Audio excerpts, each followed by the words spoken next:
Prison Fae, Supernatural Penitentiary Book 1. Written by Drake Mason and Marissa Mills.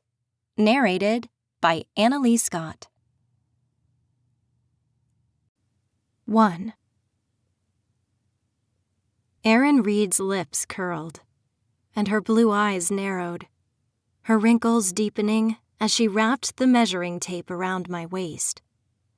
I focused my attention on her thick black hair. Her gray roots were beginning to show. The first week of every month, Erin took our measurements to make sure we hadn't gained too much weight, and I'd surely put some on.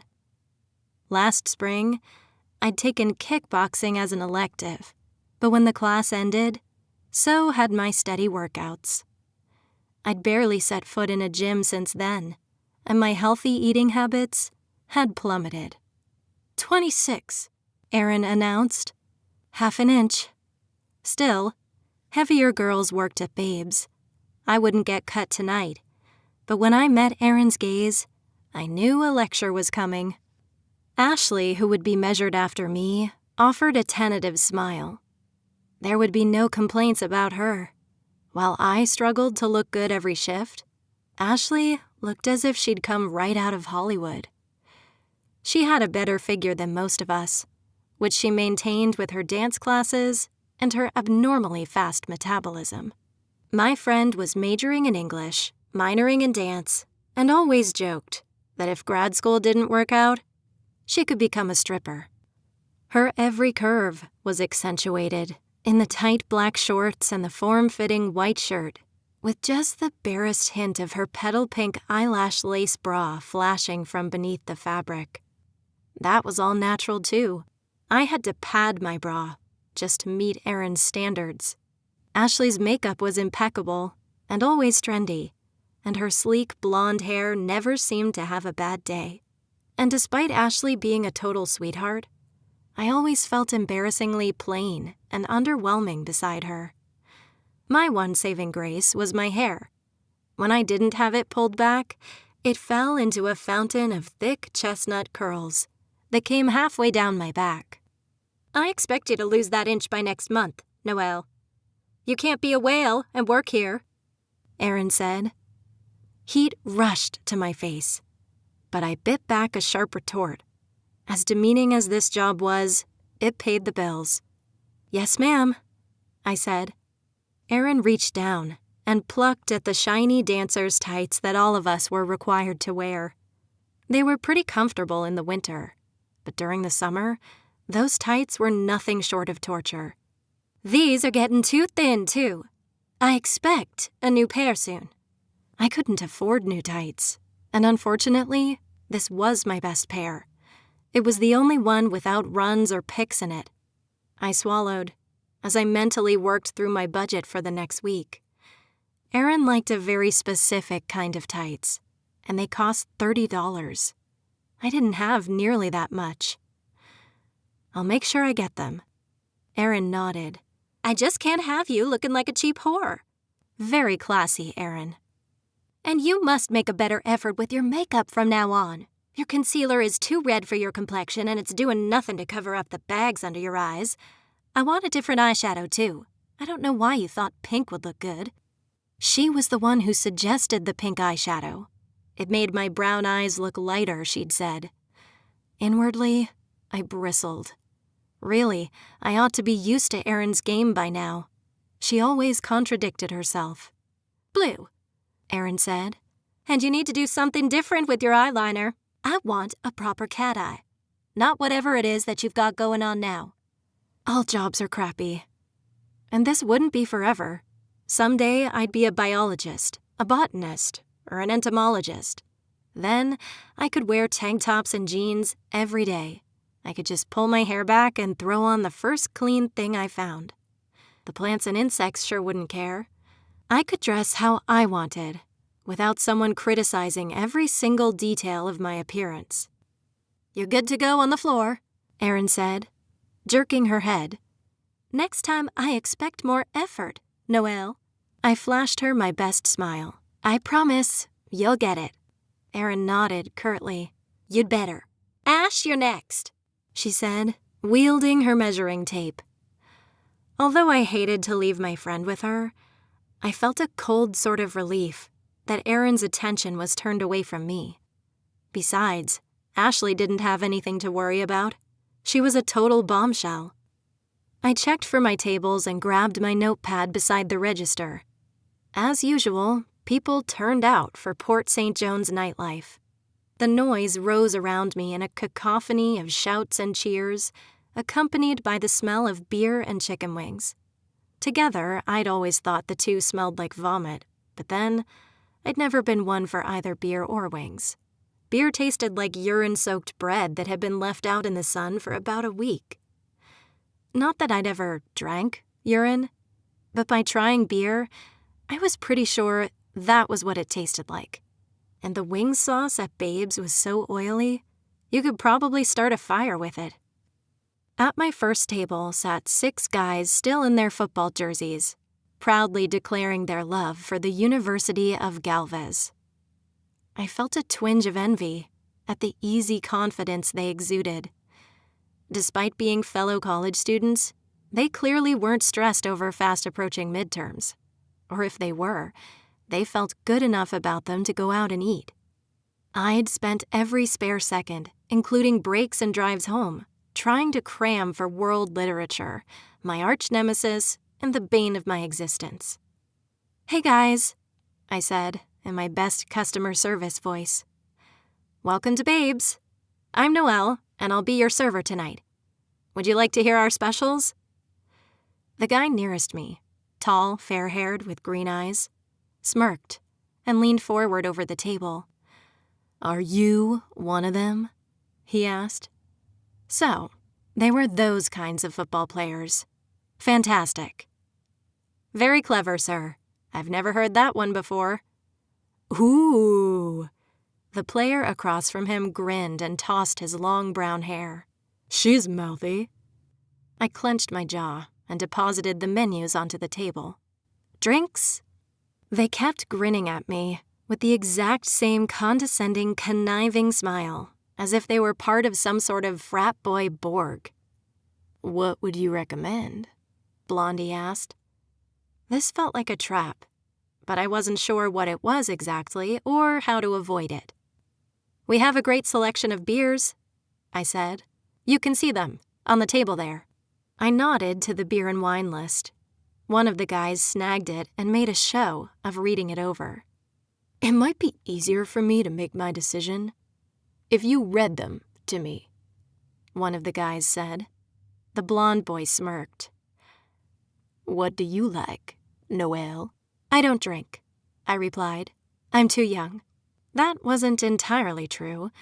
I was only 19, but occasionally I swiped a glass of wine or a bottle of hard cider from the fridge at home.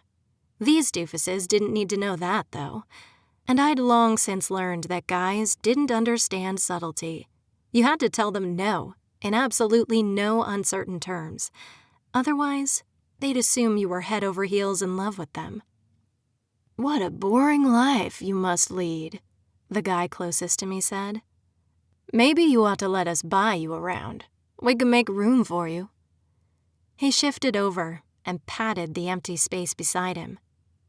"You're not my type," I said dryly. "I'll come back for your drinks." As I left, their snickers followed me. My cheeks burned. What douchebags. I thought uncomfortably of Cedric, my mom's newest in a long string of boyfriends. The most charitable thing I could say about him was that he didn't beat on either of us, like a few of my mom's previous boyfriends had. Truly a high standard. Mom had been handed a really crappy lot in life. After getting pregnant at 16, she'd been kicked out of the house by her parents. But her life hadn't been the sort of inspirational, poor kid overcomes all odds and becomes fabulously wealthy. No, my mom's story was the kind that no one wanted to celebrate, or even really talk about. And sometimes, I blamed myself for making my mom's life hard, for forcing her to spend all those years struggling to support me, which was why I tried so hard to take care of her.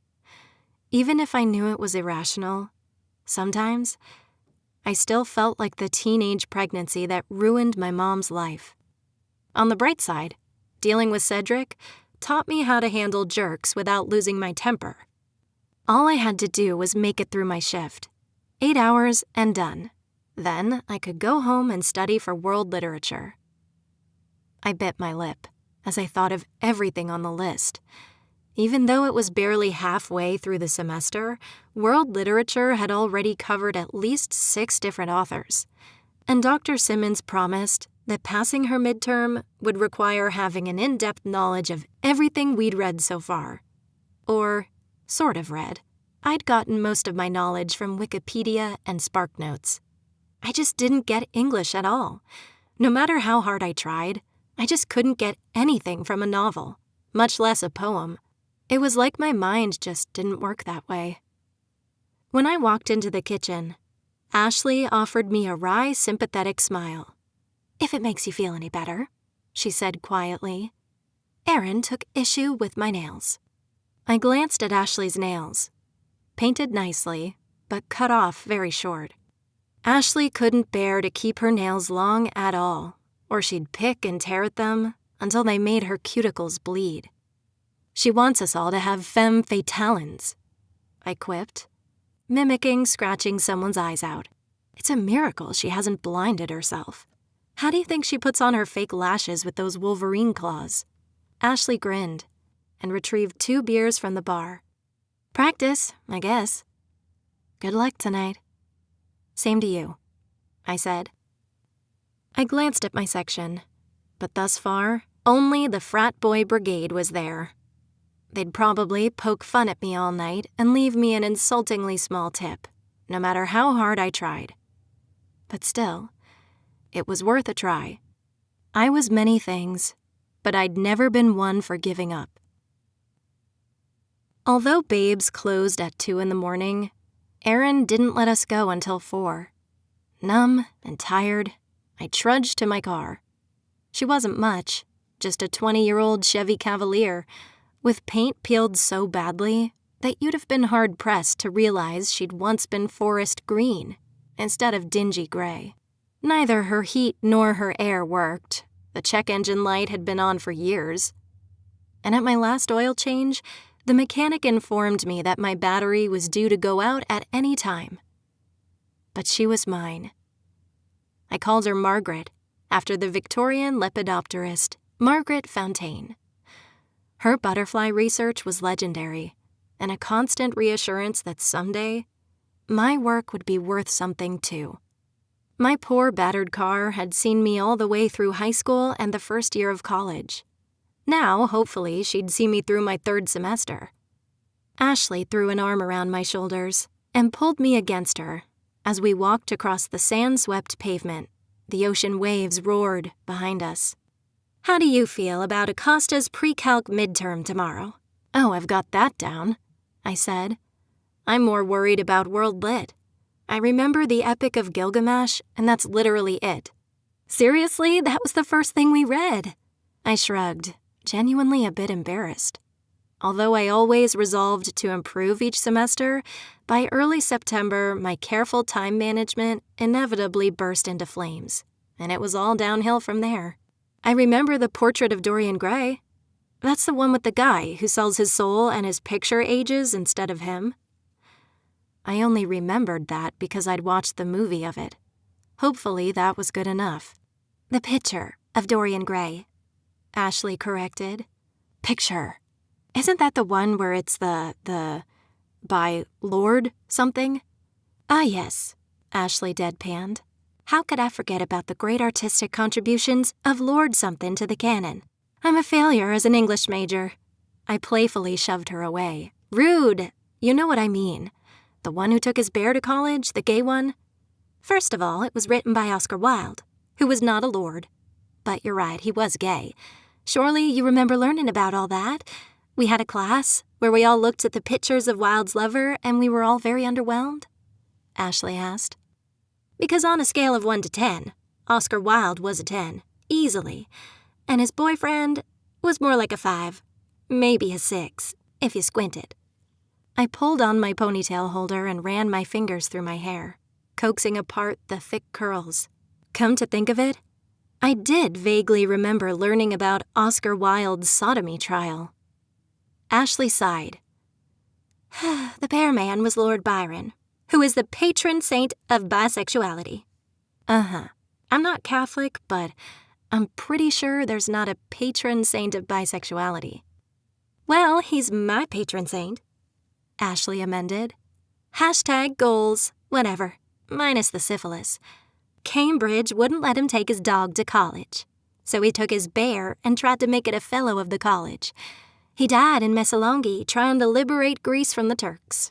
Oh, that guy. I actually did remember that.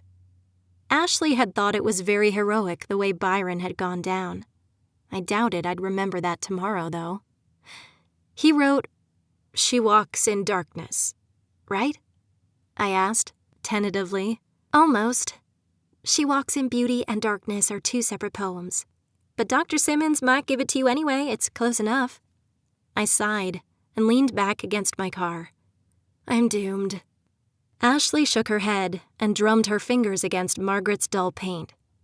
Our coworkers filed out, clad mostly in light jackets and jeans, their babes' uniforms thrown into backpacks and bags. Erin's policy demanded that we never wear our babes' uniforms outside of the bar, so we always changed when we left. My own uniform was thrown into my backpack, crammed in with my textbooks and a pile of crumpled papers. I'd happily traded it for my fleece pajama pants and a tank top. After all, why bother getting dressed just to change into my pajamas when I got home?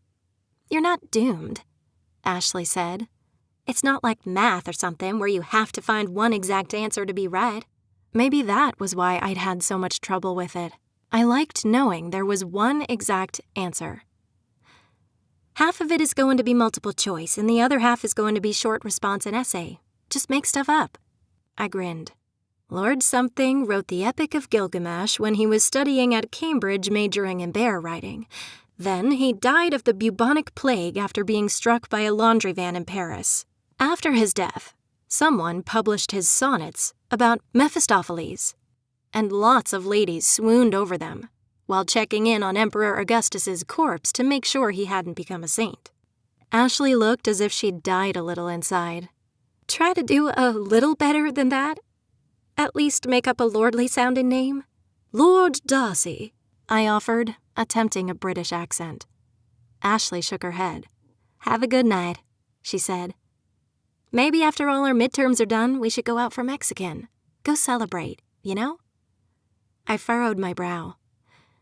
If I can find the time. Ashley's face fell. Noelle, make sure you're taking some time out for yourself every now and then. Don't spend so much time caring about everyone else that you don't take care of yourself. I'm far too selfish for that.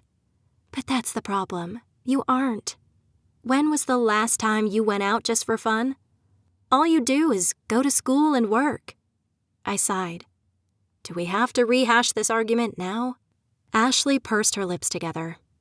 Noelle, you will never really figure out who you are staying with your mom. I'll just say it. I get that her life was hard. I get that society totally screwed your mom over, okay? Like, it's not her fault. She was born in crappy, disadvantaged circumstances. I took social problems too, I replied. Come on, Ash, I know how poverty works. I just want you to know that it's not your responsibility to take care of her, Ashley said. Maybe she needs help, but she also takes advantage of you, and you deserve to go out and have fun every now and then. For God's sake, she spent your entire financial aid refund in 3 days. You didn't even get to buy anything with it, and ended up scraping money together just to buy your textbooks. She needed it for bills. Ashley sighed. Don't you think you should know what bills you're paying since you're the one really paying them? I shook my head. She had no idea what she was talking about. But I kept my mouth shut. I was tired, and I didn't feel like fighting this now. Ashley moved away from my car and over to hers, a brand new Nissan Versa. She'd gotten it through a stroke of luck after a woman totaled Ashley's old Kia.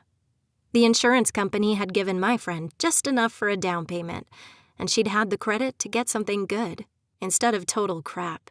Already, she'd taken to covering that back window with a half a dozen decals featuring literary quotes, unicorns, and a mixed assortment of her favorite Pokémon.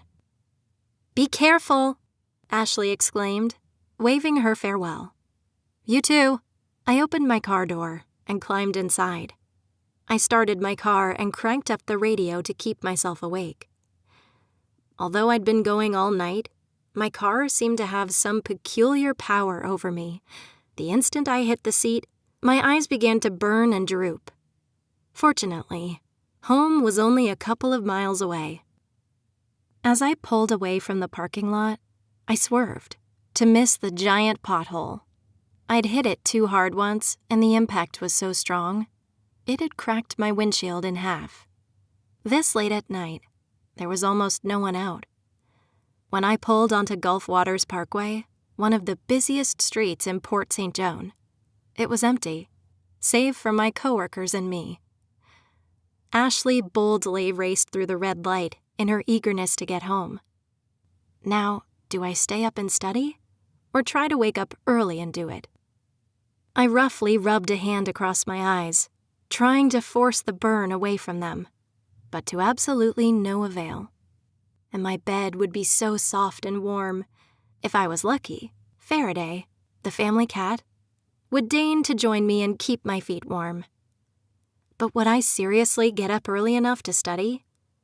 I tried that sort of thing before, and 9 times out of 10, I turned off my alarm and went back to sleep. The light turned red. I pulled on the brakes and came to a screeching halt. I looked around and frowned. There were literally no other cars at this intersection except for mine. It was stupid to even stop, especially when I just needed to turn left. I gazed longingly at Cortez Drive. It would be so simple to just turn anyway and race home, but this light had cameras, and the absolute last thing I needed was a ticket. "These closing shifts suck," I muttered, rubbing my eyes again. I never actually saw the light change. 1 second it was red, and the next it was green. I pressed the gas and turned the corner, eager to be home. Forget the damn English test. I was going to be either an entomologist or a botanist. And when I went to apply for grad school, I seriously doubted anyone would care that I'd gotten a C in world literature. I was going straight to bed, and I'd take my chances for getting up early enough to study. Just as I hit the gas, a white blur darted in front of my car. It was a huge animal of some kind, a cat, a dog, a possum. I didn't know, and I didn't have time to think. I slammed on the brakes and jerked the steering wheel out of reflux. Thud! I froze and put my car into park. I hit something. Panicked, I burst from my car. My pulse thundered, and my heart wedged itself in my throat. I steeled myself, preparing for the worst. God, I'd hit some poor animal, killed it or wounded it. I swallowed hard and peered around the back of my car. There was nothing there. I frowned and edged around the side of my car, looking around and underneath it. I'd seen something. I knew I had. I'd heard my car hit it. But there was no dead or wounded animal behind my car. I didn't see any evidence of one having run into the grass to my right, either. Just to be sure, I grabbed my phone from the center console and edged into the grass, sweeping the light over the ground. Nothing. I squinted into the darkness, searching for signs of movement, but there were none. Maybe I hadn't seen anything after all. I was pretty tired. I suppressed a shiver and absent-mindedly rubbed my forearms. There was nothing out here, except for my rumbling car and me. 2. I didn't study for the English midterm, and no matter how much information Ashley graciously tried to cram into my head 5 minutes before the exam began, I knew I'd bombed it, and that midterm was 15% of my grade. Assuming I'd made a 50 on it, That meant I would probably pull a C out of the class, possibly a B, if the professor was generous when grading my participation. There was still half the semester left, so it wasn't exactly the end of the world, but it didn't feel very good either. I parked my car and trudged toward the apartment I shared with Mom, and with alarming and increased frequency, with Cedric. World literature was the bane of my existence. Meow. I turned to the sound and smiled. Stray cats roamed the apartments, and when I could afford to spare a few dollars, I bought bags of food for them. It wasn't much, just a cup or so a day, but that was surely better than nothing. This particular cat was the runt, smaller and more skittish than the others. He stayed in the tree nearest to my apartment building and waited for me to return each day. And when I did, he'd climb down for pets and treats. And I could use some company right now. Slowly, the cat inched his way down the tree. After he descended a couple feet, he turned and ran down. With his tail raised, the cat made quick, delicate steps towards me. I knelt in the damp grass, despite the wetness seeping through my jeans. The cat bumped his head against my hand and twisted, so my fingers scratched his chin. "Hey, boy," I muttered. "How are you today?" As I resumed my walk to the apartment, the cat followed, making little chirp-like meows. There was no wondering what he wanted. I pulled open the plastic tub that I kept outside the door of our apartment. Inside, I kept bags of cat food. Today, there was only a one, and it was a sad, mostly empty bag. I'll need tights and cat food. Already my budget looked tight, and I'd gotten paid only a week ago. Still another week to go before I'd get another check. I'd figure it out. I always did. The bills came first, then the cat's. I poured the cat's bowl full, and he hungrily dove into the red-brown pieces of food. I scratched between his ears once more, before unlocking the front door of the apartment. It wasn't the worst place to live, but it wasn't really the best either. The bathroom and kitchen were both so tiny you could barely turn around in them. But the bedroom was decently sized. The living room, too. At least, they were, when it was just Mom and me. Now, we had Cedric, who kept forcing his way in like an invasive species. Cedric was like a lionfish, or a python in the Everglades. Unfortunately, I doubted the Fish and Wildlife Service was going to implement plans to remove the Cedric pestilence anytime soon. Mom stepped out of the bedroom, clad in a pink bathrobe. I could see her hard life mapped across her face, in the deep wrinkles and the dark circles beneath her eyes. Her skin was taut and withered in places, but puffy in others. Mom's hair was thick and light brown like mine, but at the moment, it was wet and clung to her shoulders like seaweed. When Mom was a teenager, she'd look just like me, except for her eyes. Hers were blue and mine were brown. My eye color was a gift from my father, whoever he was. Mom had offered so much contradictory information about my father over the years that I wasn't sure she even knew who he was. Guilt pricked my chest. Mom had been through a lot, and maybe I ought to dredge up some goodwill towards Cedric. I could kind of see why Mom might like him. He was a decently attractive man in a good old Southern boy kind of way. Dirty blonde hair, blue eyes, and a strong jaw. Definitely more attractive than most of her boyfriends, but his looks were about all he had going for him. Summoning up goodwill for him was hard when he sauntered out of Mom's bedroom in a stained wife-beater, smelling like he'd just crawled out of the gutter. Cedric didn't have a job. Literally, all he did was drink and mooch off my mom. You'd think he could at least take his clothes to the laundromat every now and then, but no. Instead, Cedric littered his clothes all over Mom's apartment, and probably his, and once a month, he piled them all up and brought them over for me to wash. Mom tucked a long strand of hair behind my ear and gently traced her finger along the lobe of my ear. Ever since I was a little girl, she'd greeted me that way, by brushing back my hair and tracing the shape of my ear. I'd asked her why she did it once, and she told me the habit developed when I was 2, after I'd gotten my ears pierced. Her touch was the only thing that kept me from crying at the itching and swelling of my lobes. "Hi, sweetie. How was school?" Terrible, but I didn't want her to worry about me. "Fine. It was just an English test," I said. "I just have biology and pre-calc left. Then I'll be done." "Good," Cedric said. "Then you can pick up some extra shifts at work, help pay for things." Or maybe he could try finding a job and help pay for things, instead of letting my mom's sad disability check, my financial aid refund, and me carry all 3 of us. Cedric grinned and tossed my backpack further down the sofa so he could sit by Mom. He wrapped an arm over her shoulders and grinned at her. "I might be able to get you a gig, too," Cedric added. "I've got a friend who's looking for a couple of waitresses." "So we could be co-workers?"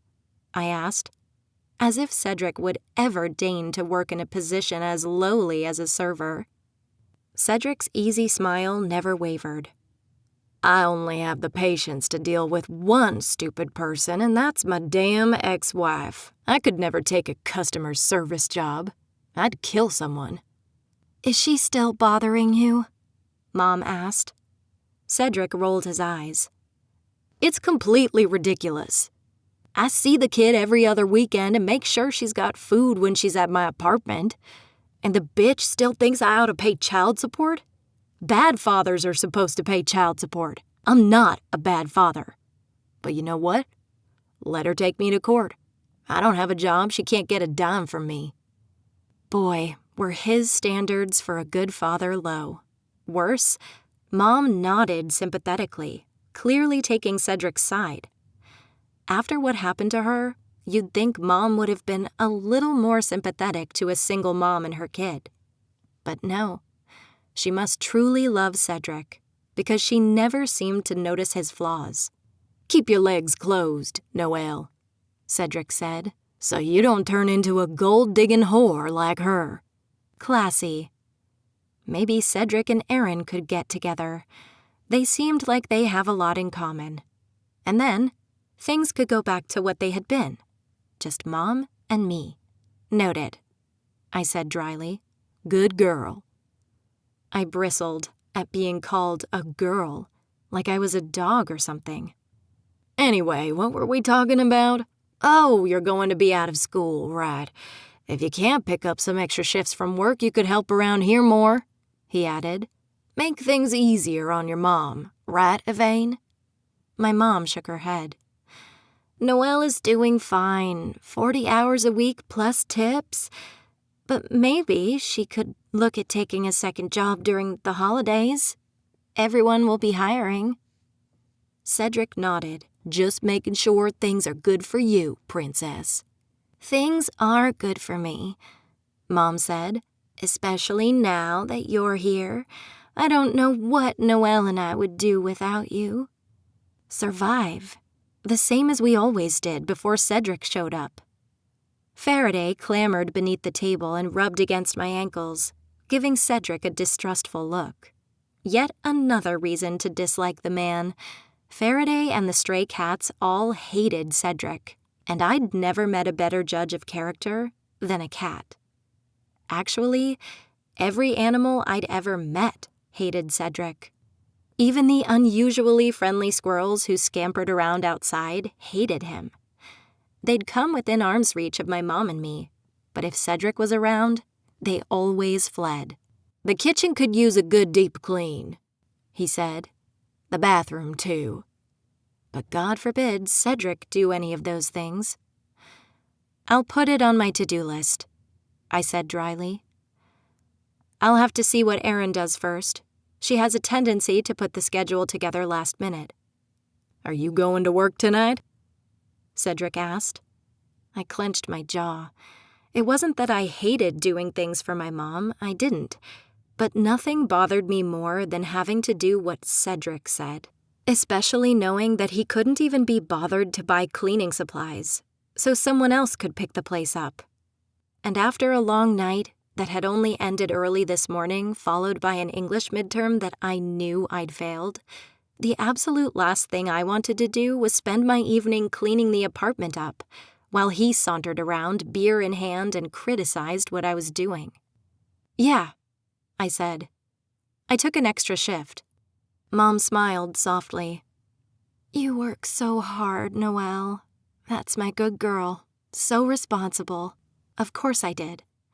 Because she'd walked out on her job 3 years ago and hadn't been able to find one. And Cedric considered all work beneath him. "I do my best, Mom," I muttered. Now I had to actually leave and stay away. Otherwise, my lie would be found out. I grimaced. Really, I should have tried to come up with something else, but I knew that the only excuses Cedric was willing to buy were school and work. If I'd said anything else, Cedric would have insisted that I stay at home, and he'd bring Mom in to guilt-trip me over it. Cedric would push Mom until she caved, too, like always. I walked into the bedroom closet. My clothes had once been hung alongside Mom's, but they'd recently been moved into plastic tubs on the floor. I grabbed my uniform, returned to the living room, and shoved the clothes into my backpack. "I'll be gone until early in the morning," I said. Mom drifted into the kitchen and began pouring a glass of Merlot. "Okay, honey. Be safe." "Make sure you flash your boobs," Cedric said, grinning. "Make good tips." A real class act indeed. I glanced at Mom. As she returned to the sofa, she swatted at Cedric's chest, but didn't correct him. Just once, it would have been nice to have Mom say something. But I wouldn't hold my breath. As I left, I pulled out my phone and texted Ashley. "Hey girl, are you still up for hanging out?" A toad jumped across the pavement, and with a sigh, I tucked my phone away. The poor thing was probably going to get hit by a car. I winced when I thought of the animal I'd nearly hit on my way home from work. Even if I hadn't actually run over the cat, dog, or whatever it was, I'd probably scared it half to death. I crouched close to the pavement as the toad steadily hopped away from me. "Come on now," I murmured. "I'm not going to hurt you." I carefully placed a hand in front of the toad, and when it tried to back away, I scooped it up. The toad was cold and slimy between my hands, and it struggled fiercely, trying to free itself. I quickly crossed the pavement, heading to the brush-lined drainage dish that bordered the apartments. That was probably where the little guy had come from. Carefully, I worked my way down the steep slope, stepping over brambles and through weeds. Once I was sure the frog wouldn't just hop back onto the pavement, I crouched down and released him. He hopped down and vanished beneath the dying leaf litter. I straightened and smiled. Sometimes I wish I could disappear like that too. It must be nice. My phone beeped, so I pulled it from my pocket and checked the message. "I'm always ready to party." A second message arrived, featuring a row of smiling emojis. At least I had something to do. I quickly typed out a message and hit send. "Count me in, Ash. Let's do this." As we walked to the sorority house, music blared through the air. By 9 o'clock, the party was in full swing. Ashley's face, carefully made up with highlighter and bright red eyeshadow, brightened. Her feet quickened, and her silver stilettos moved in a nearly feverish pace against the concrete. For the occasion, I'd let Ashley dress me and make me up. We weren't exactly the same size, but we were close enough that I could wear some of her stuff. She'd chosen a low-cut red satin dress for me. It hugged my hips, smoothed out my belly, and added some volume to my non-existent chest. The dress was comfortable and flashy, very different from my preferred outfits of jeans and t-shirts. My eyes were rimmed with gold eyeshadow and eyeliner, both applied by Ashley's practiced hand. and mercifully, Ashley loaned me a pair of heels that weren't unmanageably high. I still walked with all the grace of a newborn foal, but it wasn't torturous. And when I stood still, my bare legs did look pretty darn good. Too bad I couldn't just dress up nicely and hang around Ashley's house.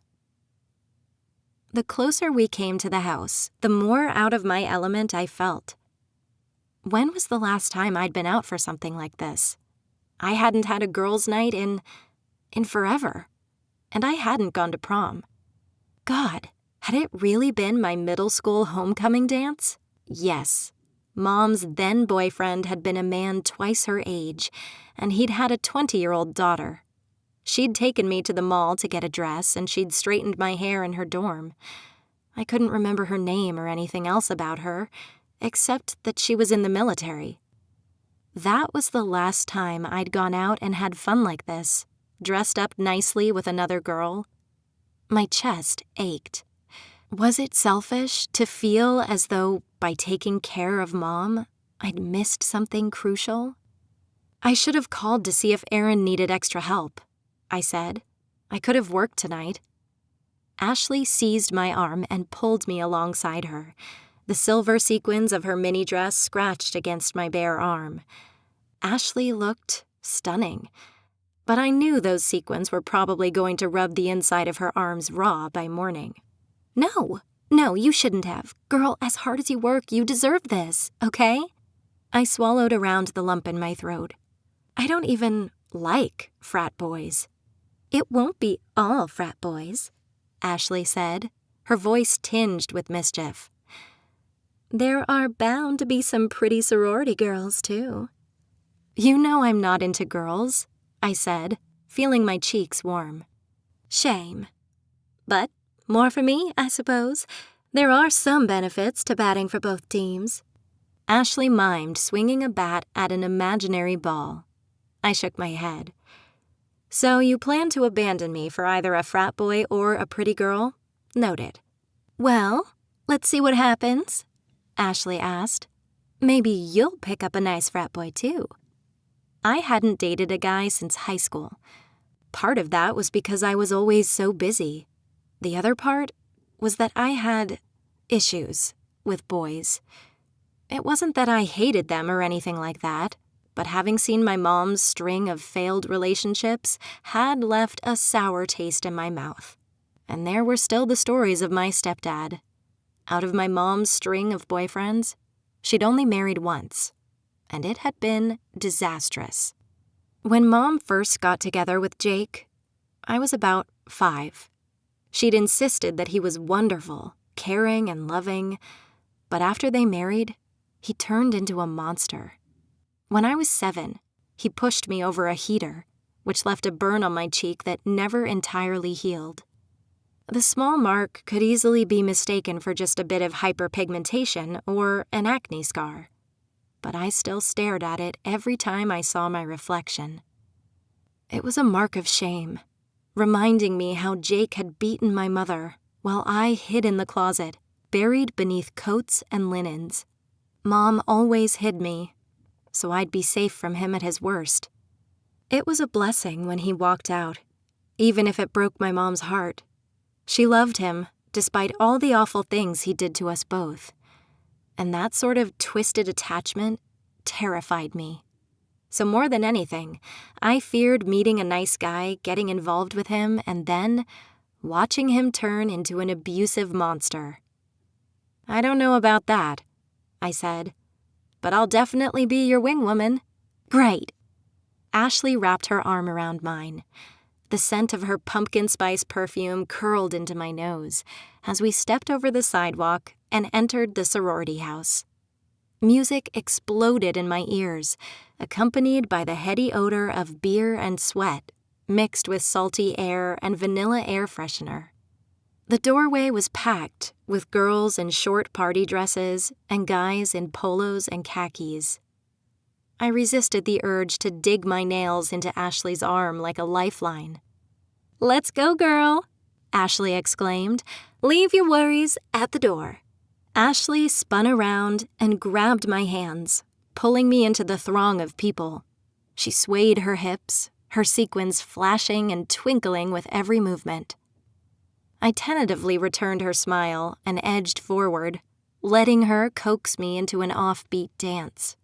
We edged towards the middle-aged DJ, whose playlist seemed to be stuck in the 80s, and his giant speakers.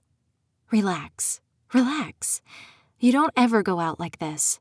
For just one night, be someone whose only worries are school and work.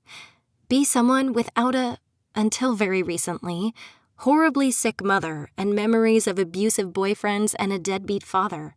Just be Noelle Fidelis, college student. What could possibly be wrong with that? 3. Ashley raised her arms over her head and rocked her hips, effortlessly keeping time with the music. Her blonde hair, styled into soft curls, bounced with every movement. I stayed near her, swaying in time with the music as best as I could. With a grin, Ashley sashayed to me and dipped toward the ground before snapping up like a snake. She turned around, putting her back to me, and slowly grinded against me. What was I supposed to do? Another girl approached Ashley and put her back to her. I bounced awkwardly as Ashley and the other girl rubbed against one another. Did anyone else realize how much of an imposter I really was? I didn't even know how to dance. A couple of guys bounded over, practically leaping towards us. Just as they joined Ashley and the sorority girl, I slipped away.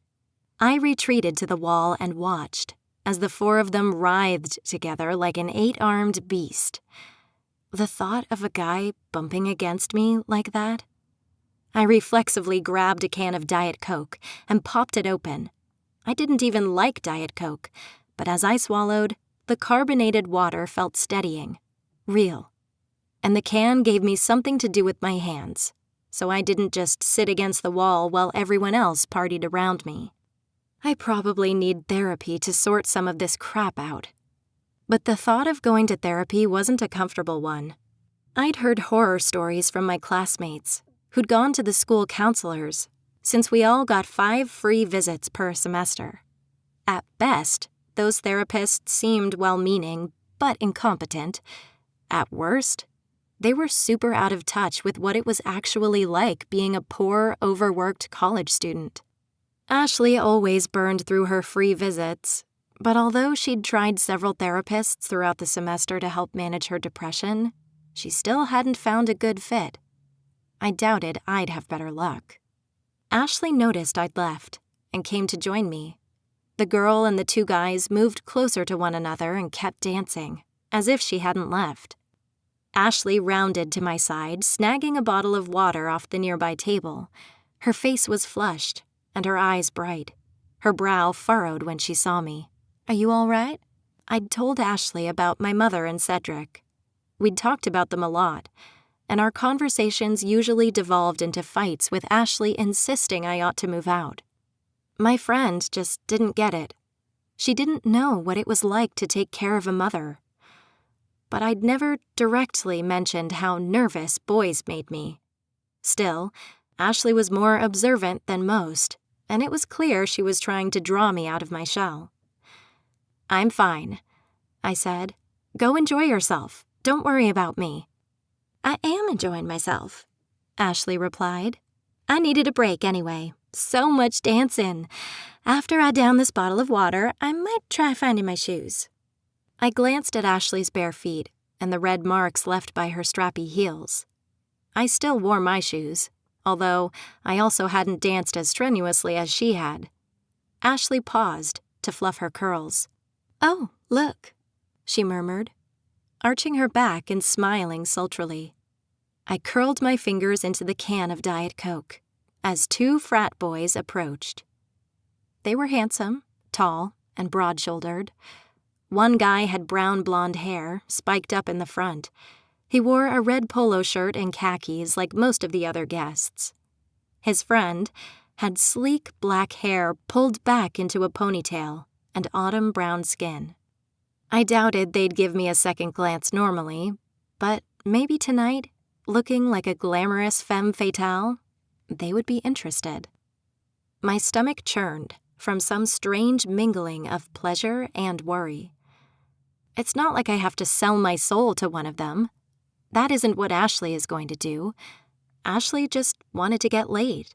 She probably even hid a few condoms in her bra just in case. The blonde boy flashed a dazzling smile. "I haven't seen you girls around before," he said, his blue eyes flitting between my friend and me. "We don't come out much," Ashley said. "A pity," the blonde boy said. "I'm Travis. This is Alejo." Ashley smiled benevolently at Travis, like a medieval queen who deigned to listen to a peasant's complaints. "Ash," she said. "And Noelle, my best friend."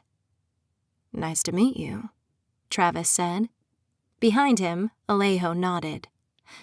"You both look very beautiful tonight," Travis said. "Thanks, we know," I said, without thinking.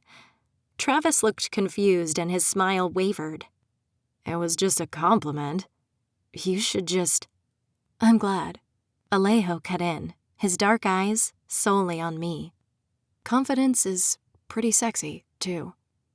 Oh, he's smooth, very smooth, but it's going to take more than a few nice words to win me over. "Great dancing, by the way," Travis added, sounding as though he was trying to regain lost ground. "We saw you from across the room." "Funny, we didn't see you," I said, trying to sound flirtatious. From the irritated look Travis gave me, I had a feeling I'd really screwed it up. Or maybe he just wanted me to shut up so he could focus on flirting with Ashley. It was safe to assume she was the one he had his eye on from the way he kept smiling at her. Alejo elbowed Travis in the ribs. "She's right. Why don't you be a gentleman and dance for the lady's pleasure?" "Would that make you happy?" Travis asked, his gaze squarely on Ashley. My friend's lips curled into a sly, cat-like smile. "Only if you're good," she said.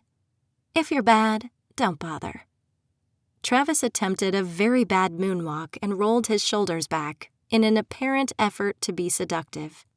The result made him look like a rag doll, though, or a really cheap Halloween decoration caught in the wind.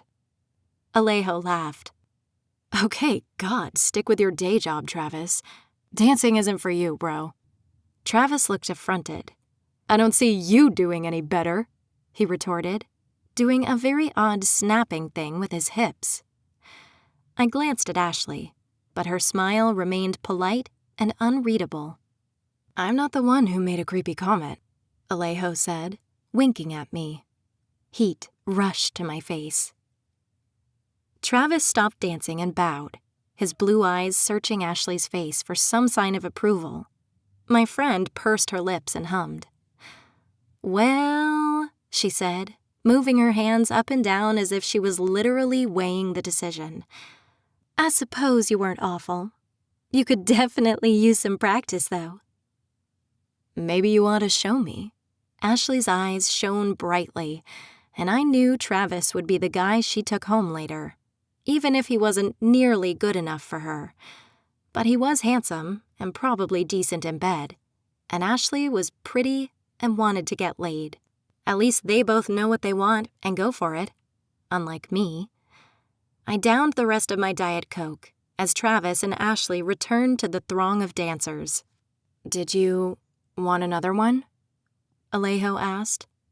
I felt a flash of fear, thinking about all I'd heard of spiked drinks and date rape drugs, but the cans of Diet Coke were unopened. They should be safe.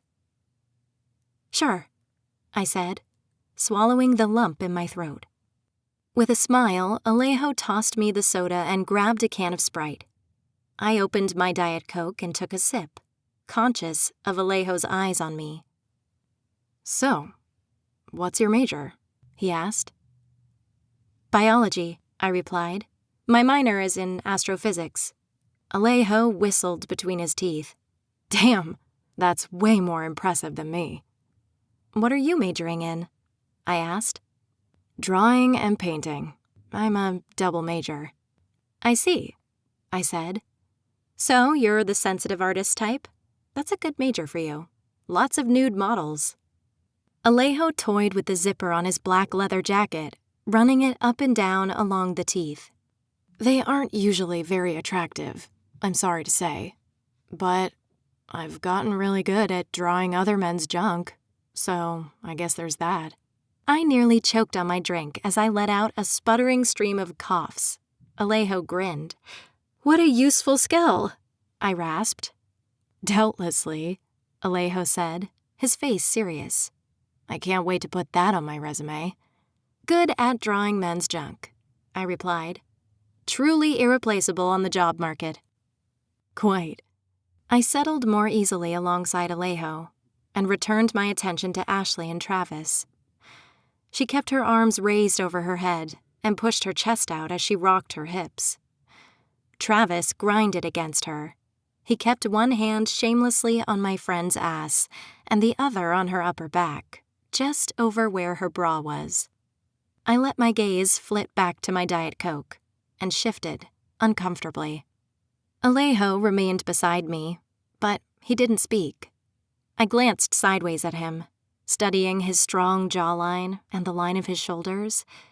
He was undeniably handsome, but everything was too hot and stuffy in here, too loud and too sharp. I glanced at Ashley, torn between the sudden need for fresh air and between my need to make sure Travis didn't try anything. So what are you? Alejo asked. Freshman? Sophomore. You? Same. Travis, too. He looks rather comfortable with your friend. I'm beginning to feel like a third wheel, Alejo said, with the hint of a laugh. Me too, I admitted. But at least Ashley was happy. There was that. And I supposed it was better than being stuck at home somehow. Ashley danced for hours. A few times I joined her, but my stamina was nothing compared to hers. My friend danced like her life depended on it, and although he seemed game to keep up with her, poor Travis's movements became sloppier and less on beat as time went on. When Ashley finally retreated from the dance floor, I saw Travis, who stood behind her, cast his eyes upward, as if thanking God for an end. Poor guy. He must really want to get laid, and I doubted Ashley failed to notice his declining stamina. Whether they were male or female, Ashley liked to make her hookups work for her. My friend didn't settle and didn't compromise, and no matter how badly she wanted to go home with someone, she always made sure her partners worked for their privilege. Alejo loped back to my side. He sucked on a candy cane, sharpening one end into a point. I ate them the same way, undeterred by the many times I'd pricked my tongue on one. I arched an eyebrow and wondered why he had candy canes already. It was only October. But maybe Alejo was one of those sort of people who started anticipating Christmas in August. I knew he couldn't be as charming or perfect as he pretended. I think I'm ready to go, Ashley said. How about you, Noelle? Dancing all night had made my friend's hair larger and her eyes brighter. Travis stood behind her, clearly trying to look nonchalant, but I caught the way he fidgeted with the hem of his shirt. I pulled my phone out of my sequined clutch, borrowed from Ashley, and checked the time. It was 2 a.m. I nodded. Yeah, it's pretty late. I'm ready to head out. You? Ashley glanced at Travis. Yes, I think so. How about you come back to my place? Travis asked, right on cue. Ashley hummed as she pulled on her heels again. Her crystal blue eyes met mine, as if silently asking for permission.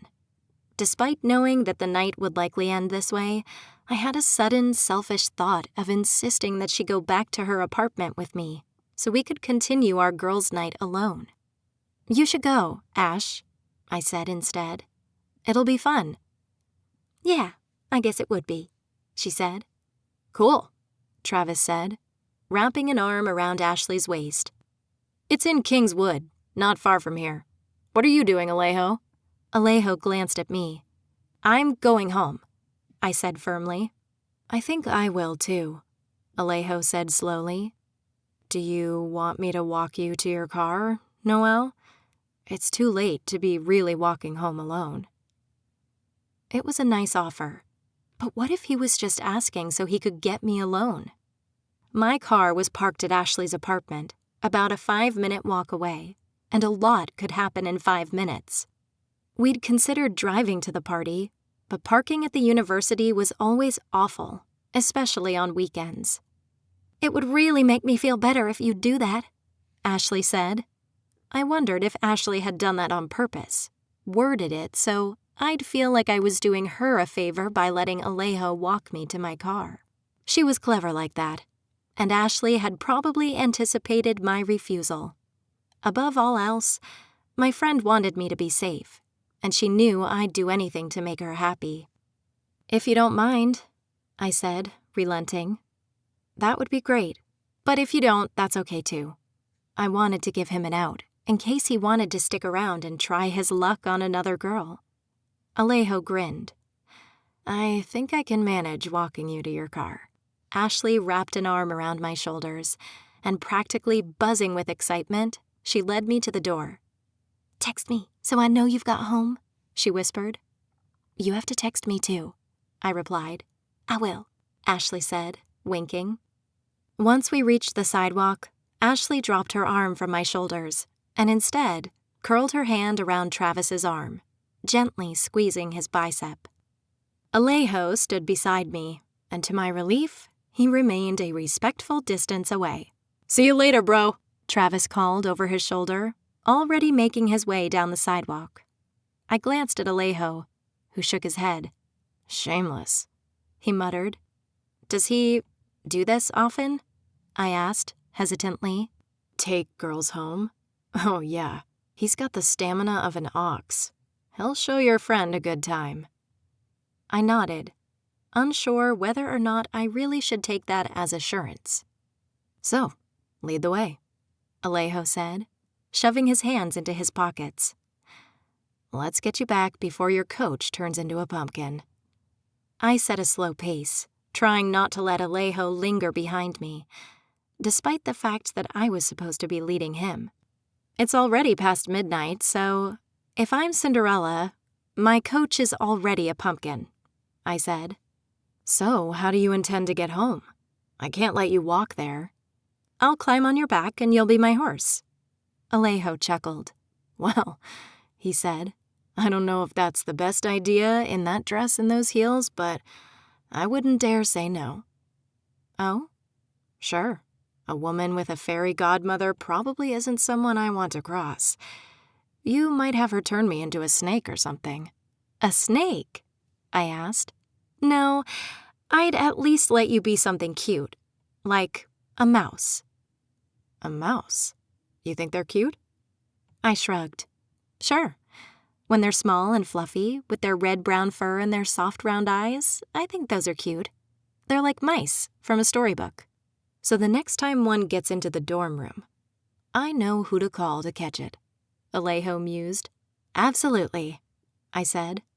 If only I had your number, he said, a smirk playing on his lips. Smooth, and I'd walked right into it. I bit my lip, ignoring his comment. Once my car was in sight, I let myself relax just a little. I was almost there. Alejo hadn't turned into a serial killer or some sort of pervert, and I was almost at my car. This one's mine, I said, rounding to my Chevy Cavalier. Alejo flashed a bright smile, his teeth very white. Great. Hey, I was just kidding about the mouse thing. I know, I said, crossing my arms. How about you give me your phone and I'll put in my number, so you can call me, if you want, and if not, no hard feelings. I'll assume you're sweeping cinders out of a fireplace or whatever. I just had a good time with you tonight. You seem like someone worth knowing, and I'd like to get to know you better. He'd asked to give me his number, rather than having me give him mine. That way, I could choose whether or not to call him, without fear of him harassing me and being unable to take no for an answer. That was very gracious of him. Or else it was observant enough to realize how nervous I was. Either way, it's very gentlemanly. "Thank you for walking me to my car," I said. There was a lot more that I wanted to say. I wanted to explain that this was a big step for me, that I didn't trust guys even though I really wanted to. But I couldn't do it. It would be stupid to open up so much to someone I'd just met. But Alejo seemed to be a genuinely decent guy. "Anytime," he said. I unlocked the door of my car and climbed into the seat. Feeling unbelievably out of my element, I handed him my phone through the window. Alejo grinned, typed his number in, and gave it back to me. "So, maybe I'll hear from you?" he asked. "Maybe you will," I said. "Maybe you won't. I'll keep you in suspense." Alejo grinned. "Very well. I'll wait with bated breath." As I started my car, Alejo walked back to the curb and waved. I glanced at my phone and scrolled through my contacts. There was his name, Alejo Moreno, accompanied by a number. I sucked in a sharp breath. It wasn't a commitment. I didn't have to call. My chest ached, my mind flashing with dozens of increasingly outlandish ways that this might backfire. "He was nice," I whispered to my empty car. "And I'm not going to be like Mom. I'm going to make good choices." I'd go home and go to bed. Then, when I woke up, I'd call Ashley and ask her about it. She was good with guys. She'd know what to do next. 4. I pulled my car into the parking lot of Palafox Apartments. For a second, I sat in my car and gathered myself. The evening was fun. Nice. Something warm fluttered in my chest. I climbed out of my car, taking my phone in one hand and my keys in the other. As I crossed the parking lot, I unlocked the screen and opened my Messenger app. Ashley had already texted. "Made it. Have a good night. Heart." I sighed in relief and texted her back with one hand. My muffled footsteps echoed in the empty space. I scowled as the overhead lights flickered off, leaving me in a patch of darkness. The landlord still hadn't fixed them. "Have a good night, Ash. I'm home, too." Send. Without warning, I struck something hard. Something standing in the middle of the empty parking lot, in the shadows, that I hadn't even seen. My phone flew out of my hand, and I stumbled over Ashley's heels. I gasped in a breath as my phone hit the pavement, hoping it wasn't broken. I snapped my head up, desperately trying to regain my balance. My blood seemed to freeze as I locked eyes with the young man before me. They were the same light crystal blue as Ashley's were, but Ashley's eyes were always bright and smiling. Her eyes were the sky on a cloudless day, and when Ashley was talking about English, her whole face lit up, her eyes brightening with boundless enthusiasm. There was none of that in this guy's eyes. Instead, they were like ice and sent a sharp, involuntary shiver crackling down my spine. Slowly, I noticed other features. He was about my age, and his face was all sharp angles, and his skin the palest milk white I'd ever seen. His skin tone stood in stark contrast with his night black hair. I doubted anyone would ever call him handsome, but he was pretty in a strange, otherworldly way. Certainly striking. The effect was immediately ruined when he opened his mouth. "Watch where you're going, you idiot," he snapped. It was as if he'd cast some sort of spell on me and rendered me speechless. I couldn't even raise my voice in protest. He swept away, stepping on my phone and grinding it into the concrete beneath his black combat boot, before continuing down the sidewalk. The sight of my mutilated phone on the pavement was like a trumpet blaring in my ear. Suddenly, the spell snapped, and everything came crashing down. "Asshole!" I shouted after him. "What's your problem?" Seething, I bent down and retrieved my phone.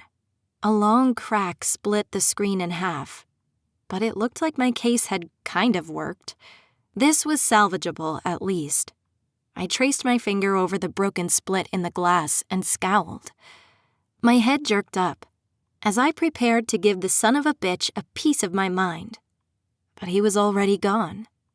Then, without warning, strong fingers seized my arm and jerked me back. When I twisted around, pain jolted up my arm, all the way to my shoulder. I could tell it was him by the sickeningly sweet aroma. It smelled like dying flowers, but was probably some cheap macho body spray. How did he get behind me so quickly? "Excuse me?" he asked. "Did you say something?" I twisted my wrist, trying to free myself, but his grip tightened. Something sharp and hot, like lightning, burst through my arm. I clenched my jaw, refusing to show that he was hurting me. "Let go!" I shouted, deliberately raising my voice. "What the hell is wrong with you?" I didn't see anyone around, but that didn't mean there wasn't. Someone might hear me. Port St. Joan wasn't some tiny beach town after all. It was a major port city on the Florida Panhandle, so there were always people around. Always. "Apologize," he growled in my ear. "Apologize?"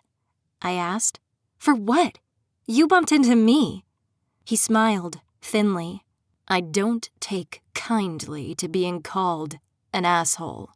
"And I don't take kindly to being grabbed, you psycho." I moved into a fighting stance, and with as much force as I could, launched my foot forward. My borrowed heel gouged into his shin, and using the distraction, I twisted my wrist free. He fell back, hissing. In the streetlights, his eyes gleamed with fury. "Now get a move on before I call the police," I shouted. "You'll regret this," he said. His voice was cold and stern, as if he was delivering some deep prophecy. What a fucking creep. Abruptly, he turned on his heel and walked away. For a few seconds, I stood, my hands curled into fists, my legs shaking.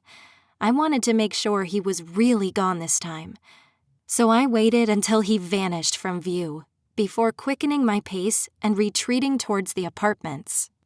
He can't actually do anything to me, I told myself.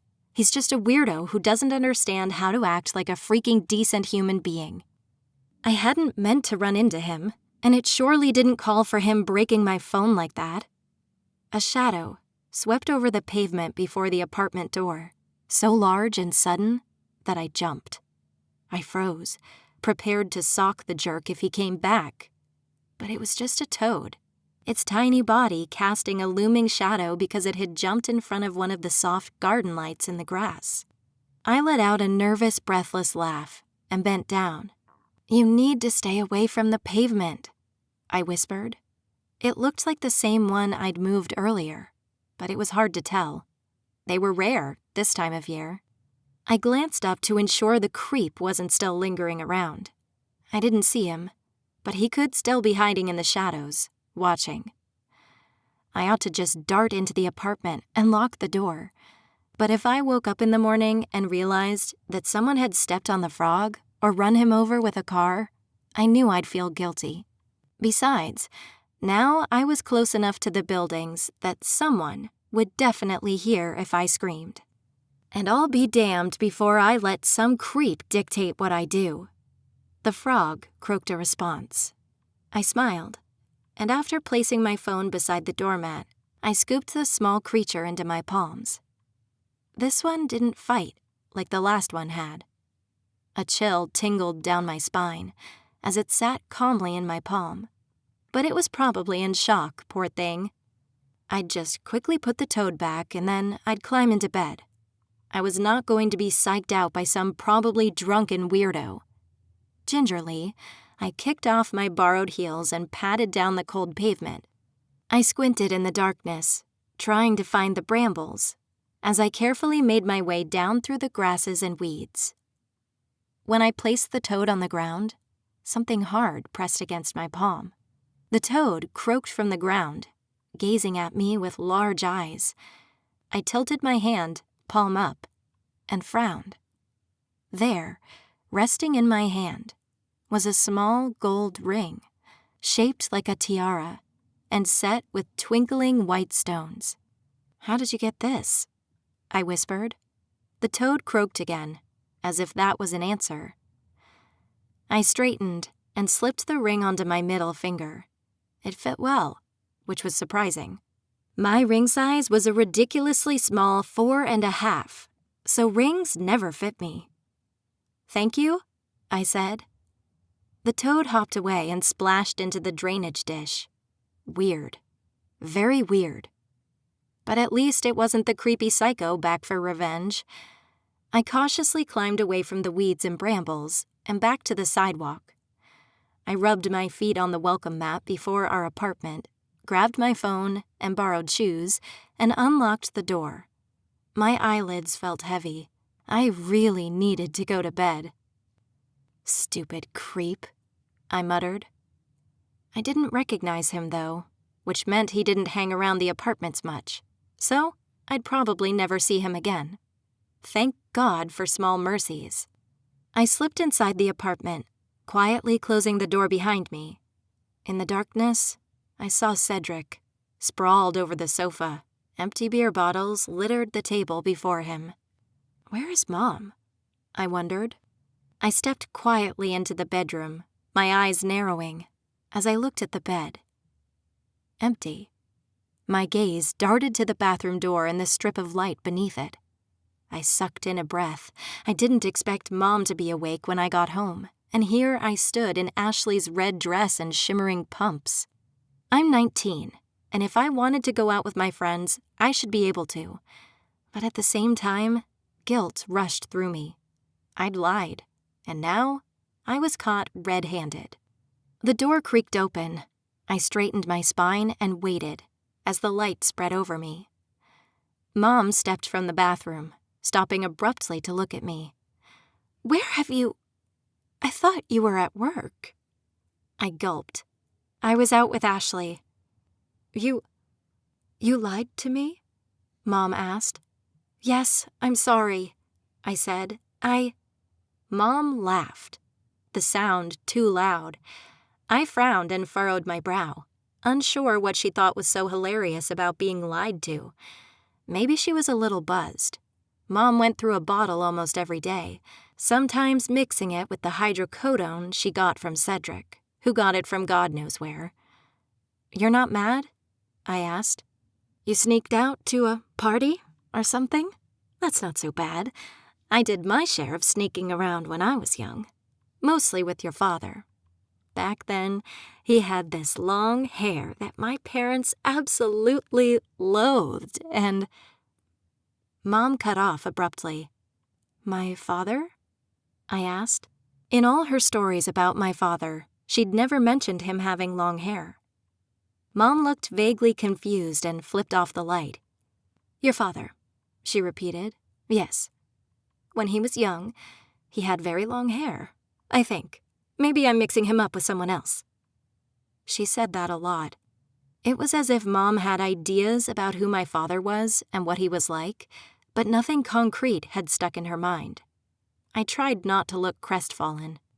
Mom ran her finger along my ear and kissed my forehead. "Just don't do this too often, or you won't want to get up for work. The bills have to get paid," she said. "Get in bed. It's late."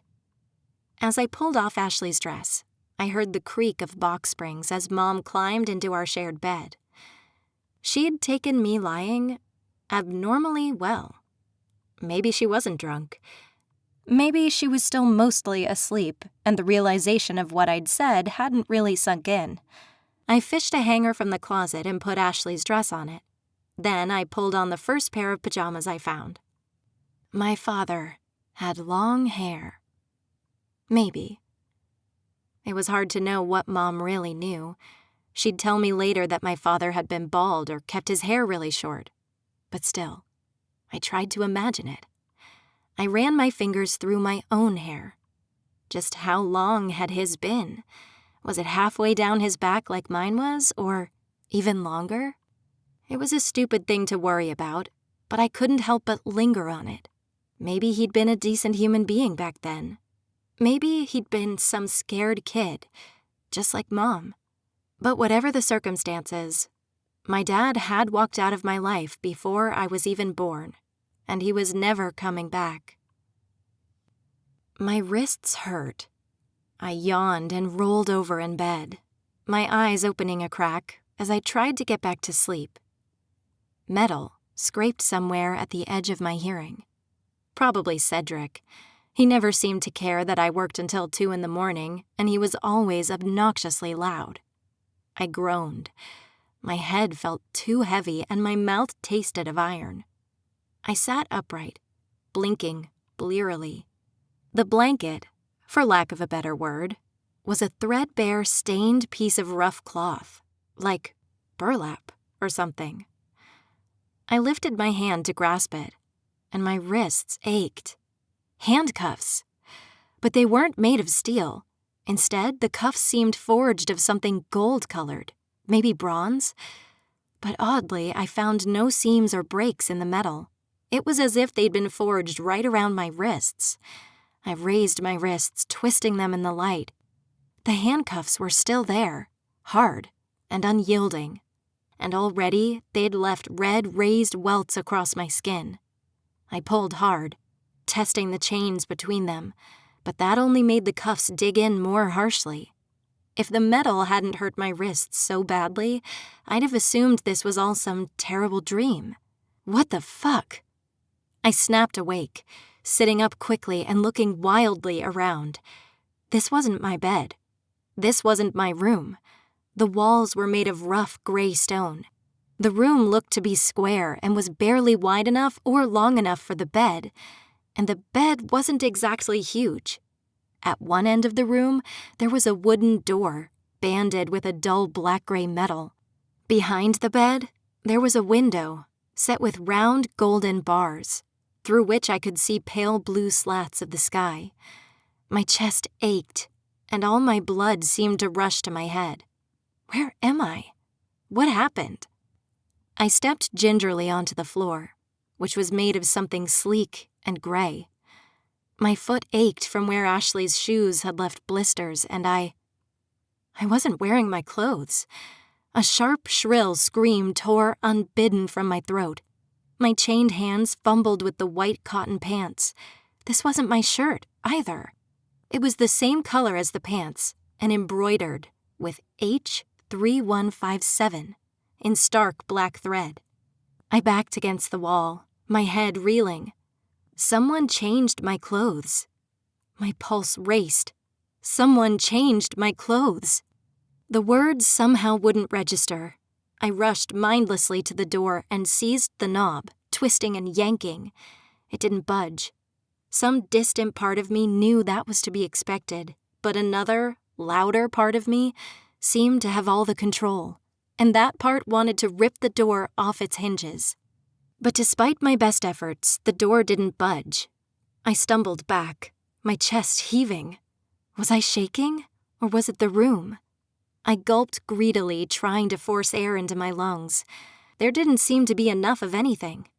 This wasn't my room, wasn't my bed, weren't my clothes, and all my thoughts crashed and collided so violently that my knees shook. I clambered over the bed and hauled myself up. I forced myself onto the balls of my feet so I could gaze out the tiny window. The glass was misty with inclusions, like melted wax, but I thought that I could see plants and sky beneath the dark bars. It looked as though I was on the side of a hill, or a mountain, and it looked as though I was just barely at ground level. There aren't any hills or mountains in Port St. Joan. Where the hell am I? I bolted from the window, tripping over the blankets. The mattress felt strange beneath my feet, all prickly and uneven. I edged into the corner, keeping my back to the wall and the door in my line of sight. What happened? What happened? What happened? My heart raced, the echo of its beats reverberating in my skull. This looked like a prison, but not quite. It didn't resemble the prisons I'd seen in movies with the bare tile floors and bunk beds. There weren't enough bars, and everything looked too old here. I searched my memories in a desperate bid for answers. The party with Ashley, Travis and Alejo, the jerk in the parking lot. I felt a sharp flash of fear. But no, that was completely irrational. I'd made it home. I distinctly remember talking to Mom. If someone had pulled me out of my room, I would have woken up, or Mom would have woken up. Even as useless as he was, Cedric took his Southern pride very seriously.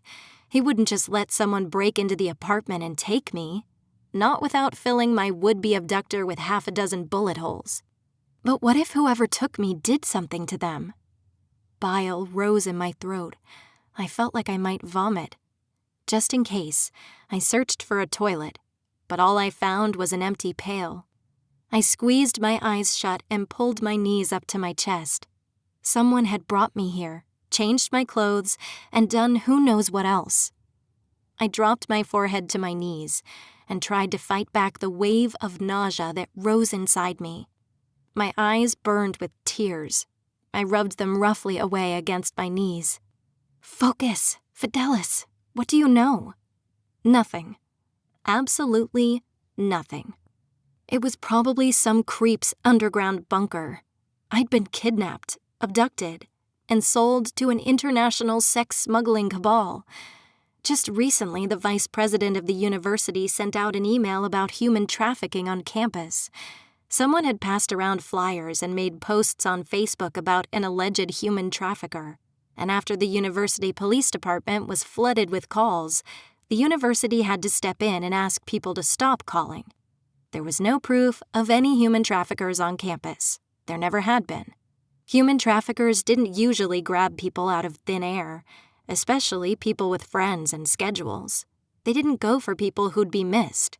Instead, they groomed you and tried to gain your trust first. I sucked in a deep breath. What if it hadn't been a hoax? But no, that was ridiculous. I'd made it home, where something terrible happened. I choked back a sob. Whatever this was, I had to be strong. But all I really wanted was to take a bath in boiling hot water so I could scrub every inch of me. Someone changed my clothes. I shuddered. What else had they done? Groped me? Or worse? I tipped my head back against the wall and drew a quick, shaky breath. No, it wouldn't do to think like that.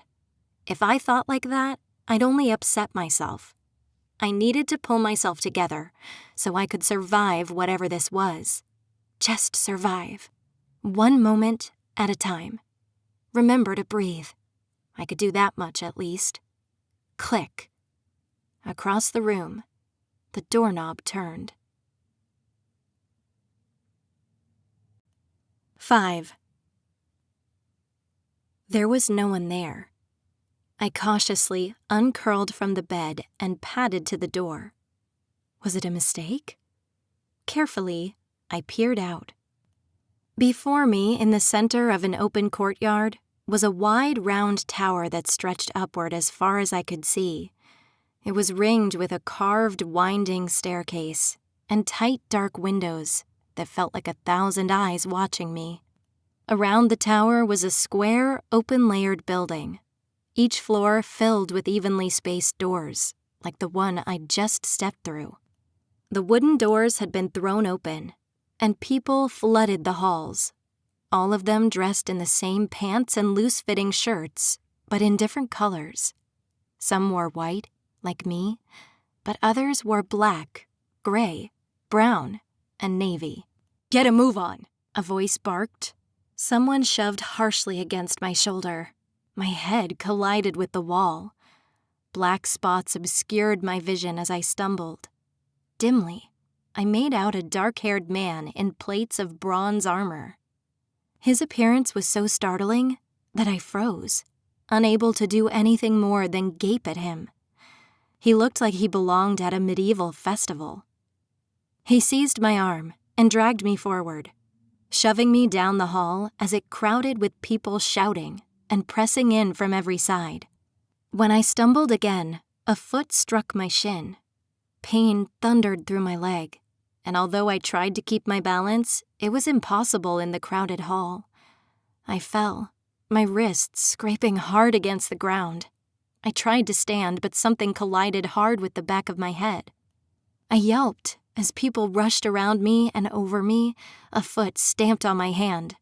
I pulled my arms back, the cuffs digging into my wrists. "Stop!" I shouted, but no one did. There was kicking and stomping, whether from apathy or malice. I tried edging towards the wall, but I was caught in a flood of people. Panic rose inside my chest. My lungs ached and my breath came too quickly. I fought, trying to force myself up before I was trampled, but I couldn't make it.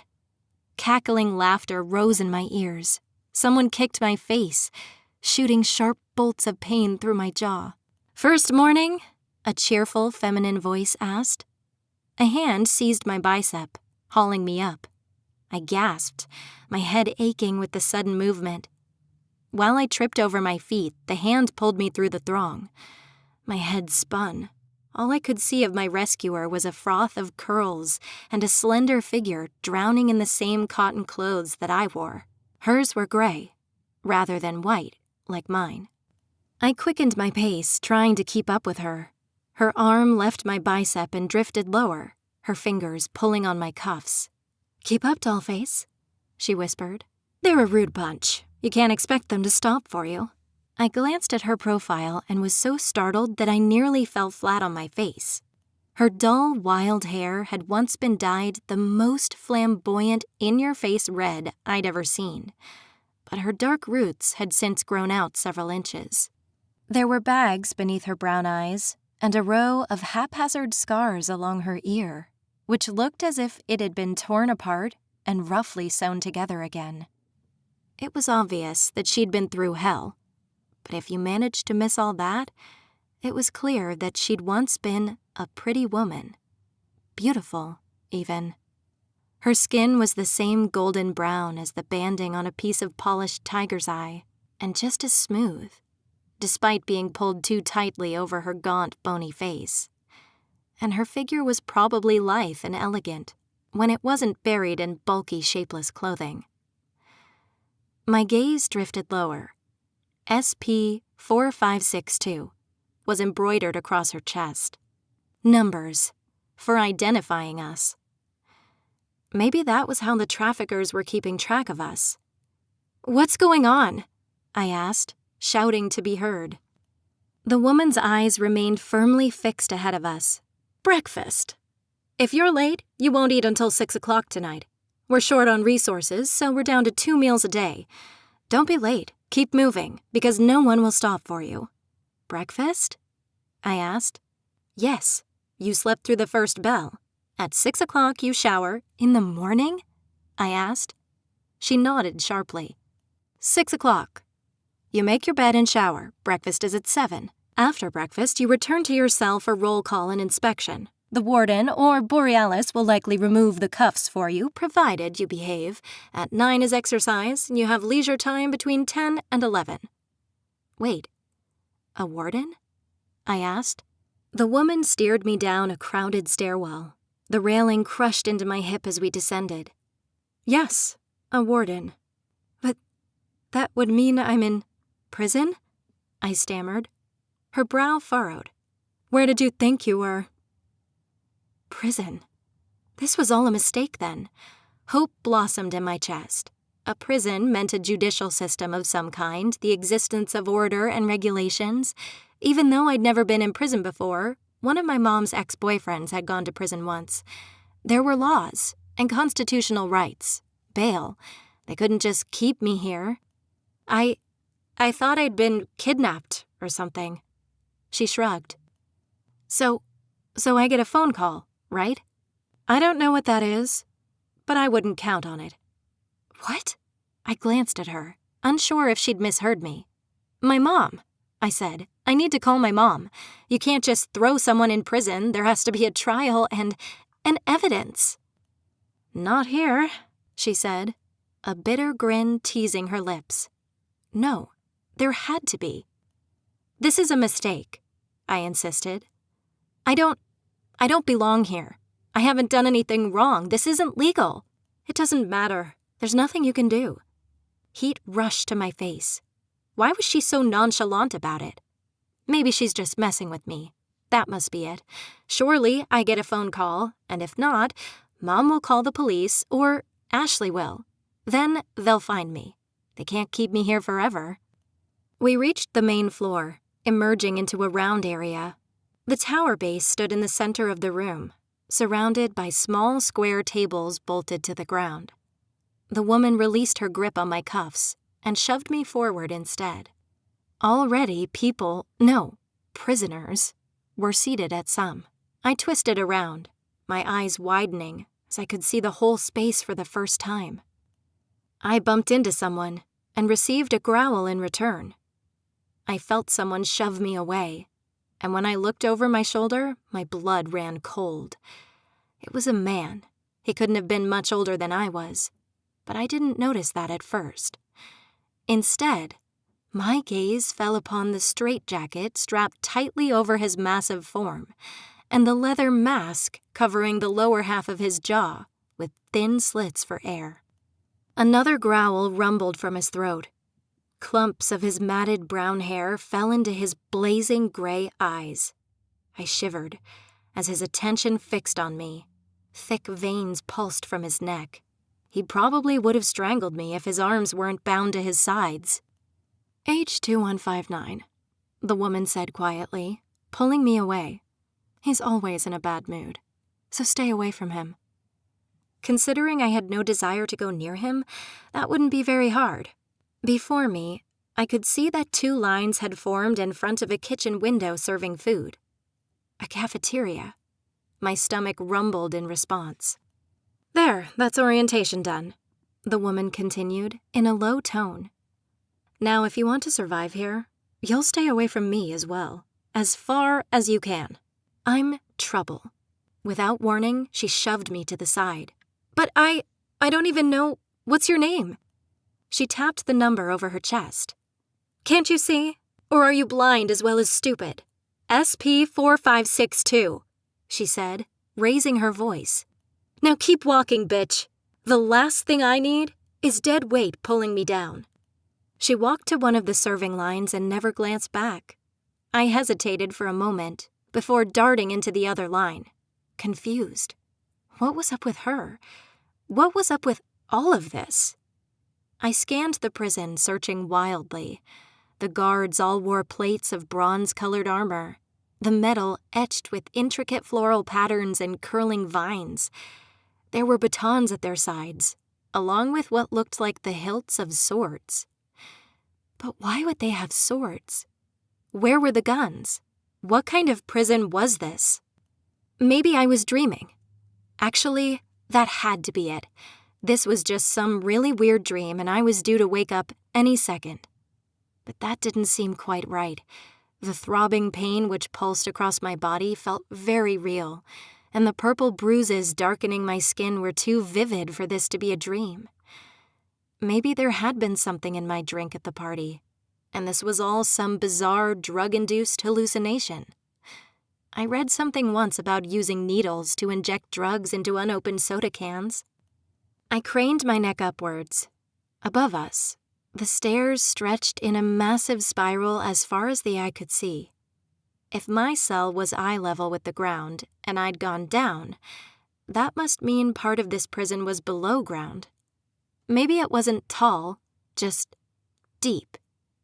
The tower looked like the only way out, but guards lined the stairs, herding down the last of the prisoners. My heart raced.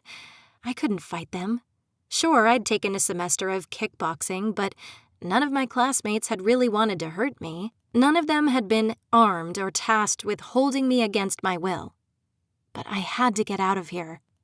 Behind the guards, another person descended. He paused and leaned over the stair railing, peering down at us from above. I sucked in a sharp breath as I took in the deathly white skin, the dark hair. I recognized him. It was the asshole from the parking lot, but I recognized him. His blue eyes met mine, despite the space between us.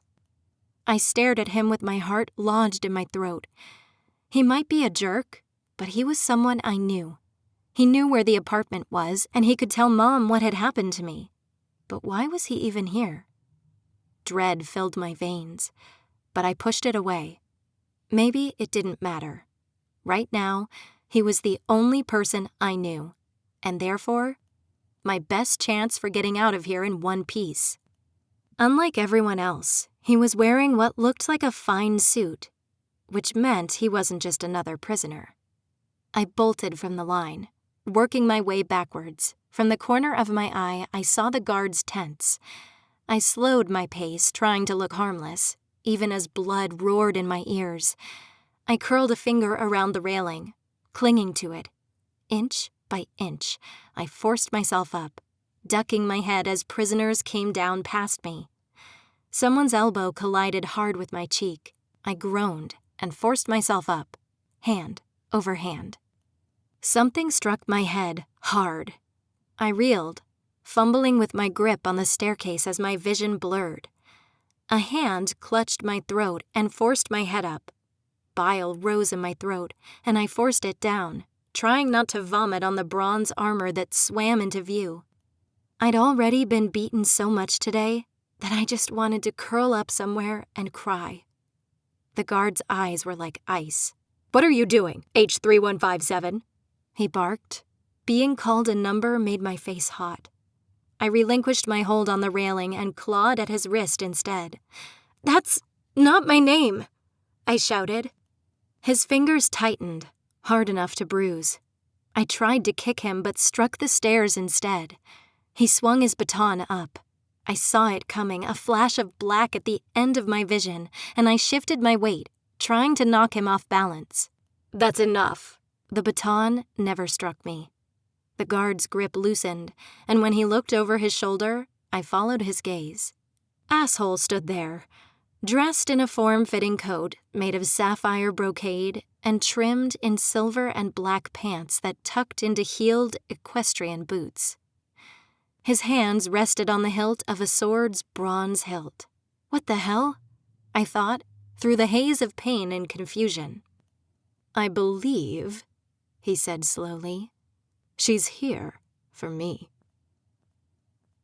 The guard dragged me into a room, empty, save for a low table and two heavy-looking chairs.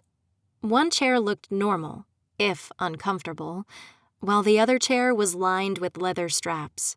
The guard shoved me into that chair. "Hold still," he shouted. Asshole took the vacant chair. My eyes snapped to the guard, whose face was red with anger. "Fine," I said. This might be my only chance to talk to someone who knew me, and my one chance to escape, and I wasn't going to throw it away. Still, I tensed as the guard buckled straps around my legs and over my ribs and biceps. When the back of his hand brushed against my right breast, I bit back a sharp retort. "Careful," Asshole said, narrowing his eyes. "You may leave. I think I can handle her." The guard bowed, and without another word, he turned on his heel and left the room. I jumped at the slam of the door behind him. My chest strained against the straps as I tried to draw a breath. Across from me, the guy from the parking lot watched me, his face betraying nothing.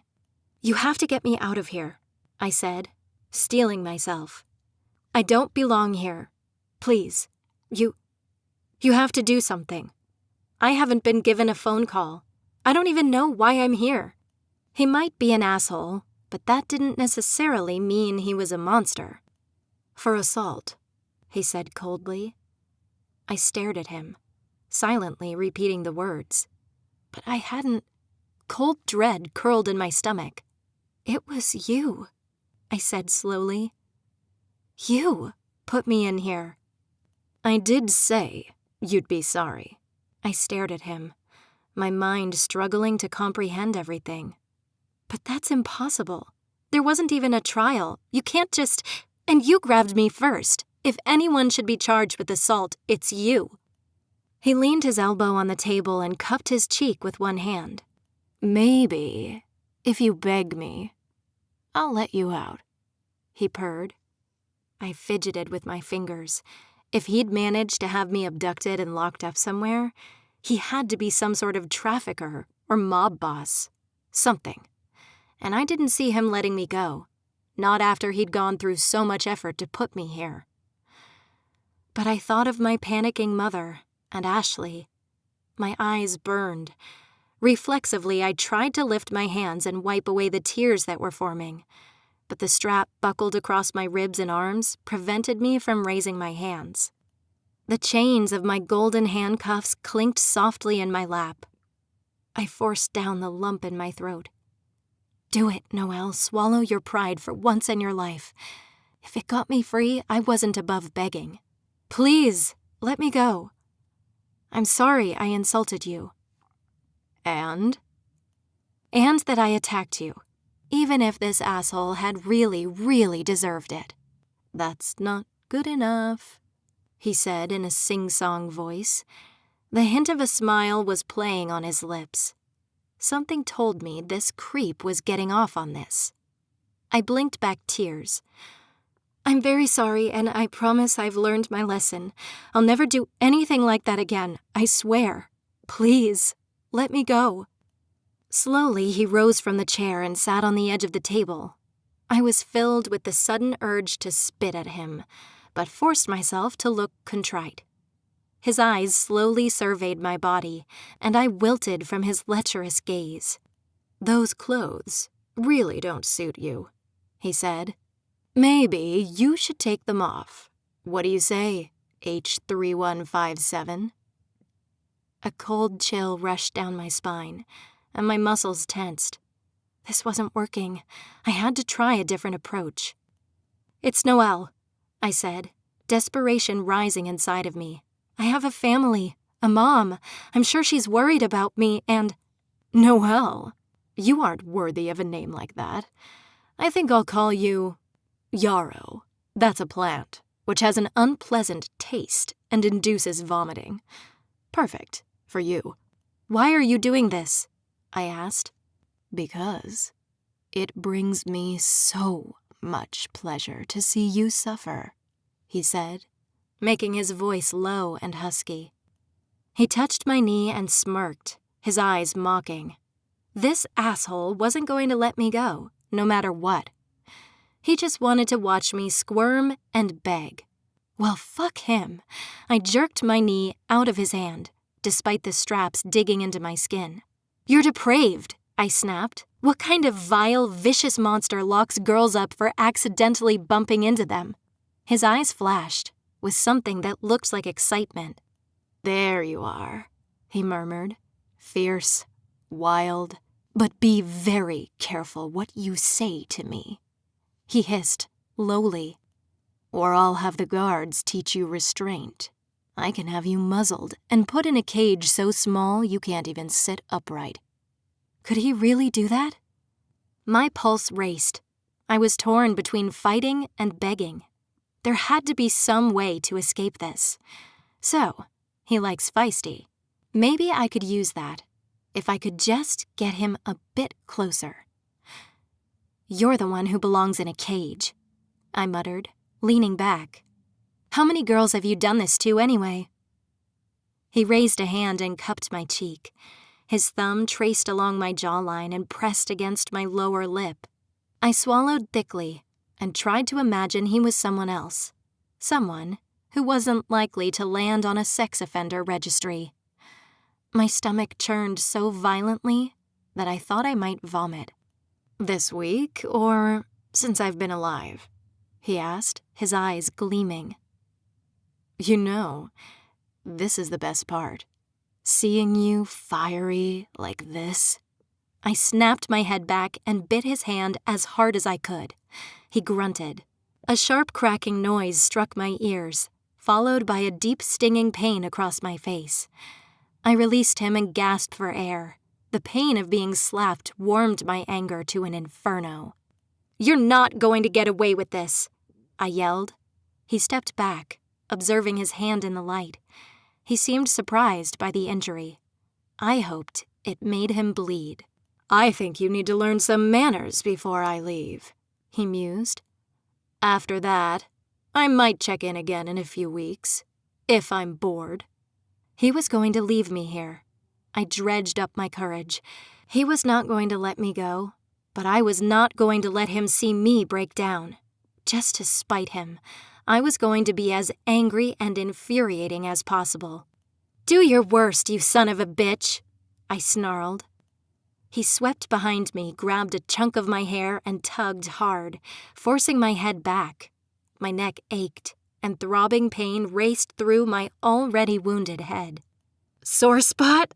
I asked, goading him on. Did Mommy not love you? His cold fingers brushed against my bare neck, sending shivers down my skin.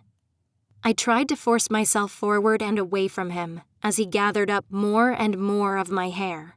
Once he'd got it all in his hand, he twisted hard. My scalp smarted with dull pinpricks of pain. I tried to force my head away from him, but he held me still in a strong grip. Every moment sent pain coursing through my scalp. I don't know who you think you are, but someday I'm going to ruin you, I growled. And I will love watching you fall. He twisted more harshly. I strained against the golden handcuffs and the leather straps, but when metal rang in the air, I froze. The whole room seemed to hum with a dull, soft noise, accompanied by a sudden lightness. My head jerked forward again, and I looked down, horrified, at the strands of hair on the ground around me. He'd cut my hair. I thrashed against the straps, but they didn't give. As the asshole came to stand before me again, he raised his sword to my neck. The tip of it pressed uncomfortably against my throat, even as I tipped my head back, my neck screaming in pain. He could kill me now, so easily, and we both knew it. For a long moment, we stared at one another. The cold fury in his eyes slowly faded, and his lips twitched into an amused smile. He lowered the bronze sword and sheathed it. You're going to regret that, I said, forcing my voice to sound stronger than I felt. He swooped in close to me, his fingers pressing hard against my jaw, so I couldn't bite him. You'd better not break too quickly, he hissed, his breath hot against my cheek. If you do, I'll be very displeased. Best of luck, little girl. I'll see you around.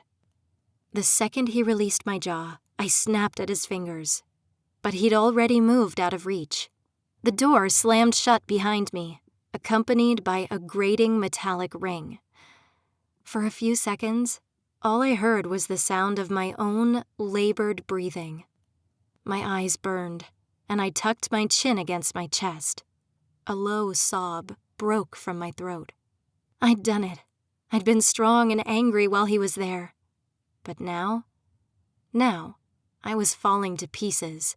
I was bruised, shorn, and helpless. I didn't know how to survive here. Ashley was the strong one. I doubted I'd make it a week. 6. The days fell into a sort of numbing monotony. Showers, breakfast, roll call, inspection.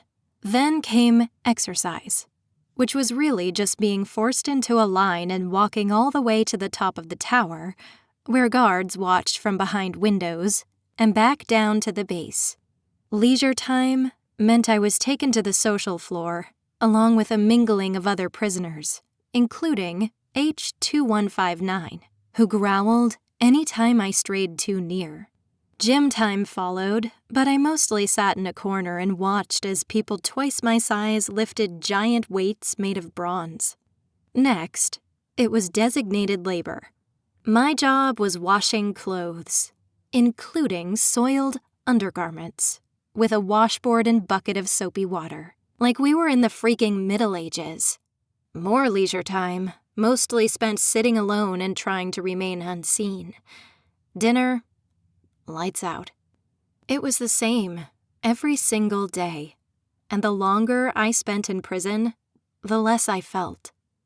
Maybe if I tried hard enough, I could disappear entirely. Maybe that was for the best. The bells chimed. I straightened my back and gazed at my bucket of soapy water, now brown with shit and blood. One of the worst things about the prison was that there weren't any tampons, and instead, we all used wadded-up cloths. We got one a day through the whole menstrual cycle, and it sucked. I'd always bled an abnormal amount, and God, I never thought I would miss tampons so much in my life. It would be a miracle if I didn't contact hepatitis or an STD from all this. And as I quickly learned, there was no hot water anywhere around here. But for now, my shift was done. Time for the next crew. My mom's face came unbidden to my mind. If I was here, how would she make it? Sure, she could access my bank account, and I had a handful of bills tucked away if she could find them, but there was no way she'd be able to get by without me taking care of her. And I sure couldn't depend on Cedric helping her. But at least, Ashley would be fine. She'd be sad for a while, but she'd only known me for a year and a half. She would forget about me, eventually. Absent-mindedly, I raised my right hand, bruised, but unchained, to the back of my neck, and felt where my hair had once been. It barely reached the nape of my neck now, and the lightness was disorienting. It didn't feel like me.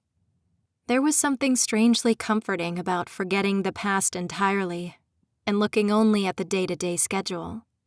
My fellow prisoners and I headed downstairs to the social floor.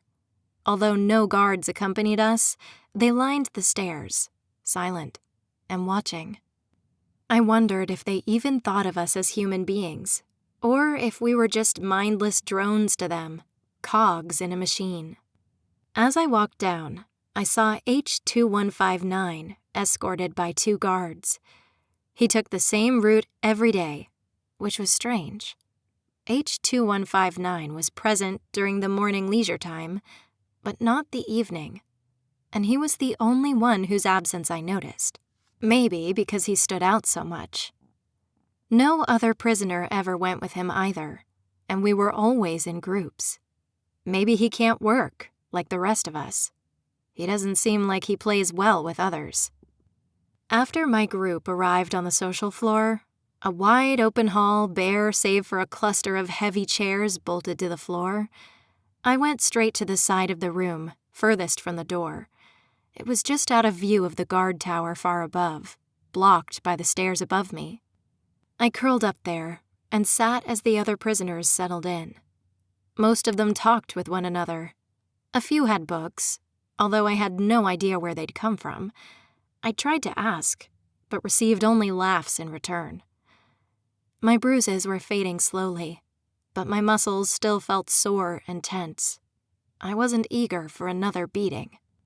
To occupy my mind, I silently went through what I'd learned from biology lessons, absent-mindedly repeating terms I'd been forced to memorize. Those fell into a pattern too. Parts of an animal cell, parts of a plant cell, amino acids, proteins, carbohydrates, the parts of the periodic table that I could remember. All that studying and devotion wasted for midterms I'd never gotten to take. And if I finished going through everything too quickly, I felt unnerved and cycled through writers. I hated literature with a passion, but it was what I associated Ashley the most with, and I remembered how her face had lit up when she talked about Lord Byron, her self-proclaimed patron saint, dying in Missolonghi. I felt a dull ache when I thought of a stupid midterm I'd failed that had a whole section of quotes and explanations.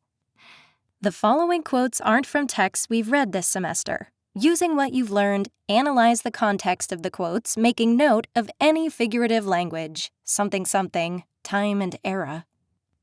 Laughter is not at all a bad beginning for a friendship, and it is by far the best ending for one. That was the only quote I actually remembered from the exam, and I'd be damned if I could tell anyone who'd said it or where it came from. I'd only remembered it because it sounded so much like a Hallmark card that I nearly laughed. Ashley would have known, though. There was a muffled sound from behind me. I turned around in my chair but found nothing save empty wall. It must be on the stairs above me, just out of sight. A grunt, scrabbling, metal clanging, then a loud, triumphant shout. It happened so suddenly that at first I didn't register what I was seeing, just a blur of black fabric and a streak of red. I heard the chair crashing to the ground in a heap of broken wood and a woman's enraged scream before it finally sank in. 2 women had fallen from the stairs above. A bulky Amazonian woman with thin blonde hair crashed to the ground beneath SP-4562, who swept to her feet. "Are you sure you want to do this, Aurora?" SP-4562 asked. Aurora, the blonde woman, scrambled up. Her blue eyes blazed.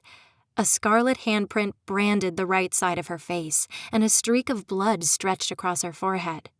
The number W2863 was stitched into the black fabric of her uniform. I wilted against my chair, aware of my fellow prisoners edging closer. Frantically, I searched the room for the guards. There was only the one called Borealis, standing by the door, but he watched the scene unfold with a grin. I'd seen him on more than a few occasions. He seemed to be in charge of this area. He was tall and muscular, with sharp green eyes. "You're not so haughty now that you're in here with us, are you? Ember?" That was A3745, who strode closer. I'd heard his name spoken once, Aurelius. And despite the small frame hiding under his dull, oversized brown uniform, his bare forearms revealed lithe muscles. His gold eyes gleamed with twisted, sadistic delight. And although his attention wasn't on me, I thought of the asshole who'd put me here, and shivered. SP-4562, Ember, it seemed, hummed and made a show of fixing her long, red curls. "Clearly, you underestimate my egotism. I might be imprisoned with you, but I still have my gorgeous looks, sharp wit, and brilliant personality. And you have, well, I'm sure there's something." Aurora lunged forward, but before she could grab her, Ember kicked the other woman squarely in the chin. Using her momentum, Ember spun around, striking Aurelius in the chest as he tried to punch her. Ember moved into a fighting stance and shifted closer to me. "Move, dollface," she said, glancing over her shoulder. I scrambled from the chair and edged along the wall. Aurora wiped blood from her mouth, smearing it across her teeth. "How does it feel, having Beryl throw you to the wolves?"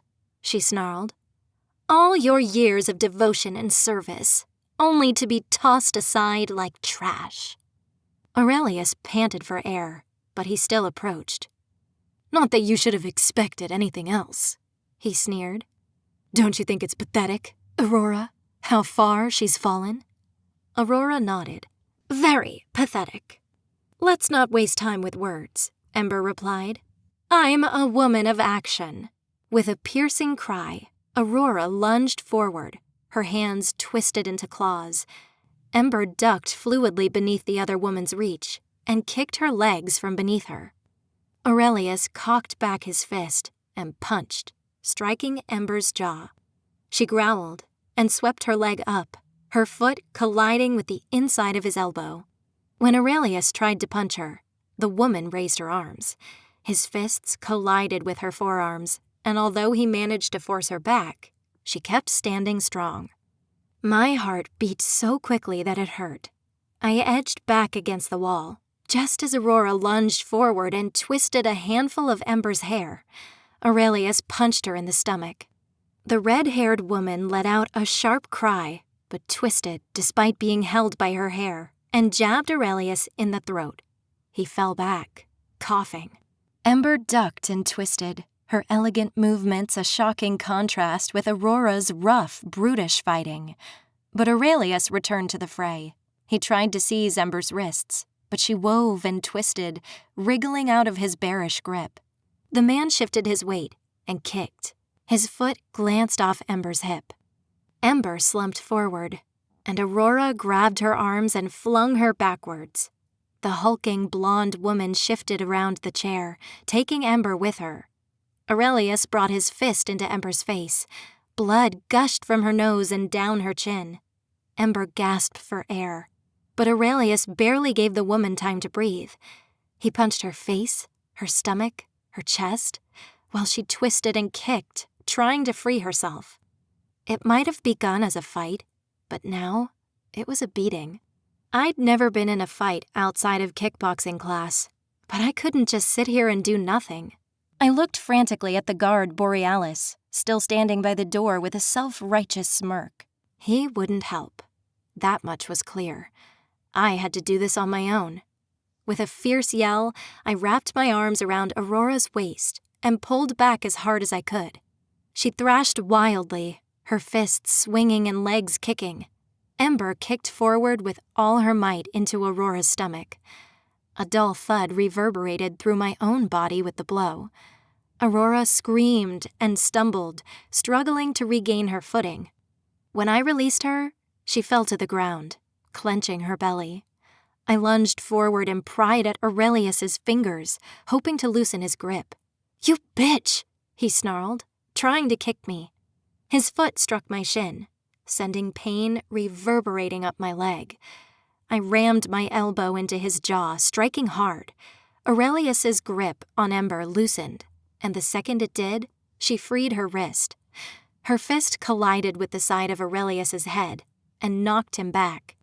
He crashed to the ground with an alarming crack. Ember swept to her feet and launched seamlessly into a roundhouse kick that smashed into Aurora's jaw.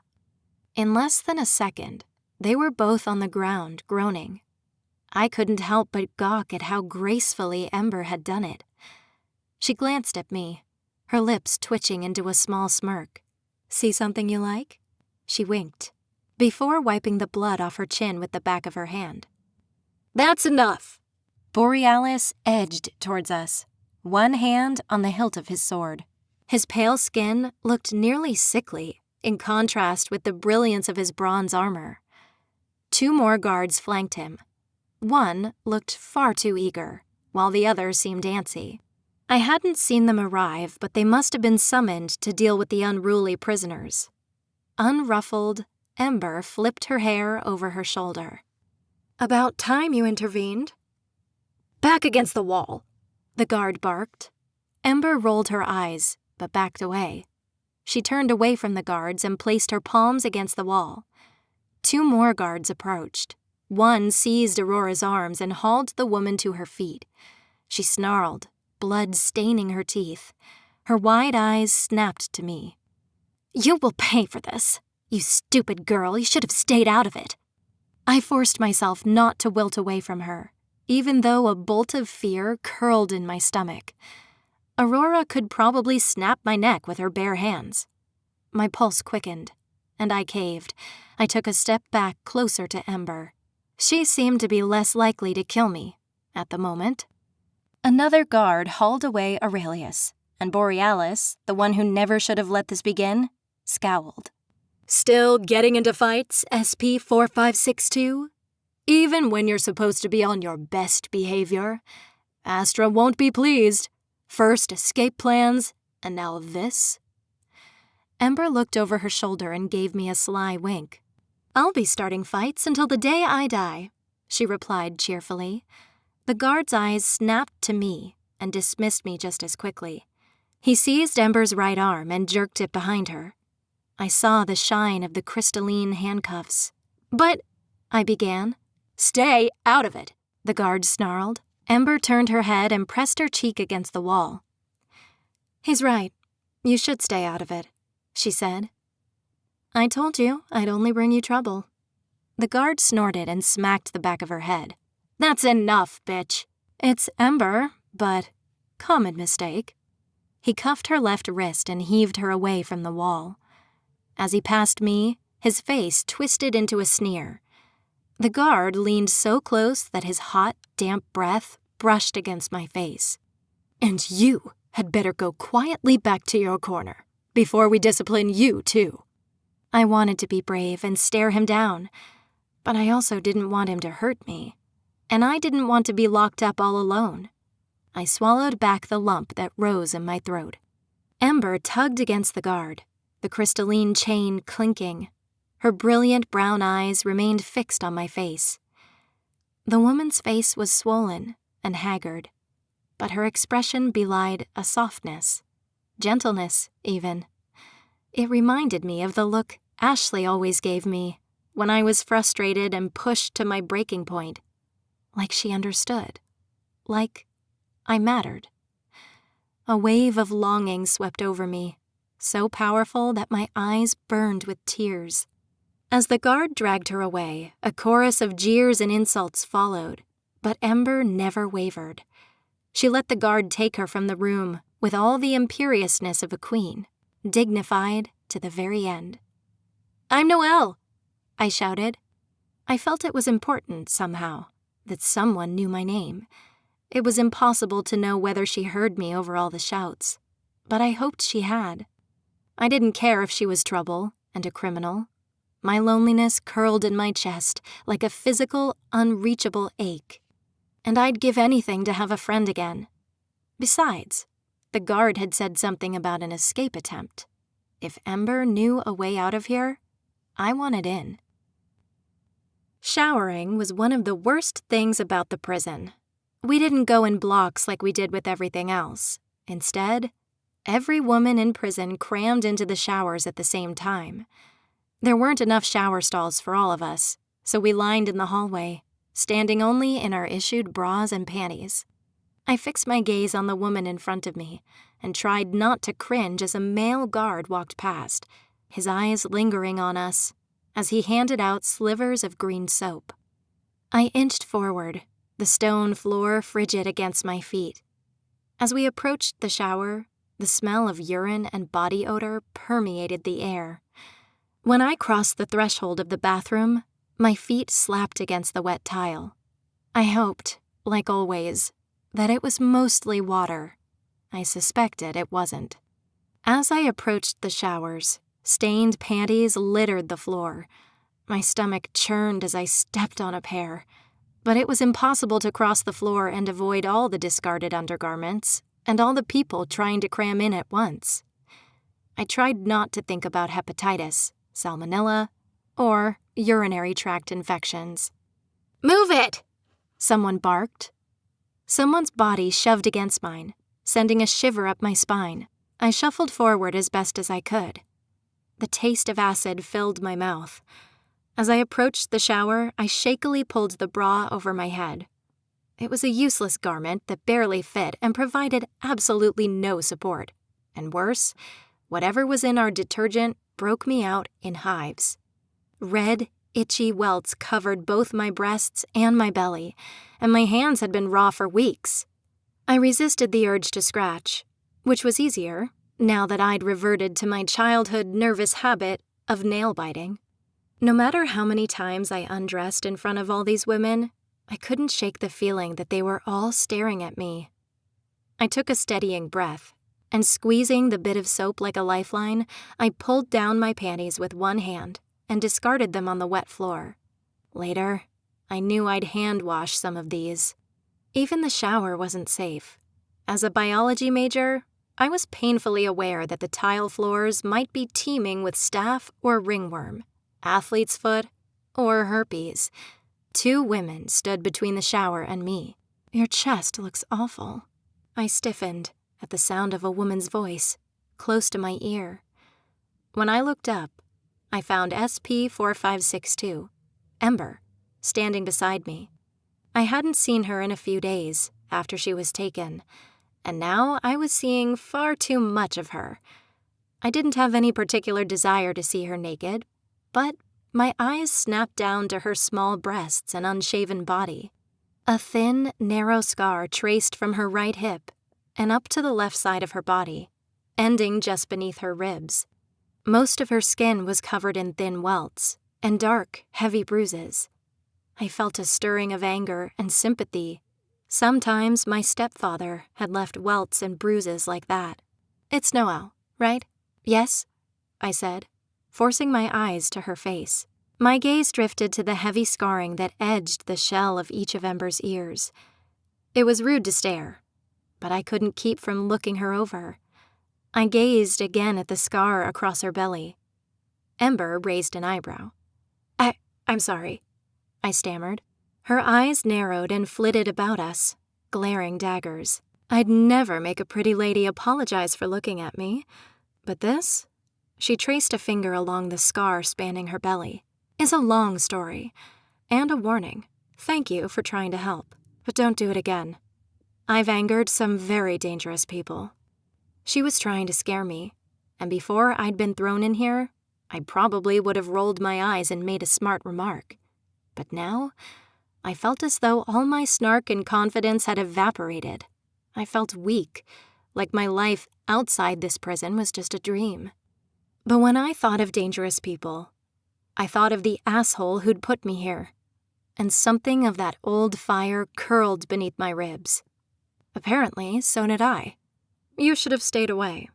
It's probably too late for that now, but you still ought to try. Aurora will be keeping an eye on you, and she's not someone you want to make angry. If your paths cross, you might be able to convince her you were just an innocent bystander. Not that she'd really care. She's a brood.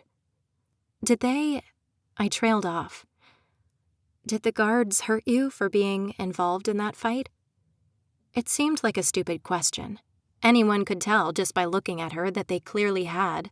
The guards can't do anything worse than what has already happened to me. I'd be more worried about what they'll do to you. You don't look as resilient as I am. Shouts came from the opposite side of the bathroom. My head snapped towards them, but I couldn't see who was fighting over all the bodies around me. Stay away from fights, Ember muttered, or you won't survive long. You don't stay away from them? That's because fights come to me, not because I want to fight. And what happens if you try to escape? I whispered, taking a step closer. Beside me, Ember stiffened. Don't do that. The woman before me stepped out of the shower stall and handed me her razor. She stamped back across the damp tiles. I looked to Ember, but she waved for me to shower first. Grimacing, I stepped into the shower and placed the razor on the tiles. As much as I hated having hairy armpits and itching legs, I didn't dare use one of those razors. They were shared throughout the showers from woman to woman, and I'd seen those razors covered in blood, dead skin, and things best not thought of. One might be useful as a weapon, but I hadn't quite figured out how I'd manage to hide one, or whether I'd manage to actually hurt someone with it. Everyone said the blades were dull anyway. I sucked in a sharp breath of air and braced myself as the cold water slammed over my shoulders and soaked into my hair. The drain by my feet was clogged, with wads of hair, soap, and a yellowing, blood-stained bandage. I forced back the bile that rose in my throat. Just get out as quickly as you can, I thought. I scrubbed at my skin with the waxy, sticky soap. Oily bubbles lathered along my legs and arms. I hoped the soap hadn't been used by another woman, but I knew it probably had been. My shoulders tensed as I ducked my head beneath the frigid water. I did my best to rub the soap through it, although I suspected it would do little to actually clean my poor hair. It was so short now. Uneven, too. I forced myself not to cry. It was just hair, and not worth thinking about. But I couldn't help it. Once I finished, I padded out, completely naked. I left the razor. Ember was after me, and it was clear she didn't care for the prison's razors either. A shiver jolted down my spine as I took the rough, hole-filled towel from the male guard and dried myself before him. Without meeting his eyes, I placed the towel in the waiting basket. Dozens of news stories slammed against my senses, stories about prison rape and sexual assault. I'd survived a few weeks already without incident, but that didn't mean it couldn't still happen. My hands shook as I took the waiting clothes and pulled them on. I wondered how many pairs of pants and shirts I actually had. My number was sewn on them, so I couldn't imagine it was many. The fabric of the new bra chafed against my aching, itchy breasts. I pulled on the panties, followed quickly by the pants and shirt. Over and done. When I turned around, Ember stood nearby dressing. Her bra and panties were the same as mine, a muddled flesh tone, but her uniform was a different color. "Why do they make you wear gray?" I asked. "Because I'm a spring." A spring? What did that mean? "Remember, Noelle," she murmured. "Stay away. I mean it.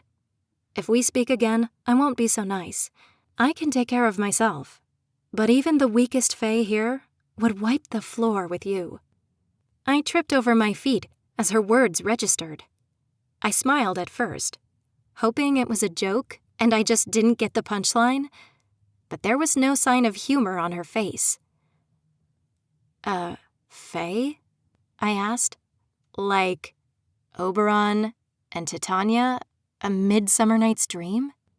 Ember's eyes widened, and her expression changed so suddenly that I nearly laughed.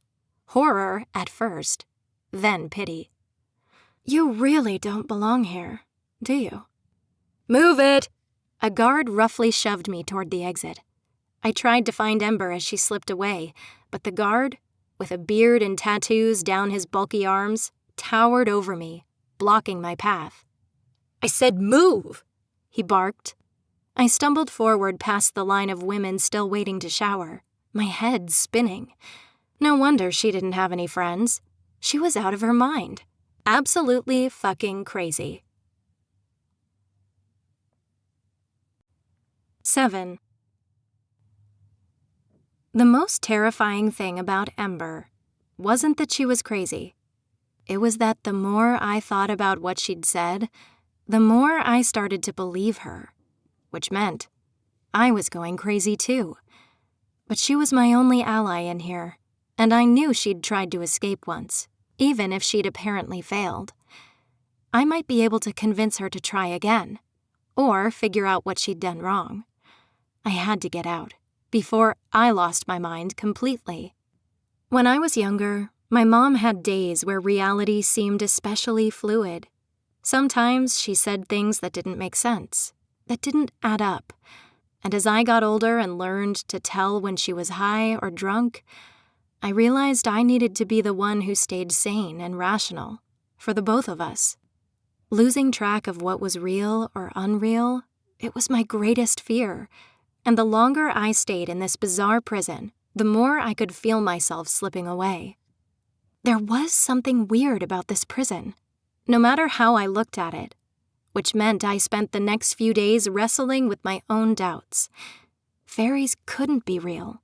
The more I tried to convince myself, the less sure I felt. I'd probably just misheard her, but I was afraid to ask, in case she managed to spread her delusion. But finally, I couldn't put it off any longer, and it was time to stop sitting in my cell and hiding in corners, driving myself crazy. Like it or not, I needed answers. The noise from the social floor reverberated in my ears with such force that it seemed to be a physical entity beating against my ears. I passed H2159, sitting alone as always. His muzzle was absent, so I saw for the first time his jaw and the thick layer of brown stubble. Ember sat cross-legged in a chair, with a dilapidated book in one hand. I approached her and leaned over her shoulder, peering at the volume, which was barely held together with thin, twine-bound leaves of paper, yellowing and torn. It was opened to a poem about flowers and a March Queen, whatever that was. "I told you I wouldn't be nice," she said, her eyes never leaving her book. I'd stayed away for 3 days, weighing the risk of letting myself get close to someone who was so obviously unpopular. But the silence and solitude had ground down my resistance, and I had questions that Ember might be able to answer, if I could even get her to talk with me.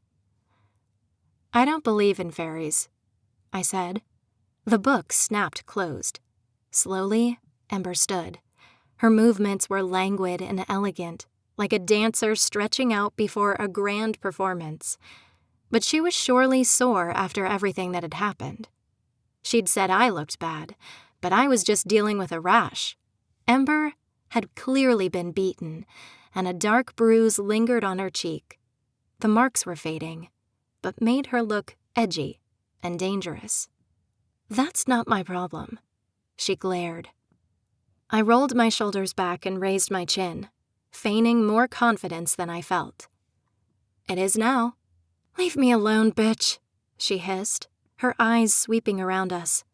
"Can't you take a hint? Drop the act. It isn't fooling anyone. If you want to get rid of me, tell me what's going on. If you're a fae, where are your magical powers and your wings?"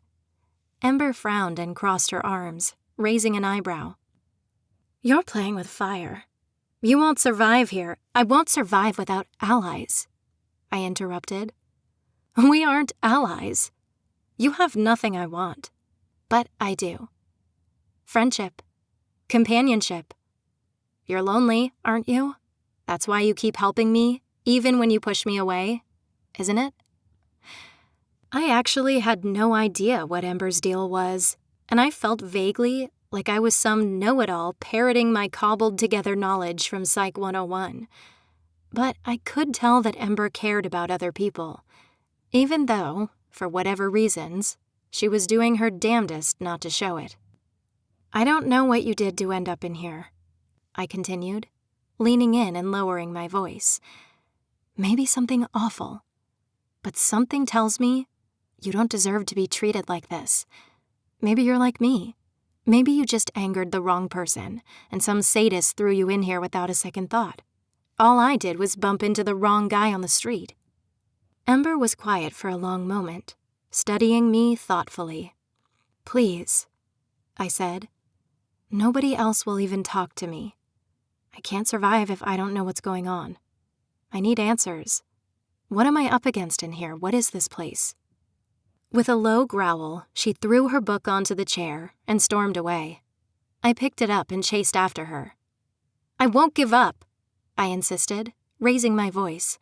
"I will follow you all around this prison if I have to. When you shower, I'll be right there behind you. Breakfast, I'll be standing so close to you in the line that it will grate on your nerves every morning. And when everyone goes to the gym and lifts weights or whatever, I'll be right behind you, nagging you with every damn question I can think of. You are going to help me, whether you like it or not." Abruptly, Ember turned around, and I slammed the book into her chest. She slowly curled her hand around it. The soft cover tore off its binding. "Back off, Noelle," she said quietly, crushing the feeble cardboard into a ball. Her eyes glittered like diamonds. My pulse jumped. A few inmates around us were pointing and murmuring, waiting for the conflict to escalate. I'd seen Ember fight. She could probably break my spine like a twig if she really set her mind to it. But after weeks of being ignored and keeping my head down, I had to try something. I stepped forward and swallowed. "Make me." "Fight!" someone shouted. "Knock her teeth in! Kick her ass!" Ember grabbed my arm and yanked me after her. I stumbled but forced my feet to keep up with her quick pace. When she reached the guard by the door, she gave him a curt nod. "We're going to the bathrooms." The guard smirked, clearly suspecting that Ember was going to beat me to a pulp. "Be quick about it." Ember nodded and tugged on my arm, pulling me into the hallway. We took 3 steps before she shoved me into the wall. A dull thud spread through my lower back as I struck the stone. Ember's arm was still curled around the book, and her forearm pressed hard against my belly. Her right hand held my wrist like a vice. She trembled. Whether from fear or anger was impossible to discern. "It doesn't matter what I tell you," she muttered. "You won't last the winter here." "I'm stronger than I look," I said. Ember's smile didn't reach her eyes. "What do you do for work detail?" she asked, changing the subject abruptly. I grimaced. "Laundry. I tend to the garden and the animals." "There are animals?" I asked. Ember nodded, a distant look in her eyes. "The guards use birds to patrol, and I'm good with birds." Exceptionally good, even without my powers. What the actual hell? Birds? Powers? How do birds? Come on, I'll show you. I followed close behind, shooting nervous glances at the guards as we passed them and headed up the stairs. Are we allowed to be here? I thought you weren't supposed to leave the social floor. Officially, you aren't without permission. But we got permission. We're going to the bathroom. But really, the guards don't care what you do, as long as you aren't attempting to escape. They're here to keep us in, nothing else. And if you do try to escape? I pressed. Don't try. We went up, slowly following the twisting spiral incline of the central tower, and then crossing a thin bridge to one of the upper floors. There were no windows on the lower levels, but as we went higher and above the ground, they began to decorate the walls. Finally, Ember halted before a large arched window looking out into a green courtyard. The garden. She nodded, without taking her eyes off my face. I peered outside the window and felt my lungs squeeze painfully. Large, red, pink flowers blossomed outside the window. Roses, I realized, but they were massive, easily larger than me, with petals as big as a blanket. My sense of reality snapped like a thin thread as my mind struggled to make sense of what I was seeing. An armored guard passed, riding atop a shiny beetle as big as a motorcycle. Shards of green grass stabbed into the sky like swords. I felt like Alice down the rabbit hole. No, I whispered, rubbing my eyes. Ember sighed. If you look to the left, you can see the stables where they keep the hummingbirds.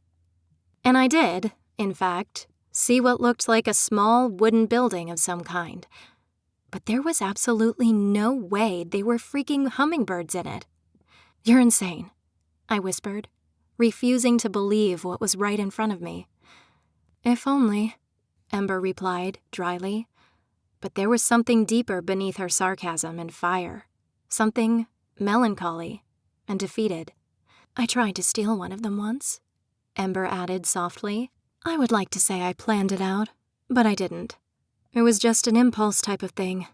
I was there, and I had a bird. All things considered, I did surprisingly well. I took out a lot of guards. But I got confused and flew into the brambles surrounding the prison.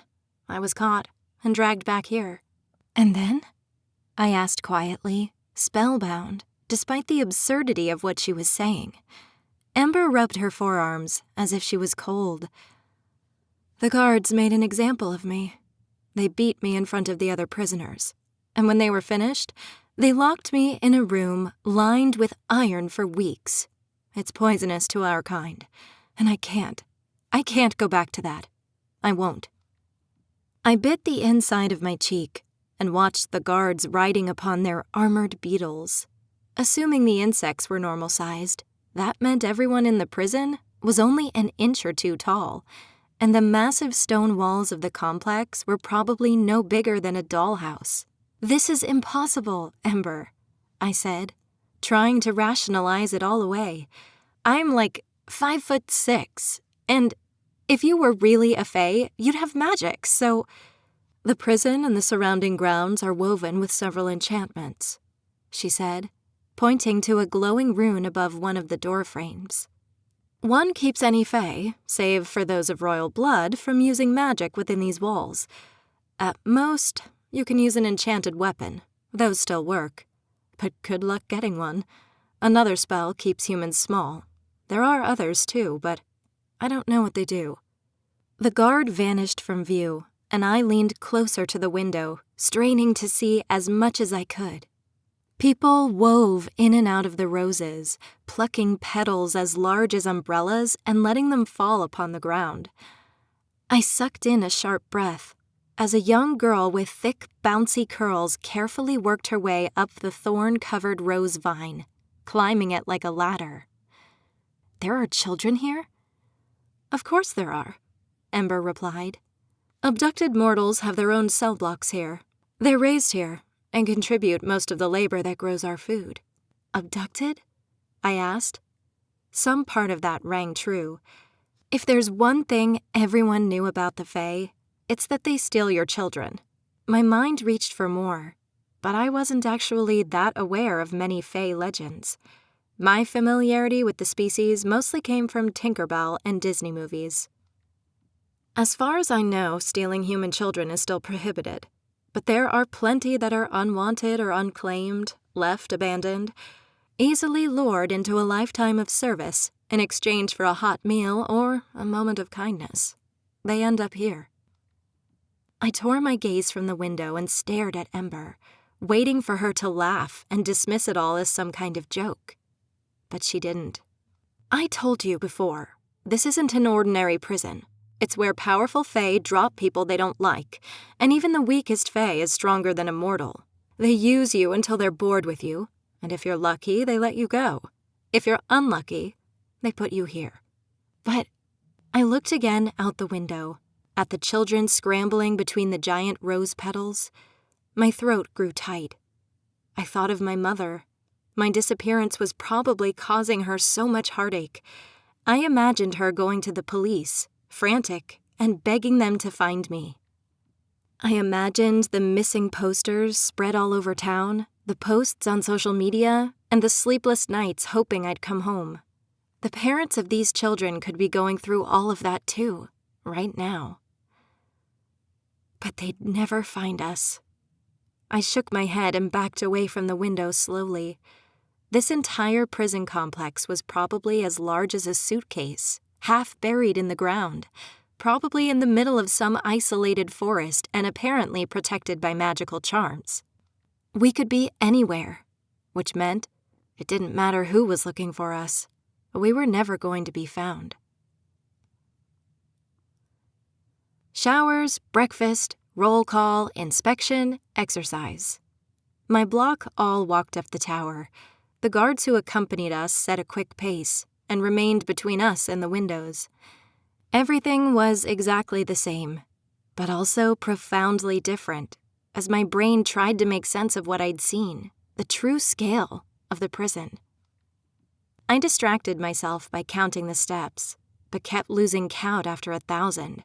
At first, it was difficult because I'd been slacking off on physical activity for a while, but I slowly became accustomed to jogging every day, up and down, over and over for an hour. By midday, my thighs were burning and my stomach was practically begging for food.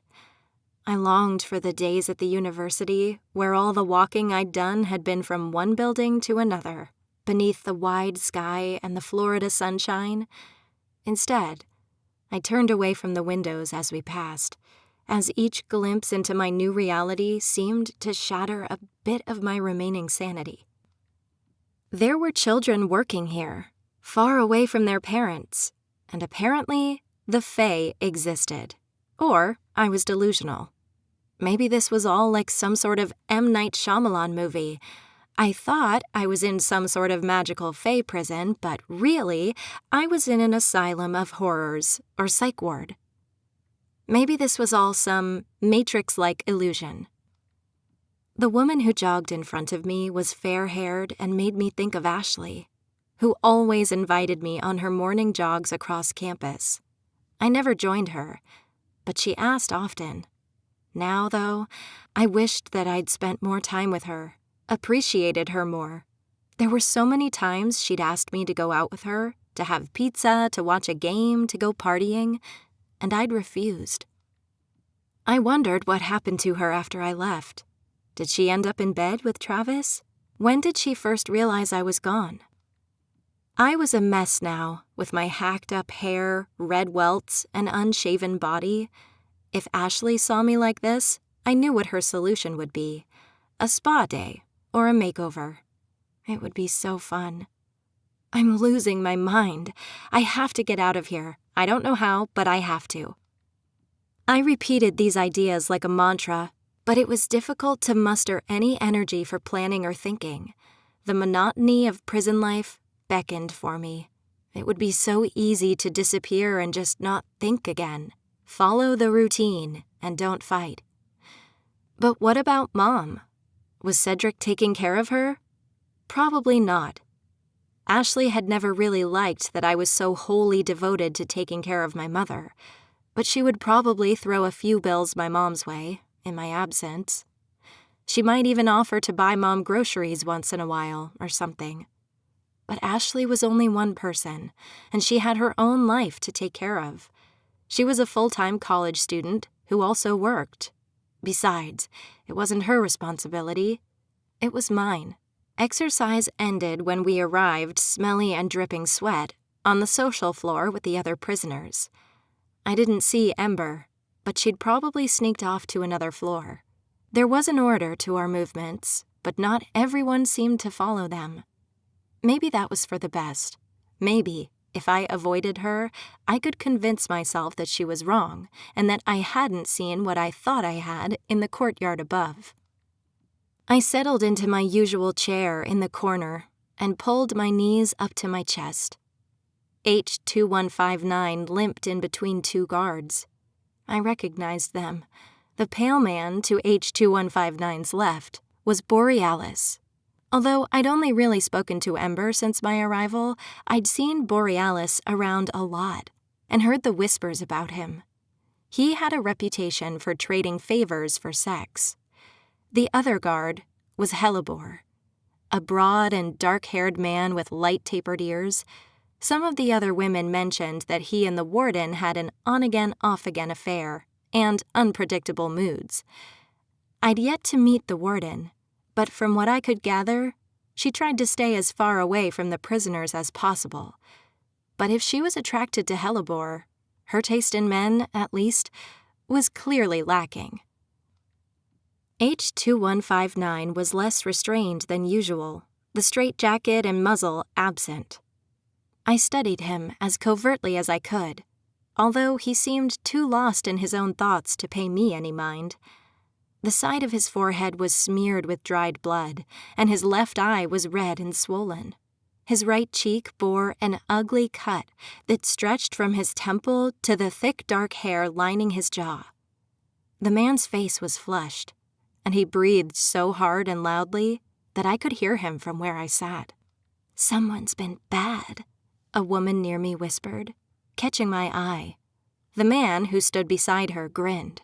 "A pity. We didn't get to see it." Hellebore shoved H2159 into a vacant chair and cuffed his wrist to the arm of the seat. H2159 hunched forward and coughed. A trickle of blood dripped down his scraggly jaw. He grumbled something. "What?" Borealis asked. H2159 coughed again, sounding as if he was trying to bring up a lung, but neither of the guards, or any of the other inmates, seemed concerned. I shouldn't have expected anything else, but surely H2159 had some friends here. Admittedly, he was terrifying. H2159 was so broad, tall, and muscular that he probably could have had a successful career as a bodybuilder or a stunt double in action movies. He growled at me any time I came close, but there were other scary people here too, and he was a prisoner, like the rest of us. Whatever he'd done, he didn't deserve to be treated like this. No one deserved to be treated like an animal. Part of me wondered whether he was a very dangerous fae, and that's why they kept him so restrained. But I was just a harmless human, and I'd been in chains too. That must mean there are others. But how could I tell? Everyone looked the same. I shivered, shaking my head at my own delusion. There's no such thing as fae. They couldn't exist. If I told myself that enough, it would be true. The biology alone wouldn't work, at least from everything I knew about the science of organic physics, which was more than most. "Water," H2159 rasped. I'd never heard such a feeble, desperate request in my life, but Borealis only laughed. Hellebore smirked. "After the trouble you've caused us, we're not bringing you anything." Borealis grinned, as if Hellebore's comment was the most hilarious thing he'd heard all day. Then the guards turned away, pausing only to chat with the guard who stood at the door. H2159 lowered his head. His breath still came in haphazard pants. Near me, a couple of inmates chuckled darkly. Maybe it would be easier to believe that most of the inmates really were fairies. Then at least I could pretend that human beings would never be so cruel. I dug my nails into the palms of my hands. The guards were still talking with one another, intermittent laughter bursting from them. Ember said we weren't technically allowed to leave the social floor, but she'd managed it. And the guards didn't seem exactly concerned about following rules anyway. I slipped from my seat and crossed the floor, silently willing myself to remain unseen. As I approached the guards, my pulse jumped. Borealis glanced at me. My blood felt like ice, but he turned away, back to his conversation. I barely dared to breathe as I stepped from the social room. I bolted upstairs. The nearest place for water was the kitchens. I'd never been inside them, but I'd passed them during our daily exercise. I jogged up the spiraling ramp, my heart racing. My entire life, I'd always been afraid to rock the boat. My whole life was school and work. Ashley was the one who took risks, not me. And I'd never, ever broken the rules. Not at a job, not at school, not at anything. If Ashley were here, my chest ached. But it felt important somehow that I didn't just sit there and let someone else suffer in my presence, doing nothing. How could I count on Ashley to put aside her animosity towards my mom when I was unable to do the same? People who needed help were rarely the most gracious. When I entered, the kitchen was quiet, save for a few women who stood washing dishes. The whole room looked too clean and sterile, like some strange and unreal place. All flat metal surfaces, gleaming from under-knotted roots and chunks of unidentifiable meat. I could easily imagine the hero of some bad science fiction movie facing his nemesis here. I slipped inside, and when one of them looked at me, I forced a smile. One of the guards sent me to get him a cup of water. The woman looked away, like I didn't exist. I crossed the white, sleek floor of the kitchen and glanced around, searching for the flimsy paper cups that we always used. I finally found one and went to the marble sink. After filling the cup, I walked out. Although I passed the guards along the way, none of them paid me much mind beyond the odd, lecherous look. I'm not enough of a threat for them to worry about. I suppressed a shudder. As I neared the social room, I slipped up the hem of my shirt and carefully hid the cup of water beneath the fabric, keeping a tight grip on the water with my hand. Borealis and Hellebore were gone, but one guard remained. He was one I hadn't seen often. I didn't even know his name. When I walked in, he was caught in a conversation with an inmate and didn't even glance in my direction. H2159 was still chained up. His breathing had calmed, but it was still loud. I approached him slowly, positioning myself so that I stood between him and the guard. I carefully uncovered the cup of water and placed it before him. He raised his head, his eyes narrowed and glittering. "Here," I muttered, nodding to the glass. "For you. I don't need your pity," he snarled. I hadn't expected him to have the thickest southern drawl I'd ever heard, and belatedly, I realized that I hadn't heard anyone with a southern accent since being imprisoned. Whatever else he was, H2159 was from the South, like me. He rose suddenly, pulling the cuff taut with a sharp ringing noise. I jumped back in surprise. Cold shot through my chest, so sudden that it took me a few seconds to realize he'd thrown the cup of water at me. After all the risk I'd just gone through to get it for him. My thoughts jumped to my father and the assholes my mom had dated over the years, and heat flooded to my face. The cup clattered to the ground and rolled away, leaving me shaking with fury and dripping wet. "Go to hell," I spat, storming back to my seat, where I squeezed my fingers around the armrests. From across the room, H2159 glared at me. I scowled and curled myself more tightly up in the chair. Across the room, the guard roared in laughter. So much for trying to help. 8. Showers, breakfast, roll call, inspection, exercise, leisure time. But because it was the third Friday of the month, and I'd been good, I was allowed to join the other inmates in visiting the prison library for the first time. The floor was sleek black stone, and the shelves made of battered wood. A few tables, bolted with heavy crystalline chains, sat in one corner. An old woman with gray-white hair flitted behind a sturdy desk near the door, surrounded by high cabinets. Her thin, wizened body practically drowned in her loose sky-blue robes.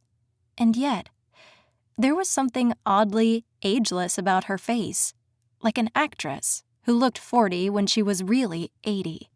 The tables had a small scattering of broken charcoal sticks resting on them. That seemed to be the only available writing utensil.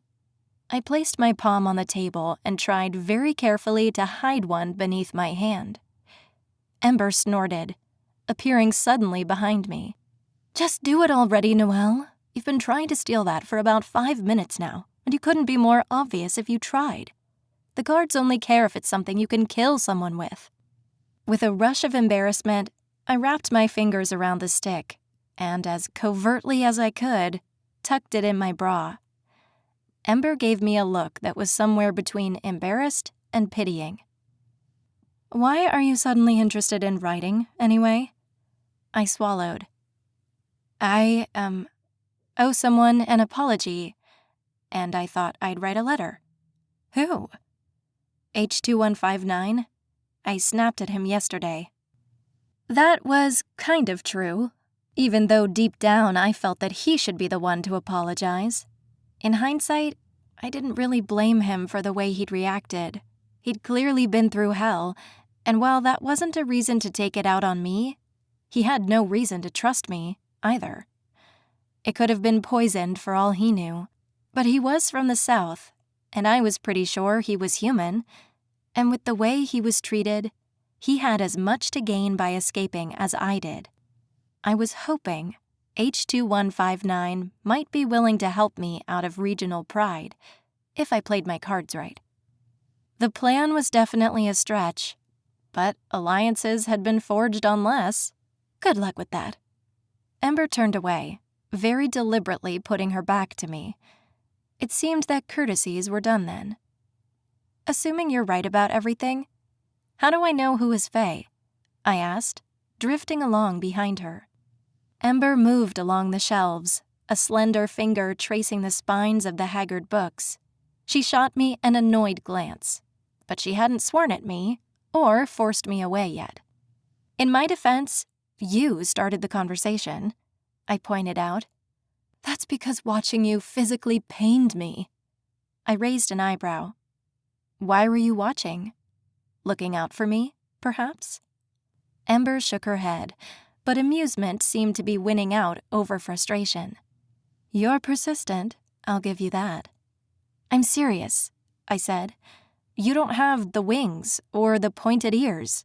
"Some of us do," she whispered, her fingertip lingering on a ragged volume of poetry. "The royal fae, the kings and queens, princes and princesses, have wings, but they're the only ones. The ears vary depending on what kind of fae you are, but when you're thrown in this prison, they're always clipped." She touched the shell of her own ear, and looking closer, I could see that the skin had been sewn raggedly together. My stomach twisted. They'd clipped her ears, like cattle. "I'm so sorry." Ember shrugged.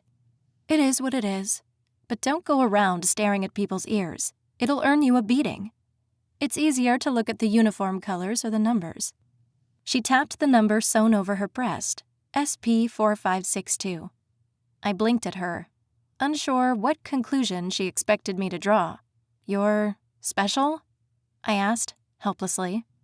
The first 2 letters stand for spring.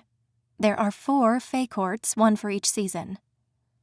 And then humans, I said, touching my own number, H3157. I cursed myself for not figuring out the simple system earlier. That was why H2159 and I both wore white uniforms. He wasn't a dangerous Fae at all. He was human.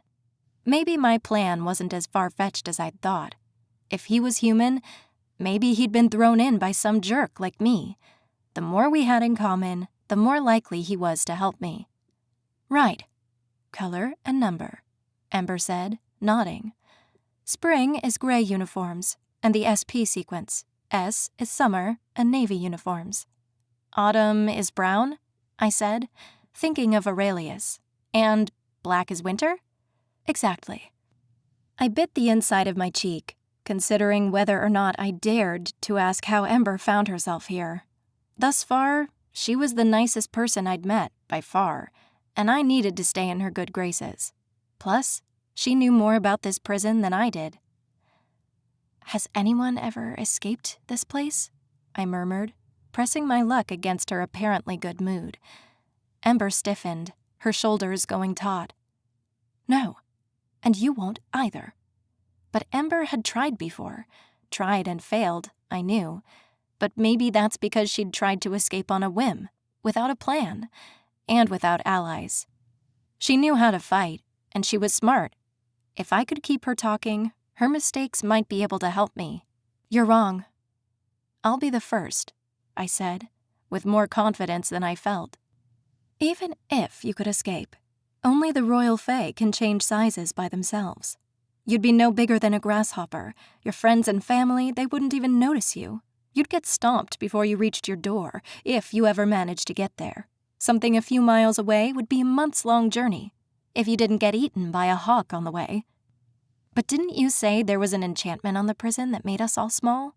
If I leave the prison, wouldn't that break and return me to normal size? Ember furrowed her brow and plucked a book from the shelf. I don't know. It depends on how the charm is woven.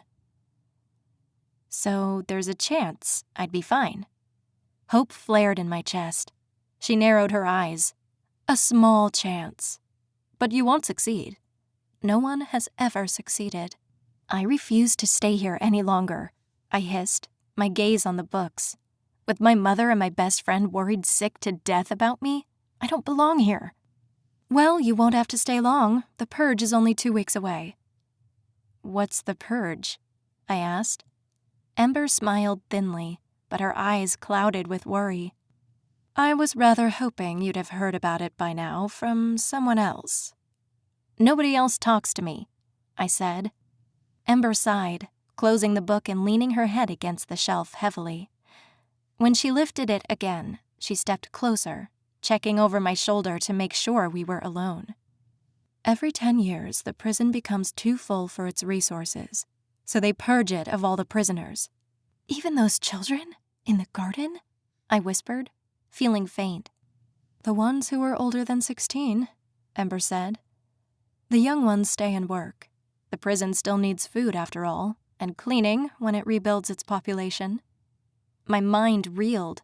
Why did this whole awful situation somehow keep getting so much worse? But where does everyone go? I asked, already dreading the answer. Compost, mostly. The garden, fertilizer, feed to the beetles. I was too stunned to respond, so I waited for Ember to continue. The Fae throw a tournament of sorts, where all the prisoners fight to the death save for one champion. The winner is freed, you see. It's a huge affair. All the royals arrive to watch the bloodbath and play political games. I searched her face for any sign this was just a terrible joke, but there was none. Terror rose inside me, filling my chest and my throat until I felt as if I would burst. I was going to die in 2 weeks, and nobody had even bothered to warn me. No, I murmured, my legs suddenly feeling weak. No, that can't be true. I can assure you it is. I told you wouldn't survive the winter here. No one will. I told you not to get close. You're a nice girl, Noelle. But if we meet during the purge, I will kill you, without a second thought. The hair on the back of my neck stood up as my brain registered the threat. My breath gave an embarrassing, suffocating hitch. You wouldn't. Ember returned her book to the shelf and met my gaze. Her eyes were as hard as steel. You wouldn't be the first innocent person I've killed. I'll regret the deed, but I know from experience that I'll be able to live with it. I couldn't tear my eyes from her face or move away. I'd given Ember the benefit of the doubt. I assumed that, like me, she was just a victim of circumstance. But she wasn't. I gulped, unsure what to say when faced with such an easy admission of guilt. Is that why you're here? For killing, I mean? Ember took another book, cradling the falling apart pages between her hands. No. I'm here because... She trailed off, her voice hesitant. I was charged with high treason. Doing what? Trying to kill your leader? Ember's laugh was bitter. No, and in hindsight, that might have improved my situation. I was accused of plotting to overthrow my queen, so she imprisoned me here. Accused, I said slowly. But it wasn't actually proven? You did anything wrong? Queen Beryl was never the sort of woman who would let details like proof keep her from doing what she wanted. And she never liked me to begin with.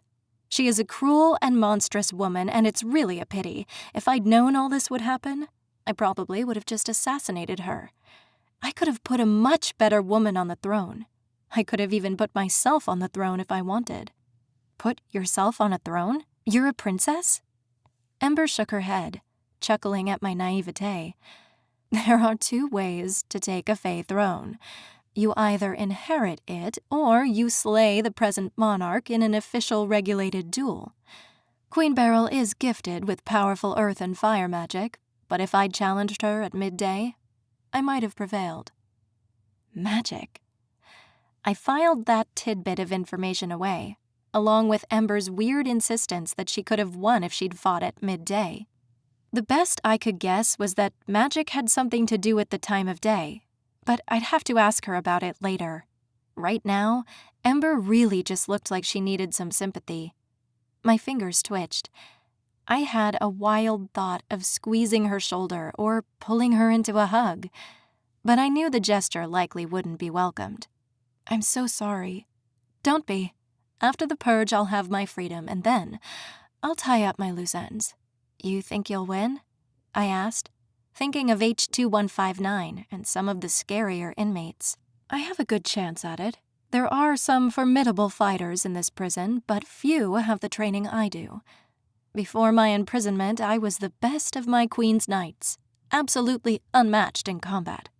10 minutes! The guard barked. I hastily grabbed an armful of books that had been discarded on the table, knowing that I might not have the opportunity to get any later. But why risk dying? I whispered. Why not try to escape and get your freedom that way? If you're really so formidable, it should be easy for you. Ember shook her head. If I'm caught again, I'll miss my chance to regain my honor and to win my freedom. Haven't you been listening? Escaping is impossible. I've got a much better shot at surviving the purge. She might, but I didn't. I don't think I've ever been in a real fight, unless you counted the earlier scuffle I had with the other inmates, and Ember had done most of the actual fighting. If you were really a knight, you'd be brave enough to try again, I hissed, desperation burning inside me. Maybe we could get help. Maybe we could save the others. What you really mean is I should relinquish my one chance at freedom, something I've been preparing for years, to save an entitled, whiny human girl. There was a time when that rhetoric might have worked on me, saving the innocents and all that. In case you haven't noticed, I'm not a knight anymore. I'm a convict, just like you. She turned on her heel and stalked to the waiting librarian. Ah, it's Ember again, the old woman chirped. Hello, Ember replied. I fell silent, waiting, as Ember and the librarian chatted about some September princess who'd pledged to send a wider selection of poetry. I couldn't continue our conversation in front of the prison librarian, but my mind raced. If we only had a few weeks left to live, I couldn't be the only one planning an escape. Maybe there was an escape plan already being set in motion, and I just hadn't heard of it. Now, more than ever, I had to get out. If I didn't, I'd die. I just had to figure out a way to persuade Ember to join me, or at least to point me in the right direction. Ember finished checking out her books and headed towards the entrance. "Wait for me," I said, as I placed mine before the librarian. But the tall fae didn't even pause. As she walked away, I glanced frantically at the librarian, torn between checking out books and taking advantage of every second of Ember's time. The librarian cleared her throat. "Now, Ember, I'd expect more courtesy from a woman like you." Ember's shoulders stiffened. She halted at the edge of a table and glanced back at the librarian, who smiled benignly and began stamping my books. "And what good has courtesy ever done me?" Ember asked. "It's all about you, isn't it?" the librarian asked, winking conspiratorially at me. "Shouldn't you be introducing me to your new friend?" Ember dropped into a nearby chair and put her feet up on the desk, seemingly resigned to her fate. I didn't entirely understand how the librarian had gotten her to stay, but at the moment, I didn't really care. It was impressive, though. "I'm Noelle Fidelis," I replied. "Luna," the librarian said. "It's very nice to meet you. I see that you have an eclectic taste." Heat rushed to my face as I looked over the volumes I'd grabbed. One was about erosion control, which might be interesting, but one wasn't even written in English, and another looked to be something about landscape painting. I should have been smarter about it and tried getting some books that would help me understand this world, but I'd been so busy with Ember, I hadn't even looked. At least I'd found out about the purge. Somehow, that seemed more pertinent than any old books I could have discovered. "I didn't have enough time," I admitted. "I just grabbed whatever was closest." "And Ember didn't offer to help you?" Luna asked, sounding scandalized. "That's hardly generous of her." "Your criticism is noted, Luna," Ember replied, her lips quirking into a soft, wistful smile. "I beg your most gracious pardon for offending your delicate sensibilities with my uncouth mannerisms, but I bid you to remember that I've not been a knight for nearly a year now." Luna stamped the last book and leaned forward, her eyes bright with mischief. "I've found that Fae Knights are really the most easily managed of all creatures. Remind them of their vows, and they become quite amicable. 5 knightly virtues, and we can safely say Ember once swore to uphold them all." "But it's easy enough to lie about something," I said. "The Fae are unable to lie, Noelle," Luna said so seriously I didn't even think about doubting her. "Mind you, that doesn't mean they don't put tricks in their wording," Ember interrupted, "and I only swore to uphold 4 of those 5 virtues. No one cares about chastity these days. Courtesy, generosity, chivalry, and piety," Luna said, winking at me. "Hold her to them, Noelle." Behind me, Ember snorted. "But she isn't a knight anymore," I said quietly. Luna's blue eyes sparkled with something profound and knowing. "That's true," she whispered, her voice so soft I barely heard it. "But knights are trained to believe steadfastly in the spirit of optimism and honor. That's not something so easily forgotten, even if Ember believes it is. And they're terribly susceptible to imperiled maidens." I stared at her for a moment. There was something about Luna that I couldn't figure out. A sort of energy she emitted that made the hair on the back of my neck stand on end. "I have other patrons," she said, offering an apologetic smile. It was as if a spell had been broken. "Right, thank you," I said, gathering my books. Ember rose and I followed her out. What did she whisper to you? Ember asked. I frowned. Luna? The Fae nodded, her brown eyes filled with a strange, harsh-edged concern. She told me how to manipulate you. It sounded malicious when I thought of it like that. I swallowed down the lump in my throat, ignoring the tightness in my chest, and forced a bright smile. Nothing really. She told me good luck. I lied. Do my best to survive here. This was all so insane. I was stuck in a Fae prison, and soon I'd be forced to fight against other inmates. But one thing was for sure. I had to escape before the purge. So you can't use magic here, I said, trailing behind Ember. Because of the enchantments, right? But magical objects are possible? Where could I get one of those? You can't, Ember said. Even minor enchantments are locked up in the warden's office. Ember quickened her steps, practically running to the cafeteria. I clenched my jaw and forced myself to match her pace. If I come up with a good plan, I murmured, leaning closer. Will you help me? Not even then. When we stepped into the cafeteria, Ember audibly gasped, and her muscles tensed. Why is he here? I froze. My eyes landed on the guard, deep in a conversation with the dark-haired stranger who haunted my nightmares.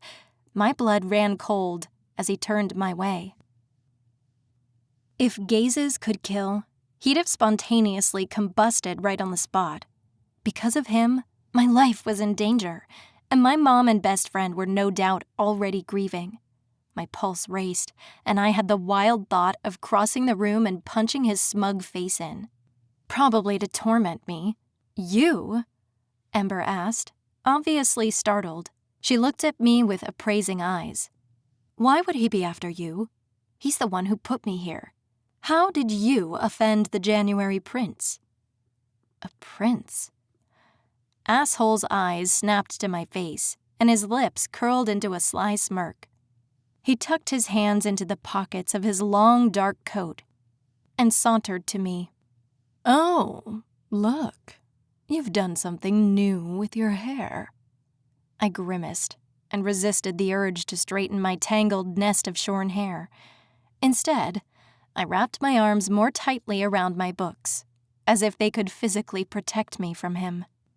And John Quill's plaything, said the asshole, glancing at Ember. I cannot imagine what she saw in you. Probably my ability to put self-serving sleazy men in their places, Ember replied, affecting a mock brow. Prince Aldrin. Not that you'd know anything about that. Unfortunately, I don't have time to banter with you. I've come for other entertainment, Aldrin replied. Leave us, or I'll make sure Astra makes the remainder of your miserable existence absolute torture. You think it isn't already? Ember asked. She left all the same, but not before flashing me a pitying look. Imperiled maidens, Luna had said. I'd never imagined myself a damsel in distress needing to be rescued by some disgraced Fae knight. But if playing that role gets me an alliance with Ember, I'd damn sure do my best. Shall we walk? Aldrin asked. I'd rather not, I replied. His smile remained unchanged, but his eyes darkened. It wasn't a suggestion. He seized my arm and pulled me after him. My books nearly tumbled to the ground, but I managed to keep them just barely tucked against my chest. I shot Ember a quick look, and her eyes remained fixed on my face, but she didn't rise from the chair she'd settled into. Let go of me, I snapped, pulling my arm away. Still unpleasant, I see. How much trouble would I be in if I just decked him right now? I glanced at the guards lining the hallway. No, if I was going to escape, I had to keep a low profile. That much I knew. The best thing to do right now would be to play nice and try to get as much information as I could from this jerk. Prison has a way of making you unpleasant, I replied coldly. You were unpleasant to begin with.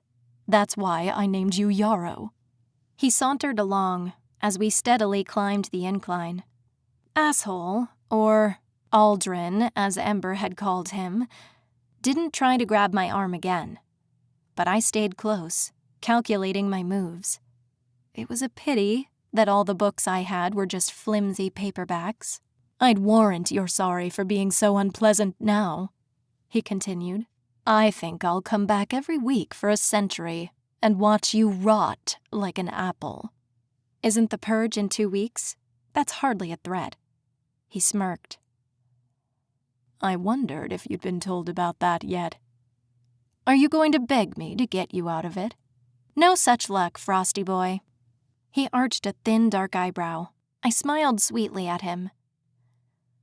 "You said I wasn't worthy of knowing your name, so you're Frosty boy, or Prince Asshole, whichever you prefer."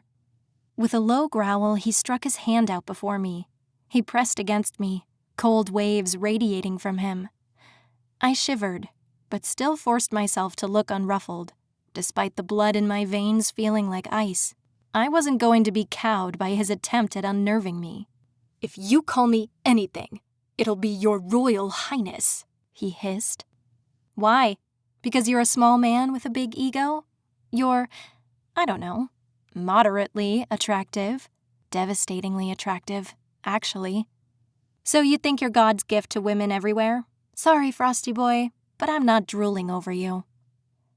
"Watch your tone." Anger flashed in his icy blue eyes.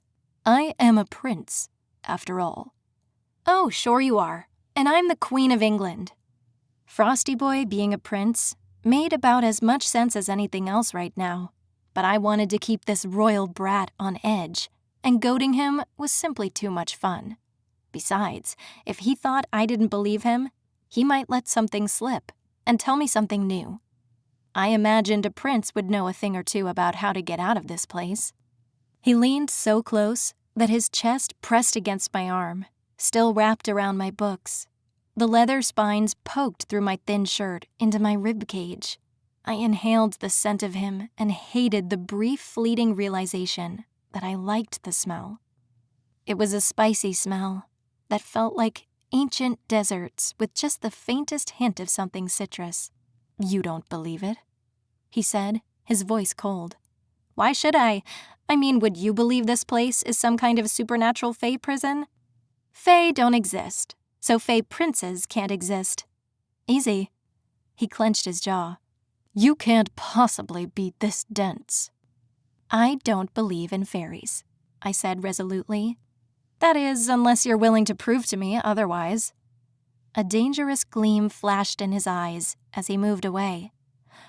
"Be careful what you ask for. I'd have thought you'd have learned that by now." "Come on, Frosty boy. Show me some magic," I replied.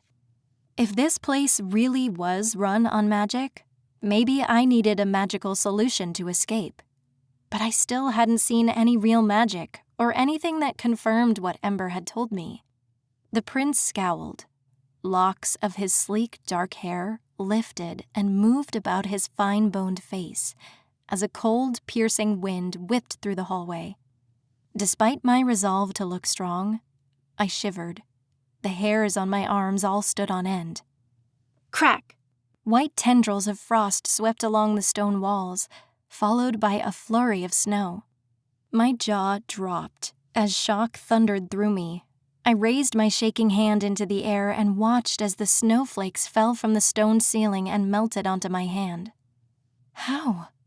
I whispered. The prince smirked. The air behind him shimmered and twisted, eventually forming into a translucent pair of dark and glistening wings that reflected the light like a polished gemstone.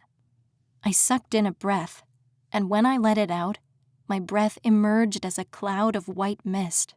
"I told you so, Yarrow," he muttered, drawing close to me once more.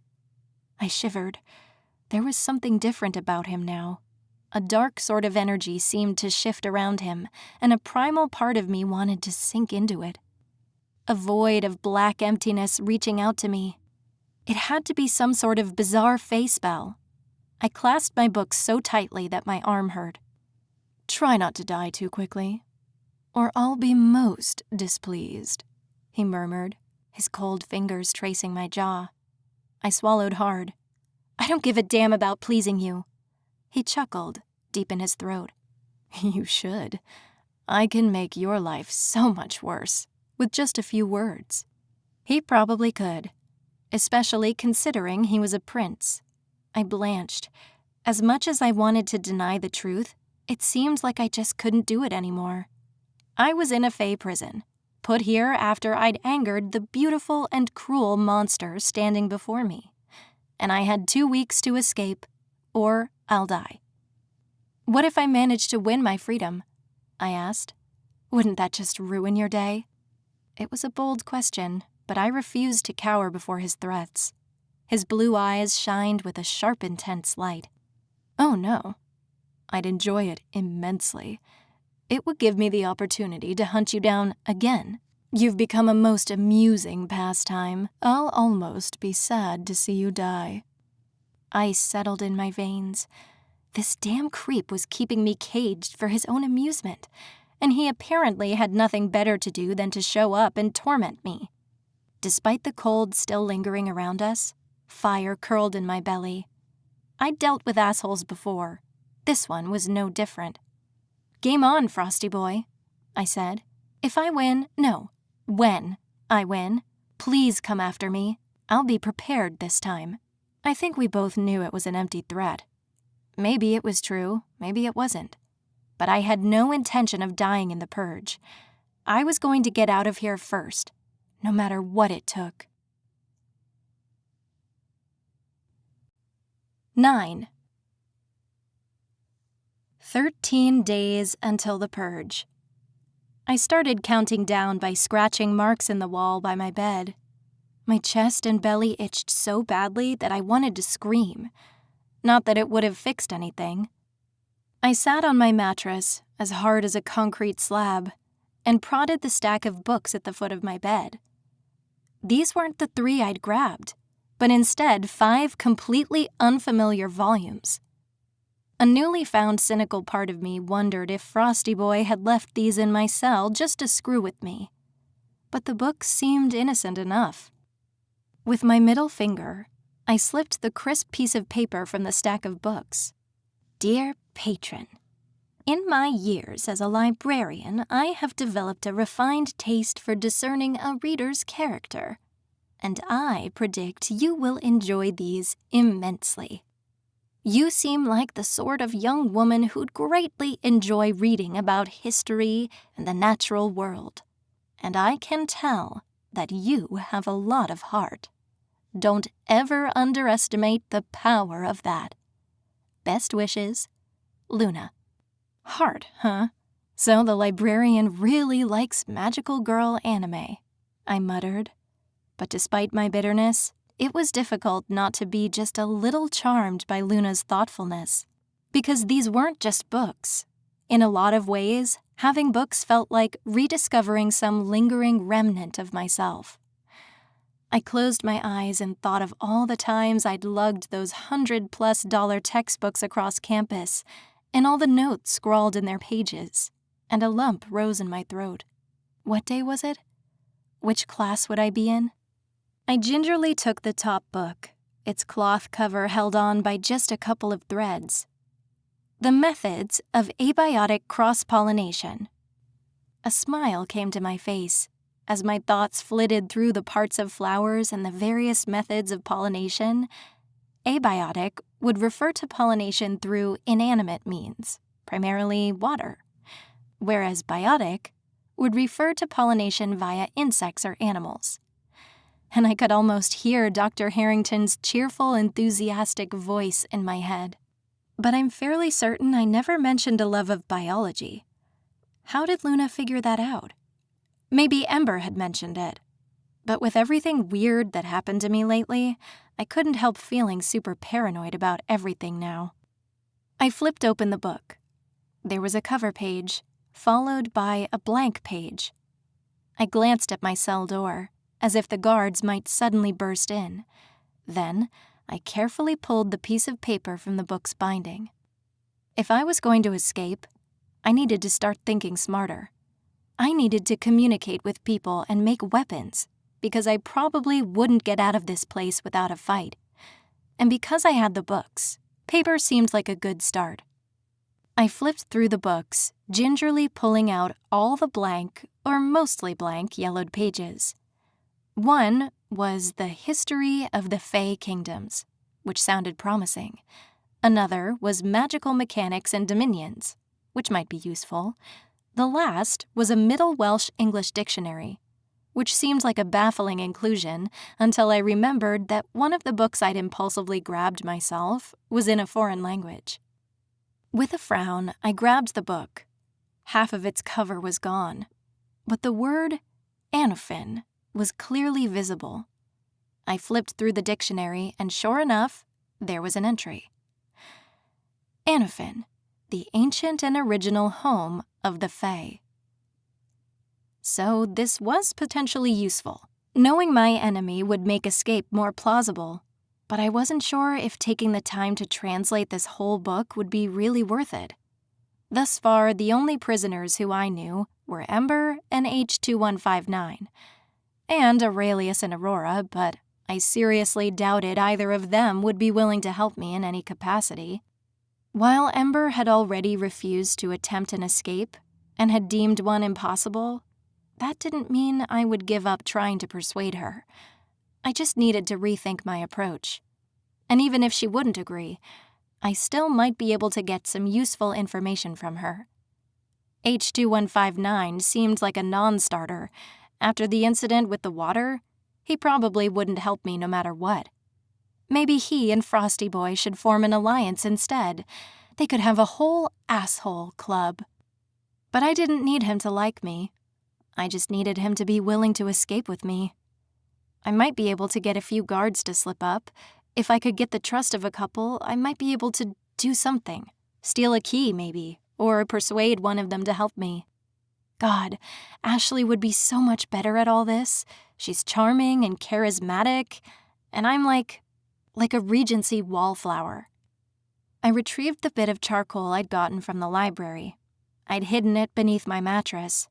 I took a steadying breath and pressed the piece of charcoal against the paper, channeling everything I'd ever learned about persuasion from Comp 1 and 2.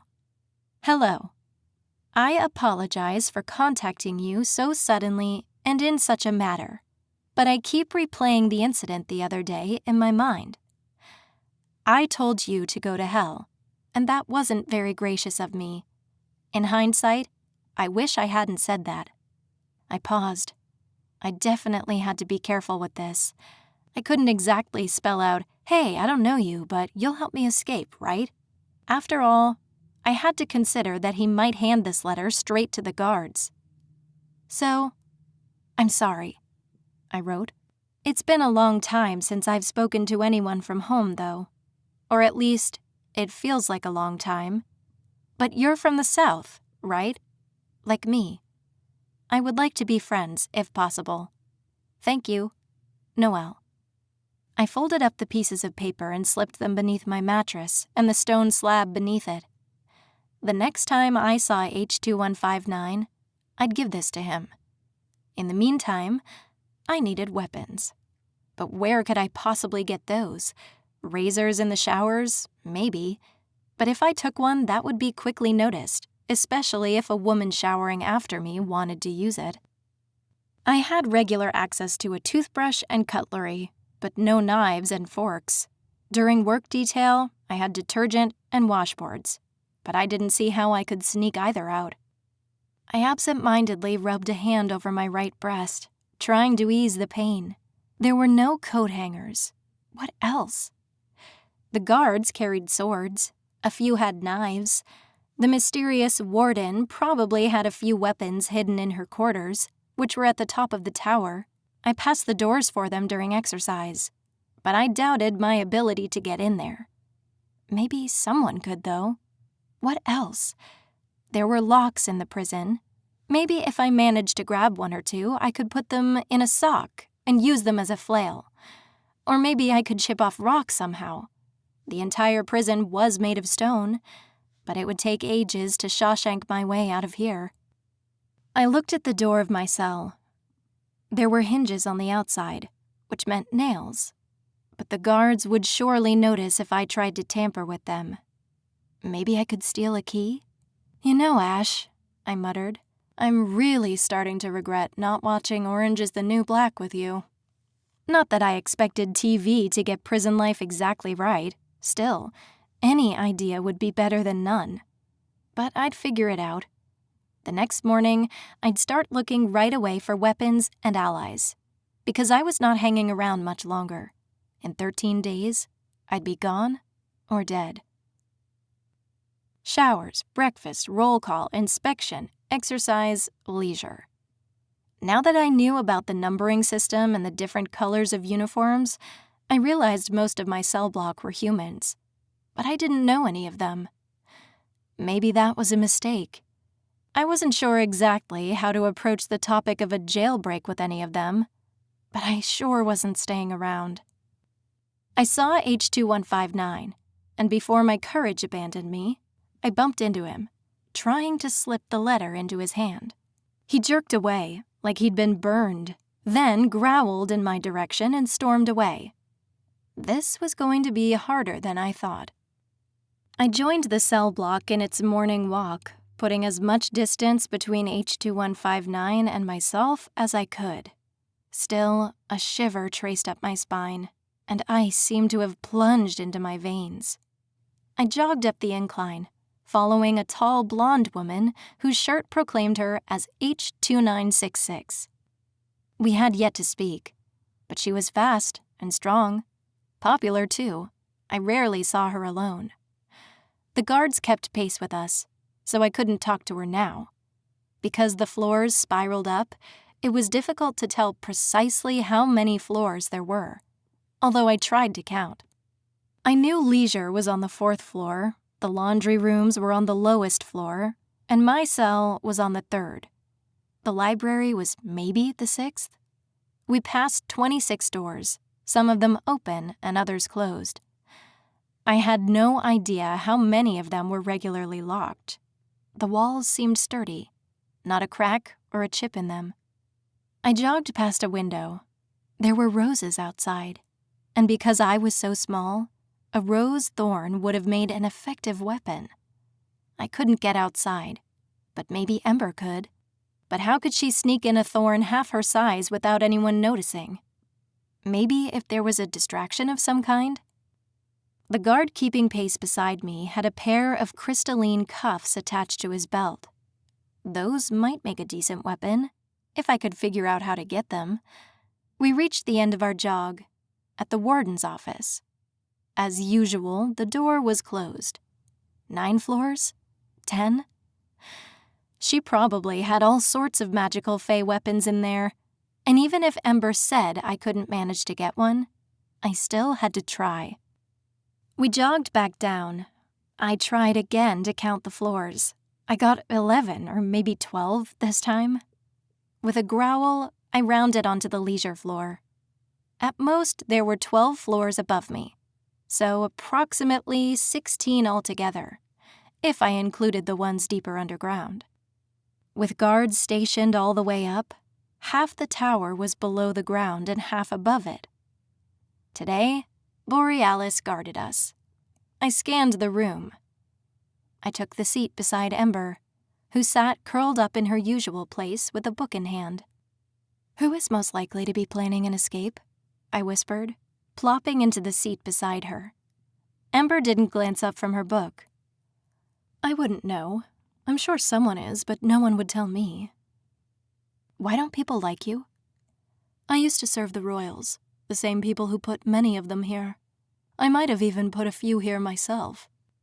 Silently, I wondered if getting close to her was a mistake. Ember had said to stay away if I wanted to survive, but it was too late for that now. Borealis stood by the door. With a revolted shudder, I dared consider what he might be willing to do in return for a favor. Probably not anything close to what I wanted, or was willing to pay. But maybe I could find a sympathetic guard and play up my own position as a victim, stir some pity. There was H2159 sitting alone across the room. Our eyes locked, and my breath caught in my throat. There was something in his gray eyes, a sort of intensity that made me think of Frosty Boy. Maybe I didn't need Ember's help to make enemies. Reaching out to him had probably been a mistake. A group of spring and summer fae sat across the room, clustered together and whispering. One of them, SP1237, always wore eyeshadow and sparkling highlighter, despite all cosmetics being banned, so I knew she must have power or connection somehow. She might be a good bet. "What do you know about SP1237? I asked. Ember didn't even glance up. "Rain, April Court." April Court, March Queen, January Prince. "There are 12 Fae Courts?" I guessed. "One for each month?" She nodded. "So why are you divided by seasons? Why do those matter?" "Because 4 courts, March, June, September, and December, basically run everything. So it's really more 4 courts and 8 smaller, less powerful courts." I mouthed the months, trying to figure out how it worked. Suddenly, I got it. It's based on astronomy. March and September are the vernal and autumnal equinoxes, while June and December are the summer and winter solstices. Correct. But if it's all based on astronomy, I trailed off, thinking. I felt like there were connections being made in my head, but I couldn't figure out quite what they were. "Is that why you wanted to fight Queen Beryl during the day? Something to do with astronomy?" "Sort of. The 4 seasons are tied to the sun or the moon, which imbues certain powers to us. The spring and summer courts are under the dominion of the sun, so we usually have powers tied to that. Earth and fire. Autumn and winter are wind and water." "Okay," I said, mulling the information over. "My strength grows as the sun rises. At midday, I would have been at my strongest." Aurora entered the room, her eyes immediately landing on Ember. I tensed, and out of the corner of my eye, I saw Ember lower her book. Her shoulders took on a stronger set, and she shifted in her seat. Aurora joined a few female inmates, clustered together in chairs by the door. "What's the story with Aurora?" I whispered. The blonde woman looked so strong. Surely if I could get her on my side, she'd be helpful, at least, for fighting the guards. "I don't know. She just hates my queen." Ember paused. "Speaking of royals, what's your story?" I bumped into Frosty Boy on my way home, and that made him angry. "Frosty Boy?" I shrugged. "He won't give me his name, so he's Frosty Boy now. It's only fitting since he won't use my name." Ember fell quiet for a moment. "Do you think Aurora might help me?" I asked, lowering my voice. "I don't want to die, Ember. I have to get out of here." "But what about everyone else? What about all those children tending the gardens, who are going to be forced to fight to the death the moment they turn 16? What about everyone else who was brought here for really stupid reasons?" My heart hammered against my ribcage as I tried to force the thoughts away. Saving everyone simply wasn't possible, and there shouldn't be any shame in admitting that. Or in saving myself. Wouldn't anyone in my position do the exact same thing? Ember snorted. "Don't count on it. Even if you had stayed away from me, she still wouldn't help you. She only associates with winter fae. What about rain? You never said." Ember's eyes flicked to the spring fae. "Maybe. If you had something you could offer her. She's an opportunist." "A potential escape?" I murmured. Ember's face softened with pity. "No one is going to believe you're capable of that, Noelle." "I know. Not even you." "But what do you have to lose, Ember?" I asked. "If staying means death, what's the worst that could happen if an attempt failed?" After I said that, I winced. I could tell by her face that Ember knew exactly what would happen if an attempt failed. Whatever it was, it hadn't been pleasant, but she didn't look upset at the question. "If I remain here, I have a chance to earn my freedom properly. And you are fine with everyone else dying?" I asked. "With that on your conscience?" "I've had worse on my conscience." I bit the inside of my cheek. "But you don't have to escape with me. You could just Help a little. You said that you help with birds, don't you think? Noelle, she said sharply. I wear chains when I tend to those birds, and there are always at least 4 guards with me. Even if I wanted to help, it would be impossible. What if I... Shouts exploded across the room. Aurora seized another female inmate, a spring fae, by her hair and smashed her face into a table. I straightened, waiting to see who jumped into the fray. This was a good opportunity, a distraction at least. I couldn't let the opportunity pass me by. I sucked in a sharp breath of air, looking for anything that might be useful. The furniture was bolted down. There were a few books, but all of them soft. My gaze snapped to Borealis, the guard on duty. "Hey, stop it!" he shouted. But Aurora threw the spring fae to the ground and kicked her hard in the ribs. The woman screamed and twisted over, trying to escape. More inmates piled on. The wiry and muscled A3715, a woman about my age, and a winter fae. All of them thrashing and pummeling at one another. "Get back!" Borealis snapped, shoving his baton at prisoners and trying to force them apart. I watched his belt as his back turned, eyeing his build. Borealis had weapons, and he was distracted by the fight. I would never be able to grab his sword, but maybe the knife sheathed at his waist or his crystalline cuffs? "What are you doing?" Ember said, as I leaned forward. "Getting into trouble," I said. "If you're not going to help me, I better learn how to fight." I sprang from my seat and crossed the floor, heart pounding. As I came close, the shouts seemed like physical movements, buffeting against my body. Borealis threw A3745 to the ground. I swooped in, trying to grab the guard's knife. I knew I only had a few moments before reinforcements arrived. My hand closed around the handle, but before I could grasp it properly, Borealis turned. I took a step back, trying to remain unseen. A fist burst into my ribs, sending throbbing bolts of pain through my body. I gasped for air and stumbled. My back collided into another inmate, who shoved me violently forward. Once more, I tried to grasp the knife, but an arm wrapped around my throat. I kicked and clawed at the muscled arm crushing against my windpipe. A flash of red shot across my vision, and Ember's fist collided with my assailant's arm. A deep masculine roar blasted in my ear. The grip around my throat loosened, and I ducked down. The man behind me was all muscle, and built like a linebacker. Ember wedged herself between the man and me. I whirled around again, ducking into the maelstrom. Inmates were yelling and fighting. I barely heard a clatter on the floor. The guard's knife. Before anyone could grab it, Borealis dove to the ground. He swept up, the crystalline blade coming across the back of a woman's knees. She screamed and fell over a table, just as Hellebore arrived, his white uniform a stark contrast with the blue uniforms of the inmates around him. Aurora drove her hand into Borealis's elbow. His arm snapped back, his knife slamming hard into the stone table. A glittering piece of the blade broke off and skittered across the floor.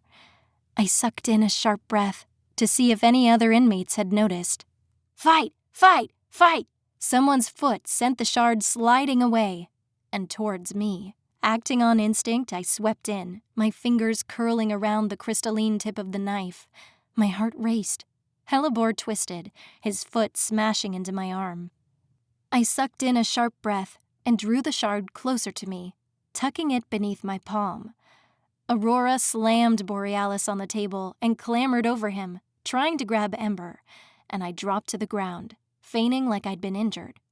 Carefully, I edged the shard beneath my body. Another inmate stepped over me. 2 more guards joined the fray, while Aurora screamed and thrashed, trying to free herself. I tucked the knife into the elastic band of my pants, crawled forward slowly, putting a hand against my hip. I clenched my jaw as fighting prisoners punched and shoved me. Someone grasped a handful of my shirt and yanked me back so quickly that my neck ached from the force of the movement. Ember. I shifted back with her, towards the corner. Suddenly, there was quiet, broken only by a few ragged, intermittent shouts. The disappearance of a knife tip would be quickly discovered. I had to hide it, and hide it fast. If the guards noticed it was gone, they would search us and the cells. It might take time for Borealis to realize it was missing, but I didn't know how long. My eyes darted around the room. As I edged to the door, the 4 guards seemed occupied with the remnants of the fight. One of them smashed a foot into the side of Aurora's head, unleashing a fountain of blood. I felt my belly twist in pity and hot indignation. Even if I didn't know Aurora, no one deserved to be treated like this. "Are you all right?" Ember asked, dabbing her bloodied lip with her forearm. "I think so," I said. But I froze as H2159, today muzzled and cuffed, lumbered towards me. A lump rose in my throat. My pulse jumped as he reached out, chains clinking melodically, and seized my arm. I hissed in pain. "Let go!" I snapped. "Now!" Ember added, her voice stern. He growled and scraped his nails against my palm. I scowled as he suddenly released me. In my hand, there was something warm and soft, a scrap of paper. I slipped outside the room and slowly opened the note. The courtyard, at midnight. 10. Almost midnight, 11 days until the purge. Because of the fight, we were all locked in our cells for the rest of the day and the night. The first thing I did was climb onto my bed and cut through the mesh, reaching through the bars to carefully dig out a place in the dirt and grass outside my window. Now that I knew I was tiny, the outside world made more sense. What I initially thought were large, heavy vines were actually only blades of grass. Really huge blades of grass. I dug up just enough space to bury the knife tip and carefully positioned a tiny pebble over where I'd buried my contraband. It wasn't much, but it was better than nothing. Now, on to other problems. I unfolded the thin note H2159 had passed me. How could I possibly get out to meet him when I was locked in my cell? And where was the courtyard? I'd yet to actually access any of the outside areas of the prison, but clearly he could. I bit the inside of my cheek. If I didn't show up, surely he'd guess that I didn't have a way of leaving my room. There's no way he'd agree to help me escape if I couldn't even get out of my own cell. And maybe I shouldn't go anyway. I shivered, my mind sorting too quickly through all the terrible things H2159 might have in mind for me. But paper wasn't readily available. That was why I'd torn out pages from the library books. He'd taken a chance to contact me, and had premeditated it. And maybe he's only an asshole because he's in an awful place, like this. What did I have to work with?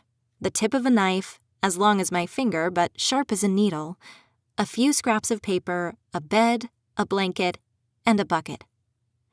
I stood and walked the length of my cell, squinting to see in the darkness. My stomach grumbled in protest, reminding me that I'd missed dinner. The walls appeared to have no chips or cracks. I peered outside the window again. Grass probably wouldn't be helpful in this situation. What I really needed was something to get my cell door open with. If only I had a bobby pin or a credit card, a paperclip for God's sake. I went to the door and sized it up. I tested the knob, hoping beyond all hope that some careless guard might have left it unlocked. But no such luck. Still, I prodded the knob with my finger and dredged up all the advice I'd gotten from, of all people, Cedric. There was a small hole on my side of the knob, and I knew that if I managed to stick something in it, I might be able to force the door open. I went to the window and dug up the tip of the knife again. It was deep blue with glittering inclusions. Then I went back to the door, and narrowing my eyes, I leaned forward and carefully pressed the tip of the knife into the lock. It was too big to go very far in, but I silently prayed that it would work. I twisted the bit of metallic crystal, grimacing as the blade sliced across my thumb. No luck. I pulled the knife tip out and instead wedged it between the door and its frame. I carefully edged the metal shard down, wiggling it back and forth. There was resistance as it met the lock. I pushed down. Nothing. I growled in frustration and tried moving the blade from side to side. When nothing happened, I drew the knife back once more and slid it up and down. Then, when I pressed down on the latch of the doorknob, it seemed to give just slightly. I willed the door to open. Click. I froze. The sound was soft, but in the darkened room it sounded like an explosion. I gingerly tucked the knife tip into my bra, wincing as the shard pressed against my red and itchy breasts. Gingerly, I pressed against the door, scarcely daring to breathe as the door inched open. I narrowed my eyes, peering at the latch. Part of the bronze metal was melted like drops of candle wax. The knife melted it. But how? Maybe it was magic. No, of course it was magic. Borealis had this knife, and it only made sense for the guards of a Fae prison to have magical weaponry. By sheer luck, the enchanted knife had somehow unlocked the door. Maybe it just heated up whenever anyone touched it. I'd figure it out later. Right now, I had a meeting. I peered down the hallway. It was dark, save for the green lights which glowed in the sconces along the walls. I'd never seen them before. Courtyard. Focus. The courtyard was presumably outside, and because my cell had a window looking outside, it had to be up. Climbing the tower at night was disorienting. It felt like the world was spinning around me. I moved as quietly and quickly as I could, ducking past the warden's office, where a light was still on. The stone floor cold against my feet. As I crawled beneath the windows, it took all of my willpower to keep from pausing and gazing through them. There was another door near hers, but I'd never been anywhere near it. The guards always stayed between the doors and prisoners. There was no one now, though. I twisted the lock and pushed the door open. Cold wind struck my face. I drew in a quick, exhilarated breath. The sky was clear, the stars brilliant in the sky. Orion. It was late fall or winter, or Orion wouldn't be so high. These were the gardens where all those captive children worked. In 11 days, they'd all be alive still, but the rest of us would be dead. A knot coiled in my chest. Someone had to do something. How could something like this continue to happen? How could the Fae abduct children and then, once they're tired of them, throw them into some kind of mortal combat against hardened inmates? Surely, someone must have the power to stop all this. But it wasn't me. I didn't even know if I could save myself. I'd only been imprisoned for a couple of months, but it felt like an eternity. I carefully slipped outside, keeping close to the wall. Before me, there was a vast expanse of grass. Across from it, a tall, dark shape. A wall, maybe? I shifted along, keeping to the shadows of the prison. Before me, the shadows shifted. I tensed, my pulse skyrocketing. "It's only me." The deep, gravelly voice sent a shiver down my spine. H2159 emerged from the darkness. He looked completely unrestrained, and there were no guards around. His beard and hair formed a tangled frame around his stern face. My body trembled, and I silently told myself that it was only the cold. "Come on," he said, turning his back on me and moving towards the shadows. This is a bad idea. I clasped my hands together and quietly followed. What if H2159's plan was to assault me or murder me? Sure, I had a knife tip in my bra, but that wouldn't do anything against him. He was twice my size and built like a tank. I gulped as H2159 led me through a small crystalline fence and into an area surrounded by shimmering stone walls. The ground beneath our feet became sand, and a wave of longing swept over me as I remembered all the times after work when Ashley and I had crossed the parking lot at Babe's and spent the evening on the beach. I forced back the threatening tears and glanced up, easily finding Cassiopeia in the sky. That was north. I knew which way east was. If I could figure out where I was, I might be able to find a way home. "Do they let you come here?" I asked, my voice soft. "To the courtyard? Yes. Sometimes." He had a scratchy voice, like he wasn't used to talking much. He was allowed in a part of the prison that I wasn't. H2159 was allowed outside. My heartbeat quickened. He would know more about outside the walls than I did. Probably more about the guards, too. "They don't let me come here," I said. He took my arm and led me to the wall, pressing close against me, so we were both hidden in the shadow of the stones. My heart beat so quickly that it made my chest ache. He smelled of sweat. "That's because no one is betting on you." "Betting?" "For the purge. I'm allowed out here for training. The warden has put a lot of money on me winning." That explained the rippling muscles. I'd assumed that he was just overzealous with the weights in the prison's dismal gym. I swallowed. "So, why am I here?" I asked. He rubbed his jaw and frowned. "I wanted to apologize, I suppose, for snapping at you."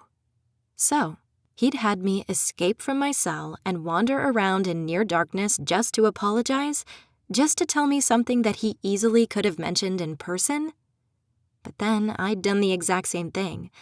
I laughed, pulling out the note I'd prepared for him, earning a grin as he read my own feeble letter.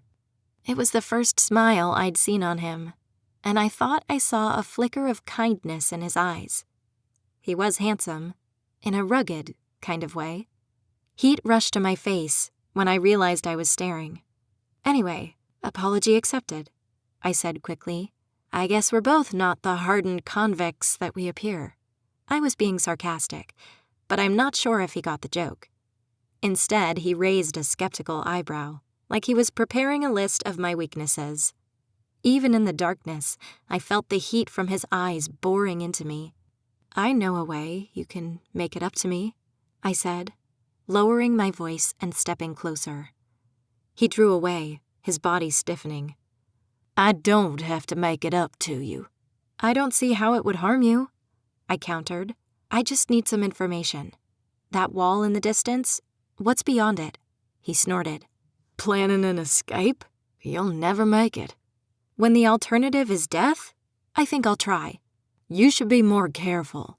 I saw you take part of that knife when the blade snapped. Someone else might have too." I was suddenly conscious of the shard tucked against my bra and wondered for a wild, irrational second if H2159 somehow knew where I kept it. If I were going to try, what would I need to know? "Around midnight. The courtyard and outer grounds are mostly abandoned," he said slowly. "Except for the stables."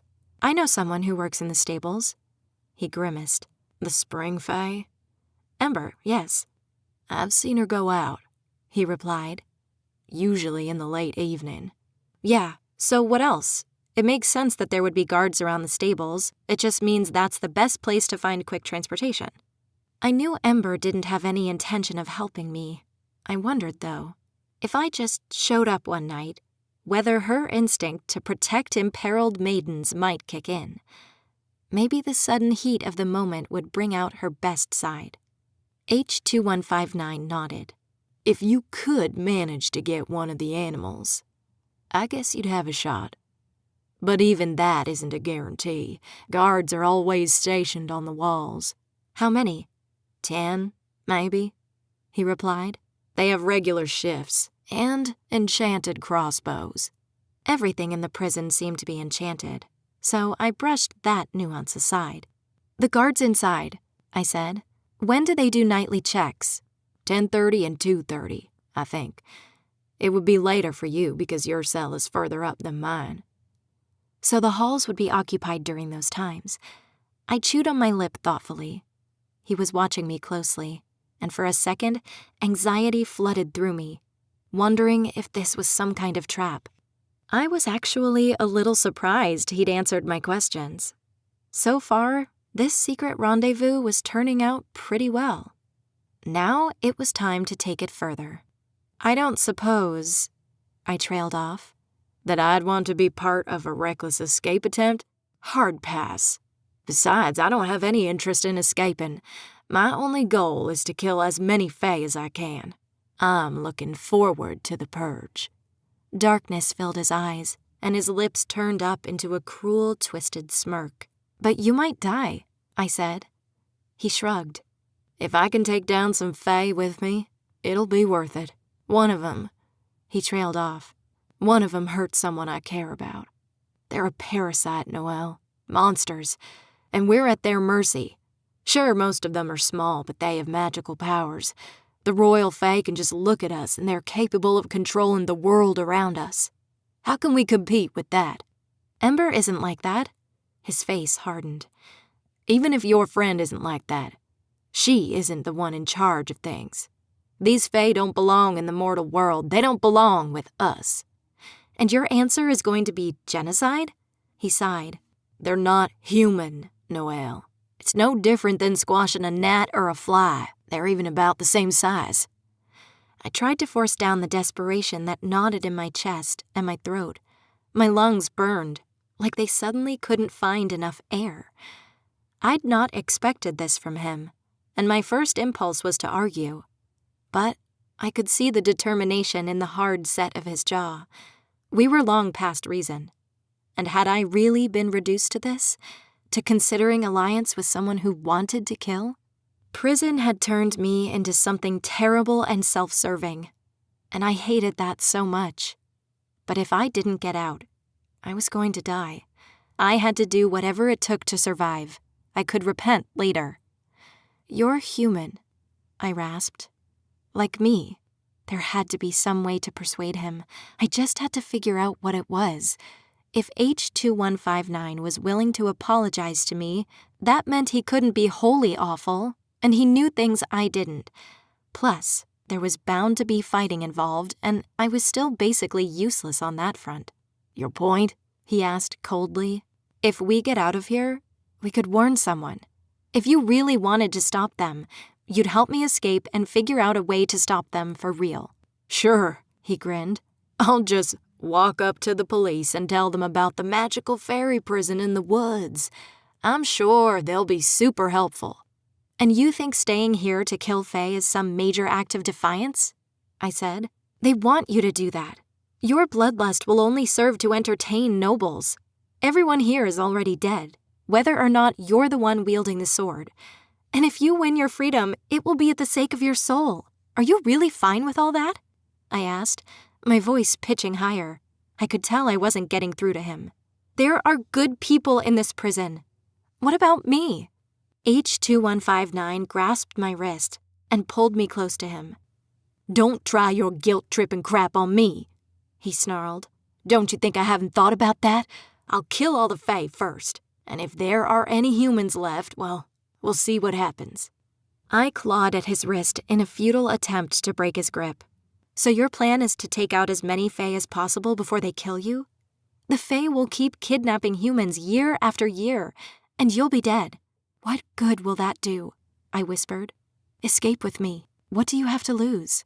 "I might consider it. If I actually thought you had a chance.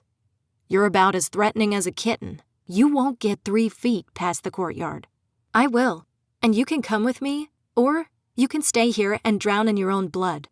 With a burst of anger and energy, I pulled my arm back and gingerly rubbed where H2159 had grabbed me. Fear mingled with anger as I realized how badly I'd screwed up this conversation.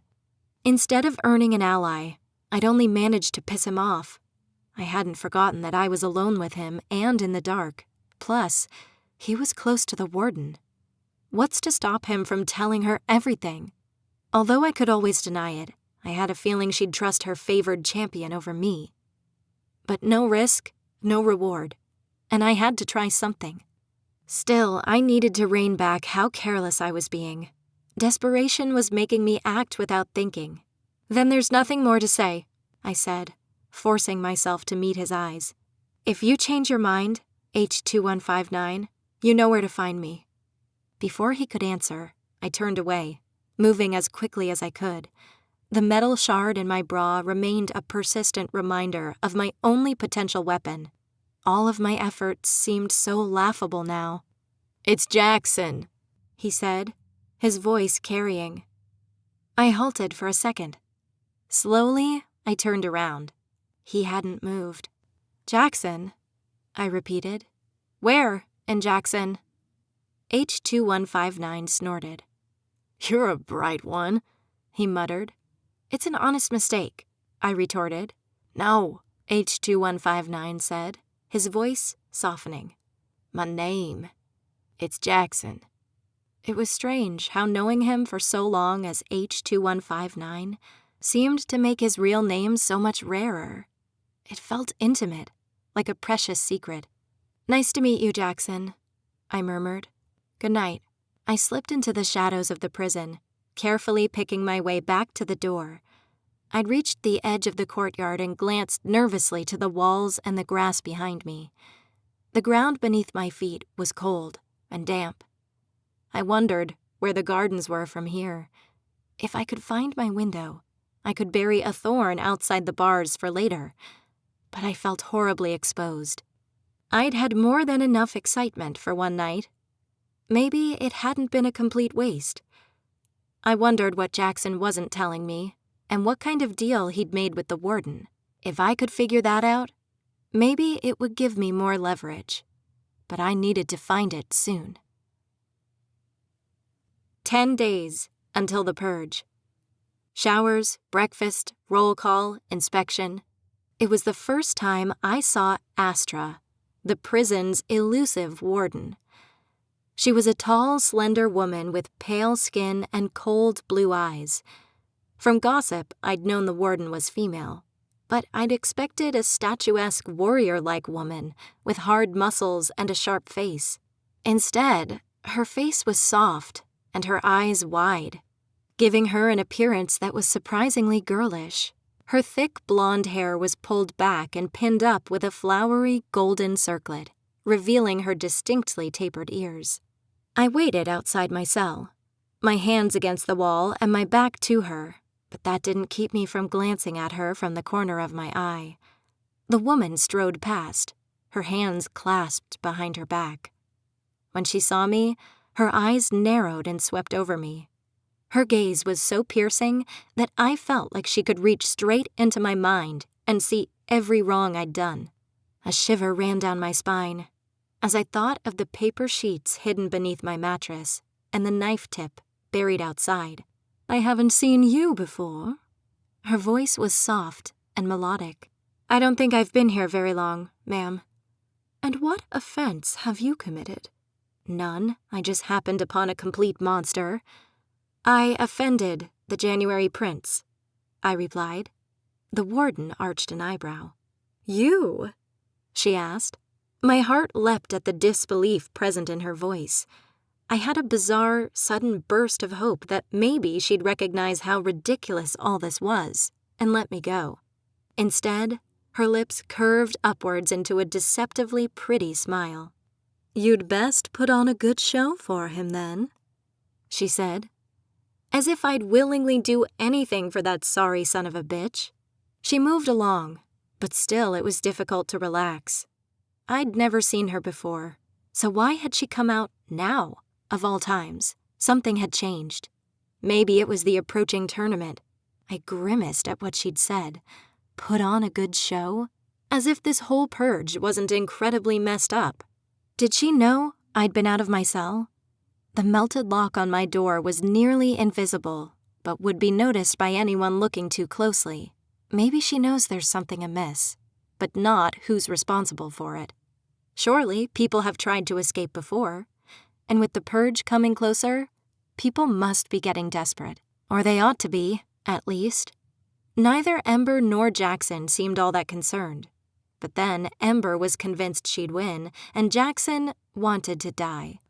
My heart ached as I thought of the children working the gardens, who would be forced to join into the fighting as soon as they became old enough, and all the innocents who'd suffered here over the years. Even those who weren't innocent didn't deserve to be forced into some sort of glory blood sport for an immortal race of fairies. Anger rushed through me, and I had a sudden urge to chase the warden down and scream and make her hurt. But I couldn't.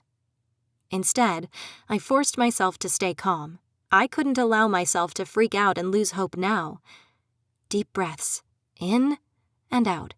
I couldn't save everyone here. I probably couldn't even save myself. But that didn't mean I wasn't going to try. I glanced back at my cell as Borealis walked every inch of it during a surprise inspection. Although he followed the same routine as always, I tensed as he approached the window. My heart raced as fear rose inside me. What if he noticed the loose mesh covering the bars, a misplaced blade of grass, or even a few wayward crumbs of soil? His eyes snapped to me, a lascivious smirk coming to his face. I swallowed and bit back a sharp retort.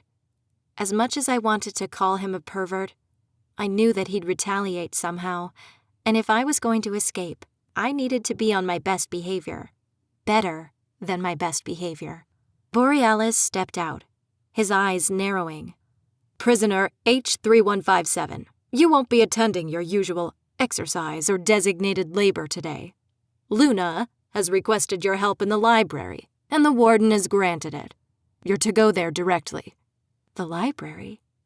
Thank you, sir. Borealis's eyes trailed over me, lingering uncomfortably long. Then he moved on to harass the next poor woman. I couldn't leave quickly enough. I didn't know the first thing about the library, but it would definitely be better than cleaning urine and shit-stained undergarments with my bare hands, which were now perpetually red and sore from the harsh detergents. The library might be a good place to look for potential weapons, too. If I was lucky, there might even be a map of the prison somewhere. And Luna had left the books in my room for me. That made her far nicer than the majority of the people I'd met in this prison, and I desperately needed an ally. Thus far, all my attempts to get help from anyone had failed. I wouldn't let myself give up, of course. If I kept trying, maybe Jackson or Ember would agree to help me. It was a slim hope, but I needed to cling to something. Otherwise, I'd fall apart. 11. When I entered, the library was empty. My eyes swept around, eager to use the lack of supervision to my advantage. There was a desk, which probably had pens in it. Although I had no idea precisely how, I knew pens could probably be made into a shank of some kind. The chairs and tables were bolted down, and while the shelves weren't, I didn't see how I'd managed to do anything with one of those.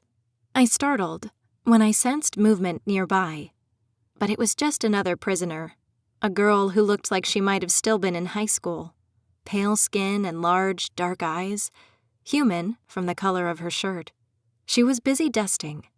Luna, the ancient librarian, stood placing an armful of books into a nearby shelf. She glanced towards me, her face brightening. "Hello! There you are. Will you take these for me?" I dutifully crossed the room and took the books from her.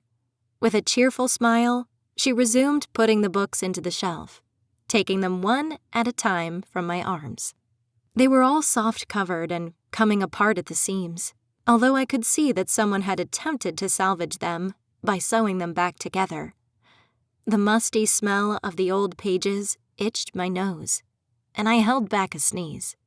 "Thank you for the books," I said. Luna nodded. "You deserved them." I frowned, wondering what I'd done to give her that impression.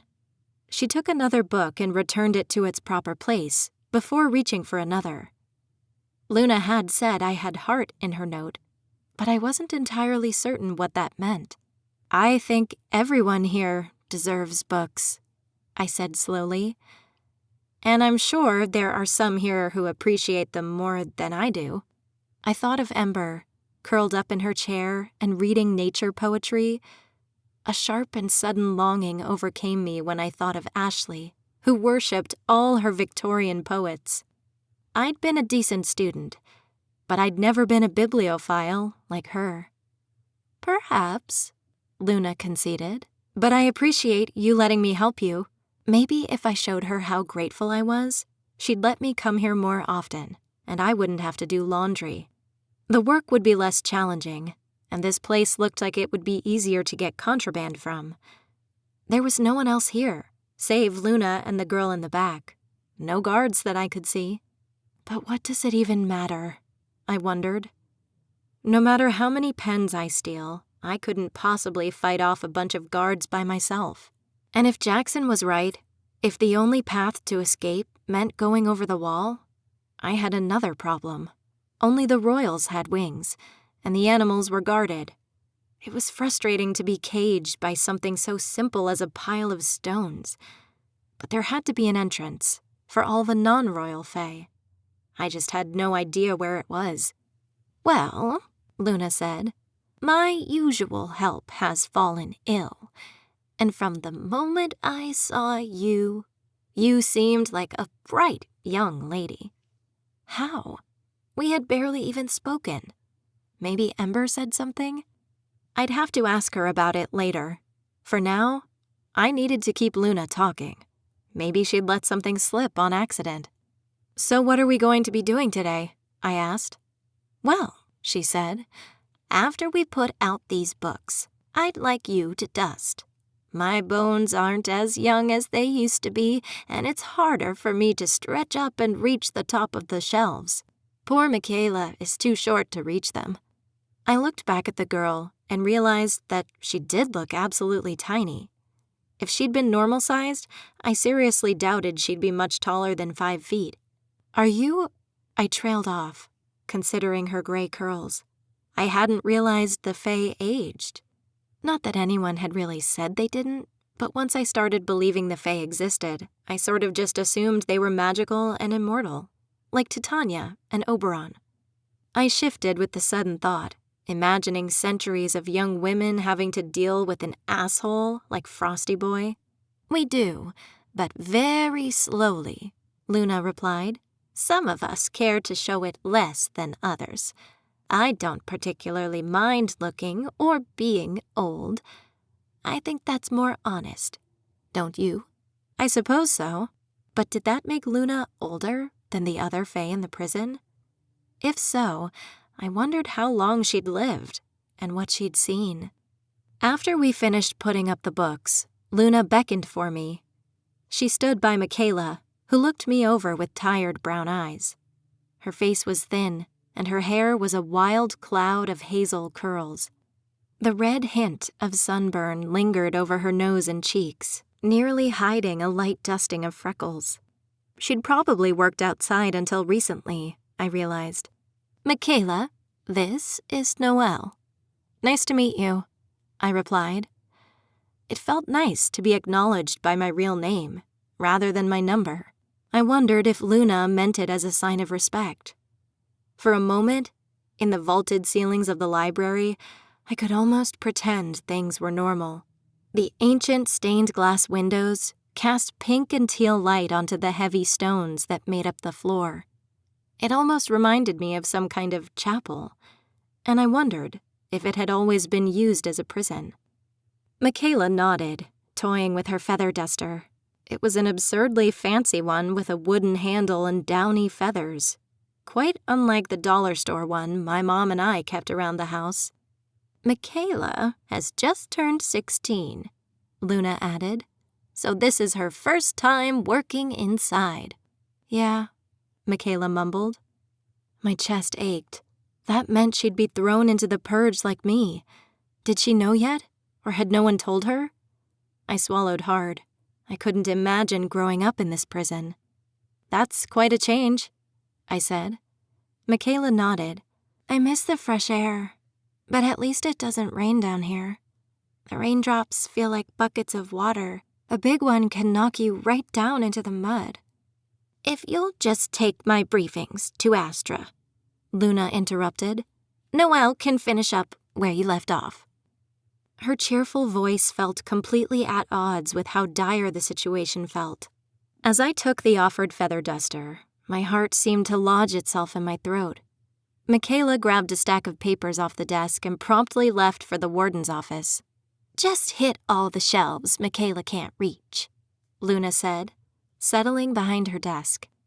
The Fae librarian drew out a small basket, overflowing with thread, a pair of scissors, and a pin cushion full of needles. She placed a stack of ragged books on the opposite side of the desk and pursed her lips together, pulling down a pair of silver-framed spectacles that made her eyes seem huge. I turned away and went to the nearest shelf, stepping on a wooden stool and carefully going onto the balls of my feet so I could reach the top of it. As I worked, I stole discreet glances towards Luna's basket. The scissors would probably be the most useful, but if that was the only pair, I was sure she'd notice if I took them. The thread or the needles had potential, though. As I followed the shelves, dusting along the way, I kept my attention on Luna, waiting for an opportunity. She seemed oblivious, her focus wholly on trying to repair the books before her. Am I allowed to talk? I asked. Luna paused. Of course. You're not a prisoner in the library. You're a patron of the arts, she said, smiling, or a volunteer. How long have you been the prison librarian? Not all that long, actually. Maybe she'll be more sympathetic, since she's new. Then, this will be your first purge? I asked. Out of the corner of my eye, I saw Luna's face soften. I forced back the spark of guilt I felt, manipulating someone who looked genuinely like a kind and sweet old lady. But I reminded myself that she was complicit in all this anyway. Sympathetic or not, she still worked here. She knew exactly what we were up against. I'm told it's very exciting, I said, pushing for a response. Oh, I'm sure, Luna said. I searched her face for a hint of emotion, but found none. I continued down the shelf, pausing once I'd reached the end. The dust was thick enough I felt like I was just stirring up clouds of dirt. I tucked my mouth and nose into the top of my shirt to keep from breathing it in. Do you have any bets placed? Not yet. I moved to a higher shelf, almost hidden from Luna's gaze, and ran the feather duster over it. From here, I could see a crystalline pen on a nearby table, chained to the scratched and dented wood. I bit my lip and moved slowly, keeping myself between the table and Luna, who was still sewing at her desk. I leaned forward and curled my fingers around the chain, made of some glistening metal. As I pretended to dust with one hand, I moved the desk under the table and twisted the chain around my fingers until it bit into my skin. Then, I pulled hard, but the chain didn't give. I frowned and replaced the pen gently, before dusting the nearest row of shelves and trying to edge closer to the other furniture. The pens were a new addition, and I wondered who had brought them and why. As I moved to the next one, I glanced at Luna, carefully resewing the binding of a decrepit book with quick and steady motions. Ember would be a good choice, I said. Luna knew her, I remembered. But how much did Luna care about Ember? Enough to be willing to bend the rules a bit? Or maybe if I got her talking, she'd reveal something about Ember I could use to win her over. Ember is a delightful patron, Luna said. But I don't know if I'd place my bets on her. She's strong, but her imprisonment has worn her down, like an old mountain. A hot burst of defensiveness smoldered inside of me. I remembered just a couple of weeks ago, sitting listlessly in the background and trying to be ignored. Had prison made me weaker or stronger? Imprisonment would wear anyone down, I said, but pressure turns coal into diamonds. That's true, Luna admitted, laughing lightly. But you never knew her before she arrived here, when she was in her element, a fierce and noble battle fae. I'm afraid she's a much lesser version of herself. It's a sad thing to see, really." I went to the other shelf, carefully dusting around the volumes. "How long has she been here?" "Let's see. She arrived shortly after I did, so at least a year. A couple of Queen Beryl's knights brought her in during the middle of February for the crime of slaying Knight Commander Alder and committing treason against her queen. It was snowing." "Do you think it was true?" I asked. "I mean, the treason?" "I don't know," Luna replied. "Some have whispered that Ember's plan was to slay the queen and put her lover on the throne. Ember and Princess Jonquil were involved with one another, intimately." I considered my next words carefully. I didn't want to be offensive, but if a mortal princess took a woman as a lover, it probably would have been a huge scandal, plastered all over everyone's social media feeds. "Is that something that often happens?" I asked. "A princess having a girlfriend?" Luna shrugged. "Why not? Jonquil's tastes are well known. As long as she eventually names an heir, it's no issue. She may take as many mistresses as she likes." "What about Princess Jonquil?" I asked. Does she know what really happened?" "Ember doesn't think so, but I'm unsure whether that's simply wishful thinking on her part. She wants so desperately to believe that her princess still loves her." Poor Ember. I couldn't even imagine how she must be feeling. Even though I didn't know anything about Fae royalty, I hoped that Jonquil did still care for her. Ember deserved a modicum of happiness. Maybe it would even help her win the trials. I tried not to picture what that would mean for me. Jonquil will attend the purge too, won't she? Maybe if Jonquil showed up, she'd help Ember, rescue her somehow. "I don't know if Princess Jonquil will attend," Luna replied. "Not all of the royals do. I'm sure Prince of the Assholes would be there, if only to watch me die. But there went any hope for convincing Ember's princess to intervene." The bells rang, announcing the end of work. With a smile, I handed the duster back to Luna. She nodded and toyed a finger over the handle. Then she turned her back, bending over to put the duster in a drawer behind the desk. The sewing basket was left unwatched. I sucked in a breath and swiped a needle quickly, pinching it carefully between my fingers. I forced my most charming smile as Luna straightened once more. "Thank you," I said, my heart pounding as I waited for her to notice. Luna nodded. "Anytime," she replied, returning to her damaged books. As I walked away, I slipped the needle into the waistband of my pants, carefully hidden by my shirt. Although I didn't have the faintest idea what to do with it, it was something sharp and might come in handy. I'd mused over what I'd learned about Ember and realized I may have discovered a new ally in Michaela. She had library privileges and access to the warden's office. I comforted myself by thinking I might be a step closer to planning my escape, as long as I didn't get caught first. I felt Jackson's gaze burning into me from across the room. I still couldn't get a read on him. What was he trying to prove? Why had he told me to meet him outside just to apologize, something he easily could have done in person? My gut said there was something more to him, but I didn't know what that was. Beside me, Ember looked lost in her book, but I suspected she was far more alert than she seemed. She'd always appeared so tough and fearless, but maybe it was all an act to keep people away. I wondered if she really thought she could win, or if she'd just been through so much, she'd lost the will to fight back. Not that I could blame her. If she was really innocent of the charges against her, she must feel as lost and hopeless as I did. I wondered if I'd ever learn the real story behind her imprisonment. "So, what's Jackson's deal?" I asked suddenly. Who? Ember replied, without lifting her eyes from the book. H2159? Ember frowned, this time quickly peeking up from the yellowed pages. I don't know. I tend to avoid him, like you should. He showed me the courtyard last night. Have you been there? The Fae tensed, and for a second I thought she'd scold me for taking such a risk.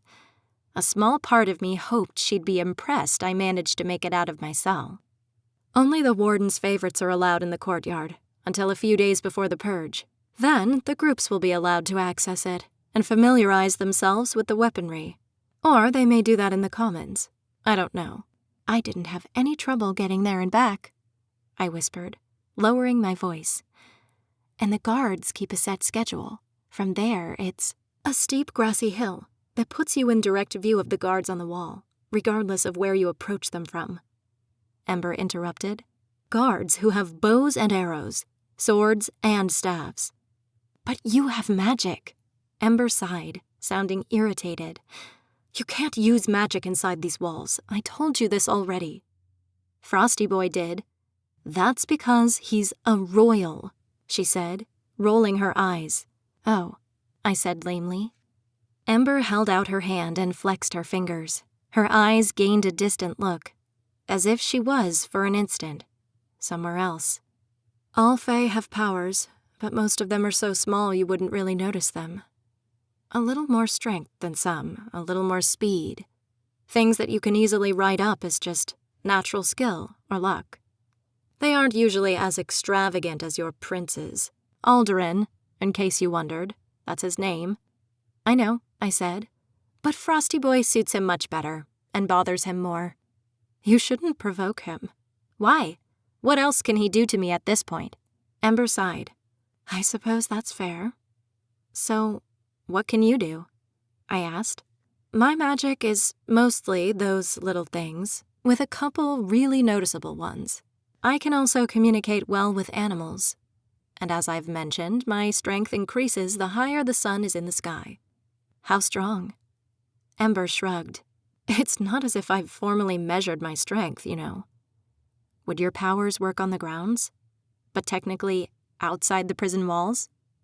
Ember's eyes narrowed, and she exhaled slowly, like she was trying to keep herself calm. No, they wouldn't. You have to be past the brambles.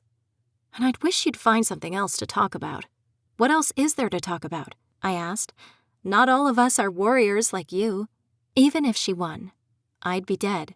How could she be resigned to my fate? But then, why should I expect her to care about one wayward human when there were hundreds that were already here? Still, if I could get Ember to help, she'd make escaping much easier. She was fast, good in a fight, and understood the Fae far better than I ever would. Ember stood and waved her book. I'm going to read. We're not discussing this anymore. I've tried so many different ways to persuade Ember, but thus far, they'd all failed. There was only one left that I could conceivably imagine working, but it was also likely to make Ember furious. I gathered my courage and took a deep breath of air. Is that what John Quill would want? Ember whirled around, so fast and angry that I took a step back. This wasn't like all the other times, where she'd feigned to be fierce to push me away. No, this was genuine rage. I felt my own conviction waver. I knew I'd sunk to a new low, but damn it, I had to get out of here. You've no right to bring her into this, she snapped, her lip trembling. You know she wouldn't, I said, forcing myself to step closer. And she's a royal, so she can use her magic. And you said the March Court is one of the strongest. If she really loves you, she'd want you as far away from this as possible. Ember's gaze hardened, and she switched to a defensive stance. But it was too late. I could tell my words had already wounded her. I waited to see if she'd attack me, knowing I wouldn't stand a chance against her. I lifted my chin, staring her down. Don't bring up Quill, Ember said, her voice cold. Ever again. Or I won't wait for the purge. I'll spill your blood now. She stormed off, amidst cheers and excited whoops triggered by her threat of violence. My face burned. I'd made us the day's entertainment. I glanced around, receiving grins and mocking smiles. From across the room, Michaela gave me a concerned look. She slowly rose from her seat and ventured closer. "Get in a fight with your girlfriend?" she asked, clasping her hands in her lap. "No," I muttered. I clenched my fists and sat next to her. Once there, I dug my nails into the soft, battered fabric covering the seat's frame. I imagined tearing it to pieces with my fingers and throwing it all over the place. I glared at the common areas, although I knew nobody was threatened. And worse, Jackson crossed the room, pausing by my chair. "Come to gloat," I hissed, because the last thing I wanted at the moment was this jerk reminding me how hopeless my plans were and how few allies I had. Worse, I knew he was right. I was so fed up with being pushed around and controlled by everyone else, but too weak to do anything about it. He leaned over the arm of my chair, and I straightened my spine. His breath came in a hot puff against my cheek. "Don't you see, Noelle? It's really us against them. The Fae are the ones who put us here. You can't trust them. Not even your fiery redhead." Us against them. Could it be that simple?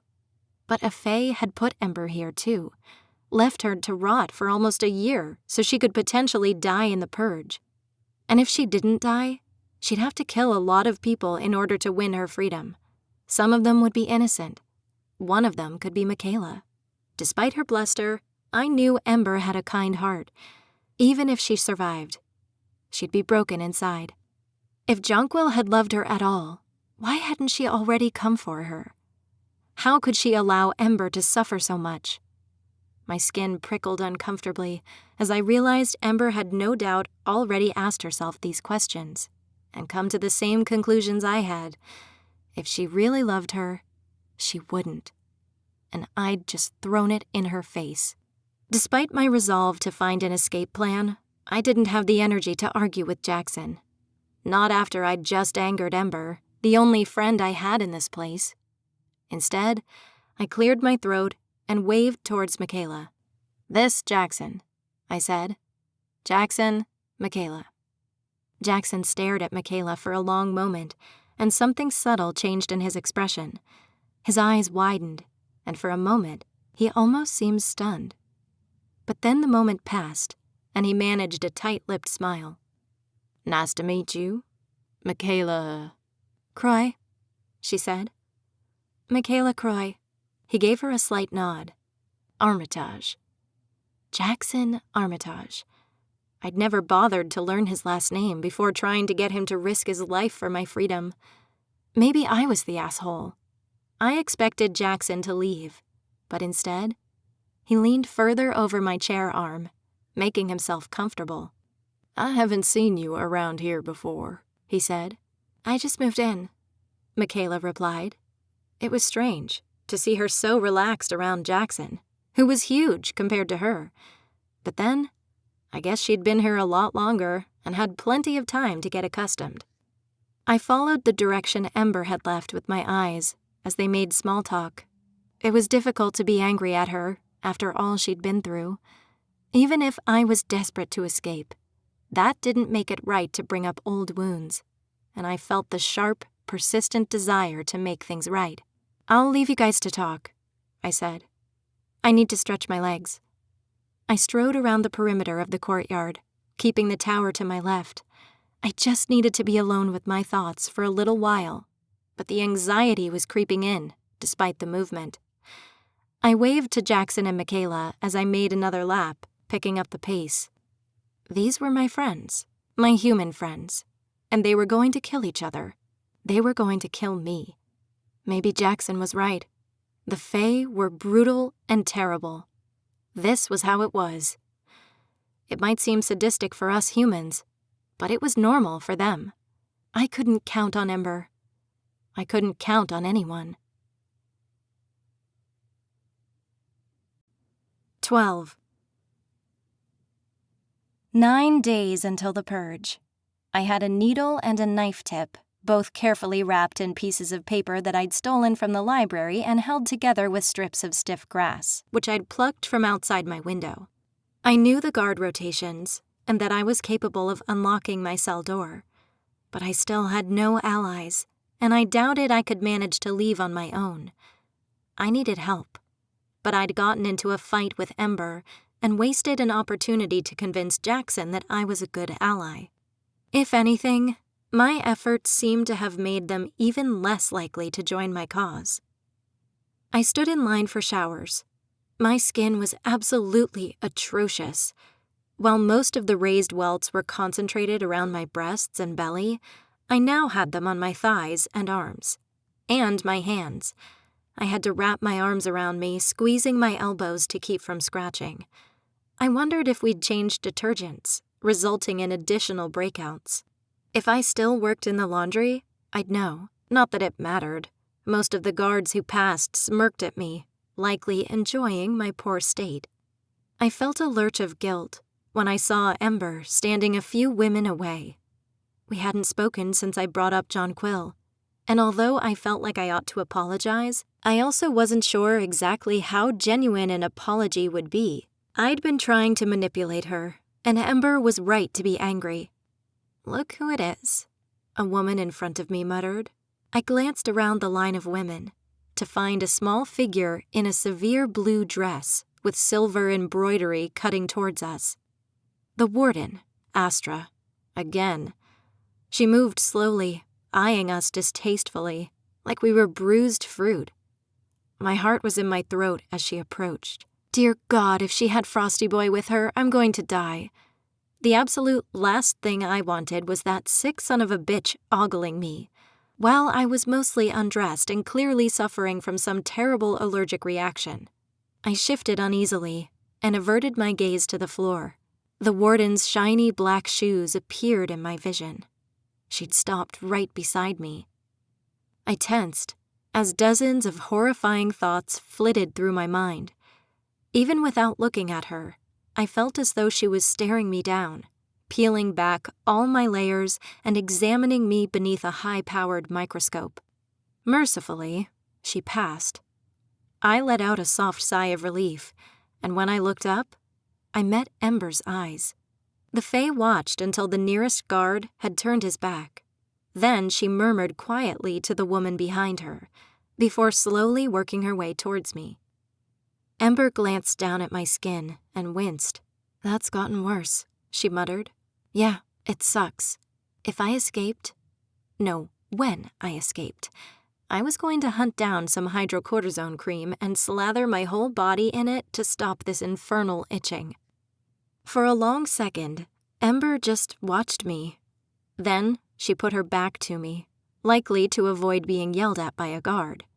We inched forward, and I swallowed the lump in my throat. "I'm sorry," I whispered, "about what I said. You're absolutely right. I shouldn't have said it." As we entered the bathroom, Ember pulled off her bra and slipped her panties onto the wet floor. I really hoped Luna would need me again today, so I could get out of doing laundry, but I doubted I'd be that lucky, especially if the way my life had gone lately was any indication of personal fortune. "I know what you were trying to do," Ember said, "and I don't blame you for trying to do it." I pulled off my undergarments, wincing as the fabric chafed against my skin. "Well, in that case, maybe you should take me up on it," I said, choosing my words carefully. "I do like taking pretty ladies up on their offers," she said, raising her eyebrows. "Yours just isn't the kind I usually want." I smiled at the joke. Although I didn't feel much like a pretty lady, I hadn't since I arrived, and the months of not shaving and the lack of proper hygiene products continued to make things worse. Ashley would be appalled if she saw me like this, and Mom, a knot twisted in my chest. My poor Mom would be horrified too, and Cedric would probably make some lewd joke about French women's armpits. I felt a sudden and strange longing to hear one of those damn jokes. Yeah, Cedric was about as worthless as they came, but his inappropriate humor was mostly harmless. I'd take those over being leered at by male guards any day. And I still had a persistent fear that eventually one of those guards would be bold enough to try something. I'd already heard enough gossip about the guards, both male and female, to know how common sexual assault was.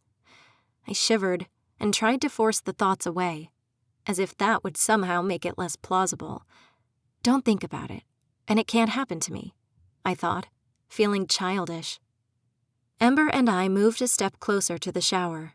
I was born into a poor family. Ember practically had to shout to be heard above the pounding water of the showers and the women talking around us. A long time ago, there was a war between the kingdoms. It scattered the houses, destroying cities and forcing refugees to find new land to settle. My ancestors took up a residence near the March Kingdom's border, and we lived there for centuries. Some of them, especially those with royal blood, married into other courts and managed to preserve their lineages. But my ancestors lived mostly on the fringes, unwanted by the March court, but not so much of a threat that they'd hurt us. Until Queen Beryl. I swallowed hard, but I said nothing. Queen Beryl was a jealous and paranoid ruler, and she began to suspect that my people were planning a rebellion against her. I don't know if that was true or not. Alder, her knight commander, took his forces and slew many of us, most of us. I was spared only because I was a child, and Alder didn't want my death on his conscience, so he took me in, after he murdered my parents. Took her in seemed like a very kind way of saying stole, abducted. I had some March Court blood in me, Ember added, which was how Alder justified it, and he raised me as his ward. It wasn't a good childhood, not really, but there were times when I was able to convince myself I loved him. That sounds awful, Ember. Another inch to the showers. The floor was wet and sticky beneath my bare feet. She nodded, a distant look in her eyes. I met the princess when I was a little girl, and she was an odd thing, especially for a woman in her position. She was very gentle and very kind, and she had all these grand ambitions for how to make the March Court powerful and better for everyone.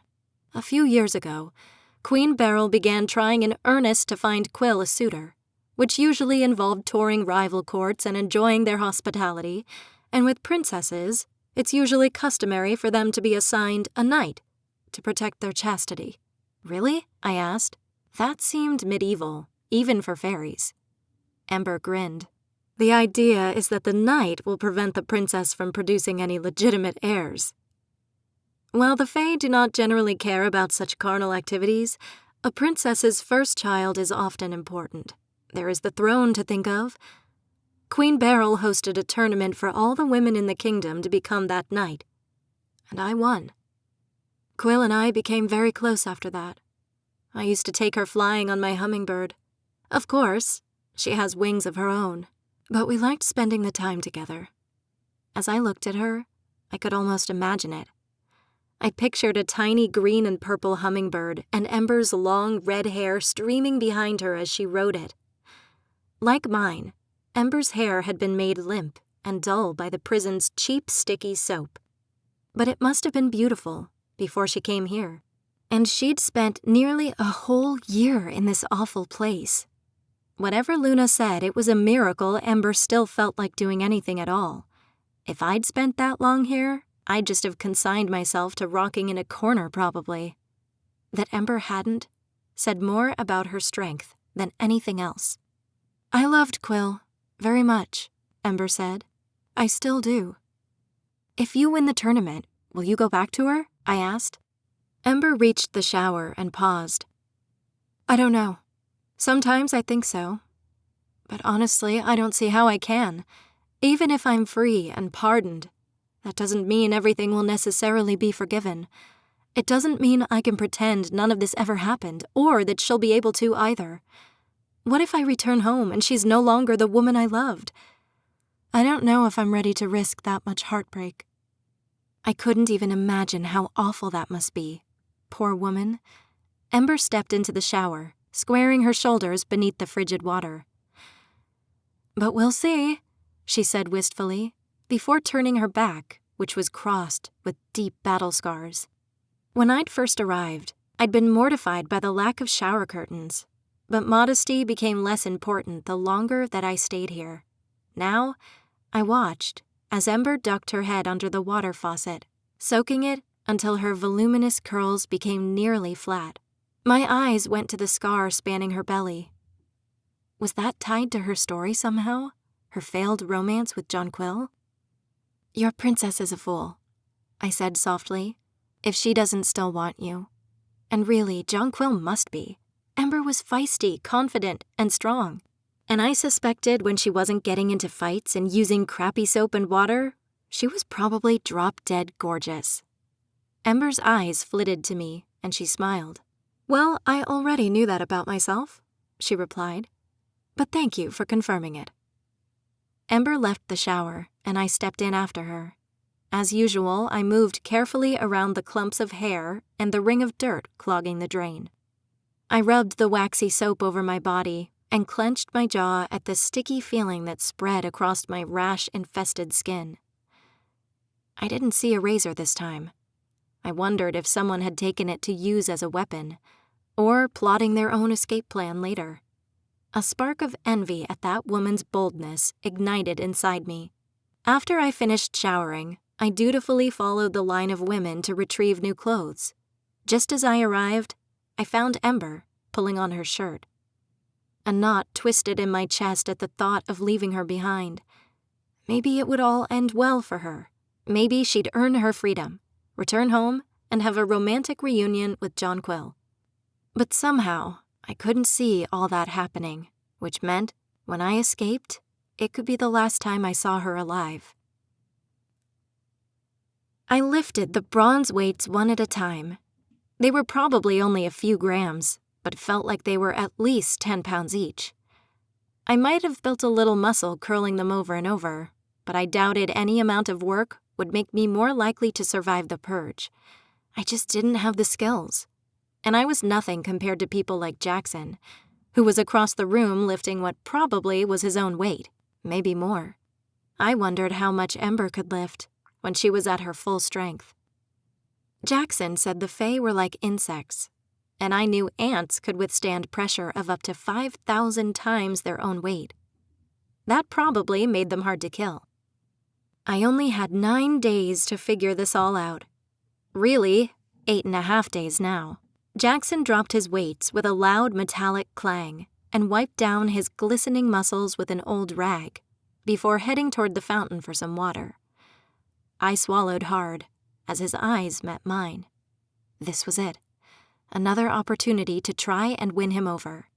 I ran the back of my arm across my forehead, trying to wipe away some of the sweat gathered there. Instead, I only smeared my damp bangs across my face. "Hey," Jackson said as I approached. "Hey," I gave an awkward wave. I was suddenly aware of how awful I must look.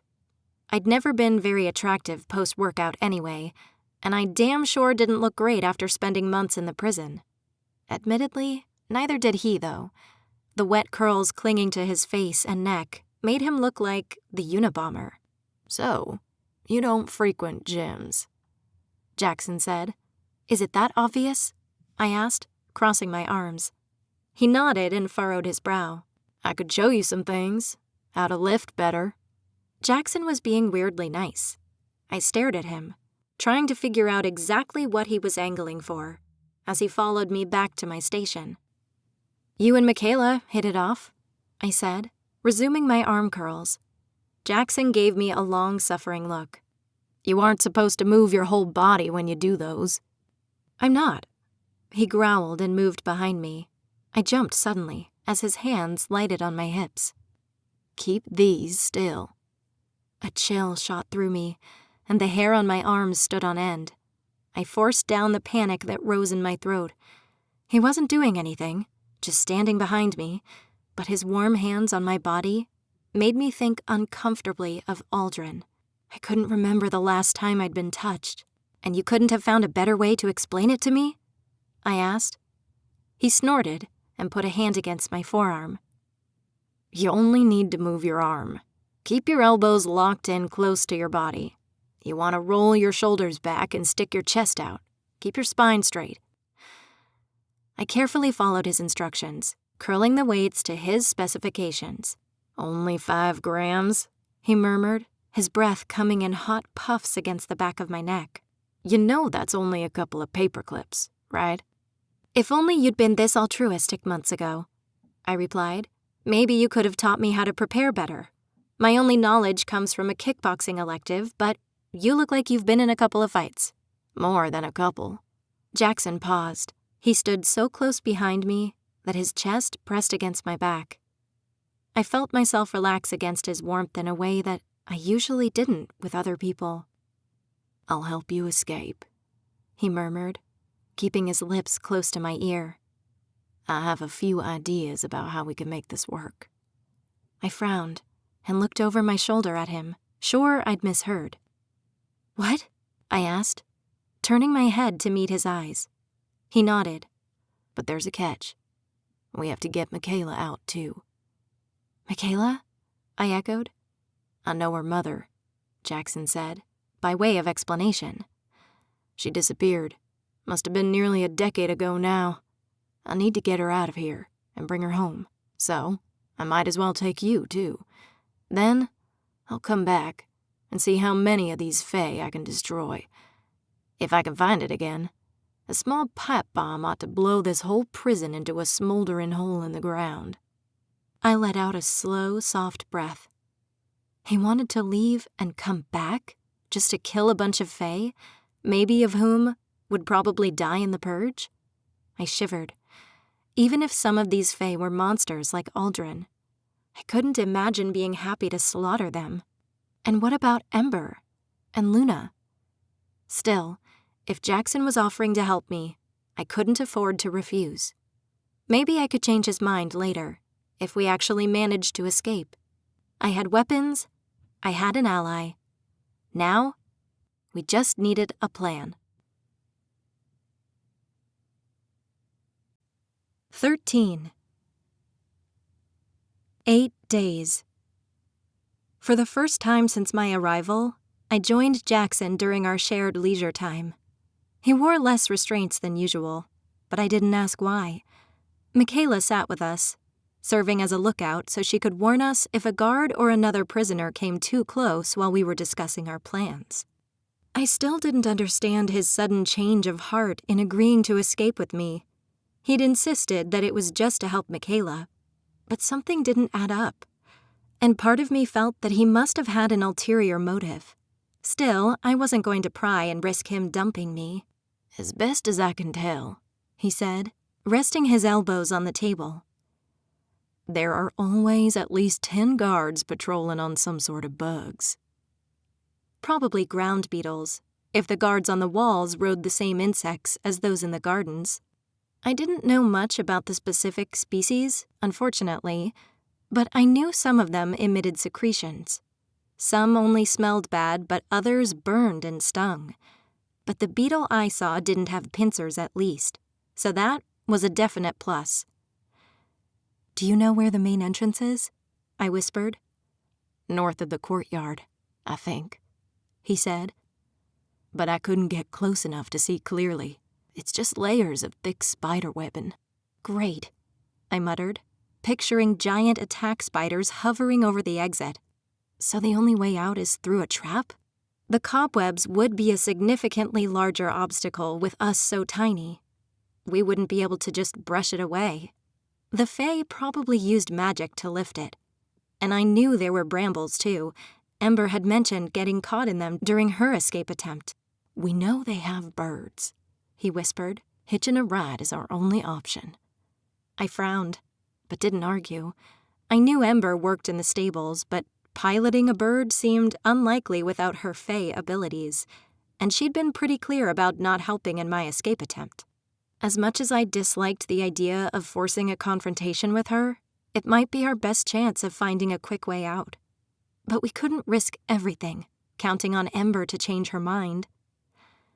Maybe, I forced my voice low, we could find something else and use it to climb over the walls. If the spider webbing is at the entrance, there must be a spider somewhere. Let's try not getting eaten by spiders, Michaela chimed in. Not all spiders eat living beings. Some eat plants, I said quickly. Some have mixed diets. We should check the entrance first, just in case, and then look for alternatives. maybe they have butterflies or grasshoppers. Either would probably be more manageable than a hummingbird. If they do have anything like that, it'll be heavily guarded. Ember said that 4 guards usually go with her when she tends to the animals. They put her in chains. But if we can break her free, we're not involving a fae, Jackson said. She'd betray us in an instant. Not if she has a chance at real freedom. I haven't given her the specifics yet, but I'm sure she'll help. I lied. Was it low of me to be dishonest? Probably. But I felt like if we got there, prepared to escape, Ember wouldn't stop us.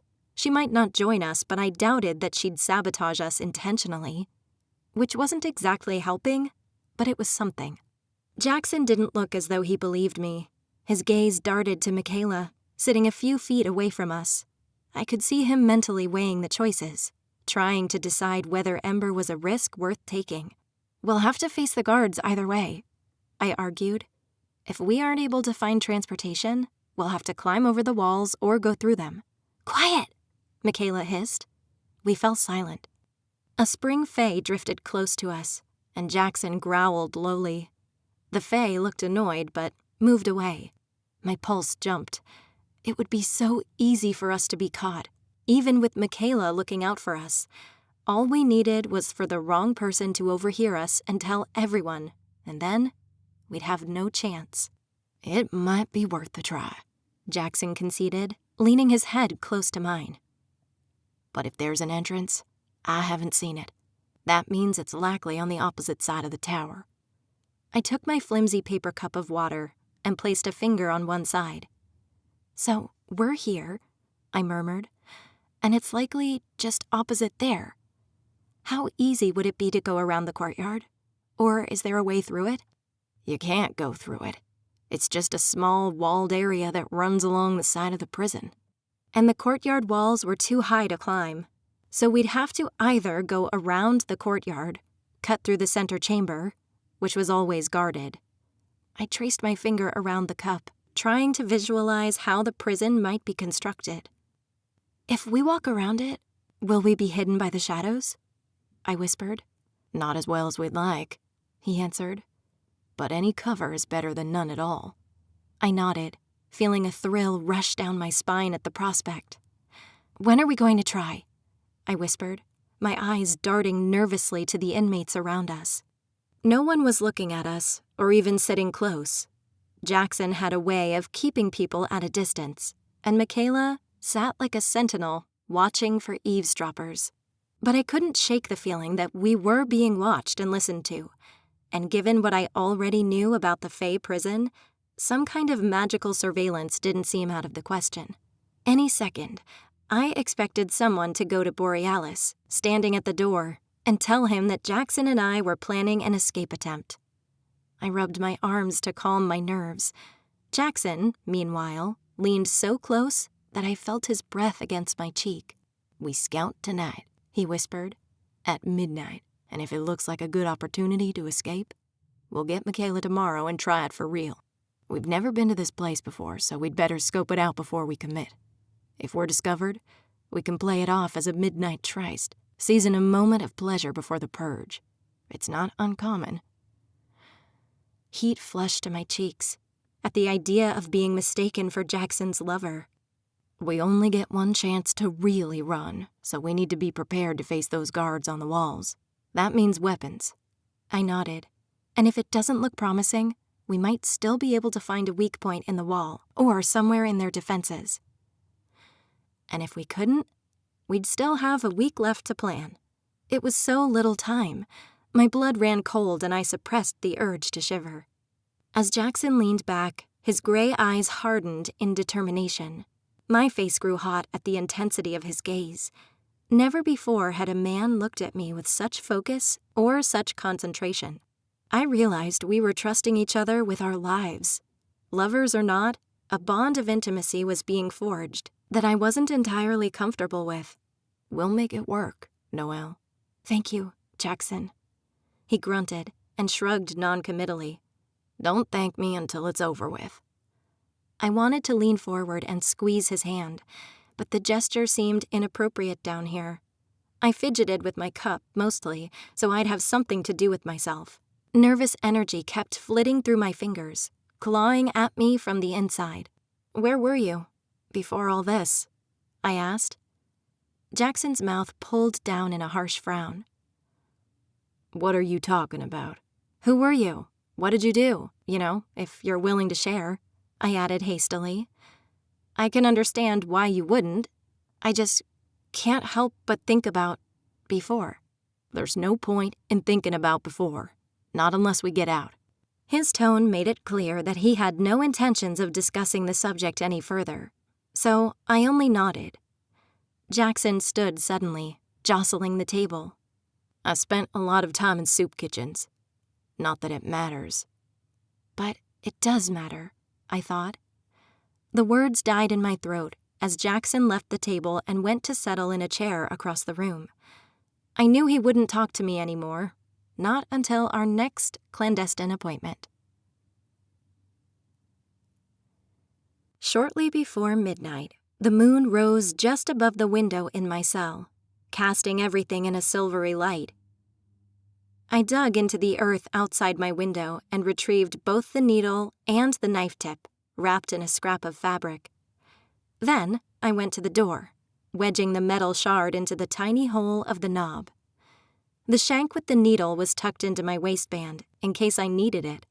As I twisted the knife tip around, I forced back my growing frustration. I'd gotten out of my cell once, but I wasn't sure I could do it again. What if it didn't work this time? Click. I sighed in relief as the lock finally gave and carefully pressed the door open. I paused and studied the lock closely. The knife had clearly melted it, leaving tiny drops of shimmering bronze. But the dark blade wasn't hot against my bare skin. Weird. I felt like it was some kind of alchemical reaction almost. But there wasn't time to think about it. I just needed to get out. With any luck, I'd never have to worry about magic again. The hallway was empty, and I slipped silently into the night. I kept my hand wrapped around the homemade shank. There shouldn't be any guards about, but that didn't mean I could let down my guard. With the purge approaching, it was always possible that a few guards might get antsy, or the warden might be out for an evening stroll. Other prisoners, up to sinister devices. My imagination was running wild, jumping at every shadow.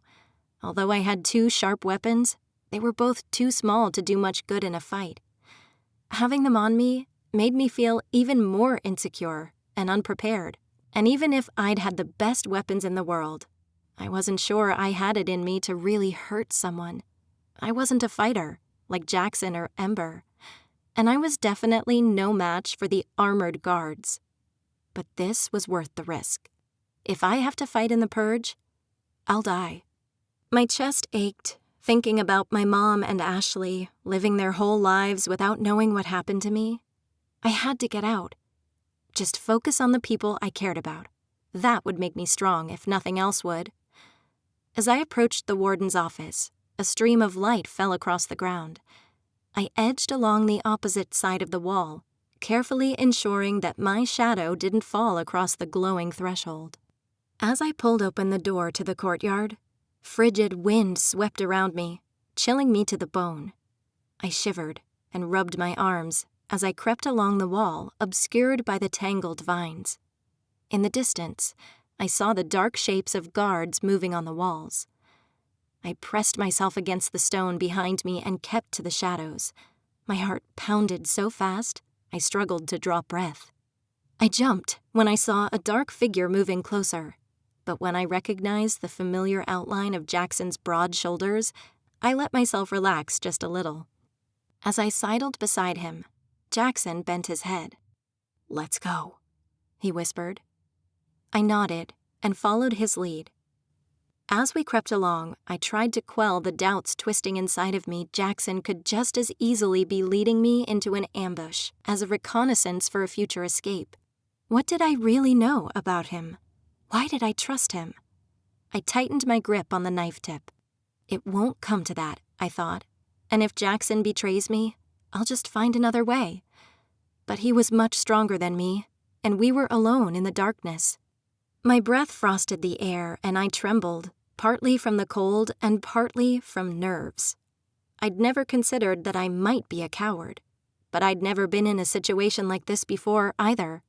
The bravest thing I was ever asked to do was give a presentation in class or talk to an important customer at Babe's. Nothing that might involve me getting seriously hurt. Ahead of me, Jackson stopped so suddenly I almost ran into him. He held his finger up to his lips and pointed to a dark silhouette walking past a dark slit in the wall. We waited until he was gone before creeping forward. Jackson pressed his face into the opening, then motioned for me to do the same. It gave a view of what must have been the front entrance. Thick iron gates were shrouded in cobwebs. Tight bundles of webbing were strung around the gates like lanterns. My stomach soured as I recognized them for what they were: dozens of corpses. Movement caught my eye, and I realized what I mistook for a shadow was the shiny curved black of an enormous spider, its red eyes fixed in my direction. I pulled back swiftly, flattening myself against the cool stone, my palms sweating. A black widow. While I knew that spider bites were hugely exaggerated and seldom fatal, I had no idea how true that would be for someone of my present size. It would probably feel like being burned alive or soaked in acid. Ember said she thought there was an enchantment that was keeping us small. I had no idea how to break it. Would we automatically get bigger as we crossed the invisible boundary, or was there a trick to it? That was a lesser concern, obviously. Better tiny and alive than dead. I hadn't brought this up with Jackson yet, and he hadn't asked, but it was something I'd inevitably have to think about. "Okay, so let's not go that way," I mumbled. Jackson nodded, grabbing my wrist and pulling me along behind him. We retraced our steps around the courtyard, cutting through the sculpted bushes and wild undergrowth of the gardens, until we met another sectioned-off area traced along the wall. Jackson went first, keeping his back to the wall, then ducking low through a wide pipe meant for water. I followed, bending my knees and shifting my weight. As I emerged, I blinked up against the sudden light. Jackson faltered an instant before peering around the curve. He leaned back and pressed himself close against me. "You were right," he murmured. "It does look like stables of some kind." I leaned across from him, practically sprawled in his lap to get a better view of the rows of wooden cages and low buildings. I didn't see any guards, but that didn't mean they weren't there. "Are we going forward?" I whispered. He let out a breath, which frosted white in the air. "We could still retreat to safety. Going forward now would be a greater risk, and this is just a scouting mission, right?" "But if we know what options we have," I frowned. It would be an advantage, and we needed every advantage we could get. When we escaped, we'd be bringing along Michaela, so we needed to prepare as much as possible. Jackson nodded in agreement. I followed him as he slowly edged around the rounded walls of the structure. The stone gave way, transitioning to wood and stables lit by small lanterns of lead glass and crystalline frames. We crossed the open moonlit courtyard and ducked into the shadow of the long open building. After catching our breath, we kept walking along the stalls, peering into them as we passed. Thus far, there were a variety of insects and small mammals. A brown gold mouse, several times my size, filled one small stall. Small crystalline chains kept it pinned to the ground. These stalls were far too small. Most of these animals probably couldn't even turn around. Maybe I should free them all, I thought. They'd be a good distraction. I wrapped my hand around the knife and wondered if it would cut through the crystalline material as easily as it sliced through the bronze. But I didn't want them to get hurt. I thought of all the stray cats back home, and my heart ached. How often had I worried about them being hit by cars or tortured by some nutcase? Still, I'd do what I had to in order to survive. Soft murmuring hit my ears. Voices. Jackson froze and swore softly beneath his breath. Heart racing, I peered into the nearest stable. Ladybug. Relatively safe, probably wouldn't eat us. I placed my hands firmly on the wooden door of the stable and hauled myself onto the other side. Jackson pulled himself in and fell beside me, into the coarse straw. Between the two of us and the ladybug, there was barely room to move. I looked at the ladybug twice my size. If it got disturbed, it could still crush us. Its plated wings seemed like sharp blades, and ladybugs secreted blood, which had a foul smell. That scent, while barely noticeable to normal-sized humans, would be amplified now. I shifted further into the corner, as the ladybug's wings fluttered. Chains tied around the ladybug's legs kept it secured to the ground, but that didn't mean it wasn't dangerous. I curled my hand more tightly around my makeshift weapon, more from nerves than from any desire to use it. "Did you hear something?" a man's voice asked. "It wasn't just me then," a woman responded. Beside me, Jackson shifted and ducked his head, trying to hide himself better in the shadows. If the guards merely glanced over the stables, they probably couldn't see Jackson and me. But if they checked each stall, they would definitely discover us. And what could Jackson and I do? We were in a small area, which meant the guards wouldn't be able to overwhelm us with superior numbers, but it would also cut off any chances we had for returning to our cells. The lights shifted as objects moved past them. Probably the guards. How many were there? There should be at least 4. The shadows seemed to multiply across every surface. "You!" The man paused, his voice closer than I expected. "Don't try anything. There's someone out here." More footsteps. I crouched lower, my face pressed into the stiff blades of dry grass. My eyes followed the thin strips of light which fell beneath the stable door. 2 more shadows. Pause. I held my breath, but the shadows moved on. "Let's split up," the woman suggested. "I'll take the left. You can take the right." Footsteps and more murmuring. The guards were moving away. At least 2 of them were. There seemed to be more people around, and I couldn't know how many without peering over the stable door and risk being caught. And if we're caught tonight, we wouldn't get another chance to sneak out. They'd be watching more closely then, and that meant we wouldn't be able to help Michaela. My pulse pounded in my ears as a shadow fell across the ground and paused. All my muscles were tense, and I tried to push myself further into the wall, as if I could make myself disappear entirely. My right hand wrapped tightly around my knife-tip shank. The other, made from the needle I'd stolen from Luna, was tucked into the waistband of my pants. But I had no idea how well either weapon would work. I'd never even fought anyone without a weapon before.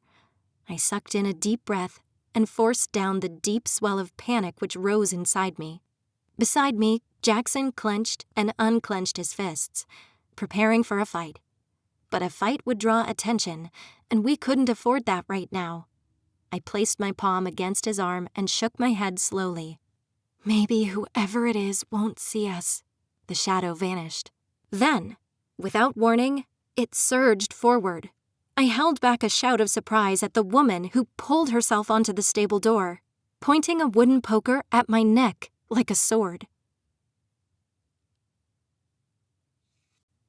14. Ember's lithe form was framed by the soft light of the lantern behind her. She slipped into the stable and pressed herself close against the ground. The ladybug shifted its weight, seeming nervous. Ember reached out a hand and stroked the ladybug's wing, murmuring softly under her breath. The bronze chains around the Fae's wrists clinked with each movement. "Damn it," Jackson hissed. Ember ignored him and instead focused her attention on me. Even the near darkness didn't hide the reproach in her sharp eyes. "What are you doing here?" she hissed. "Reconnaissance? But we're stuck. We need you to lead the guards away. Is it the usual 4? Ember turned her head away. "I told you, I didn't want to be involved in this." "She didn't ask what you wanted," Jackson growled. Ember's attention snapped to him, her muscles growing tense. "Us against them," Jackson had said. He hated the Fae, but this wasn't the time for petty rivalry. We were so very close to being caught. If we had any hope of getting back to our cells and launching a genuine escape attempt tomorrow, we needed to be on Ember's good side. I wondered, though, if that would even be possible. Maybe it was stupid to depend so wholly on my feelings, on what my heart was saying, but I felt like she wouldn't betray me. She was better than she wanted me to believe, and yet I had to be careful here. If I allied myself too closely with Ember, Jackson might refuse to help me, and I needed him too. Somehow, I needed to make a reluctant Fae Knight and a stubborn brute of a human work together, and I didn't have more than a few seconds to figure it out. "You don't have to do anything," I whispered. "All you need to do is distract them." "Oh, is that all?" she hissed. "If you're caught, they'll assume I was working with you, no matter how strongly I protest." "Ember," I whispered, "you might win the tournament and earn your freedom. You might be able to return to your loved ones, your family, and Quill. I'm sure they're devastated that you're gone." Ember's face twisted into a scowl. "I told you, but I won't win. You know I won't. Ember, I have loved ones too," I whispered. "I have my mother, who I've taken care of for years. She can't survive without me. And my friend Ashley, she's like your Quill, kind and selfless and pretty. She has all these grand aspirations, and she just cares so much about everyone. Maybe you can justify staying here, but can you justify keeping me from the people I love?" "I'm not keeping you here," she muttered, crossing her arms. "You have the opportunity to help me," I insisted, "and you aren't taking it. They've done the same thing to me that they've done to you. You know that isn't right. Please, Ember, I know how brave you are. Just help me for one night." "We don't need your help," Jackson hissed. "If anything, we should hold her hostage and see if we can bargain." I elbowed him hard in the ribs, earning a fierce scowl. "They won't bargain for me," Ember whispered. "Don't be delusional." "SP4562!" A man's shout cut through the air. Ember said nothing, but indecision flickered in her eyes. "Ember," I said gently, "please help us escape. You don't have to leave if you don't want to, but you could. You can get away from here and find your princess, skip the purge altogether, run and live to fight another day." "You're on your own," she whispered, before clambering from the stable and into the light, brushing off her pants. "Sorry, Solstice. I was soothing this ladybug. He's jittery tonight. That's probably what you heard earlier." "Stay back from the stables until we've checked them all," Solstice replied. The female guard had firm biceps and short purple hair. "Yes, sir," Ember said, with a deference that seemed uncharacteristic for her. Jackson glared at me, but he said nothing, probably out of fear of getting us caught. I could tell he blamed me for wanting to get closer to the stables. From his perspective, I'd screwed things up and put Michaela's potential escape in jeopardy. He was probably cursing himself for getting involved with such a helpless mess of a girl. But we wouldn't be any good to her if we were caught and put in solitary, or killed by a couple of angry guards, and it wasn't over yet. Ember refused to help, so it was all up to me. I could hear voices and stable doors slamming, and it seemed like there were way more than 4 guards. I crawled to the ladybug and silently willed the knife to grow hot. At first, the chains didn't look like they'd give, but slowly, the knife fell through the metal, slicing the links as if they were made of butter. "I don't see anything," a deep voice said. That was Borealis. "Just keep looking," another voice said, probably Hellebore. And Solstice. Plus, there was a woman and another man, who we'd heard earlier. That was 5 guards at least. I clenched my jaw. Lights swung as they came closer. "Up to your tricks again?" Borealis barked. "What tricks?" Ember replied quietly, raising her arms. "I'm chained, remember?" The ladybug stirred, shifting enough to flatten Jackson against the wall. "Hey, now," I murmured, rubbing its wings like Ember had. "I won't hurt you. We just need a distraction." Thankfully, the ladybug stilled, and I edged closer. The stable door was only held in place by one large hinge and a latch. I took a deep breath, conscious of the lights and sounds getting closer. We only had a couple of stalls left until they'd reach ours. Beside me, Jackson drew a crude knife. With any luck, we could barrel past the guards and get back to our cells. Maybe they wouldn't recognize us in the darkness. Either way, it meant a fight. Jackson met my eyes and nodded slowly. I sliced through the hinge, melting clean through. The stall door bowed just slightly. When the light came before us, illuminating the face of a guard, I kicked hard. The door flew out, striking the guard. "Son of a bitch!" he snarled, tumbling backwards. There was a new voice shouting from the entrance. That meant at least 6 guards. Shit. I slapped my palm against the ladybug's shell, and it surged forward with a blur of flapping wings, barreling into the guard and clearing a path. The door swung again, and I could see Ember's stunned face. Yet another guard stood beside her. 7. Seriously? My heart lodged in my throat, making it difficult to breathe. I held my knife-tip shank so tightly that my knuckles ached. But even with Ember's potential betrayal, I knew I could never bring myself to hurt her. I scrambled out, ducking beneath the ladybug. A guard stepped into my path, and I buried the metal shard into his belly. Both of us froze in surprise, as blood pooled over my fingertips. Then his fist struck the side of my head, and pain burst behind my eyelids. Despite my blurred vision, I kicked as hard as I could in his direction. My foot collided with the guard's knee, bringing him down. Ember swept forward and seized my wrist. "That's enough, Noelle," she said. "You're going to get us all killed."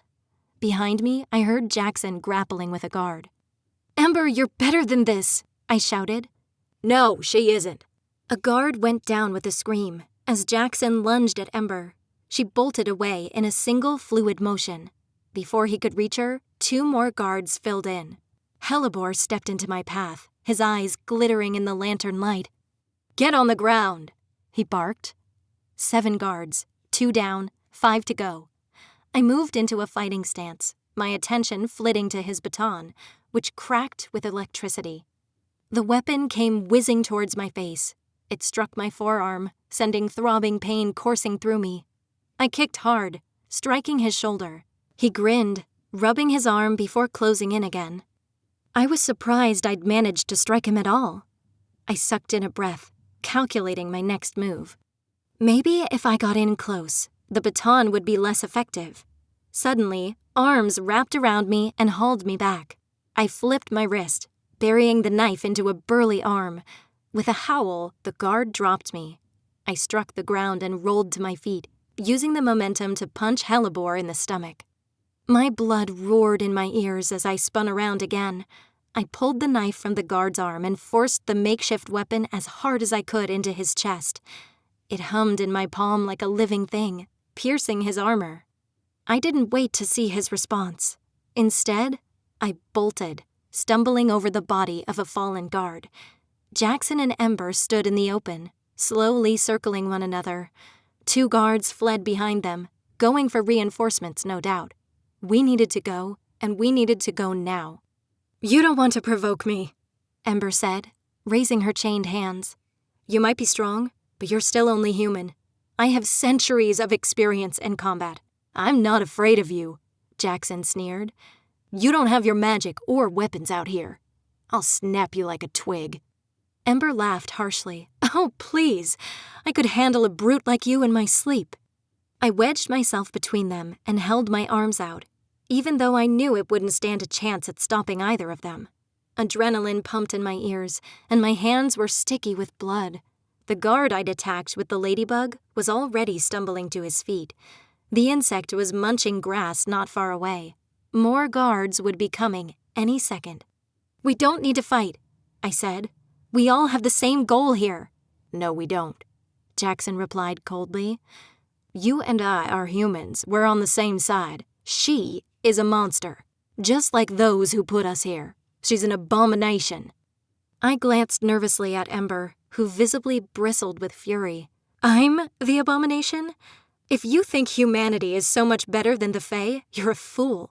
Your kind has caused more destruction than mine ever could."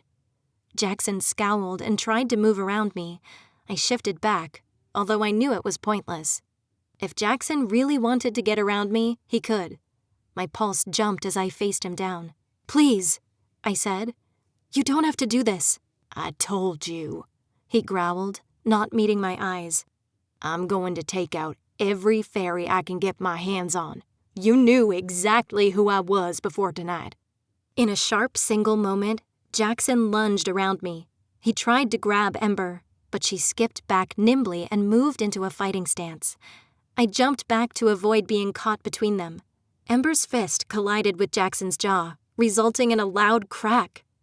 I looked wildly around, just barely catching sight of the guard who barreled at me. I shifted my weight and delivered a roundhouse kick to his jaw, just before he had time to draw his weapon.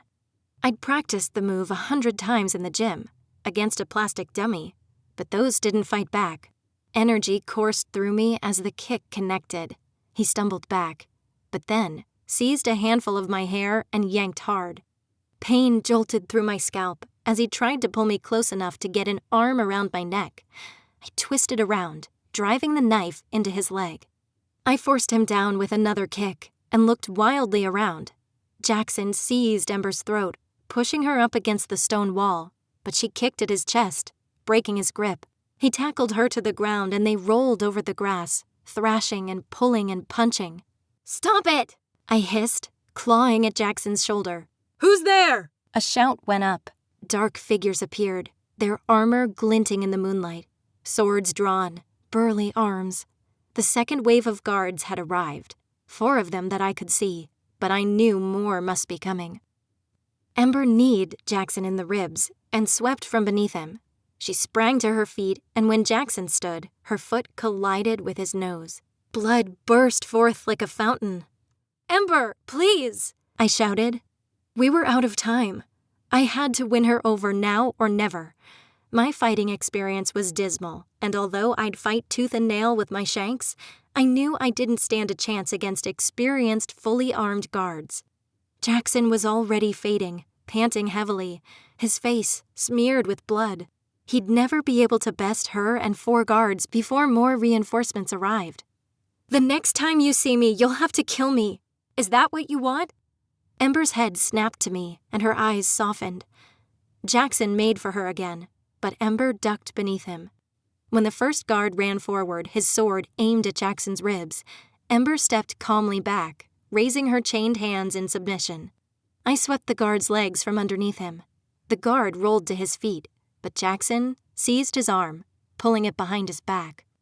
"Stop acting like a fucking prisoner!" I spat, turning on Ember. "You're better than this!" I grabbed the chain between her wrists, pulling her closer until we were face to face. "Noelle, I don't—" She flinched as I brought the knife down on the chain, slicing through the links with the charmed shard. There was a flash of light and sparks, then the chains fell apart, just as the shank snapped into pieces like broken ice. The blade splintered, falling apart in my hands. Great, I was out of weapons. "How did you—" Ember's eyes widened as she marveled at her freed wrists. "There, I've given you your freedom.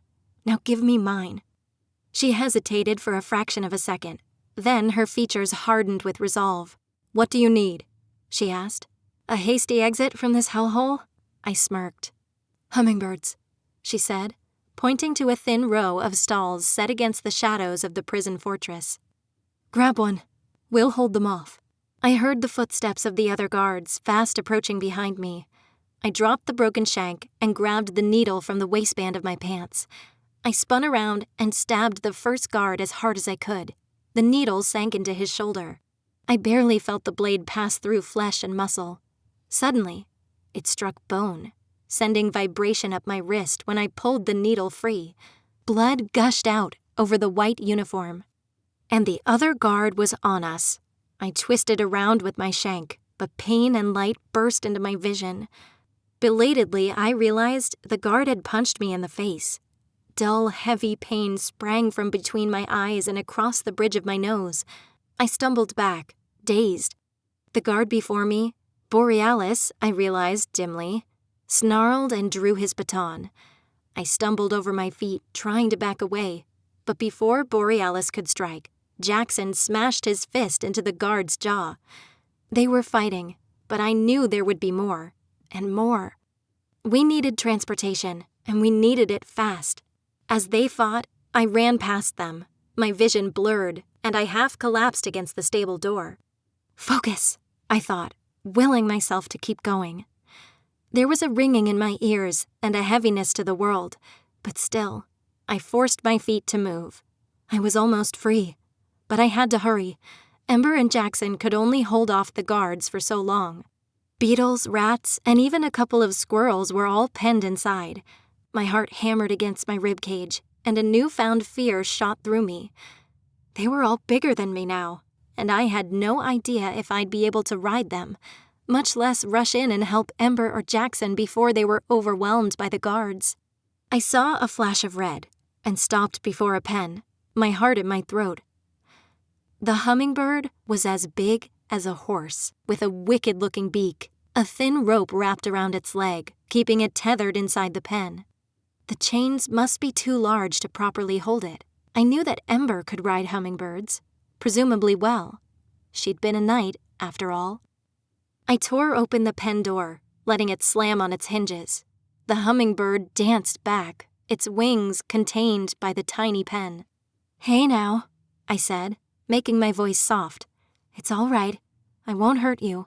I'm going to get you out of here, actually." Slowly, I approached the bird and brushed a hand over its wings. The feathers beneath my fingers were surprisingly soft. My breath caught in my throat as the bird fixed a small, round eye on me.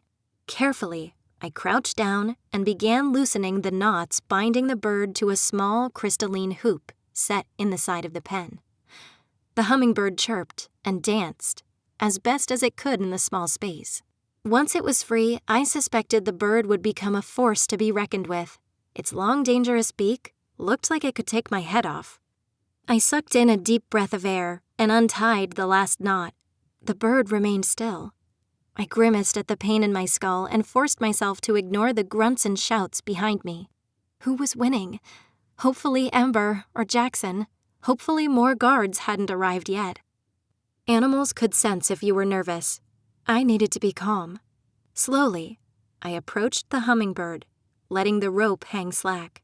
Then, I carefully nudged open the stable door. "Come on," I murmured. The hummingbird blinked its dark eyes and hopped after me on its thin legs.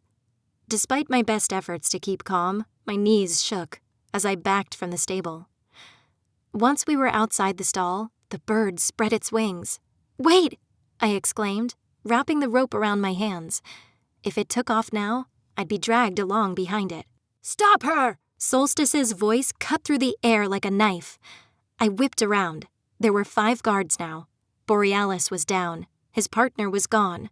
But Hellebore was back on his feet and trying to ward off Jackson with his baton. Ember had another guard on the ground, her arm wrapped around the man's throat. Her head snapped up, and her eyes met mine. The remaining 2 guards rushed at me. I didn't recognize either of them, but both were twice my size and armed to the death. Their thick armor was studded with decorative gold swirls. One had drawn a sword, the other a gleaming baton. Behind me, the hummingbird chirped in alarm. I held my shank out, although I knew it wouldn't do much good. The knife tip had been a lot more useful and a lot more threatening. Panic set in, and I turned to run, pulling the hummingbird behind me and wincing at its alarmed chirps. Something struck my shoulder hard, sending bolts of pain through me. I turned my neck to see the fletching of an arrow buried in my arm. I stumbled and fell, dropping the rope. The hummingbird chirped and darted away in a flash of green and red. Despair and hopelessness rushed in like a wave as I watched our only chance of survival slip away. My shoulder struck the ground hard, and my arms buckled under my own weight. One of the guards seized my leg, and I thrashed, kicking wildly in a desperate attempt to free myself. I gripped the shank tightly and thrust it backwards. The needle sank into his eye socket, accompanied by the sound of tearing flesh and the squelching of blood. With a guttural scream, the guard threw me to the ground. I scrambled to my feet as he ripped the shank from his eye and tossed it aside. "You bitch!" he snarled, covering his face. I swallowed hard as he and his companion approached me. Dimly, I was aware of the bird squeaking behind me, but I didn't look back to see it. My eyes darted to the shank, but the needle had come off, either lost somewhere on the ground or buried in the guard's face. The injured guard only snarled. His companion moved to my right, trying to flank me. "Stay back!" I snapped, but I was utterly defenseless, apart from my bare, bloodied hands. The guard smirked at me, flourishing his blade. With a fierce cry, Ember swooped in. Her foot collided with the uninjured guard's jaw. Using her momentum, Ember spun around and kicked the other guard's injured thigh. He screamed and went down. Ember dove to the ground, and in a single fluid motion, she unsheathed the fallen guard's sword and severed his head clean off. She rolled to her feet, nudging his head into the bushes with the tip of her foot. Despite the chains still dangling from her wrists, she looked formidable. And now she was armed. One guard remained standing, but as Ember raised the bronze sword and moved into a fighting stance, fear flashed in his eyes. He bolted away, covering his eye, and Ember slowly lowered the blade. "He'll be back with more," she said. My head snapped to the hummingbird, now quiet behind me. Why hadn't it fled already?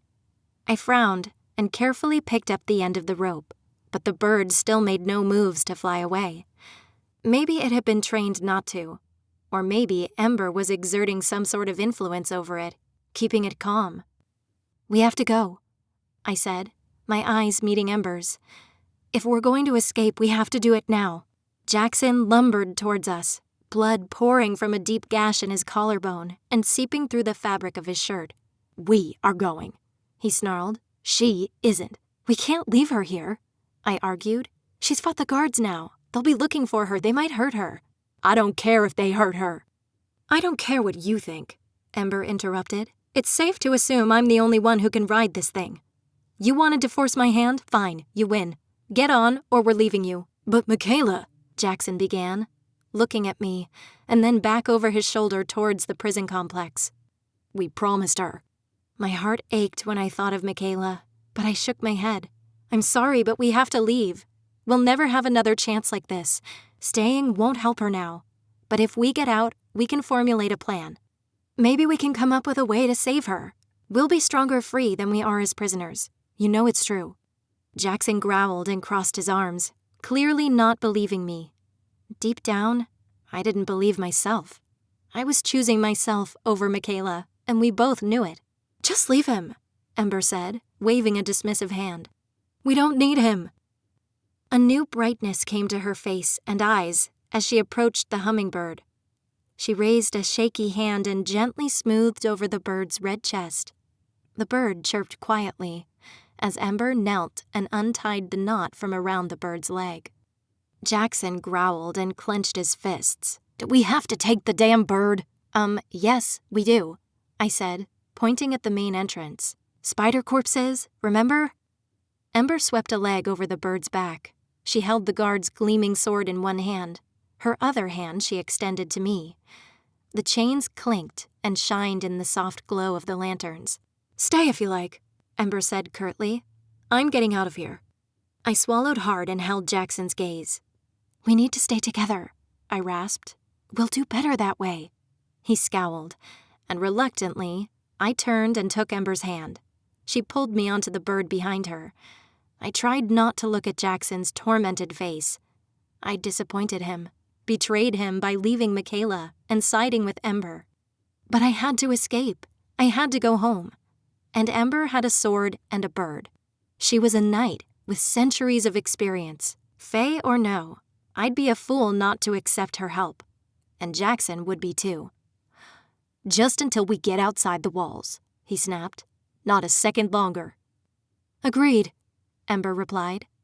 When I offered my hand, Jackson took it, pulling so hard that it hurt. I held back a sharp retort. Now wasn't the time to fight. Let him be angry and ungrateful and blame everything on me. As long as I got out of this mess, I didn't care. Jackson mounted the bird behind me. "Let's go," he said. Ember whistled lowly, and the bird rose into the air, its wings fluttering madly and accompanied by a pounding blast of wind that took my breath away. But as we rose in the air, I saw dark shapes moving below and on the walls. Torches were lit, spreading like wildfire, and alarm bells rang out behind us. Bird or no, we still had a fight coming. 15. I kept my hands on Ember's hips as the bird rose in the air. I'd never been afraid of heights before, but as the ground grew further away, my stomach lurched. Jackson had wrapped his arms around my waist so tightly I felt he might crush my ribs. Dark shapes rose from the walls, filling the air behind us like a swarm. Ember tensed beneath my grip. "Hold on tightly," the Fae said. "You don't want to fall off, Noelle." Ember gently pressed her feet into the sides of the hummingbird, and the bird darted down, its green wings moving more quickly than my eyes could follow, 70 beats per second. Wind whipped around us, chilling me to the bone. "Halt!" A shout boomed behind us. Ember pressed her thighs more tightly against the bird, coaxing it around to face our pursuer. My blood turned to ice. I hadn't expected the warden herself to make an appearance. She rode atop a giant wasp-looking insect. It was a cicada killer, an insect which rarely stung humans, but was known for killing other large insects. And although it was about an inch shorter than the hummingbird, I had a feeling it was built better. The smooth black plates of its body gleamed like impenetrable armor, like it was made for battle. The warden lifted her bow, an arrow already knocked on the string. "You are not authorized to be outside your cells. I command you to land that bird immediately."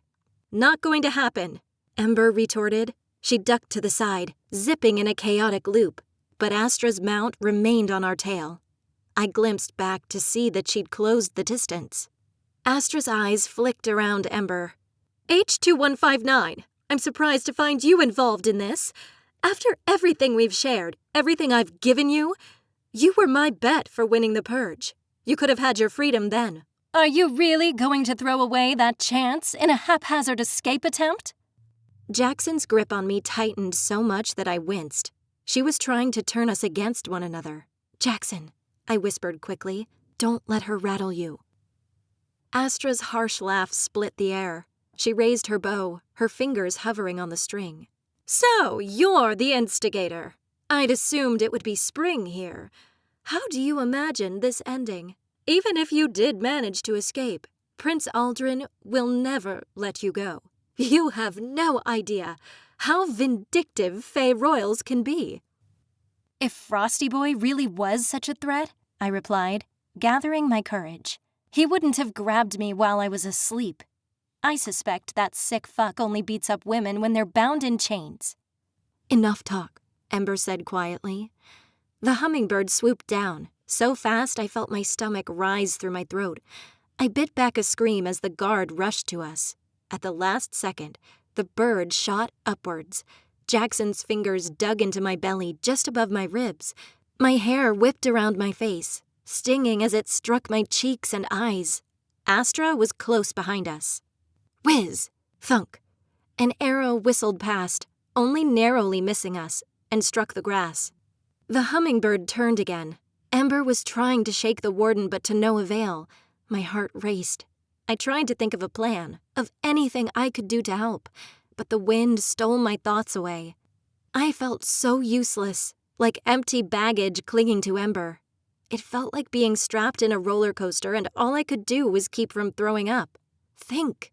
Come on, Noelle. How did you get rid of cicada killers? The same as wasps, and you got rid of those with a cheap can of Raid, which we didn't have. What else? I racked my head, trying to think of what I knew. I'd read obsessively about insects in my last 2 years of high school. I had to know something. I pressed my chest against Ember's back and leaned close to her cheek. When she turned her head, her red hair whipped my face, obscuring my vision. "Do the gardens have mint?" I asked, speaking quickly. "Or eucalyptus, wormwood? Those scents repel wasps, but hummingbirds have a limited sense of smell." "Lean with me!" Ember barked. She steered the hummingbird sharply to the left. We zipped past the warden, another arrow loosed, just barely missing us. But maybe she wasn't even trying to hit us. Maybe she was stalling or trying to wear us down. When I looked below, I saw the dark shapes of beetles gathering, punctuated by guards in bright white uniforms. Further beyond them, I saw dark shapes, which might have been the guards we'd slain. We hadn't gotten as far as I'd hoped. It was so hard to judge distance at this size. But it looked like we'd only made it a few feet. For the first time, I could see over the walls. I found the dark shape of brambles around the perimeter, and beyond that, there was a circle of tall, white objects. Mushrooms, maybe? We'd swooped down and then shot back up. Ember steered the bird around the tower. Soon, large stalks rose before us as the bird twisted down towards the gardens. Jackson let out a startled shout as the bird turned sideways, nimbly shooting between the thorny stalks of roses. He closed his eyes, his face looking green. "Problem, Jackson?" Ember shouted. She sounded as though she might actually be enjoying herself a little. I glanced behind us. Astra still followed, although her cicada killer wasn't as quick as the hummingbird. She was slowing down. The bird dove into a sprawling clump of mint. As we dove past, the sharp scent filled my nostrils. It was magnified by how small I was, and my head reeled from it. Ember whipped her head around, looking over her shoulder. We seemed to have lost Astra, for now, at least. But we were still too close to the walls. A dark shape shot through the darkness. I screamed as something sharp raced across my shoulder, drawing blood. The impact threw me to the side. As I slipped from the bird, my fist closed around a single feather, which I clung to like an umbrella. For an instant, there was nothing. "Noelle!" Ember shouted, and then I fell. The wind tore at my face and clothes. I grabbed wildly, trying to seize a sprig of mint before I plummeted to the ground. Tears pricked my eyes. Time seemed to have expanded and slowed, letting me feel every second of my plunge as the ground rushed towards my face. Tears ran and froze against my cheeks. Above me, the hummingbird darted in a blur of green and red. Ember's hair streamed behind her in a mass of fiery curls, and Jackson looked as though he might vomit. Closer and closer, I scrambled, my fingers brushing a mint leaf, but I wasn't fast enough to catch it. Then, green and red feathers filled my view. The air hummed around me, and Jackson's hand seized my wrist, digging in with a bruising grip. When the hummingbird rose again, pain jolted through my shoulder. Stars burst in my eyes as Jackson tried to haul me back onto the bird. But we were too close to the ground. Leaves fell and rustled above me, accompanied by a massive fuzzy object, a ground squirrel, like the ones that had hopped around and dug through the trash cans around the apartments. I barely glimpsed the Fey guard perched in a leather saddle across the creature's back. It charged at us from the side, taking a swipe at the hummingbird that sent us spinning. Ember tried to regain control, but the bird's wing was bent unnaturally. "Brace yourselves!" she shouted, steering the bird forward. But we were losing altitude quickly, and the thorny wall of brambles surrounding the prison loomed above us like a massive wave. Thorns flashed in the corner of my eye, too close for comfort, as Ember turned to the side again. Along the wall, the guards riding atop their beetles scampered about. The air whistled, and Ember screamed as an arrow pierced her side. She fell forward, pulling hard on the bird's feathers. The hummingbird squeaked and dove, following Ember's sharp jerking motions. "Don't go down!" I screamed as brambles rushed to my face. Without warning, the bird pitched, squeaking and hissing. Jackson lost his grip and I tumbled into the wide meadow outside the prison walls, my shoulder striking hard against a thorny root. Pain shot through me, accompanied by the hot stinging of blood. I groaned and stumbled onto my knees, trying to balance on a leaf. These were bits of roses, woven in with blackberries. My head spun as I tried to gain my bearings. Ember crouched on the ground not far away from the fallen bird, an arrow protruding from her left shoulder. Miraculously, she still had her stolen sword and stumbled up, her breathing loud in the air. I heard Jackson struggling with a guard. I climbed to my feet slowly. Jackson was behind me, Ember and the bird before me. My heart felt as though it was beating 1,000,000 miles a minute. We were still inside the thick mess of brambles, in the open, but not free. The ground seemed to rumble as a long row of horned beetles, like black shiny rhinoceri, closed in, bearing armored fae with long spears. I squinted into the darkness, trying to block out the shouts and scrabbling behind me. We just had to get through the brambles and over and past the white barrier, which I saw clearly now was a circle of mushrooms with trunks as thick as trees. We were so close. Beyond the mushrooms there was nothing but grass and plants. It would be good cover if we could just reach it. But now, Ember was hurt, and fae or no, I didn't know how long she'd be able to keep going with an arrow sticking out of her shoulder. She could handle a few guards, maybe even a few dozen, but there were hundreds. "Stand down!" a guard barked, closing in. When a guard reached forward to grab the hummingbird, Ember lunged.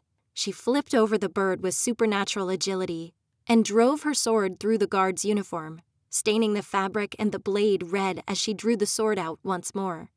The fae was so elegant and fluid that for a split second, I nearly forgot how dire the moment was to watch her.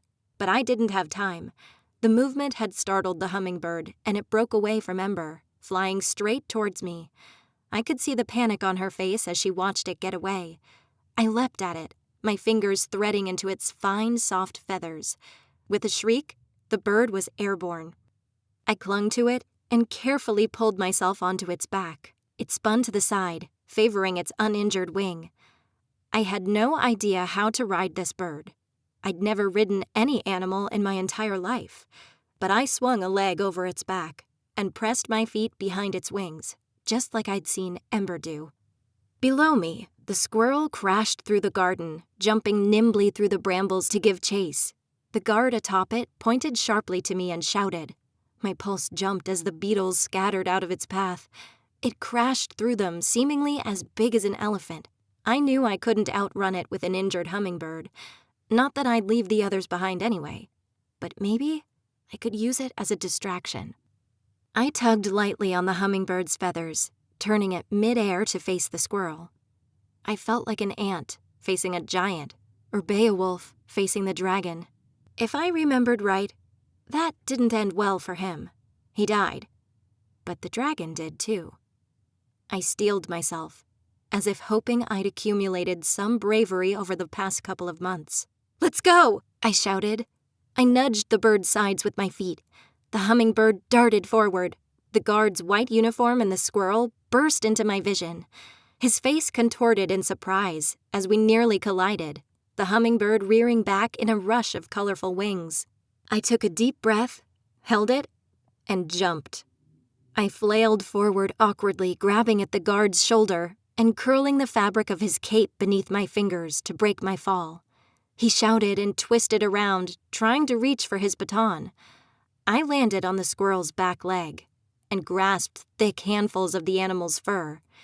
As I pulled myself up, the guard twisted around to scowl at me, trying to jab me with the tip of his spear. He wasn't the tallest or most muscular guard I'd seen at the prison, but he still looked like he could break me in half. His face stretched into a snarl. Beneath me, the squirrel moved, making it impossible for me to stay still or gain enough balance to fight. But maybe it was doing the same to the guard.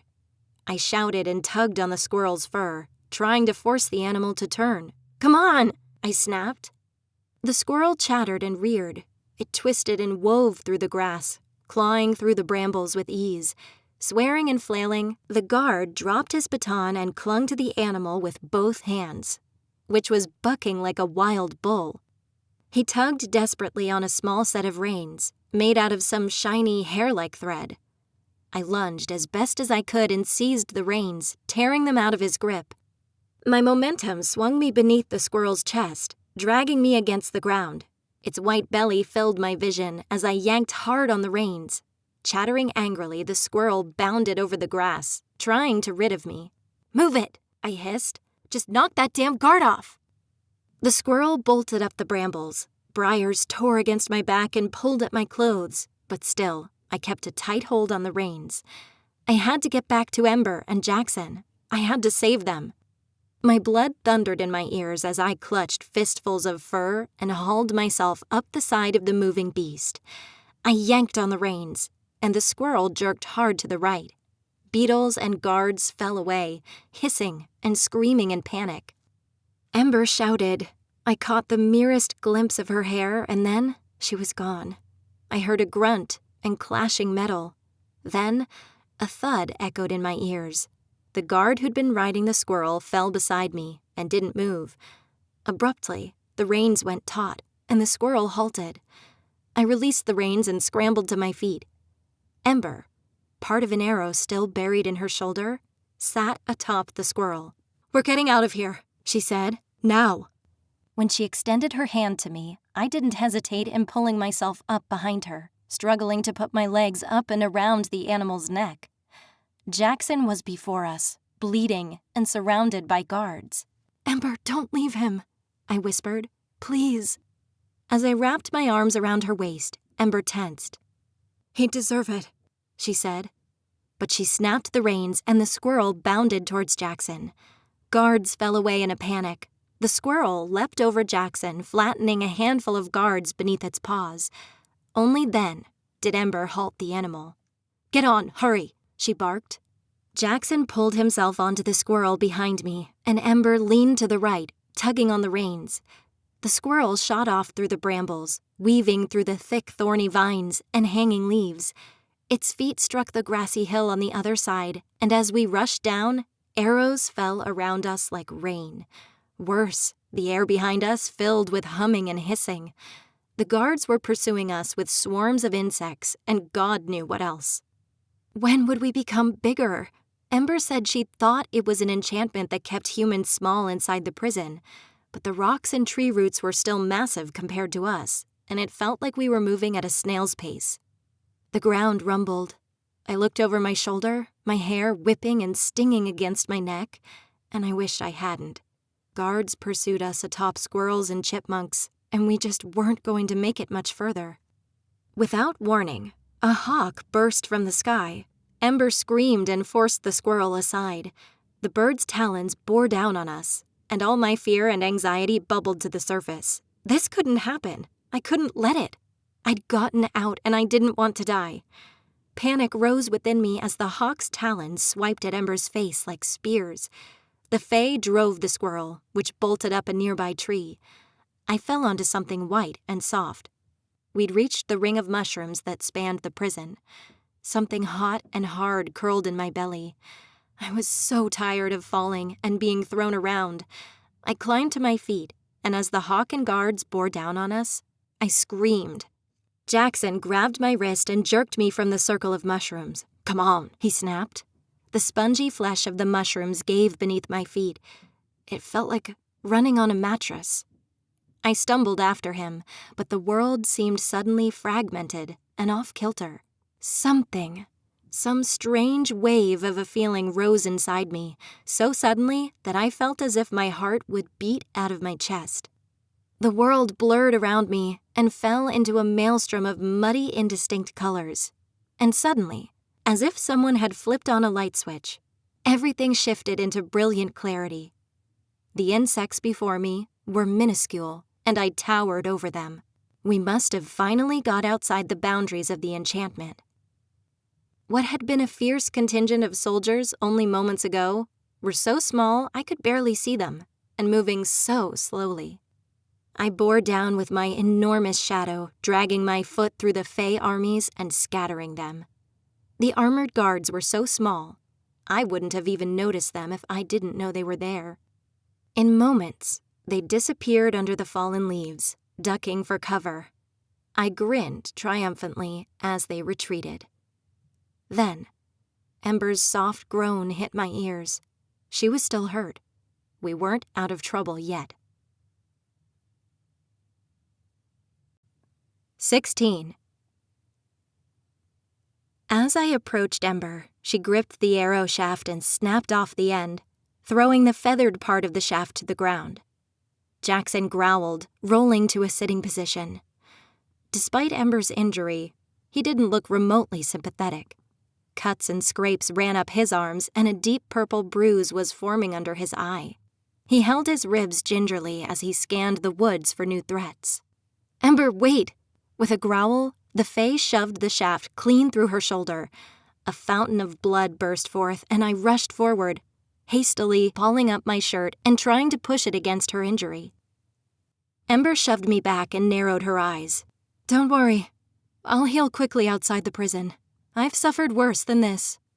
Despite her reassurance, it was hard to tear my eyes away from the blood seeping through the fabric of her prison uniform.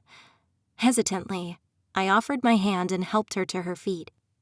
Ember tore away from me suddenly, her eyes widening. "You! We—" She jerked her head around. Her jaw dropped. "I'm as tall as you."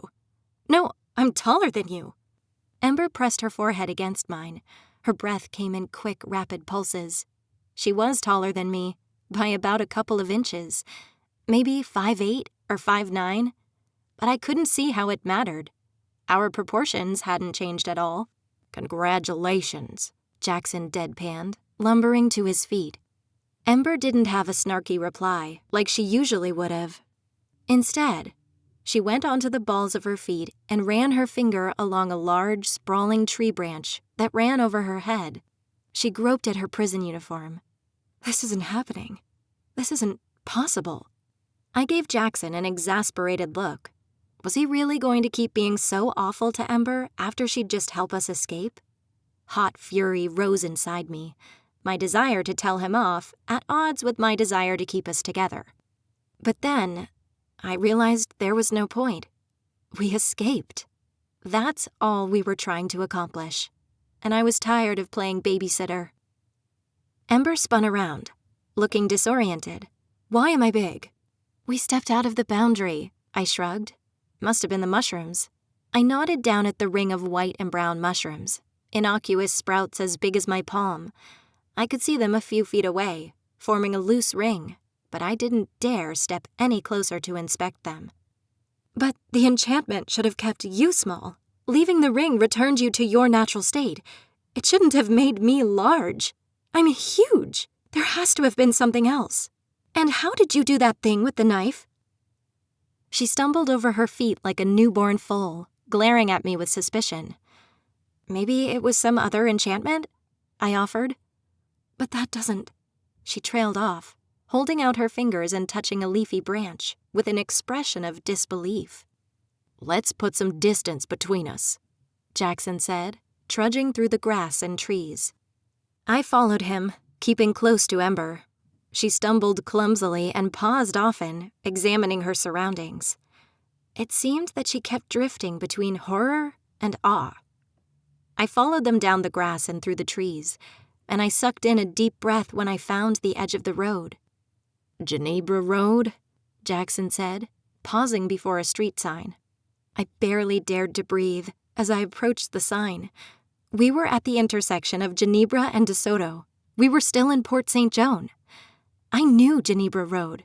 We were only a mile or so away from my house.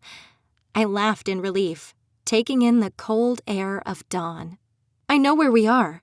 I know where we can go," I exclaimed. I stepped onto the firm concrete, reveling in the normalcy. We'd done it. After months in prison, I was actually free. My heart leapt. I could go back to my mother. I could find Ashley again. And while I knew I wouldn't really be safe until I found a way to hide from the Fae, it was a start. My loved ones would know I was alive. Tears pricked at the corner of my eyes, and I hastily rubbed them away. "What is this?" Ember whispered, nudging the road with her ragged shoe. "A road. You've never—" I trailed off. "You've never seen a human city before?" She shook her head. "No. I stayed away from them." "And you should," Jackson snarled. "Jackson," I said, with a warning tone. He suddenly moved very close to me, standing so near that I had to crane my neck up to meet his gaze. I swallowed hard. I knew he was trying to intimidate me, but now I was free. I was free to pick up the scattered pieces of my life, and I wasn't going to be intimidated or pushed around ever again, not by Jackson or anyone. She helped us, I said, putting my hands on my hips. She was helping herself. Jackson jabbed his finger in my face. And you chose her side. You chose that fae over me, over humanity, over Michaela. Ember didn't deserve to be locked up any more than we did, I snapped, my temper flaring. And it's not my fault that we were caught. If we'd been able to sneak back for Michaela, I'd have been all for it. But there's no way we could have done that after leaving a bunch of dead and injured guards around us. And whose fault was that? Who killed the first guard? You. I sputtered a defense, but the excuses died on my lips as I tried to recall our hasty exit. It had all happened so fast. I had been the first to attack the guards, though I was mostly sure I hadn't actually killed any. There's no point in arguing with him, Ember interrupted. His skull's too dense for anything to penetrate. Whatever, Jackson said. Just stay the hell away from me. Both of you. With a growl, he stormed away. As he left, dozens of thoughts shot through my mind. I wanted to call him back. I wanted to thank him for his help. Maybe even give him a hug or something. I knew there was more to him than the brutish facade he wore sometimes. Something vulnerable and wounded. But at the same time, he could be such a huge jerk. And maybe I had chosen Ember over him. I watched him fade into the trees. After all, now that we'd returned home, Jackson would be fine. I forced a smile. Come on, Ember. I'll take you to my house. But I couldn't stay there long, not when Prince Aldrin knew where I lived. Just long enough to change clothes and see Mom. Then I could warn her away, somehow. My heart raced as I set a brisk pace along the side of the road. What could I say? I'd been gone for months. I couldn't tell my mom that I'd been kidnapped by the fae. She'd think I was out of my mind. But I needed a plausible excuse for convincing her to move. We couldn't stay in the same house. It would be dangerous if Frosty Boy ever decided to come after me again. I shivered at the thought. Maybe Cedric's apartment. It might be safe for her there.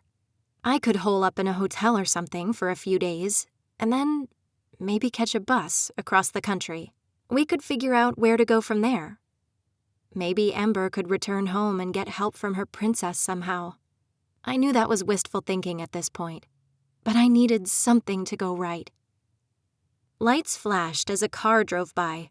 Ember edged closer to me, so much so that I felt the heat from her body brush against mine. What is that? She murmured. Poor Ember must feel something like what I'd felt when I'd woken up in prison. Everything was new to her. A car, I replied. I have one. You use them to drive places instead of hummingbirds or squirrels? They're made of iron, she said, wrinkling her nose. I remembered what she'd said about being locked in an iron room and felt a swell of sympathy for her. I'd gotten her away, at least. She wouldn't have to worry about that anymore. I'd glanced at the chains still dangling on her wrists. We'll have to get those off you. Ember hummed and tugged sharply on one of the cuffs. The bronze snapped in half, accompanied by a metallic ring.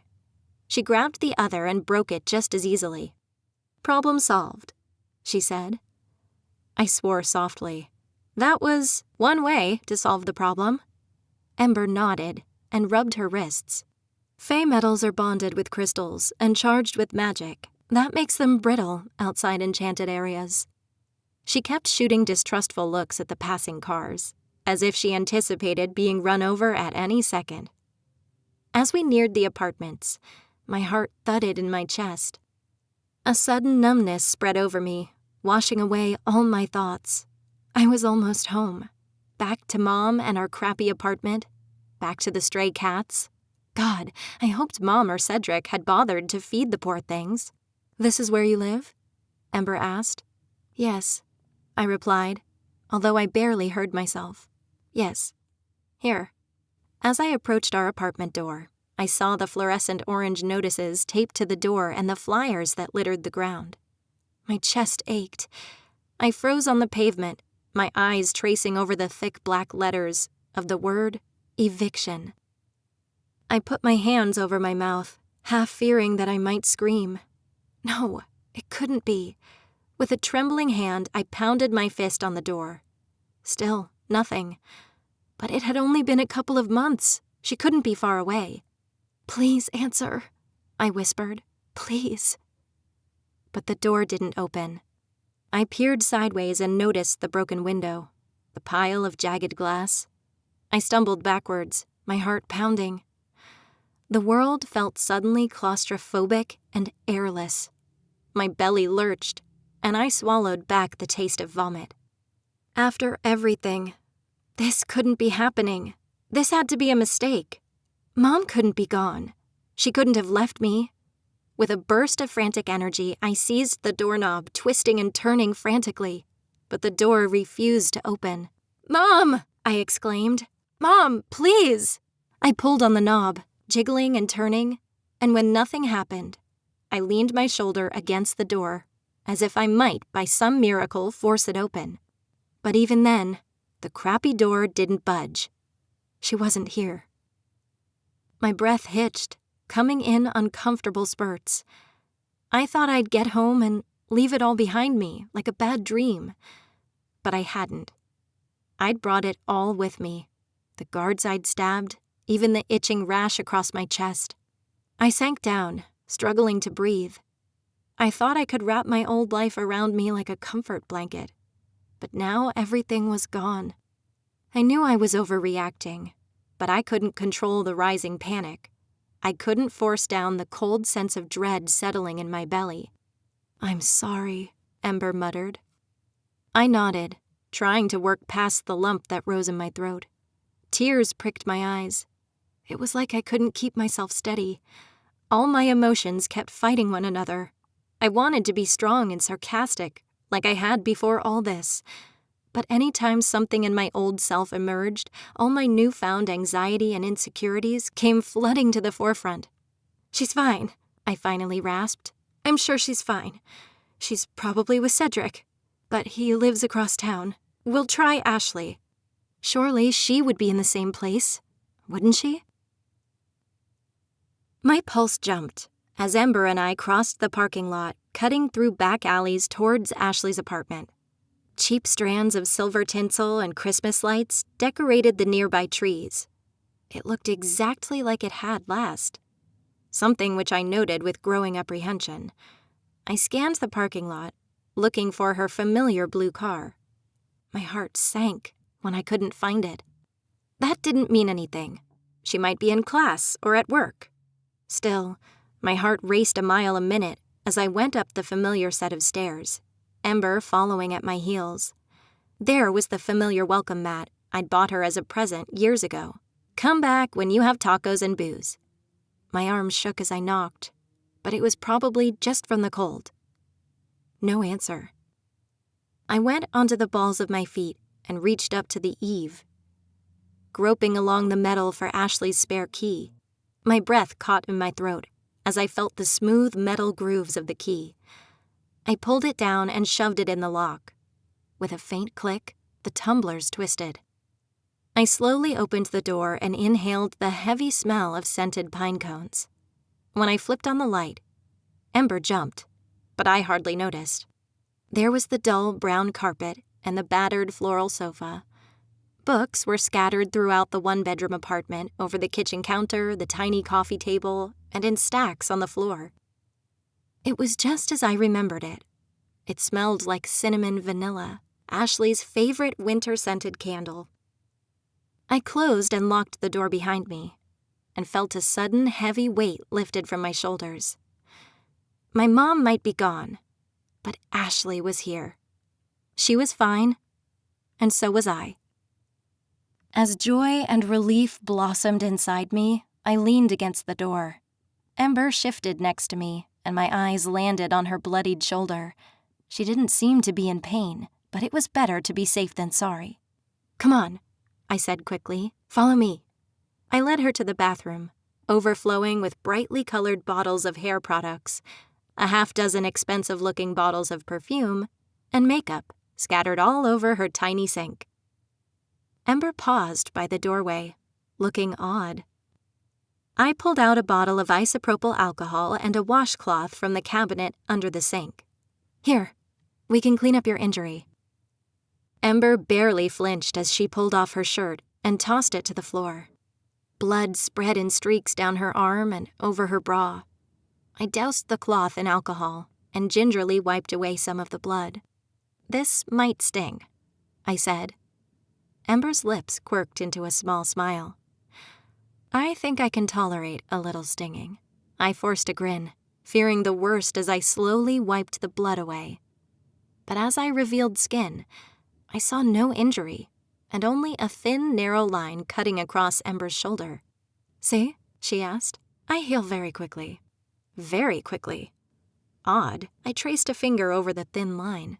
Is that for bathing? Ember cocked her head towards the tub, half obscured by Ashley's translucent purple shower curtain. I nodded and smiled. Yeah, I replied. Do you want a bath? I can run one for you, and I can find something for us to wear. Ember was much taller and thinner than Ashley, but I knew my friend liked loose, flouncy things. She had some pretty baggy tops and dresses. There would definitely be something Ember could wear. As I pulled aside the curtain and began preparing the bath, Ember's intense gaze never left me. I tested the water, a sharp longing striking me at how warm it was. Ember drifted across the bathroom and plunged her hand beneath the water. With a small smile, I went through the familiar cabinets, taking out bath salts, oils, and bubble bath. Ember let out a small gasp as frothy bubbles emerged, drifting gently over the water. Then the sweet, sharp scents of peppermint and rosemary wafted into the air. I turned off the water and waved my hand to the tub. Ember pulled off the rest of her clothes and stepped into the water. She arched her back and groaned softly as she lowered herself into the tub. My eyes lingered on her scars as I handed her one of Ashley's sparkly pink loofahs. This is nice, Ember murmured. It looked nice. I couldn't wait to get in after her.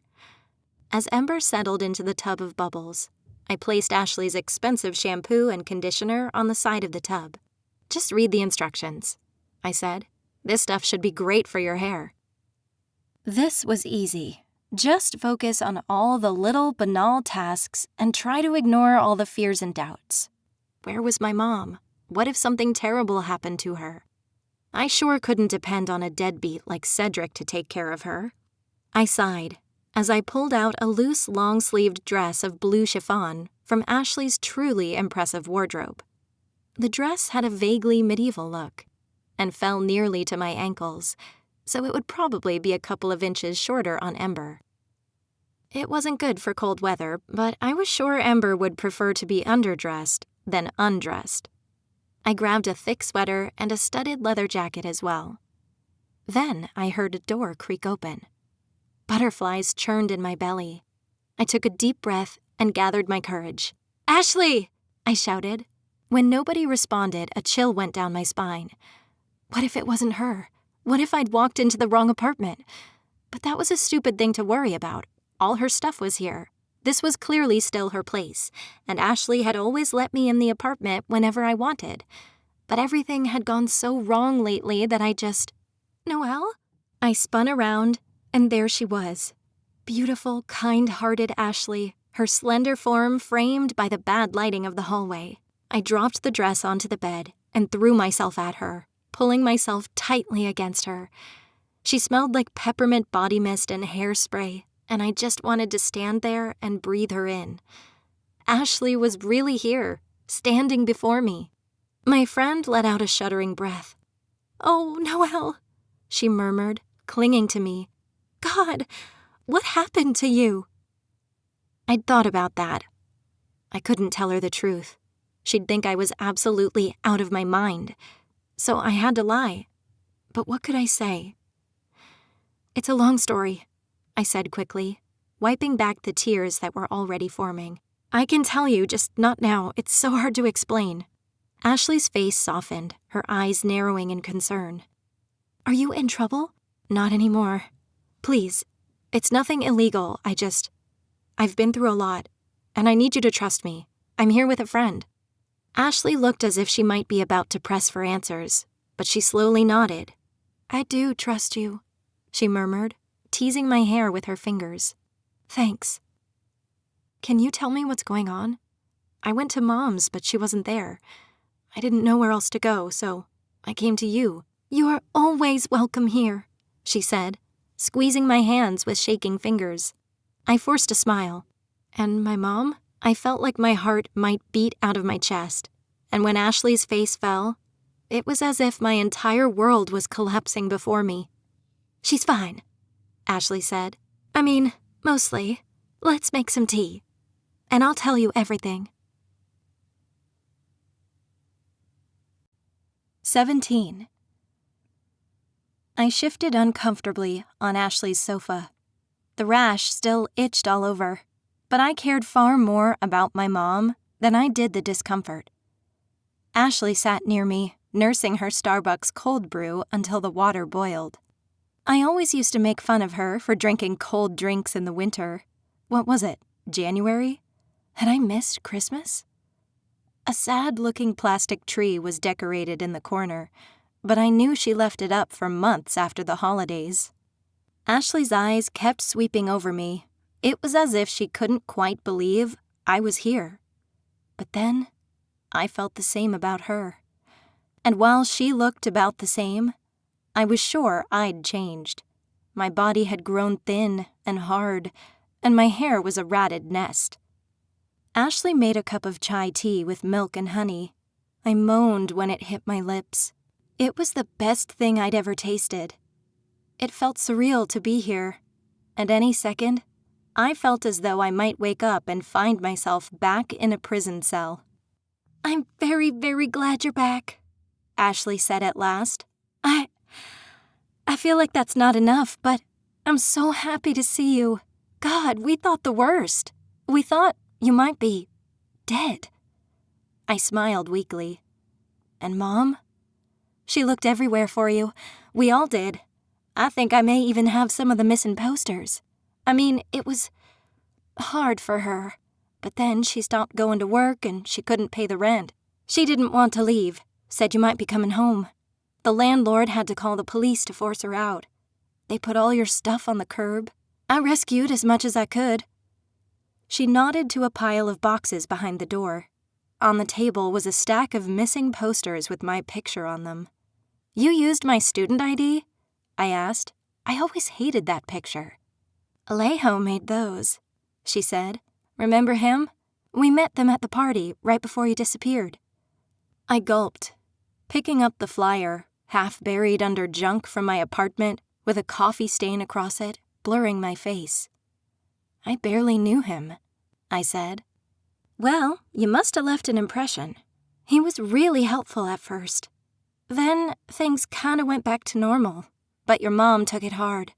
I visited her pretty often, at least for the first month. After she got fired, some days she'd be out all day and night looking for you.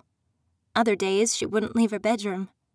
She made more than one dramatic appearance at the police station shouting at the cops. They threatened her with disturbing the peace. I swallowed hard. Even if landing myself in Fae prison hadn't really been my fault, I couldn't help but hate myself for putting my mom through all that. Our landlord was always an asshole. I'm not even sure if eviction is legal, I muttered. I don't know what the law is either, Ashley admitted. But she only had 3 days to get out. For a little while, she moved in with Cedric. Is she still there? As far as I know, Ashley said. I haven't seen her in a few weeks. Okay, that wasn't the worst thing in the world. At least I knew where Cedric lived. I'll have to go see her. Soon. Of course.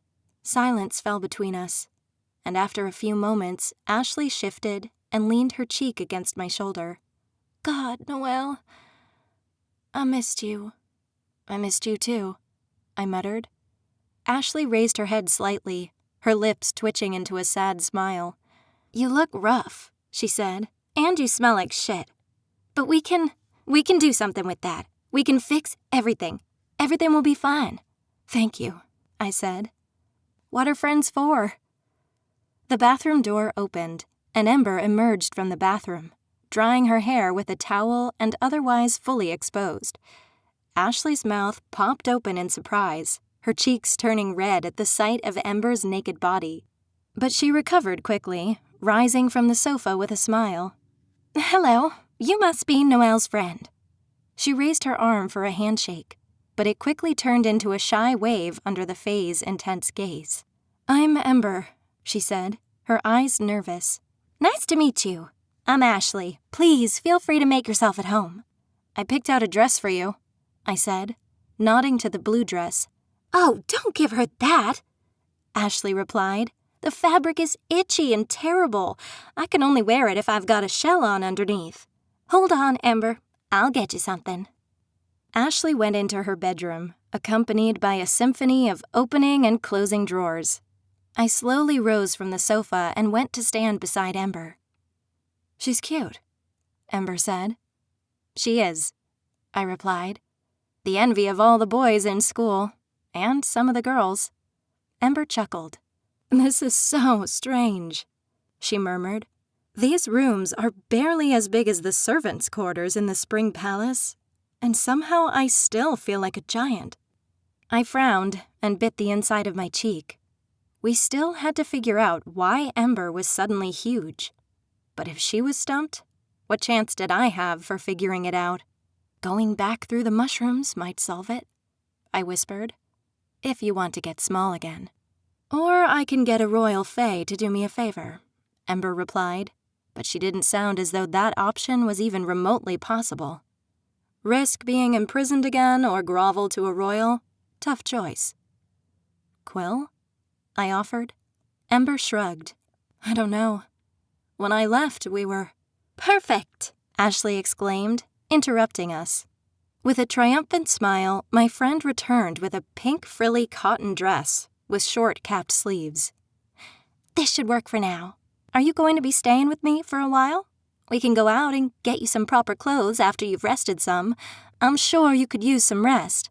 Definitely, Ember replied, taking the dress. I half expected Ember to just throw the dress on right there, but instead, she edged back into the bathroom. After the door shut, Ashley turned to me.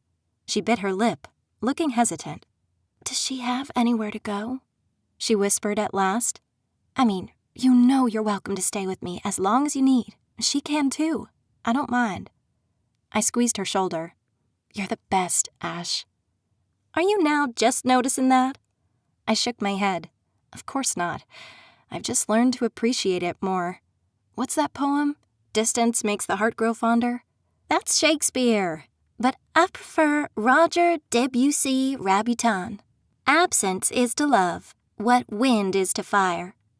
It extinguishes the small, it inflames the great. I love how you know that, I said, squeezing her hand. Ashley's smile faltered, and her brow furrowed. Her eyes flickered down, taking me in and scrutinizing my appearance. What she saw probably horrified her. I hadn't taken care of myself in months now, and even if Ashley hadn't asked any questions, I knew she desperately wanted to. And it was more than just a little dirt and malnourishment.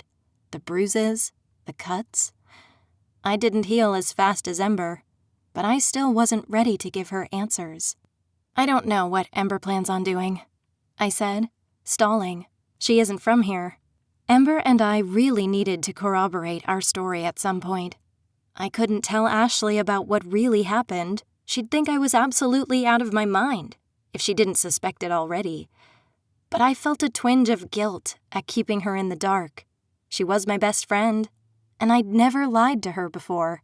Well, she can take time to figure it out, as much as she needs. You too, Ashley said. You look like you had a rough time. The door opened and Ember stepped out, clad in the pink dress. I'd only ever seen her in the prison uniforms, and naked, so it was strange seeing her in something of Ashley's, especially something so modern and bright. Your turn in the shower, Ashley said. Take all the hot water you need. They just replaced the heater. Thanks, I replied. As I slipped past Ember, I heard Ashley offering to go to Walgreens and buy Ember whatever she needed. The green wall? Ember repeated, with evident confusion. I smiled, closing the bathroom door behind me. I leaned against it, drawing in a breath of the scented water vapor lingering in the bathroom. Part of me was worried about my best friend and my fae knight being alone together, but they'd have to sort it out. Nothing was going to keep me from scraping every inch of prison grime off of my body. For a few seconds, I remained still against the cheap faux wood of her bathroom door. I couldn't believe I was really here. My eyes roamed hungrily over the white porcelain sink and tub, laden with makeup, soap, and shampoo. Not a glob of hair or torn skin to be found. No wet, soiled panties on the floor, no used razors still bloody from other women. Then I glanced at my reflection in the mirror, startling myself.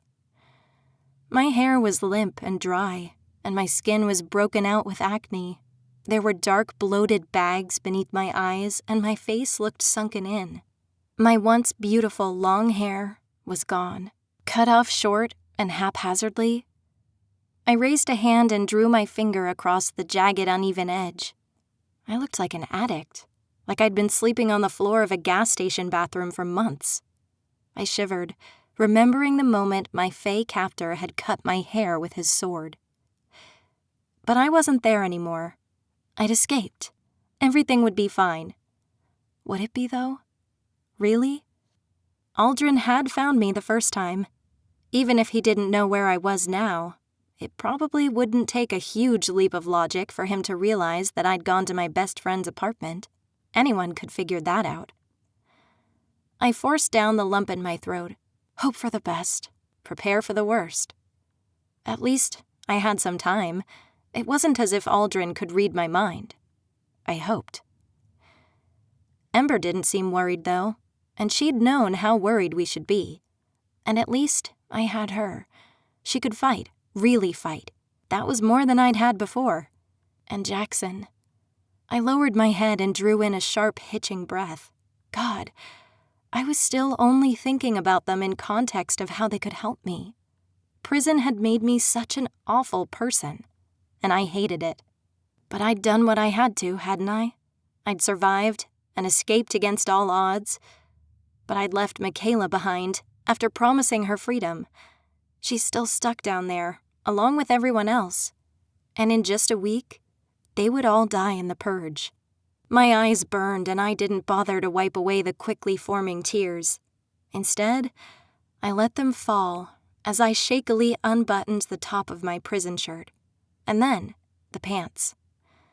There was a bit of satisfaction as I threw the beige bra and panties to the ground. Reluctantly, I gazed at my reflection again. My skin was red and inflamed from the neck down.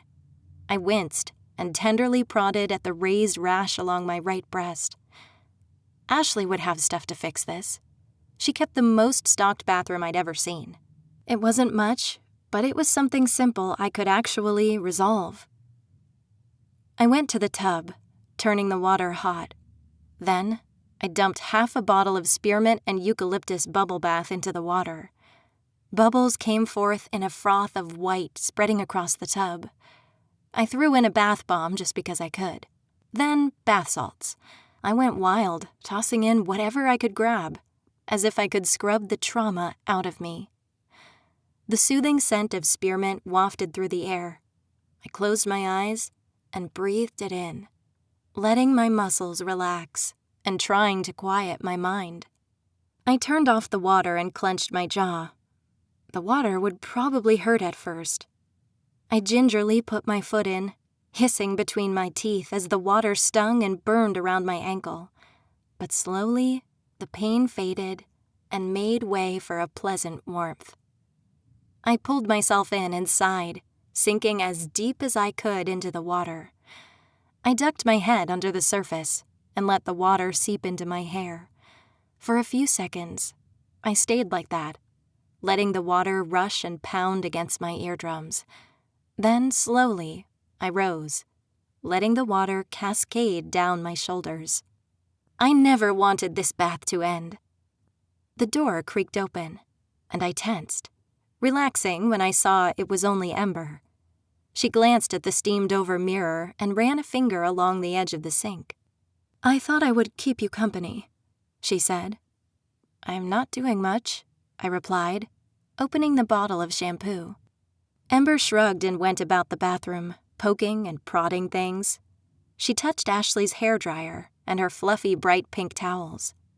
I washed my hair, grateful for the smoothness and the opalescent sheen of shampoo. I shaved while the conditioner set.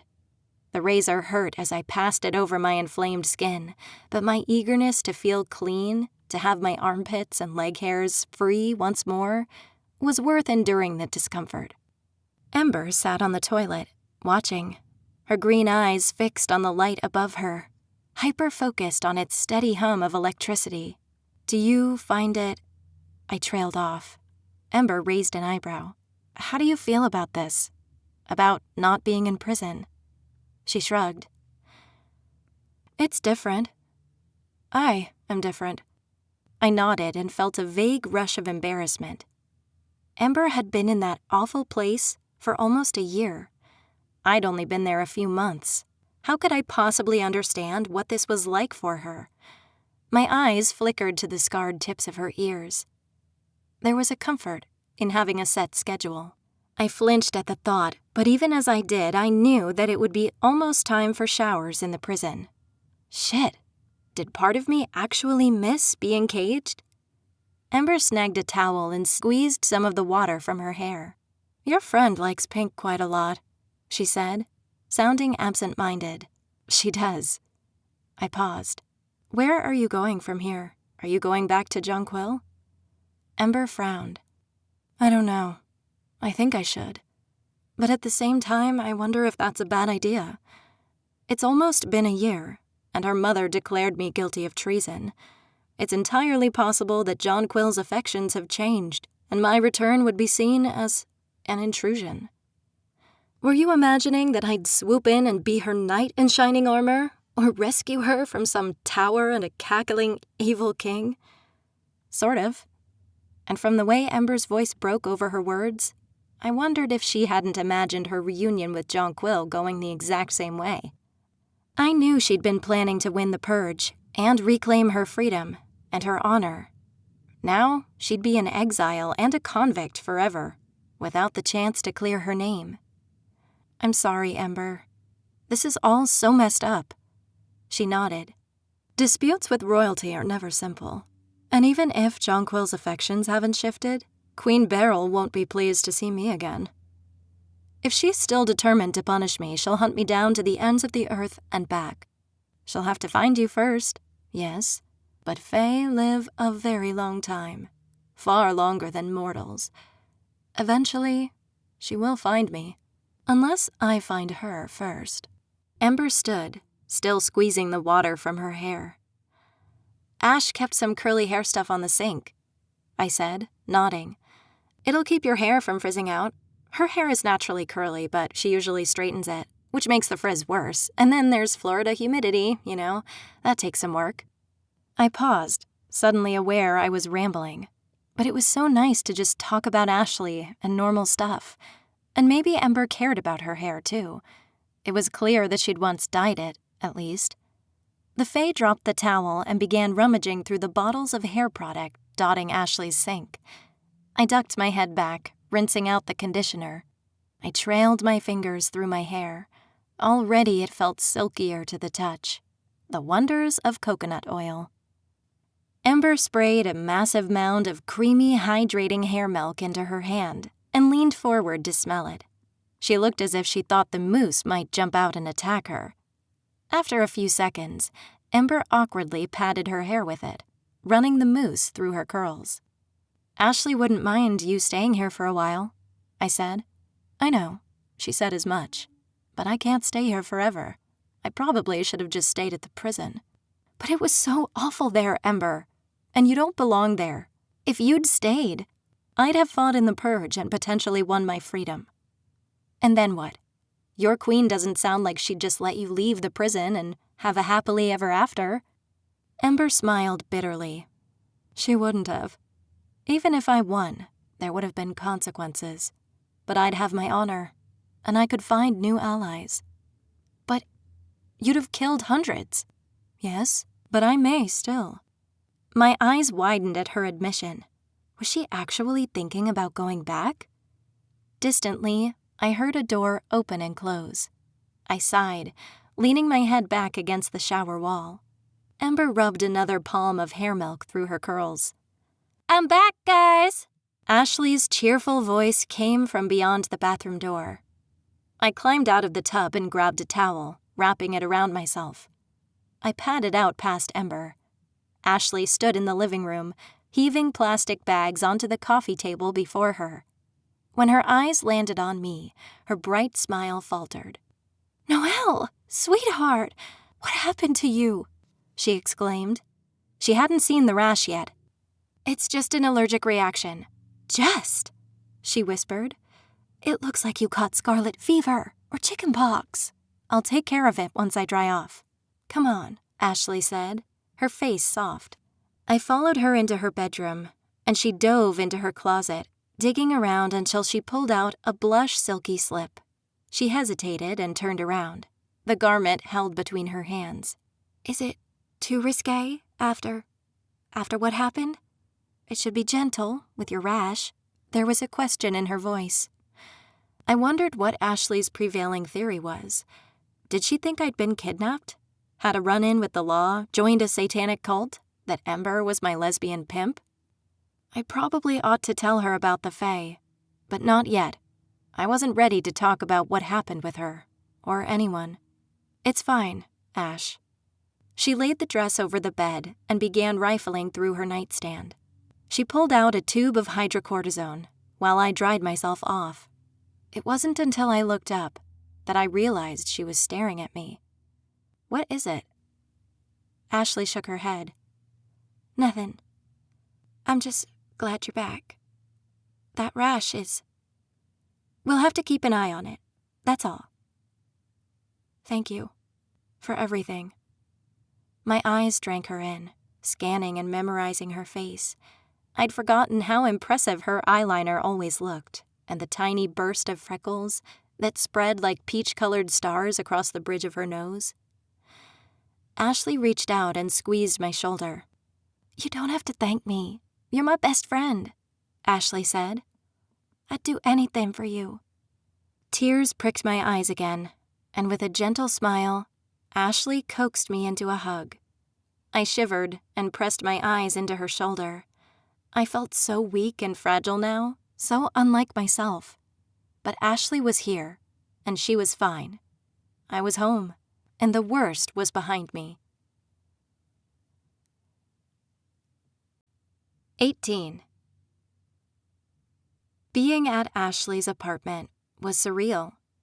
I felt as if wearing Ashley's ill-fitting clothes was a metaphor for my existence. Sometimes it was easy to imagine it was just another weekend, and I was sleeping over, as I had dozens of times. Only now, the Noelle I was pretending to be, the one who didn't know anything about the Fae and who had never spent a day in prison, felt like a loose and uncomfortable second skin that slipped off whenever I moved too quickly. It was like I didn't belong, and it was only a matter of time before this delusion was shattered. While I should have felt happy, instead I felt disconnected and tired, so tired. The first 2 days I slept past noon and only got up because Ashley wanted me to. We ordered takeout Chinese food and binge-watched Netflix. I knew Ember was restless, but I was afraid to leave the apartment, outside of quick trips to the convenience store while Ash was at school or work. By the 3rd day, I was getting up on my own, but it was still weird. The feelings twisting inside my belly were all discordant, and I had trouble separating my vivid dreams from reality. How could I go back to normal, knowing about magic, and that the Fae existed? The lack of order, the fact that I could sleep until noon, scraped against my spine. While my skin was healing and color returning to my cheeks, my bones felt brittle. After my eagerness to escape, there was a small part of me that missed the security of that bare cell and familiar schedule. In the bathroom, the hairdryer stopped. I grabbed Ashley's English paper off the copy table so I could pretend I'd been reading it instead of gazing listlessly at the wall. The Dark Romanticism of Jane Francesca Agnes, Lady Wilde. I flipped through and found the paper was 20 pages without the works cited. I was pretty sure it only had to be 15. You disgusting overachiever, I muttered fondly. She came out of the bathroom wearing a silver sweater dress and knee-high boots with astronomically high platform heels. Her blown-out curls bounced against her back as she walked. She looked as pristine as ever, but her lips twitched down into an uncertain frown.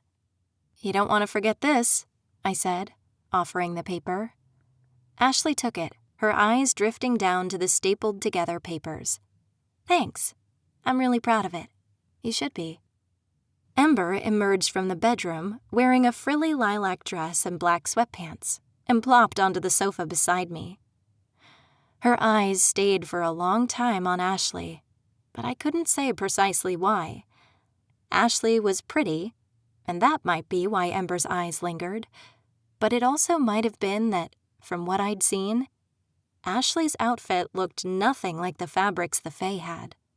Are you sure you don't want me to stay with you? Ashley asked. I could. It's finals, Ash, I replied. Go. It's what Lord Byron would want. I promise. We'll be fine. I climbed to my feet and hugged her. Ashley's arm tightened around me as if she never wanted to let me go. And I took more comfort than I probably should have at the smell of her peppermint vanilla perfume.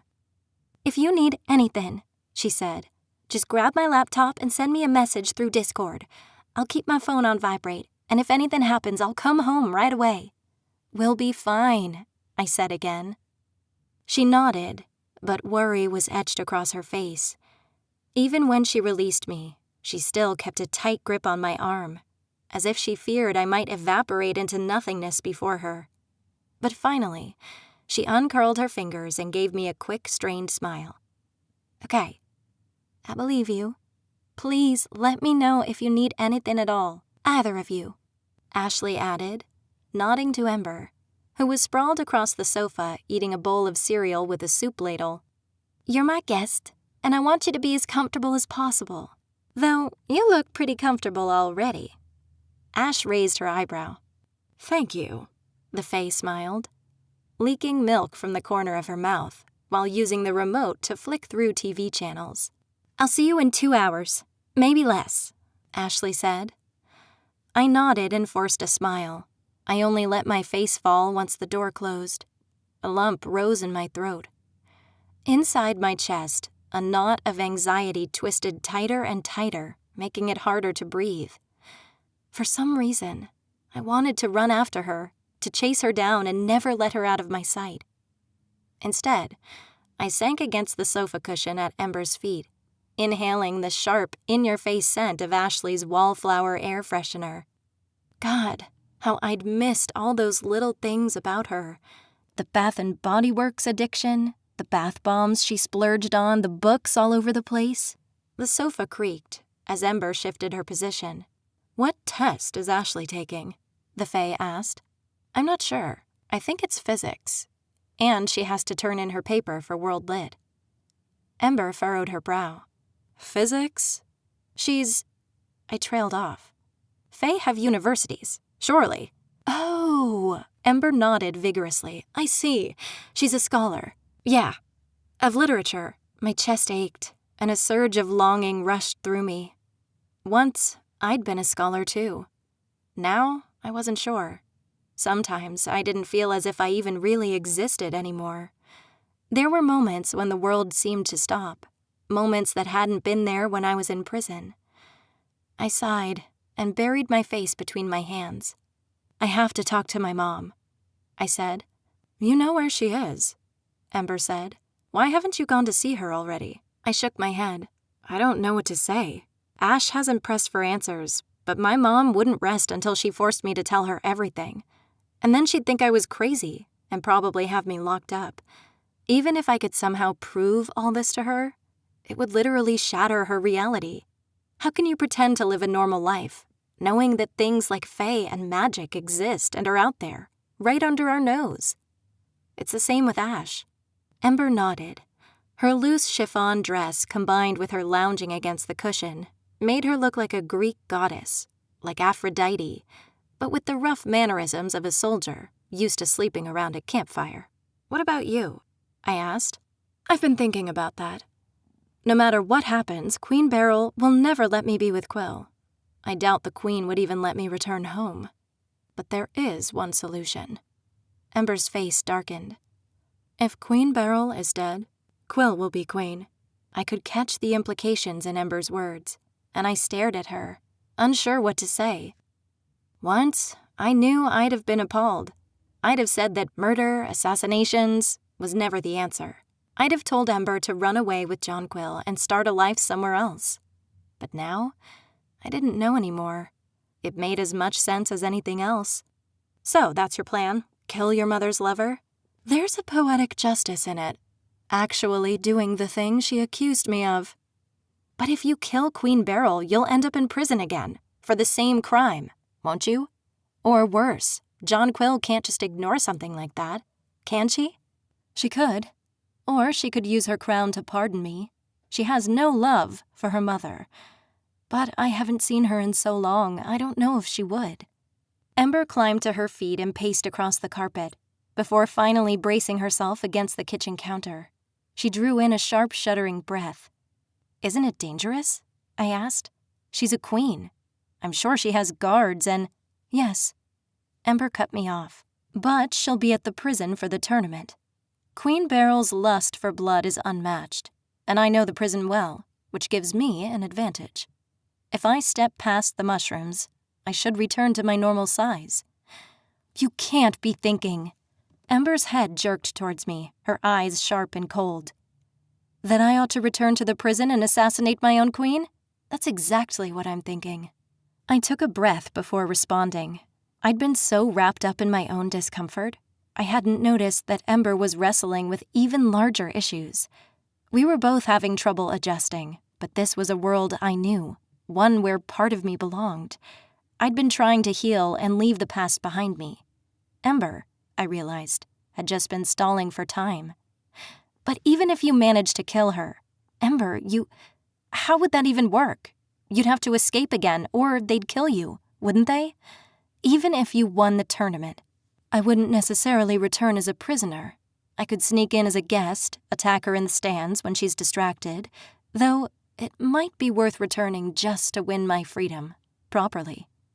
Is getting your revenge on Queen Beryl worth the risk of losing everything else? There is nothing else. Ember smiled sadly. Not for me. God, I'd been so selfish. This whole time I'd been worrying about myself, and here was poor Ember in a situation that was so much more complicated than mine was. I reached over and squeezed her hand. I haven't decided anything for sure, Ember muttered. Just playing with options at this point, calculating my next move. Is there a chance John Quill will be at the tournament? I asked. Ember shrugged. Possibly. I don't know. Quill never liked bloodshed or violence, but it's possible she's changed her views, or that Queen Beryl will make her go. I just have no way of knowing until I can see her again. Maybe you ought to cut your losses.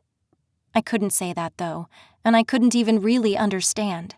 I'd never been in love with anyone before, and never felt real heartbreak. How could I possibly tell Ember what she ought to be feeling? But you could try to talk with her first, figure out how she still feels. If I do and she betrays me, I'll have already lost my one and only opportunity. Whatever I do, it needs to happen during the purge. I know you're trying to be helpful, Noelle, and I do appreciate it, truly. But this is something I have to figure out on my own. I pulled my knees up to my chest and let my chin rest there. Even if I'd escaped with my life, the tournament would continue, and a lot of people were going to die. I tried very hard not to think of Michaela's wide eyes and wild hair. Guilt and rage burned inside me, even though I knew I didn't have the power to stop any of it. But knowing that Ember was thinking about going back, putting her life at risk for some misguided sense of justice, made me feel worse about everything. For a long moment, Ember and I silently watched one another. Then I dropped my gaze and let my head lean back against the sofa cushions. Everything in Ashley's apartment felt wonderfully soft. I'd never realized quite how much I appreciated that before. Frosty Boy isn't going to be happy I've escaped. Do you think he'll come after me? I asked. It was a question never far from my mind, that I'd been afraid to say out loud until now, as if just mentioning his name would conjure him up like a demon. Probably. Fae royals can be remarkably petty. How do I keep him away? Ember pursed her lips together. Surround yourself with iron, or beguile him into a bet. The royals like bargains and deals. The Fae cannot lie, but they're quite adept in telling half-truths and leaving out crucial details. But I warn you, Noelle, however you choose to thwart or confront Prince Aldrin, he will not be fair. He will not be merciful. My race is often cruel, but the Winter Court especially so. He'll have to find me first. And he will, eventually. Ember went into the kitchen and I lay across the sofa. My gaze drifted to the ceiling. Ember had just confirmed my worst fears, as casually as forecasting the weather. I thought I'd be terrified, but I was so numb at this point, it actually felt like a relief to acknowledge the dangers out loud. I thought Ember's plans were reckless, but I realized now the wisdom. Rather than waiting for the inevitable day her past caught up with her, she was choosing the circumstances that gave her the best advantage. Part of me envied her courage. The other part of me felt a keen loss as I realized she'd be leaving me alone to face my own challenges, unaided. As the day dragged on, I did little besides fiddle between radio stations, channel-hopping TV dramas, and YouTube makeup tutorials, as if I could drown out my inner turmoil by cranking up the noise. I cautiously scrolled through my email inbox, but was afraid to log into my social media accounts. I found a few frantic emails from my mom, including a final message. Gone to Cedric's. Come find me, if you get this. That was dated nearly a month ago. I'd fallen into some strange world of contradictions. I was both too tired to do anything and filled with a tight, anxious energy. Every time I looked at the clock, I couldn't help but remember the prison schedule and what I'd be doing if I hadn't escaped. It was like I was waiting for something, and time was passing so slowly I could feel it slipping past, moment by moment. Ember remained on the sofa, presently flipping through Ashley's copy of The Riverside Chaucer. It was a massive book, probably large enough to kill a man with, and since Ashley had taken that Chaucer class 2 semesters ago, the book had served as a doorstep, a paperweight, and on a couple of occasions, the slayer of spiders. I thought of the pathetic prison library with all its worn paperbacks. If anyone had told me the day would come where I'd feel sentimental about freaking medieval poets, I'd have thought they were insane. How are you handling the Middle English? I asked. Ember raised an eyebrow. Her lips twitched upwards. Middle English was still spoken when I was in my youth, she said fondly, stroking the pages of the book. I've not revisited it in some time, but I can recall it well enough to read it.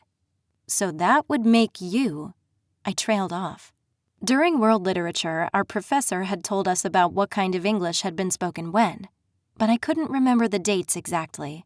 1000? 1500? It was somewhere after Rome and sometime before Shakespeare. Either way, Ember had to be ancient. I'm 800 years old, Ember replied. I stared incomprehensibly at her. 800. Even after being locked up in Fae prison, it still seemed impossible that any living being could be that old. I'm 19, I said dully. Your kind do live such short lives, Ember agreed. But a year in prison would only be a drop in a bucket compared to the rest of Ember's long life. Felt very long, regardless, she said. I missed my freedom very much, and I miss it still. The wind in my hair, the thrill of a fight, and the excitement of combat. I feel as though my very soul has been caged for so long, and even now, I'm not sure I'll ever be free. I nodded, so it wasn't just me. Ember felt disconnected too. I didn't know whether I ought to feel comfort from that, or whether I ought to feel ashamed, because my own experiences paled compared to hers. Ember had suffered much more than I had. You like fighting? I asked quietly. Not like those prison brawls, Ember replied, but I miss tournaments and duels. I miss testing my skills against others. There's a sort of beauty in regulated combat. Chaucer captured some of it, you know. Listen to this. In the old days of the King Arthur, of which that Britain spec in great honour, all was this land fulfilled of fair. The elf queen with her eyely companion danced full oft in many a green mead. Although I've always preferred Edmund Spenser's epic, The Fairy Queen, it's not as truthful, but far more romantic. He has a lady knight called Britomart, engaging in noble conquests. She was young and beautiful with an enchanted spear, roaming the land in search of her beloved. I guess I've always seen myself in her. In the old days, the Fae would sometimes live whole lifetimes as a human, spend a decade influencing politics, marrying, even siring influential rulers and dynasties. By Chaucer's time, they'd already faded, like a distant memory. Now, the Fae realm is just bickering and backstabbing politics, petty royals, and bored soldiers. Those noble virtues are long forgotten. Not entirely, I said. After all, you helped me escape, despite everything. You didn't exactly give me much of a choice, the Fae replied dryly. I knew that wasn't quite true. Ember could have easily beaten me in a fight and left Jackson for the guards to subdue. She could have prevented us both from escaping, but she hadn't. Despite Ember's protests that she was no longer a knight and no longer honorable, I suspected she'd internalized far more of her former status than she'd like to admit. I know, but still. I'm sorry about the way it happened, but thank you. You're welcome, she said, studying my frown. I don't know that it did any good, Noel, but I'm happy to have helped you. It's been a long time since I've been able to do anything good for another person. I trailed off, my voice thick with emotion. If I was John Quill, I'd still love you. I don't know what that's worth, but I really hope it works out for you. So do I. Ember slammed the book closed and dropped it onto the coffee table. I just don't see how. It's not like I can just return home and dust off my armor, or if I did, I'd be caught quickly. But the way you fight, I can't take on whole well-armed militia. Ember cut in. Those prison guards, they were easy. They're ill-trained. But even they would overwhelm me with numbers, if nothing else. Royal guards would be another matter entirely. I'm good, and I may be able to defeat one or two at best in single combat. But I'm not as strong as I've been before, or as beautiful. She stood and paced the carpet, her face furrowed. I bit the inside of my cheek and watched her movements. Her last comment caught me off guard, but I realized it wasn't simply about the honor of fighting abilities. She wanted to be loved, and was afraid of how her appearance might affect her reception. My eyes flittered to her scarred ears, which had been clipped in prison. A permanent dishonor. She'd never be who she was before. She'd always be different, damaged. After a couple of hair masks and a half a dozen oils and concoctions, Ember's hair now bore some hints of its former glory. Her curls were still dull and cracked, but they'd settled a little. Before the year of using waxy, crappy soap as shampoo, Ember must have been stunning. I imagined her hair long and thick, vibrant and colorful. and a strange knot twisted in my chest. Prison had changed her so much. Who was Ember before all this? My imagination flipped through all the fantasy movies I'd seen over the years, all the warrior women and powerful queens. What sort of armor did the Fae wear? It couldn't have iron, so it wouldn't be steel, but perhaps it would be bronze, like the guards had worn, or thin plates of crystal. You must think me terribly vain, but for the Fae, beauty is a virtue. How things appear is a kind of power. I nodded. I didn't really understand what she was saying. Anyway, don't beat yourself up over it, the Fae said quietly. Whether or not I escaped, the situation would be the same. I wouldn't know what to do or where to go. At least I have some time to think that now. I glanced away from her, turning my attention to Ashley's laptop. The sky outside was darkening, and the clock indicated it was already 6 o'clock. Ashley's final exam should have ended hours ago, but she still hadn't returned. My pulse raced. There suddenly wasn't enough air in the room. I took a deep breath, trying not to panic, and felt a prickling numbness spread through me. There were dozens of reasons why Ashley might not be home yet. Maybe she'd been stopped by her professor. Maybe she needed to return books to the library or print out papers for her next class. Maybe she'd had to park half a mile away from school, or had engine trouble and had to walk home. I'm just being paranoid. That's all. She's fine. But in defiance of all logic, my gut said that Ashley was in trouble and wouldn't be coming back. 19. When the clock ticked 11 at night, I wanted to vomit. Ashley was still gone, and there were no more plausible excuses to explain her absence.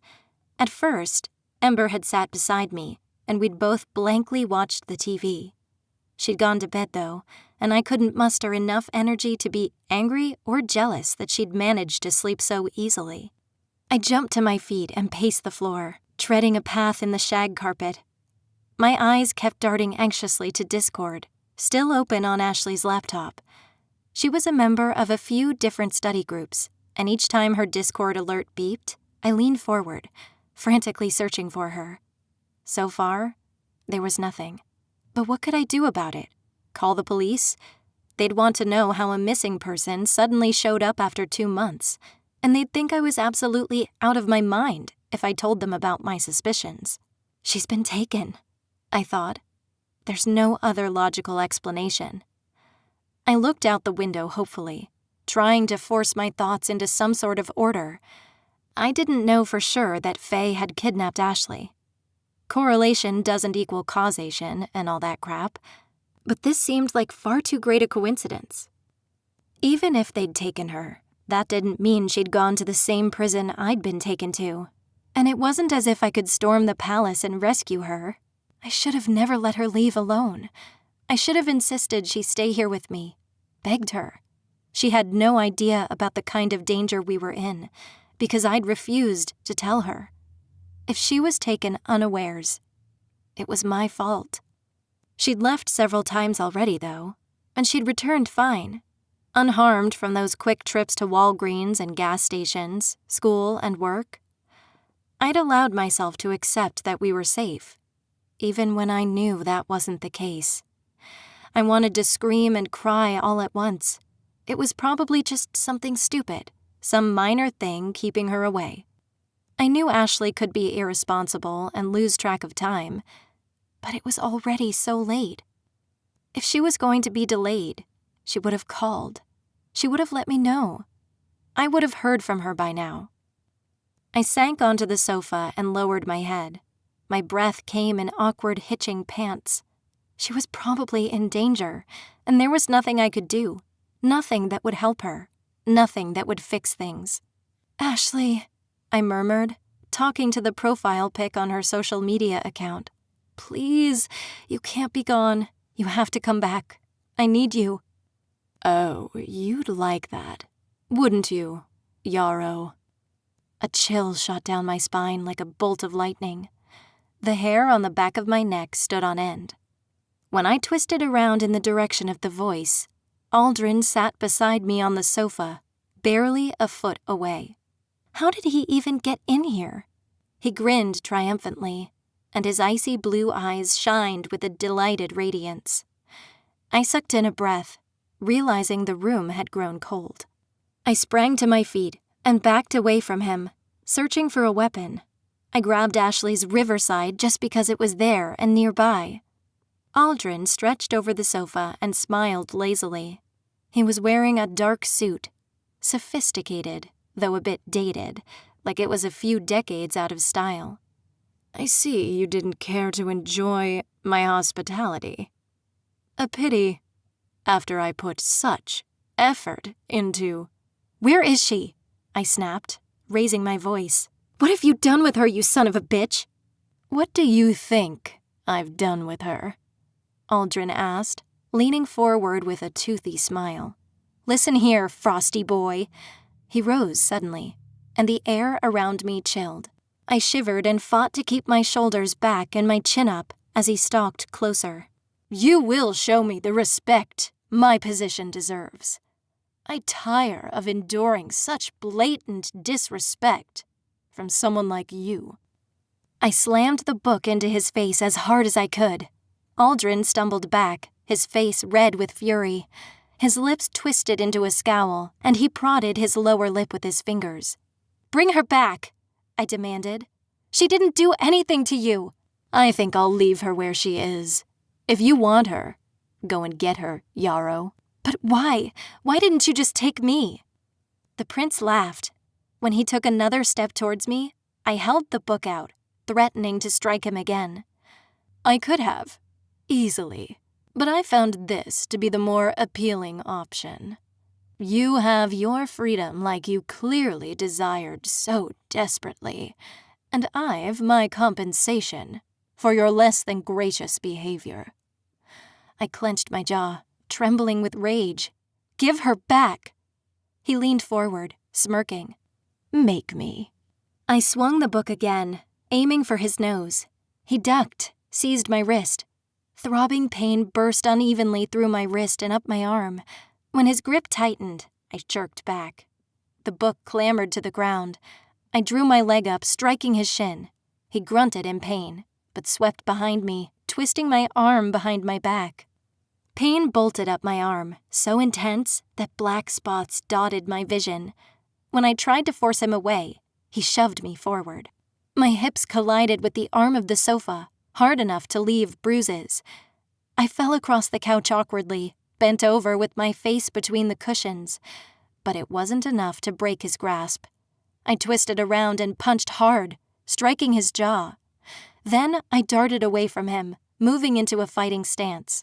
Spurred on by hot, sporadic adrenaline, panic rushed through my veins like fire. "Why can't you just leave me alone?" I snapped. He smiled with infuriating calmness. "Why should I?" he taunted. "When you're so much fun to play with, when it makes you this upset." My eyes burned. I didn't want to cry, not here, and not in front of him. But a feeling of helplessness rose inside me, threatening to choke me like some physical thing. He was stronger than me, and he knew it. And now he'd found the worst way to punish me, by taking Ashley. He wanted me to beg. He wanted me to break. And he was very close to succeeding. You should just kill me. Vengeance. Rage. "If you hurt her, I swear I'll kill you," I hissed, gritting my teeth. "Will that be before or after your friend dies in the purge?" He sneered. "Is he giving you trouble, dollface?" Ember asked. She had a kitchen knife in her hand, and as Aldrin backed away, she put herself between us. Her poise was casual, but I could see the tension in her muscles, ready to spring. "This doesn't involve you, Spring Fae," Aldrin said. "Be very careful what your next move is." "I'd be more concerned about your next move, Your Royal Highness. Noelle has hurt a handful of guards, perhaps even killed a couple of them.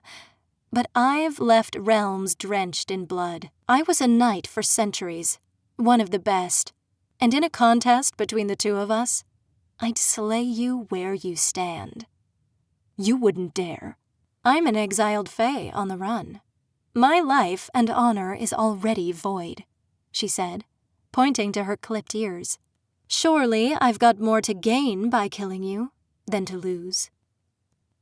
Ember swept into a fighting stance, the picture of elegance, flipping the cheap steak knife between her fingers. Aldrin's eyes snapped from her to me with a calculated expression. It was impossible to say whether he considered Ember to be a genuine threat, but he seemed unprepared or unwilling to engage with her. Finally, he took a step back. "Well," the prince said, "this has been very pleasant, indeed. Have a lovely evening, Yarrow. I know I will. After all, I've just recently made the acquaintance of a wonderfully impertinent blonde." "Stay away from her!" I shouted.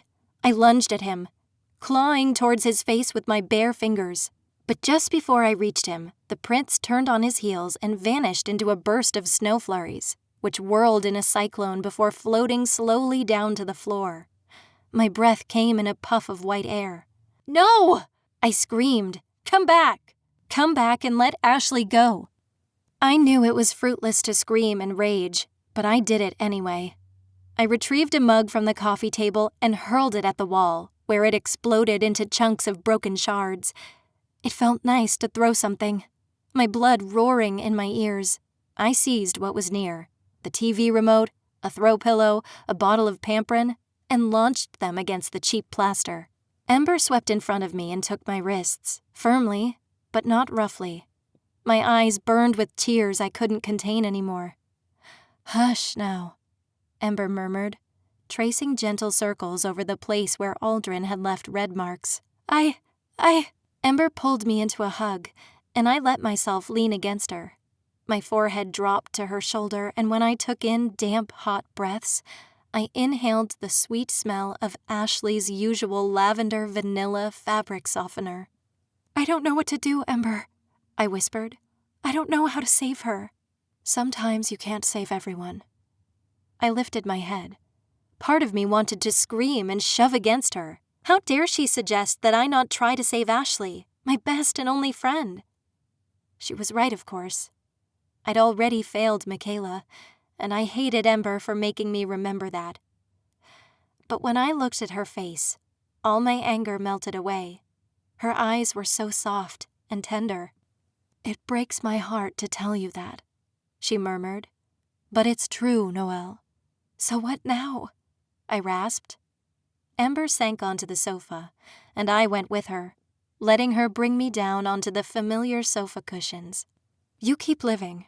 That's all you can do. You get as far away from the Fae as you possibly can. You find your mother, and you never look back." "What about you?" I asked. I had a hard time believing Ember would take her own advice and simply let it go, move on with her life, and something nearly imperceptible changed in her posture. She became stiffer, harder, and colder. "I'm not like you. I'm bound by promises and honor, by hundreds of years of service, and a betrayal that demands justice." When she rose, my eyes followed her. She wore a pair of Ashley's pink unicorn pajama pants and a loose gray tank top, paired with a studded belt and a denim vest. When she walked, returning the steak knife to the kitchen, for a sliver of a second, I imagined her being a normal girl, just another college student who Ashley had brought home, maybe a girl she was interested in, maybe a girl who'd just stayed out too late and decided to crash here. Ember braced herself against the kitchen counter and drew in a sharp, deep breath. "I'm going to find the March Queen, and I'm going to kill her," she said quietly, "even if I die in the attempt." "Queen Beryl?" I whispered. Ember nodded, the movement stilted.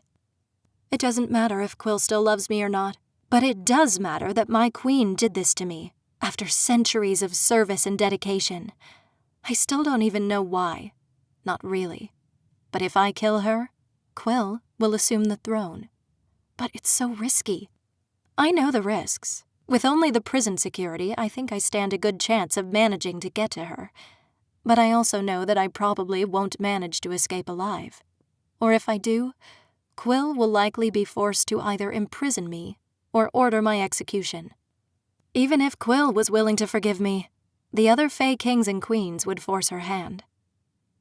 Then you shouldn't do it, I murmured. Ember sighed. I probably shouldn't. The Fae sank onto the sofa again. One hand rose and traced along the shell of her ear. You said once that you're into biology, aren't you? Ember murmured.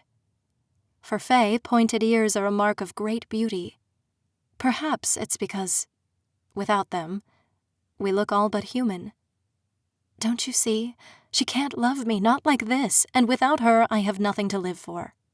I don't want you to die, I murmured. I don't fancy dying either, but it's a risk I'm willing to take. If no one does anything, Queen Beryl will continue to rule the March Fae. I would rather die giving my people a kinder ruler, a queen they deserve, over leaving them with that woman. It's the last way I can truly serve my house. The last chance to prove my love. We used to write letters to each other, you know. I'd always sign them the same way, with a quote from Chaucer. You are the cause by which I die. I've never had a chance to make good on that promise. Not until now. I bit the inside of my cheek. My hands shook. I wanted to beg her not to leave me, not when I'd just lost Ashley. But I heard the resolve in her voice. She wouldn't abandon this plan, no matter what I said or did. Ember was going to go and try to assassinate a Fae queen before an entire prison guard, royal guests, and God knows how many fully armed prisoners. I was too afraid to offer to join her. And I knew if I did, I'd screw it all up for her somehow. Part of me was desperate to beg for her help, to ask her to rescue Ashley, to choose me again. But I had no right to ask that of her. I had to let her go. When are you leaving? I rasped. Soon. I'll need time to prepare my approach. And besides, Ashley's apartment is no longer safe. Prince Aldrin could easily tell Queen Beryl where I am, and then it would all be for naught. She'd send the royal guards, some of them my own friends, to arrest me and put me in prison once more, probably for another whole decade, just to amuse herself. But, I said, narrowing my eyes, I thought only royal Fae shift. The royals can also shift others. It's one of their powers. Though I'd love to see those tiny bastards come after me. Let them do their worst. She grinned. Why couldn't I be more like Ember? More of a fighter, capable of sneaking into that prison and rescuing Ashley all by myself. But she'd trained for hundreds of years as a Fae Knight. Of course, she was more powerful than me. Of course, she had more courage. None of those excuses took away the tightness in my chest and the burning of tears sliding down my cheeks. We were similar in other ways, both victims of a great injustice with no legal recourse. Me for being rude to some guy. Even though I knew Aldrin's actions were so disproportionate to my deed, this was still my fault. Ashley was in danger because of me. The difference was, Ember was brave enough to do something about it. I watched the Fae grab a dark leather jacket and slip into a pair of jean shorts that left her long legs bare. Combined with the frilly dress and white tennis shoes, it looked nearly comical, but I didn't comment. Good luck, Ember, I whispered, blinking and releasing a fresh wave of tears. I hope you're happy. After everything, you deserve so badly to be happy. Ember nodded. You too, she murmured. Ashley would agree if she was here. Get some rest, Noelle. She kissed my forehead, then slipped out through the front. I nodded, although I knew I wouldn't sleep at all. I watched her cross the parking lot and disappear into the woods. My thoughts turned to my mom, wishing she was here. She was probably fine. God, I hoped she was fine. After Aldrin's appearance, I knew I couldn't go visit her. The only sure way for her to be safe was for me to stay far away, so no one would have any reason to go after her. Besides, I felt like every part of me, everything she'd loved, had fundamentally changed. I didn't want her to see me like this. I was already dead to her. Maybe it would have been better to just stay in prison, and accept my death. A wave of longing for that small cell and those four walls rose inside me. More than anything, I just wanted to disappear into nothingness. I'd put Ashley in danger for my own selfish freedom, and now I'd always be alone and afraid for the rest of my short human life. But there was nothing I could do. I was tired and wrung out, and the Fae were a force I simply couldn't conquer. I killed time by straightening up the apartment, starting with the mess I'd made after my violent outburst. I swept up the broken glass and straightened the rug and furniture. Then I washed the dishes and started a load of laundry before making myself a microwaved meal: turkey and green beans with a side of cranberry sauce. It was just seasonal enough to hit me with a wave of nostalgia. I glared at the Christmas tree, wondering if I should take it down. But I didn't have the heart to pack away Ashley's collection of random ornaments. That's when I noticed the small parcels wrapped in brown paper tucked behind the tree against the wall. I sucked in a breath as I pulled the first out and saw my name. The second was for Ember. "Welcome home, Noelle," was scrawled in Ashley's handwriting across the surface. She must have bought me a gift when she was out doing errands. She was thoughtful like that, and knew the holidays were hard for me. One year, I'd gone back to her parents' house upstate. We'd helped them cut down a massive tree for their living room and filled the space beneath the boughs with piles of presents. I got more gifts that year than I had in my whole life combined, and watched old holiday movies and ate so many sweets I gained 5 pounds. And now, I'd let my best friend take my place in a magical fairy prison. She'd be just as lost and confused as I first was, and in a few days, she'd be expected to fight to the death in the purge. Eventually, her parents would come looking for her, and I'd have to lie to their faces, after they'd been so kind to me. In that moment, I hated myself more than I'd ever hated anyone.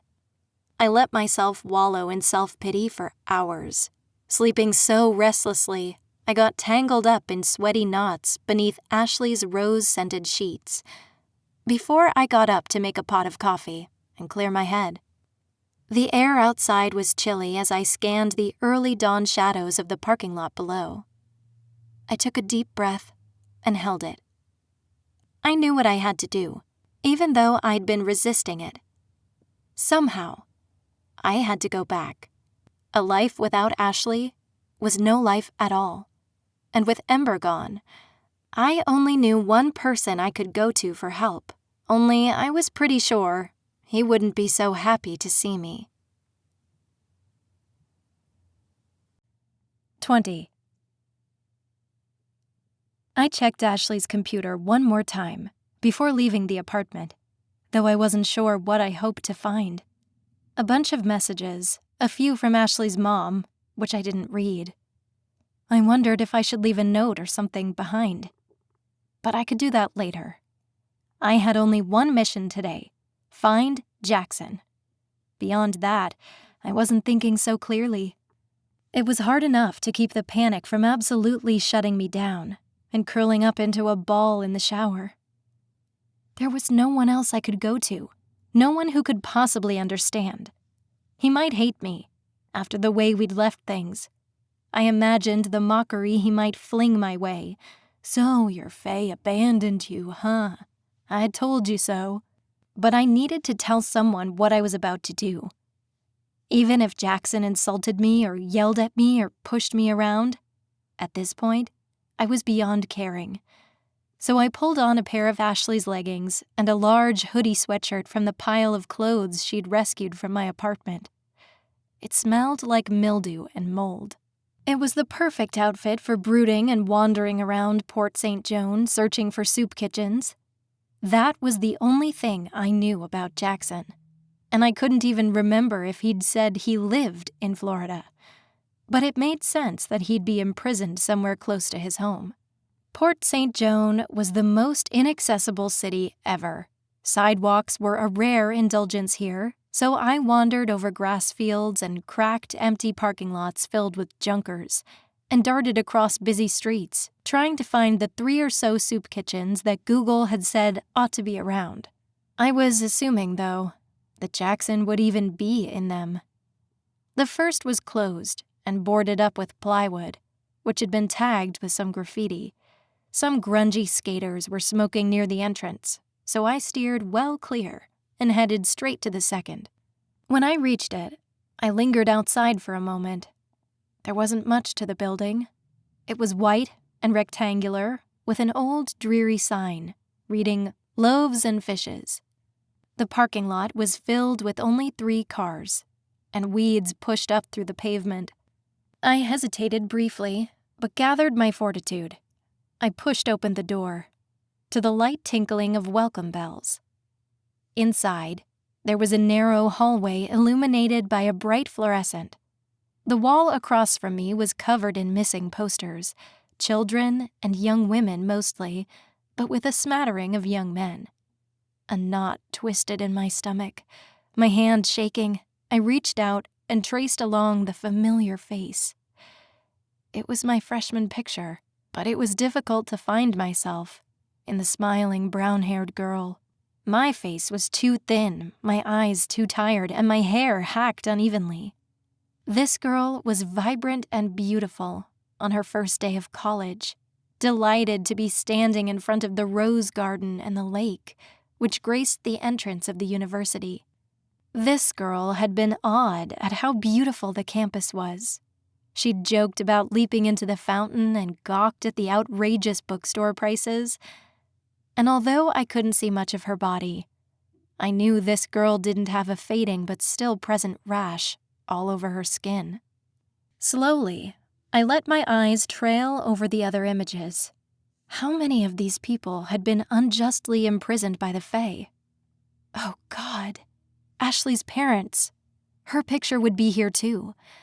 Once people realized she was missing, and her poor parents would never know where she went or what happened to her, just like my mom. I curled my hands into fists. Someone had to do something. A lump rose in my throat, but I forced my feet to move. One before the other, I entered a cafeteria. Horror mingled with familiarity as the long tables and bare walls reminded me of the prison. It felt both comforting and repulsive at the same time.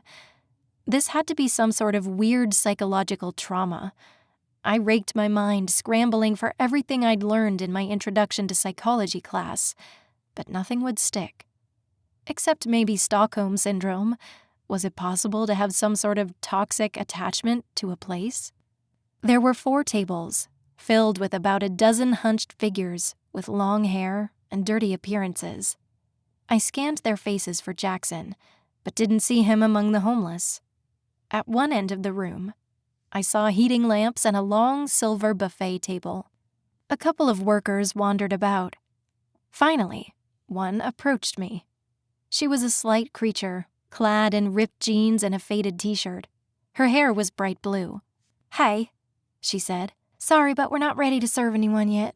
"I'm not a customer," I admitted awkwardly. "I'm looking for someone." "Jackson? He has brown hair, built like a house?" Recognition flared in the woman's eyes. "Sure, I'll get him. Hold on a sec."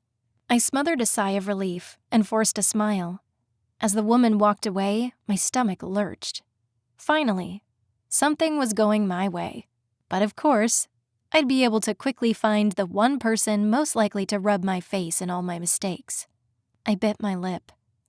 Maybe I should have told the woman who I was, so Jackson could mentally prepare himself. But then, he might not have been willing to speak to me at all. A door opened across the room, filled by Jackson's massive form. My eyes widened at his appearance. He'd cut his dark hair. Rather than hanging in stringy ropes, it was now very short and cut close to his head. I self-consciously patted my own ragged locks. He'd shaved, too. When he saw me, his gray eyes narrowed and his jaw clenched. He strode forward, hands in the pockets of his jeans. Despite his makeover and the fashionable checkered flannel he was wearing, Jackson still looked rough, with several small scars around his lip and eye. I tensed. Energy crackled in the air as he approached me. His eyes swept up and down over my body, most likely searching for weapons, before glancing around the room for hidden threats. "What do you want?" he asked. "To talk?" Jackson grimaced, but he looked over his shoulder at the blue-haired woman. "Denise, I'm supposed to leave in 30 minutes. Do you mind if I cut out early?" Denise's brown eyes softened, and she nodded. "Sure. See you next week?" "You bet." Jackson beckoned for me to take the lead, so I did, walking once more past the wall of missing posters. Once we were outside, Jackson took my arm and flung me against the brick wall of the building. I bit back a cry of pain.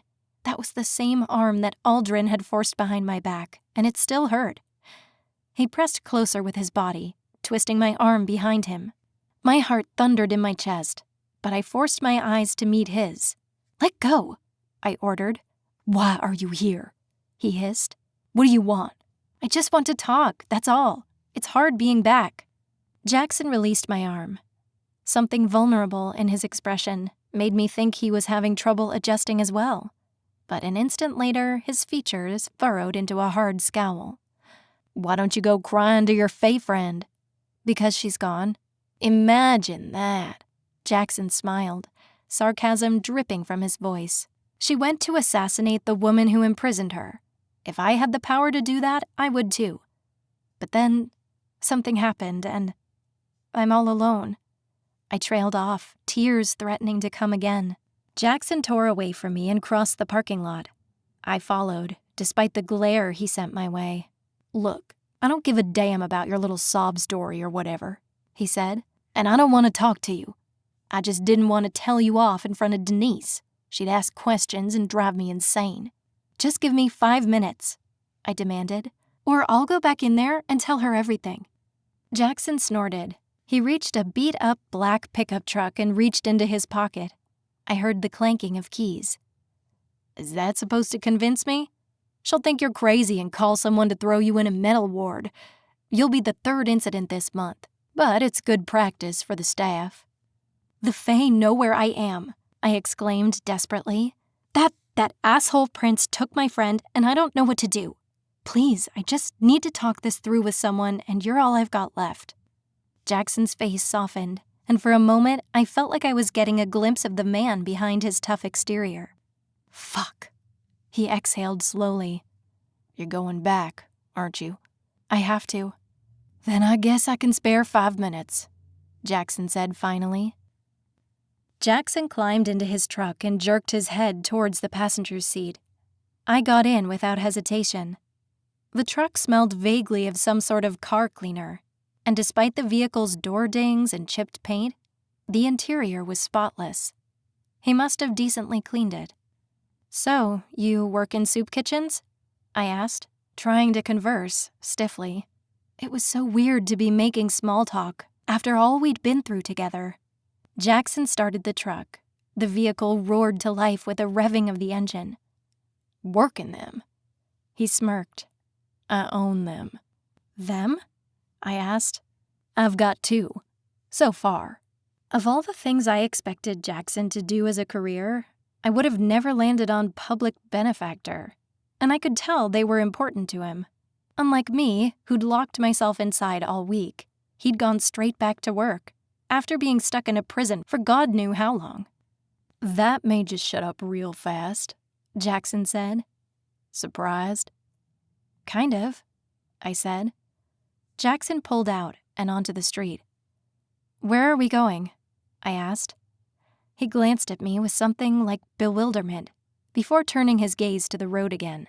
"Damn, I don't know. I just didn't want you to make a scene back there.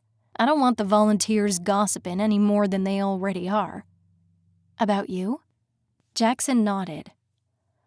"I disappeared 3 years ago, and I told everyone I was off doing some sort of soul-searching thing in India. And they believed you? You must be loaded," I said, checking out the fancy dashboard of his truck. Even the leather smelled fresh. "Serious money." "I don't take a salary from the shelters," he said. "And it's not like soup kitchens are a profitable business. You have no idea what it takes to keep them running." "Still," I said, It's just not what I pictured. What were you expecting? He asked. His eyes flitted to me, and I turned my face to the window, vaguely embarrassed. In the sunlight, his gray eyes looked like frozen water. I couldn't tell if they were more brown or blue. I don't know, I shrugged. Not this. You were always kind of an asshole and so jacked up, so I figured it would be illegal cage fighting or something. Way to judge a book by its cover, he growled. Being unjustly imprisoned, surprisingly, has a way of making you less pleasant. I know, I'm sorry. You really don't know me at all. And I don't really know you. It just happened that we managed to get locked up together. I still can't believe we actually managed to escape, despite you sucking up to that Fae girl. I felt that he was baiting me into a trap, but I didn't give him the satisfaction this time, even though he was trying to rile me up. He didn't mention Michaela, but she seemed to loom like a specter between us. I leaned my forehead against the cold glass of the window. My breath hitched. We didn't, though. Or I didn't, at least. Escape, I mean. And now Ashley's been taken. Who is Ashley? My best friend. She's like family. Prince Aldrin kidnapped her in my place. Jackson fell silent for a long time. I quietly sat in the passenger seat, watching as the familiar buildings went past. So that Fae prince you pissed off tracked you down again? Bastard must really hate you. Something like that. Did you see all the pictures of those missing kids? Jackson asked at last. In Loaves and Fishes? Yeah. When I was younger, fresh out of college, my little sister disappeared. Shit. The Fae? Never found out, Jackson said. But I spent months looking for her. Mom discovered a stash of oxycodone and a fake prescription. Figured she'd gone out to score. So I hit the streets, asking questions, looking around, explored all the big cities in the area, saw the conditions. Kids just like my sister, some even younger, sleeping under bridges, totally exposed, freezing to death. I didn't stop searching for her, but I couldn't ignore everyone else either. Thought maybe if I could help one kid, it would be like I was helping her, somehow. So, soup kitchens. I get it now. I started passing out food, sleeping bags, spending my parents' money until they cut me off, so I got public funding and donations. Built the first shelter, then another. It became a hub of information for missing persons. We actually had some success for a while, our own little network. And of course, whenever I could get kids off the street and back to their families, I did. One day, a hysterical mother comes in with posters. Her 6-year-old daughter was missing. We searched so long, those faded and torn posters are still hanging even years later. I'd never forgot the kid's face. That's how I recognized her in the prison. Michaela, I whispered. Her mom volunteered for a few years. We became pretty good friends. But eventually, she said her heart broke each day a new girl came into the shelter, and she couldn't just handle that kind of pain anymore. She moved on. That was about 10 years ago, but every once in a while, somebody would disappear. Someone I got to know, someone I was trying to help. They just vanished without a trace. I started following the ones I was close to, looking out for them. That's when I saw my first Fae abduction. Thought I was out of my fucking mind at first. Got drunk for nearly a year. But then I saw the same guy messing with another one of my kids outside the shelter. I knocked him flat on his ass. Really tore into him. Got written up and suspended from work. He stuck around to press charges. Woke up in prison as Astra's new pet. I'm sure she thought it was hilarious. But how do you cope, knowing that the Fae are out there and what they're capable of? Knowing they exist, that they prey on the margins of society. It's the only thing keeps me going. I couldn't save my sister. I can't save Michaela. But I can still protect others. If I die, the secret dies with me. And that leaves hundreds of vulnerable kids out there. But it's not too late. We can save her. There it is. he cut in, slapping his knee. "I knew it. You're just here to lure me into some feeble-brained rescue plan. I'm asking for your help," I said. "Okay, let's hear your pitch. I assume you got some crafty plan. Don't you think I would save her if I could? I hate it that I can't go back for her. I can't stop thinking about it. But the truth is, if I went back, they'd force me to fight in the purge, and I'd either die or I'd be forced to kill her and have that on my conscience. I've gone through a lot, but I couldn't go through that." I hadn't thought about that. If I went back and was captured, I could be forced to fight against Ashley. A shiver ran down my spine. Jackson took a deep breath, but his muscles were tense. He was angry and volatile. I wanted to calm him down, but I didn't have any answers. I hadn't been prepared with any kind of plan. I just thought maybe somehow we could figure it out together. Now I just felt stupid. Suddenly, the truck seems much smaller than before. Before I met Michaela, I was so angry. I was ready to lie down there. But then, when I saw her, saving her gave me a purpose. It reminded me I still had something to live for, that I can do more good out here with my life. I can't help her just like I couldn't help my sister. But this, I can do something about this. I can save more kids. I can stop the Fae from abducting so many, at least from this area. I can make it count in other ways. I have to. "I'm sorry," I said quietly. He offered a non-committal shrug. "Admit it. Deep down, you know there's not a damn thing we can do about them. Even if I won their stupid Fae tournament, I wouldn't be any better off. We can't risk 2 lives just to save one. It wouldn't be noble. It would be pointless and reckless, unless we somehow manage to free all the humans in the prison." Free all the humans in the prison. I hadn't considered that as an option, which made me feel even more selfish. I was only thinking about myself and Ashley. Maybe if we could get the prisoners to riot and take over, it might be a way to save everybody. And Ember said that we'd get weapons for the purge. I'd spent most of my time in prison avoiding everyone, so I doubted anyone would be willing to follow me as the leader of some kind of resistance. I hadn't even earned Ember's trust, and she was my only friend in there. A friend I'd forced into a violent escape that nearly got us killed. "I don't suppose you know how to start a revolution?" I asked. "No idea, and I don't think you ought to try it either. If that's what you're thinking, you'd never manage it, and you'll just end up getting yourself killed. So I leave my best friend to die in some bloody tournament to please a bunch of immortal sadists?" I asked. "Oh, yes, that's a viable option. Your funeral, face it, it's hopeless. And I don't think you actually came here to ask for my help. I think you came because you knew I'd try and talk you out of it." Something about his callousness awakened a fire inside me. Who was he to decide that this was already over and done with? Ashley was still alive, which meant I could save her. And I knew Ember would probably show up at some point. She had an evil queen to assassinate, so I wouldn't be going in it all by myself. "So that's it? You're giving up? You're just going to forget all about it?" Jackson pulled his truck into Lorelei's minuscule parking lot. Guilt burned inside me. How often had Ashley and I come to this tiny coffee shop and gotten coffee before class or after obnoxiously long shifts at Babe's? Their nitro cold brew was strong enough to wake the dead. "What are we doing here?" I asked, suddenly nervous. Had Jackson been watching me?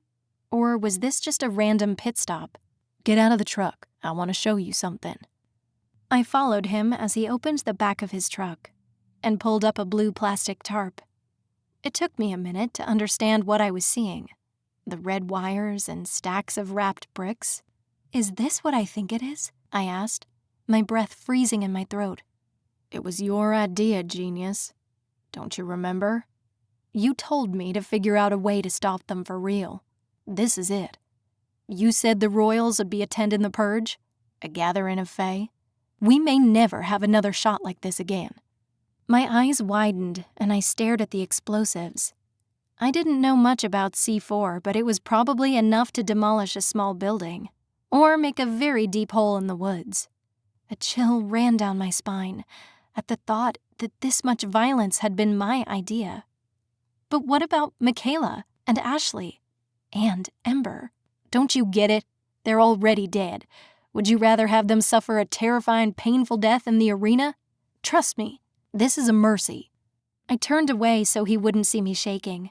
My knees felt weak and my stomach churned with bile. I squatted down in the parking lot, wrapping my arms around me. "Stay," he said, putting a hand on my shoulder. "We'll destroy this prison for good, together. If we time it right, we could get all the royals and everything." Part of me longed to say yes, to put it all behind me. But then I glanced up at the pink neon sign for Lorelei's and remembered all the times Ashley had sipped her brew and moaned in pleasure. "It's no use," I said. "Everywhere I go reminds me of her. I won't be able to live with myself if I don't do something. I can't let this happen to her. Not because of me. I'm going to save Ashley or die trying." I felt Jackson's eyes burn into me. "Then you will die. You don't have any fighting experience. You aren't one of the Fae, and your own Fae friend has left you high and dry. Plus, it's what? 5 days until the tournament? Even if you start training now, you're not going to be much of a threat. You won't make it 5 minutes in the tournament. I'll find my friend and we'll get out. I escaped once before," I said, "with a lot of help. I'll have help this time. Ashley will likely be there." Jackson rolled his eyes. "Yeah, I'm sure your ditzy friend is going to help you fight off a bunch of armored Fae soldiers." I tore out of his grasp and pushed hard against his chest, but it was like trying to move a boulder. "Just promise me you'll wait until after the purge, for whatever all this is." I gestured towards the truck. Jackson followed as I stormed across the lot, unsure where I was even heading. But before I could step onto the sidewalk, he leaned against the side of the building, blocking my path. I pulled up short and steeled myself. "Just remember," he hissed, "I tried to warn you, and you wouldn't listen. I want you to remember that." "Whatever helps you sleep at night," I replied, giving a mock salute. "Got it. No hard feelings." Jackson ran his hand through his hair and shook his head. "You're nuts. Absolutely out of your damn mind and stubborn as shit. Do you know that?" "Yes. Now move. I'm going to get a cup of coffee and plan how to break into a charmed Fae prison. So if you could get your fat ass out of my way, that would be great." "Do you ever get tired of being such a smartass?" There was a twinkle in his eyes, and despite the seriousness of the situation, I couldn't help but smile a little. "You know," I said, "it's been a long time since a man called me a smartass. I didn't realize how much I missed it." I ducked under his arm and continued towards the coffee shop. He followed, reaching for his wallet. When I reached the door and glanced back at him, he shrugged. "If you're determined to get yourself killed, I might as well buy you a coffee to send you off with." 21. Although I doubted I'd get to wear them for more than a day, I washed the prison uniform in Ashley's usual detergent and fabric softener. It was a good send-off to returning to prison, where I'd have to wear the clothes that broke me out in an itchy rash. But with any luck, they'd keep me in the same clothes for a few days, and I'd be dead before I broke out in hives again. Silver lining. Jackson had agreed to hold off on his terrorist cosplay until the day after the purge, unless he heard from me first. Part of me still wished he was coming with me, but another part of me felt some small comfort that he'd be safe, and that no matter what happened, the prison would be wiped off the face of the earth. I'd also gotten his email address and forwarded short notes for him to send to Ashley's parents and my mom, in the event we didn't return. They deserved some small token of closure. I set off early in the morning and headed back to the prison.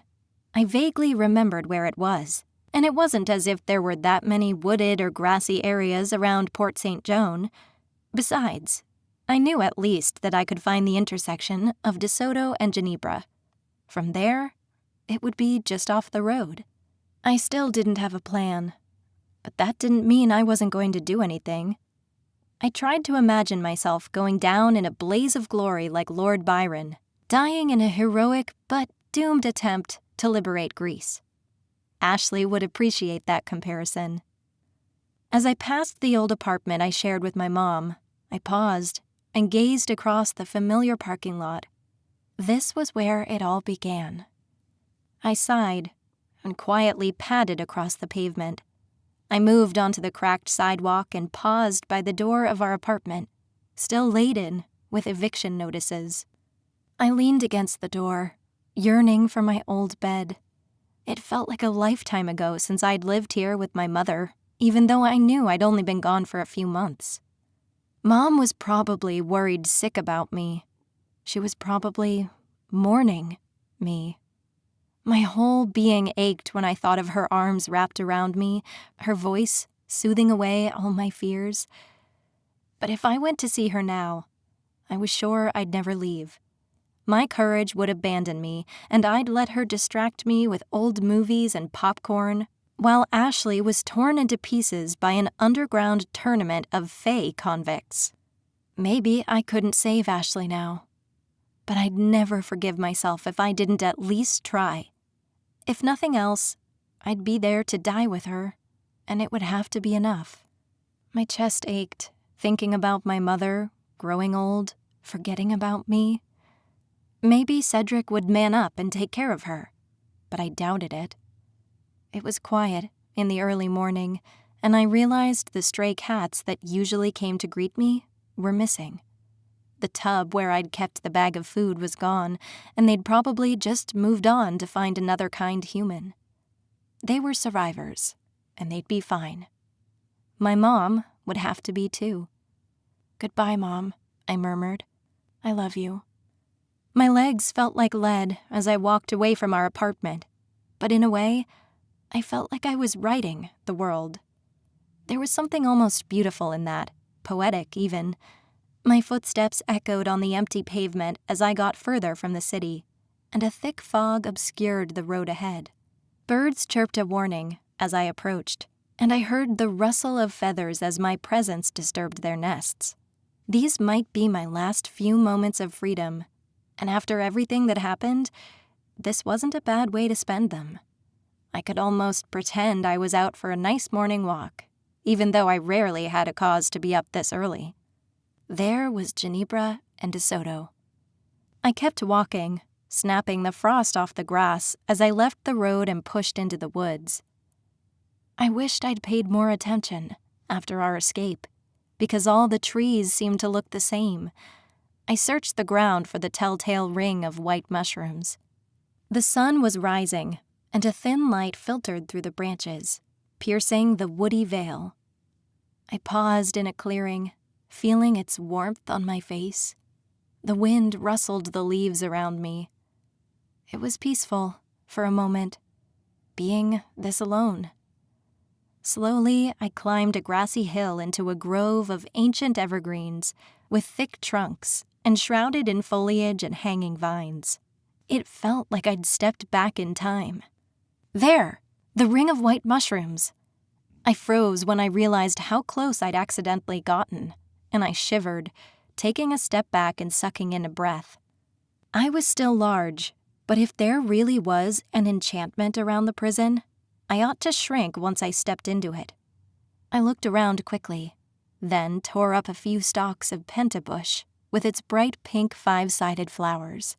I spread them around the area before making an arrow with sticks to mark the spot for Jackson.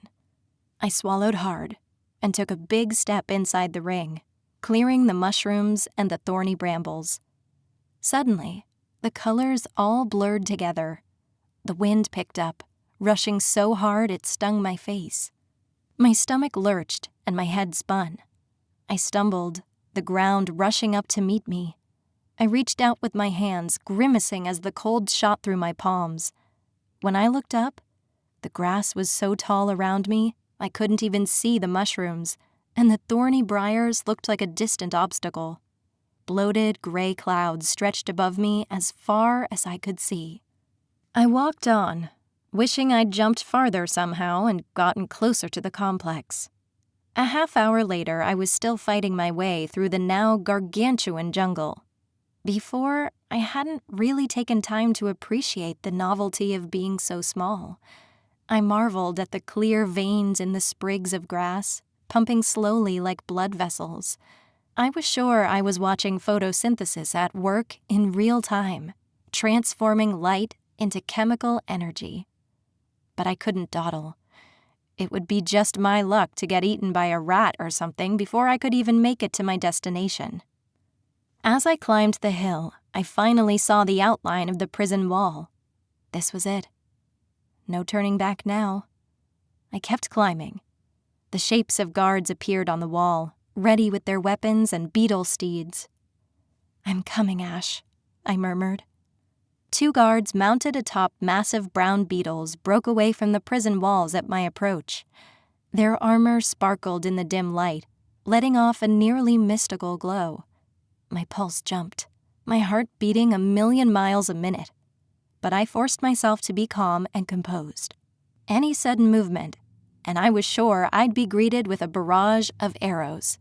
I raised my arms in surrender, turning my bare wrists. "Cuff me, boys," I smiled. "I've been a very bad girl." The warden's office was actually a pleasant place. It made sense that it would be, really.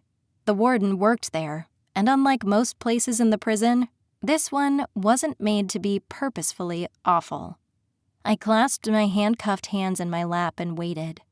The gold-bronze metal of the chains sparkled against my pale skin. My arm still ached from Aldrin's treatment, and the rest of me wasn't in much better shape. Although the guards hadn't really beaten me, they hadn't been gentle either. Astra had given me a single withering glance as I was thrust into her office, before returning to the papers strewn over her desk, as if I were just a mild nuisance, unworthy of her attention. I took the time to look over her office. It had a heavy desk and 2 ornately carved wooden chairs, cushy, and not bolted down.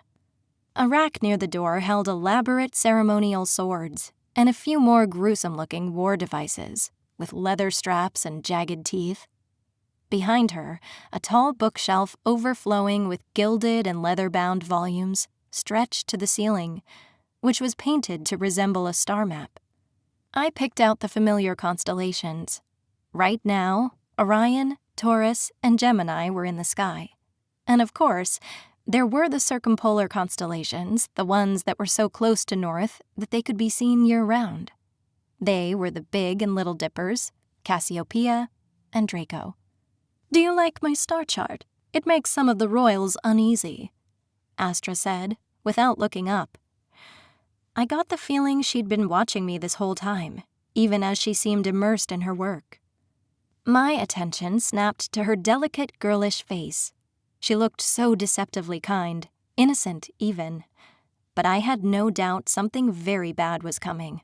I couldn't expect much from the person actively supporting this whole operation. But for now, she wanted to talk, so I'd keep the conversation going for as long as I could. I hadn't dared to hope for a private audience with the warden, but she was the only person with the power to set us free. She might reveal something I needed to know. Or at least something I could use. "Uneasy," I echoed. "Yes, the royals are very strict about the conditions of the prison, and some of them thought a star chart might encourage inmates to attempt escapes. They'd be able to find their way. I convinced them that humans were too addicted to their devices to ever truly appreciate the skies, nor did they rely on the stars for navigation." Astra's eyes fixed on me, pinning me like a toad about to be dissected. She was a fae, just like Prince Aldrin, just like Queen Beryl, cold and calculating. She was toying with me, but to what end? Maybe she was just a sadist. "Some of us already know the constellations," I said. "I took Introduction to Astronomy last semester. Seems a bit basic, though, Astra. Too obvious and on the nose." I didn't know where I was going with this, other than trying to get a rise out of her. Fae seemed to have a thing about their names. "And you did indeed escape, but now you're back," Astra said with a sigh, leaning back with her hands folded across her stomach. "I didn't want to miss the purge," I quipped. Astra smiled thinly. "And yet, you came alone?" Of course. She was hoping I'd say something about Ember and Jackson. My pulse jumped as I realized the interrogation had already begun. I bit my lip, stalling for time. "You're in a great deal of trouble," Astra said slowly, "and I'm very displeased." She rose to her feet and leaned over the desk. "But if you're willing to share some information about the prisoners who aided and abetted your escape, I might be willing to negotiate something for you. Perhaps I can give you a lesser sentence." "Less than death?" I asked. "The purge is in a few days, and I've no illusions of winning." Astra's face hardened, the expression at odds with her delicate features.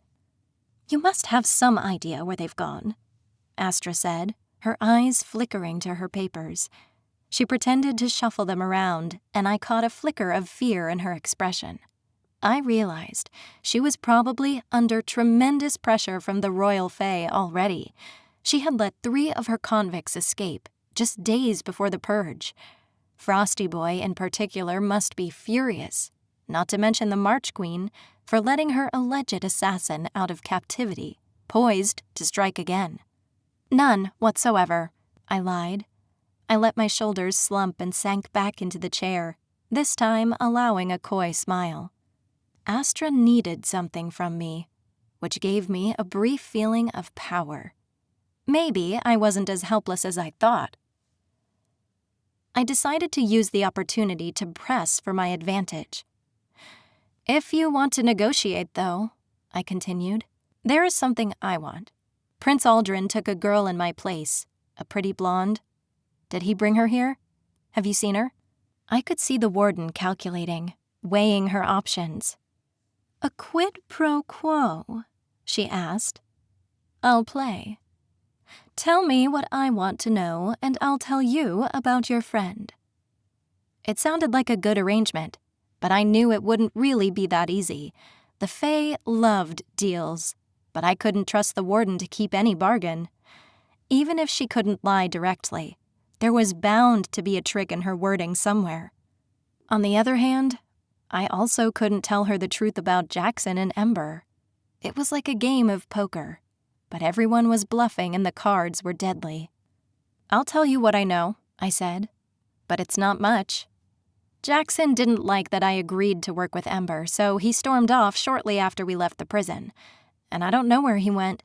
He didn't tell me anything about himself, not even his last name. Nothing at all." I shook my head. The secret to a good lie was including as much truth as possible. "I didn't even want to work with him. I don't know if you've noticed, but he's a complete asshole. I used him to get out, and that was it. It's not like we braided each other's hair and shared our secrets." Astra narrowed her eyes. "And SP-4562? She left in the middle of the night. I know she was worried about the Spring Court and Queen Beryl coming after her, so I'm sure she probably fled as far as she could. Antarctica, or was it Greenland?" Astra tapped her fingers on the polished wood of her desk. Her fingernails, I noticed, were carefully manicured with a soft pink lacquer. "How convenient that they both disappeared and left you with no knowledge of where they went." "Not really. We're escaped convicts. It would have been more dangerous sticking together, and I was slowing them down. I mean, look at me. You really think I'm a useful ally for a brute like Jackson or a battle fae like Ember?" Astra tucked a wayward strand of white hair behind her pointed ear. My mind went to poor Ember, her ears clipped and stitched up with thread. I grimaced and wondered what punishments the warden bestowed on her human prisoners. The gleaming instruments in the corner seemed to hum in the silence, but I steeled myself to resist looking at them. Astra could torture me if she wanted, and we both knew it. "Listen," I said. "I don't give a damn about either Ember or Jackson. You let them escape, they're your problem, not mine. I surrendered peacefully on my own accord. Don't tell me I haven't saved your ass and reduced your problems by a third. Now I'm willing to atone for my mistakes and accept my punishments.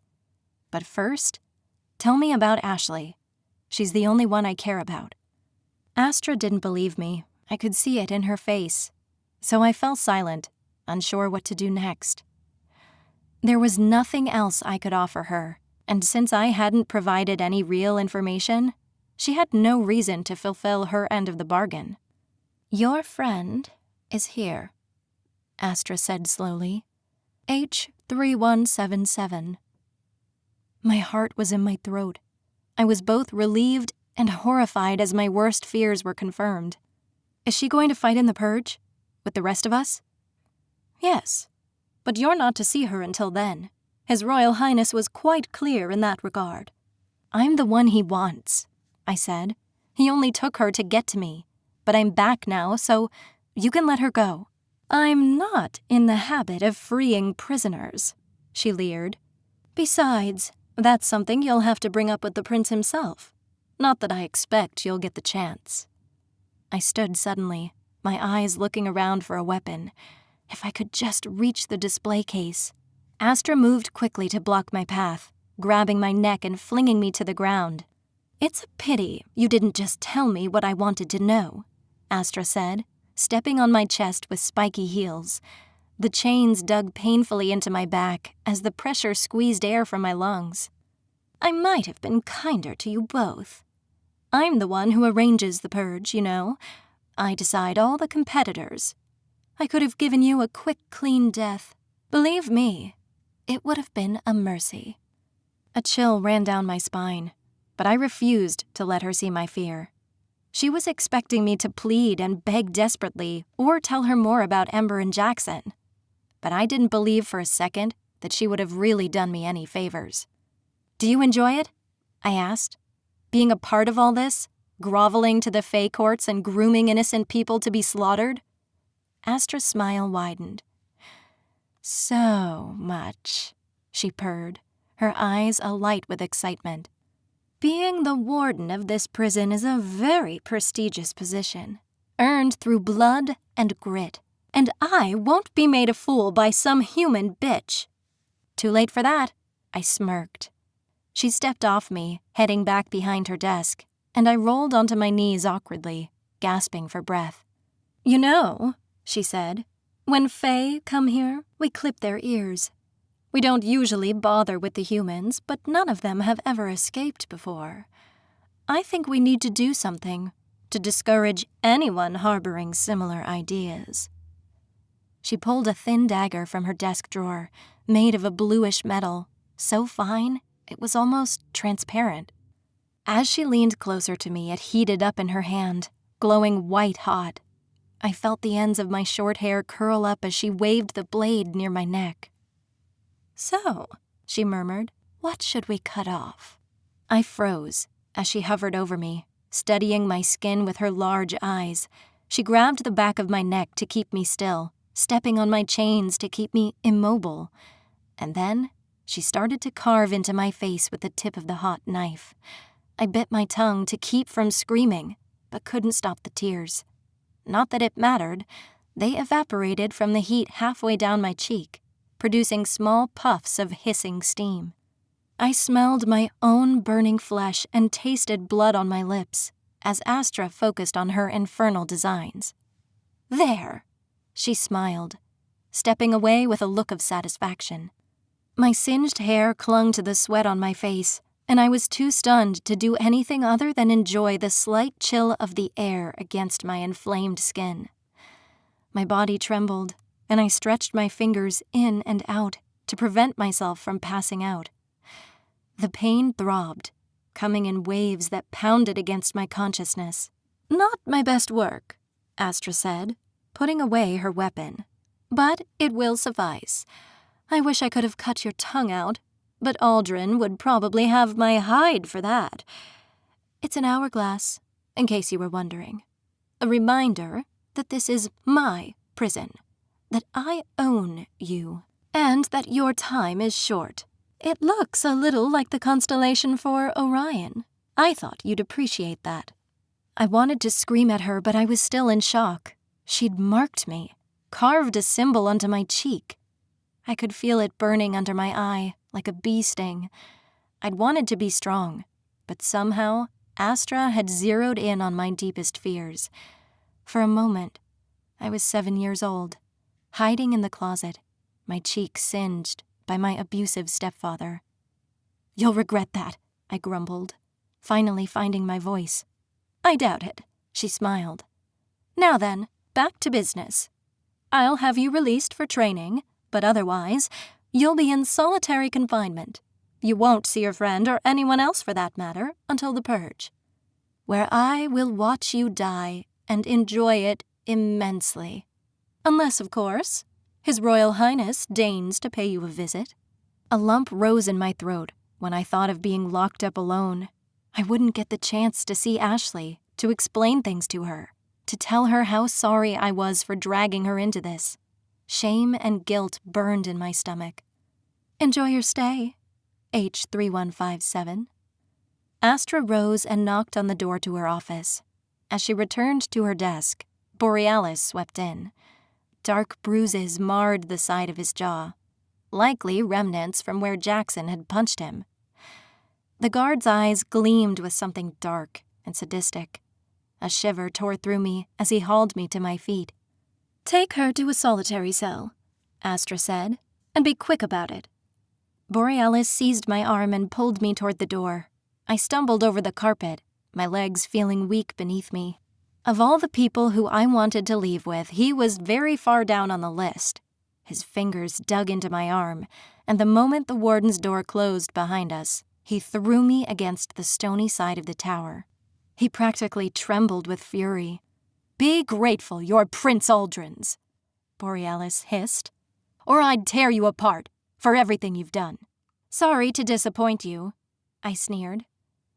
"By the way, thanks for that knife shard you dropped. I wouldn't have been able to escape without it." I wonder what Astra would think. He seized the chain binding the cuffs together and dragged me behind him. "You better keep your mouth shut, inmate. And you'd better hope your prince doesn't lose interest before the purge, because if he does, I'll be waiting, and you won't have your pretty knight to defend you this time." Fear jolted through me, but I kept my back straight and my shoulders steady. "I'm not going anywhere," I said defiantly. "Come and find me." He tore open a cell door and shoved me inside. The lock clicked loudly. I leaned against the door and took in my surroundings. This chamber was at most a quarter of the size of my usual cell. It was barely big enough for the bed and a bucket, with tall walls that stretched up towards the stone ceiling. There was a window, through which a few slants of light could be filtered in, but it was so high, I couldn't possibly reach it. I let out a low sigh and settled on the stiff mattress. If I stretched my legs out, I'd reach the other side of the cell. Instead, I curled into a ball, feeling the throbbing pain on my cheek, beating a steady rhythm with my heartbeat. 22. I don't know how long I stayed in the cell. A day? Maybe 2? It was hard to tell in the darkness. My hunger faded after the first day, but the thirst was maddening. I felt dizzy and weak whenever I tried to stand up to stretch. The throbbing on my cheek had turned into a persistent itch, and the cuffs had worn deep grooves around my wrists, cutting to the bone. In preparation for the purge, I was finally allowed out and escorted to the courtyard for training. The light was blinding, and I felt disoriented by the noise and space, like I was floating. Borealis removed my cuffs. Then, he shoved me so hard, I nearly fell into the sand. Along the edge of the courtyard, a smattering of weaponry gleamed in the sun. Bronze swords, bows and arrows, obsidian knives, whips, and heavy wooden staves. I couldn't use any of them. There were more guards than usual, Borealis and Hellebore along with 4 others, and less of us. Apparently, they didn't trust a bunch of free-range prisoners with pointy objects. There was Aurora, the side of her face bruised and battered. I recognized her companion as Aurelius. A third Fae, designated S8359, stood with them. He was built like Thor, even bigger than Jackson, and the hefty hammer in his grip cemented the image. I would have thought it intentional, but they probably didn't get Marvel down here. I was the only human. At my arrival, the 3 muscular fae turned and looked at me. They began whispering, and I didn't need amazing instincts to realize that this was bad. I glanced at Borealis, and his smirk confirmed my suspicions. This wasn't just a routine training session. This was a setup. I feigned nonchalance and went to the weapons, inspecting them. Which was I most likely to be able to use? "You're Ember's new girl, huh?" a familiar voice asked, much too close. I grabbed a stave and spun around, keeping the weapon close to my body. It wasn't much, but it was long and simple. I hoped it would give me more reach and make it easier to block attacks. Plus, Donatello had always been my favorite turtle. Cowabunga, dude. Aurora's smile was harsh and shark-like. I wondered if Borealis or maybe Astra had done this on purpose. If this was their way of punishing me, by having me train with Ember's enemies. I glanced at the Summer Fae, waiting to see if he'd interfere. But he only watched with a vaguely interested expression. Then he turned his back, swinging the hammer into a stack of bricks so hard the ground trembled. "I'm not her girl," I replied, returning my attention to Aurora. But she was useful. That remark felt truer than I was comfortable admitting. The Fae reached around me and grabbed one of the staves. "That's right," Aurora said. "You escaped together. How very clever. I hope you enjoyed your freedom while it lasted. Why don't you join us? I can show you a thing or two about how to handle a stave." She flipped it effortlessly around the back of her hand, before spinning it into the air and catching it again behind her back. This was so clearly a trap. If I agreed, Aurora was just going to beat me to a pulp. "I think I'll watch," I said, tightening my grip. Aurora's smile never wavered. It wasn't really a request. Before I could respond, Aurora's stave came rushing towards my nose. I floundered with mine, raising the wooden staff in a haphazard attempt to protect my face. The wood collided with a loud, dull clang. Vibrations shot down my arms, sending sharp bolts of pain slicing all the way up to my shoulders. I was stunned that I'd managed to block her attack, but I didn't have time to celebrate. Aurora was too fast and vicious. She moved her stave with an unparalleled ferocity, and I scrambled to keep up. Crack! Her stave smashed onto my arm with such force that I wondered if it had broken any bones. I backed frantically away and bumped into something hard and solid. When I looked up, I met Aurelius's golden eyes. He pushed me forward, and Aurora's stave smacked hard against my ribs. I reeled and stumbled back. My stomach lurched and acid rose in my throat, accompanied by the overwhelming urge to vomit. Aurora stepped forward again. Her stave came down, and I brought mine up to meet it. Our weapons connected, accompanied by noise and vibration. I clenched my jaw and shifted my weight. I had no frame of reference for fighting other than action movies, but maybe I could catch her off guard. I moved forward, swinging wildly with my stave in a desperate attempt to keep her from hitting me again. She moved back, her stave meeting every swing. I kept going, striking again and again until my arms were numb and shaking. Crack! Pain exploded in my belly. I stumbled back and fell hard on my ass. My stave clattered away. I gasped for air and swallowed back the vomit that rose past my throat. The sky was spinning above me. Aurora grinned and swung her stave into my right knee. I screamed at the throbbing that spread through my leg. Now, Aurelius said. "That's no way to be. You're going to use a weapon against an unarmed opponent?" Aurora tossed her stave away. "Of course not," she purred. I heard the danger in her voice and scrambled back, trying to regain my footing. Before I could, Aurora's foot collided with my ribs. I rolled over, black spots burning in my vision. She struck my jaw next. Her knuckles collided, twisting my neck sideways. Then, Her foot slammed hard into the side of my face. My breath hitched as the gritty sand rubbed against my face. It dug into my eye and my mouth. I was choking on it. My throat felt heavy as I gasped for air. I clawed at Aurora's ankle and twisted hard, forcing myself onto my knees. I wrapped my arms around her waist and pulled her back, trying to throw her over me. Her elbow collided with my face. Stars and muttered blotches of color burst in my vision. I fell back, and Aurora's feet collided with my hip. I groaned and choked against the sand. The taste of iron filled my mouth. I choked on blood and sand as I tried to get to my feet. But it was useless. This wasn't even a fight. It was a glorified beating. Astra was probably up there watching from her tower, seeing what I was capable of.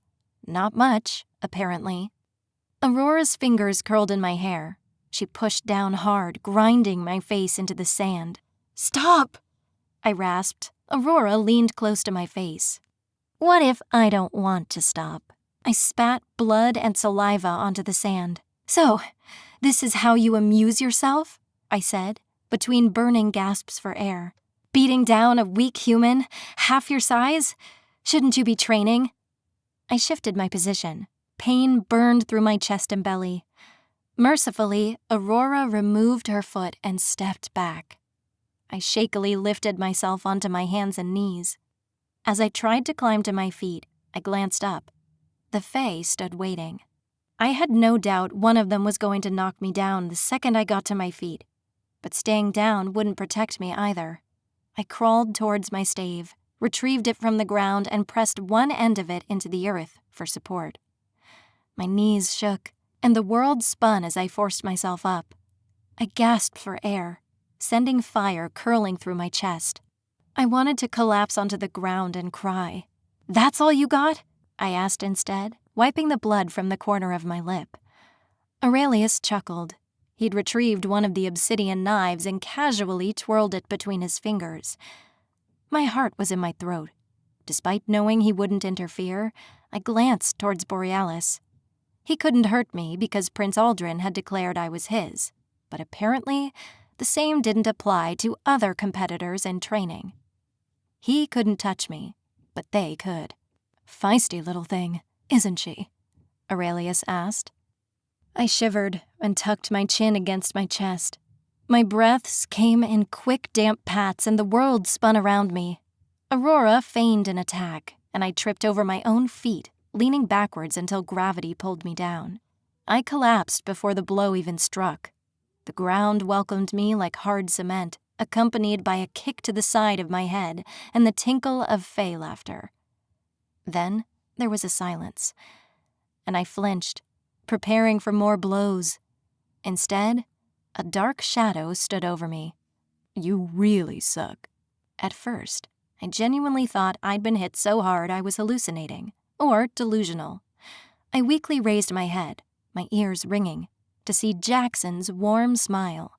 I lowered my head again as his familiar black combat boots came into view.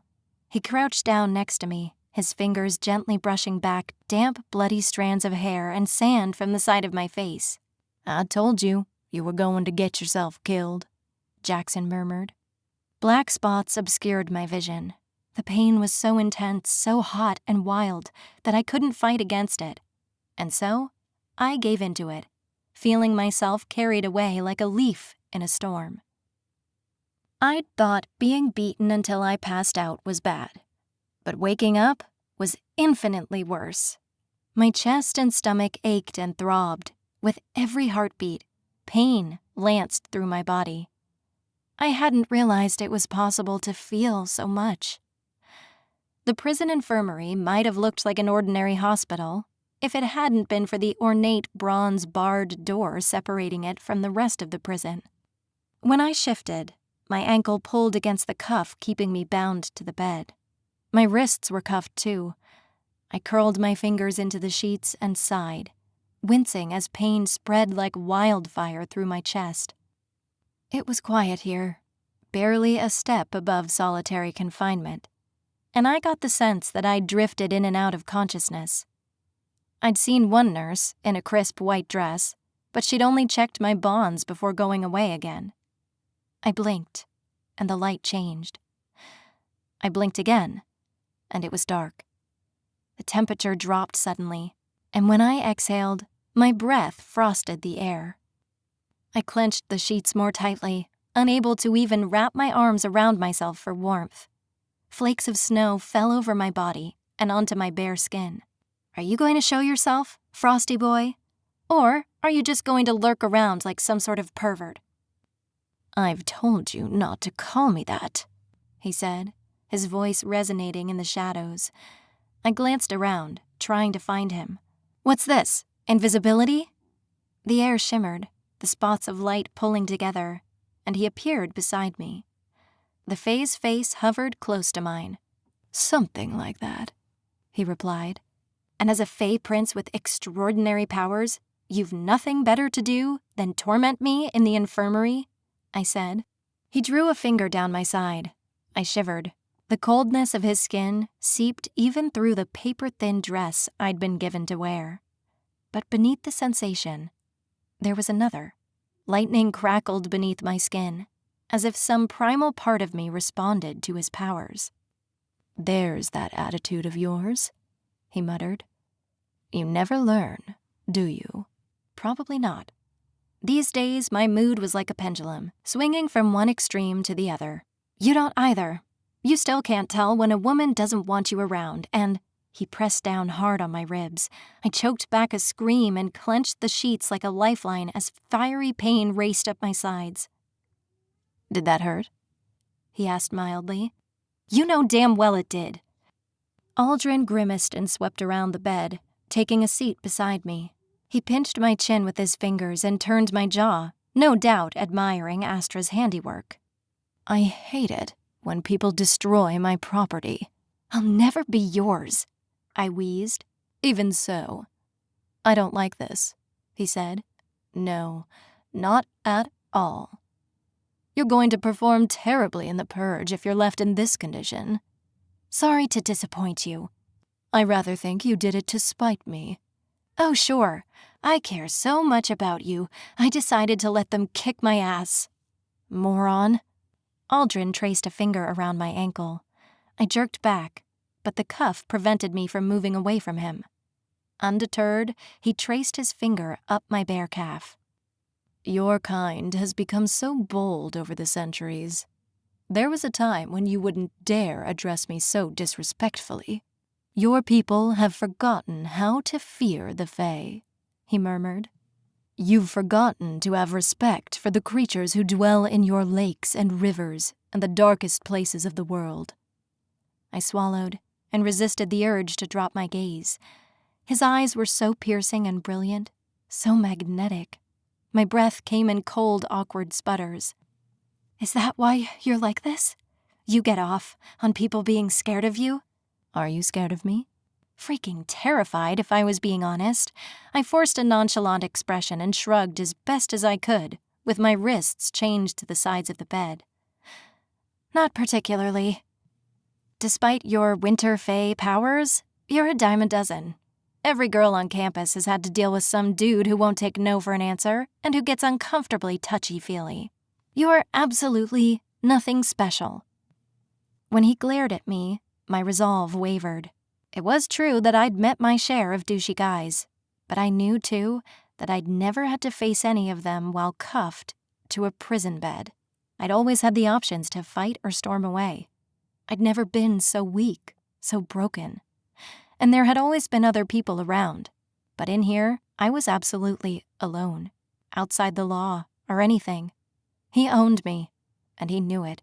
Aldrin arched an eyebrow and traced a finger along the underside of my wrist, following the blue lines of my veins with his fingers. I could make you regret saying that, but I'm feeling generous. He licked his finger, and then smeared his saliva over the brand on my cheek. Yuck! I squirmed away from his touch, but then he blew softly against the wound, and his chilled breath felt like a soothing balm. Despite myself, I practically moaned with relief as the pain faded away. The mental fog dissipated as well, leaving my mind feeling sharp and clear. but I refused to feel grateful. I still remembered being strapped into that chair and the way I'd broken down when Aldrin had hacked off my hair with his sword. If he was showing me mercy at the moment, it was only so I could endure more pain later. "You're a coward and a bully," I said. "Excuse me?" "You prey on the weak and helpless, threatening a half-naked girl when she's tied up or handcuffed. You think that makes you strong? You're a joke." Aldrin hummed. "Is that what you think?" "It's what I've seen. How did you get Ashley here? Did you knock her out first? Get her from behind?" The prince chuckled darkly. "You're trying to get information about the girl. Your tricks are too easy. You can't pull anything over me, Yarrow." I bit the inside of my cheek. He'd seen through me so easily. "Still, it's not courage if you have nothing to lose," I said, choosing my words carefully. "Wouldn't it be more exciting to take a risk?" "What do you have in mind?" he purred. "How about a bargain?" I asked. His eyes gleamed. "You have nothing to offer. Ashley doesn't fight in this tournament, and I'll put on a show for you. That's what you want, isn't it?" "Or what? You're going to roll over on your belly and let them kill you?" "I'm pretty good at it, don't you think?" I said, gesturing lamely towards my bruised face and arms. "I'll just run into the first sharp object that presents itself and bleed out in the first round. Wouldn't that be a disappointing end to your little game?" I had no idea if I could actually bear to do it, and it was probably going to happen anyway, despite my best efforts. Still, I seemed to have gotten his attention. Aldrin leaned so close that his breath puffed against my cheek. He traced a slender finger down my throat. "I do want to show, so I'll accept your bargain, mortal. If you agree to fight, I'll spare Ashley from fighting in this purge." Something like hope flared in my chest. I hadn't expected him to agree so quickly. The Fae couldn't lie. Aldrin had to honor his bargain, which meant Ashley wouldn't be fighting in the purge. She wouldn't be risking her life in just a couple of days. I wouldn't have to face her in combat. It was more than I had hoped for. "Deal," I said. Aldrin's eyes sparkled with triumph. "Oh, good. I'll enjoy watching you die," he said, leaning close. "And I do so look forward to getting to know your pretty friend better over the next decade." "What?" I asked, as blood pounded in my ears. "I never said I'd free her. No, she'll spend the next 10 years rotting in prison, and I'll have the pleasure of looking forward to the next purge. I'll make sure to remind her that she's here because of you." "You bastard!" That was his plan, I realized. His stupid, petty plan. Even though I hated giving him the satisfaction, I couldn't force away the feelings of guilt that were already stirring inside me, twisting my insides like a knife. If I died, Ashley would be sentenced to 10 years here, until the next purge, and it would be all my fault. "Grant me something else," I begged, straining against my chains. "If I make it to the top 5 competitors, then we'll all be spared." It was a long shot, but that might prevent me from having to fight my allies, at least. "I'm not a genie, Yarrow," he smirked. "I don't grant wishes. We've made our bargain. I fully expect you to honor it. I'll trust you take your training more seriously from now on. I'll be very disappointed if I need to visit you in the infirmary again." 23. 2 days until the purge. I stood in the courtyard once more, feeling restored after being allowed a small breakfast and plenty of fluids during recovery. Aurora and Aurelius retreated to one part of the courtyard, seemingly training in earnest now. The Winter Fae fought with a sword, while Aurelius favored knives. Nearby, S8359 and SP1237 were battling it out with staves.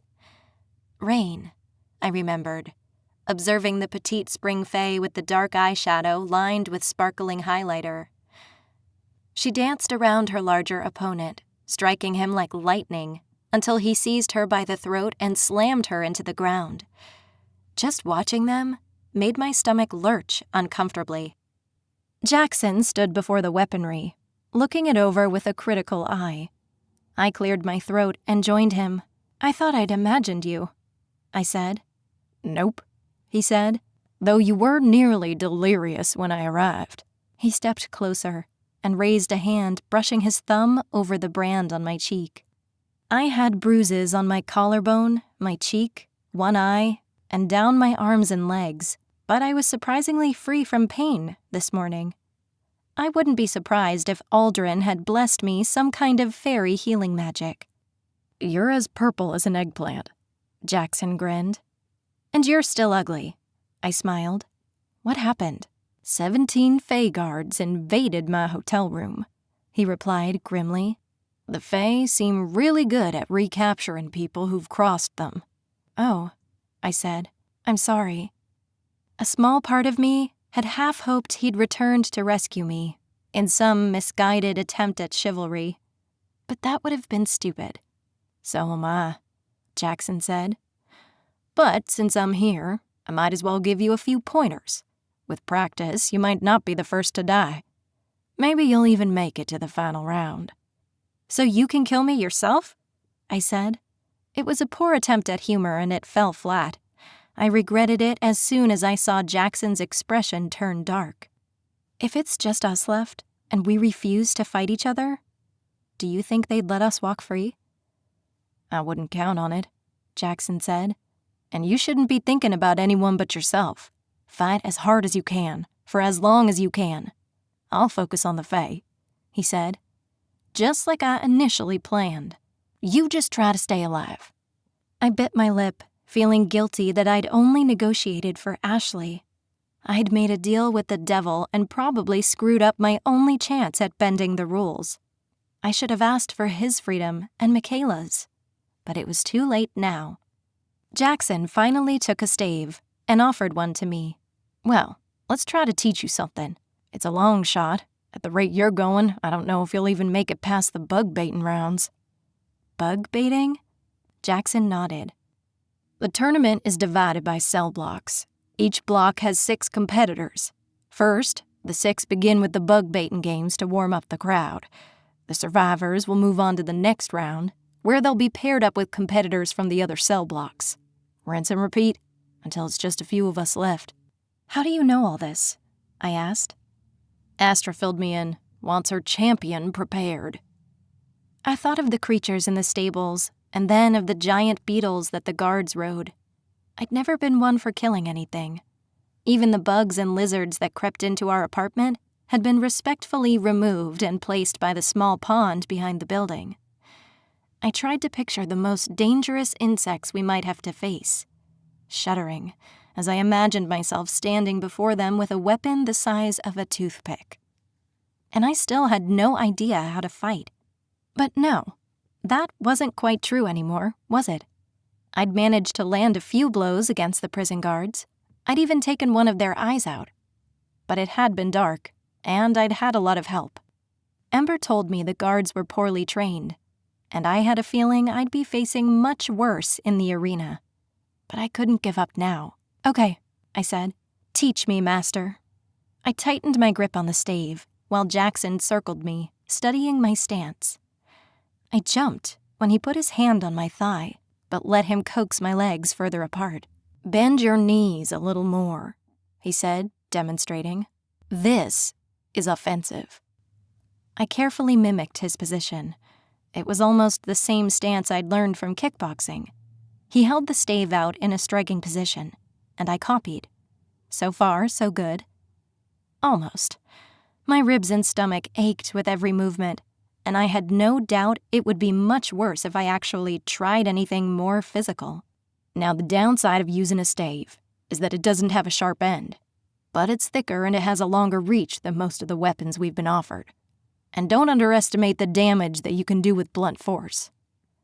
"Got it," I replied. "Is that what you'll be using?" "No." He grinned. "Maybe an axe or a mace.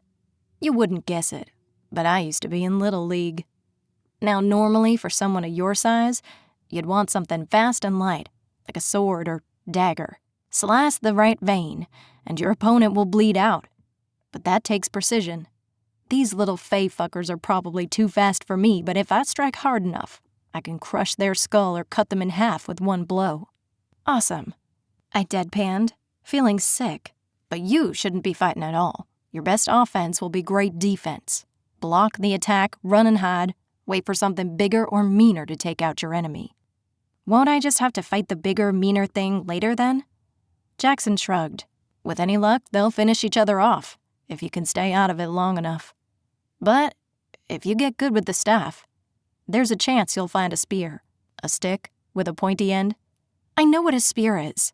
Jab it into anybody who isn't looking, whenever you get a chance. Focus on those who are already occupied. The winners, not the losers. Got it? Can we just fight already? I snapped.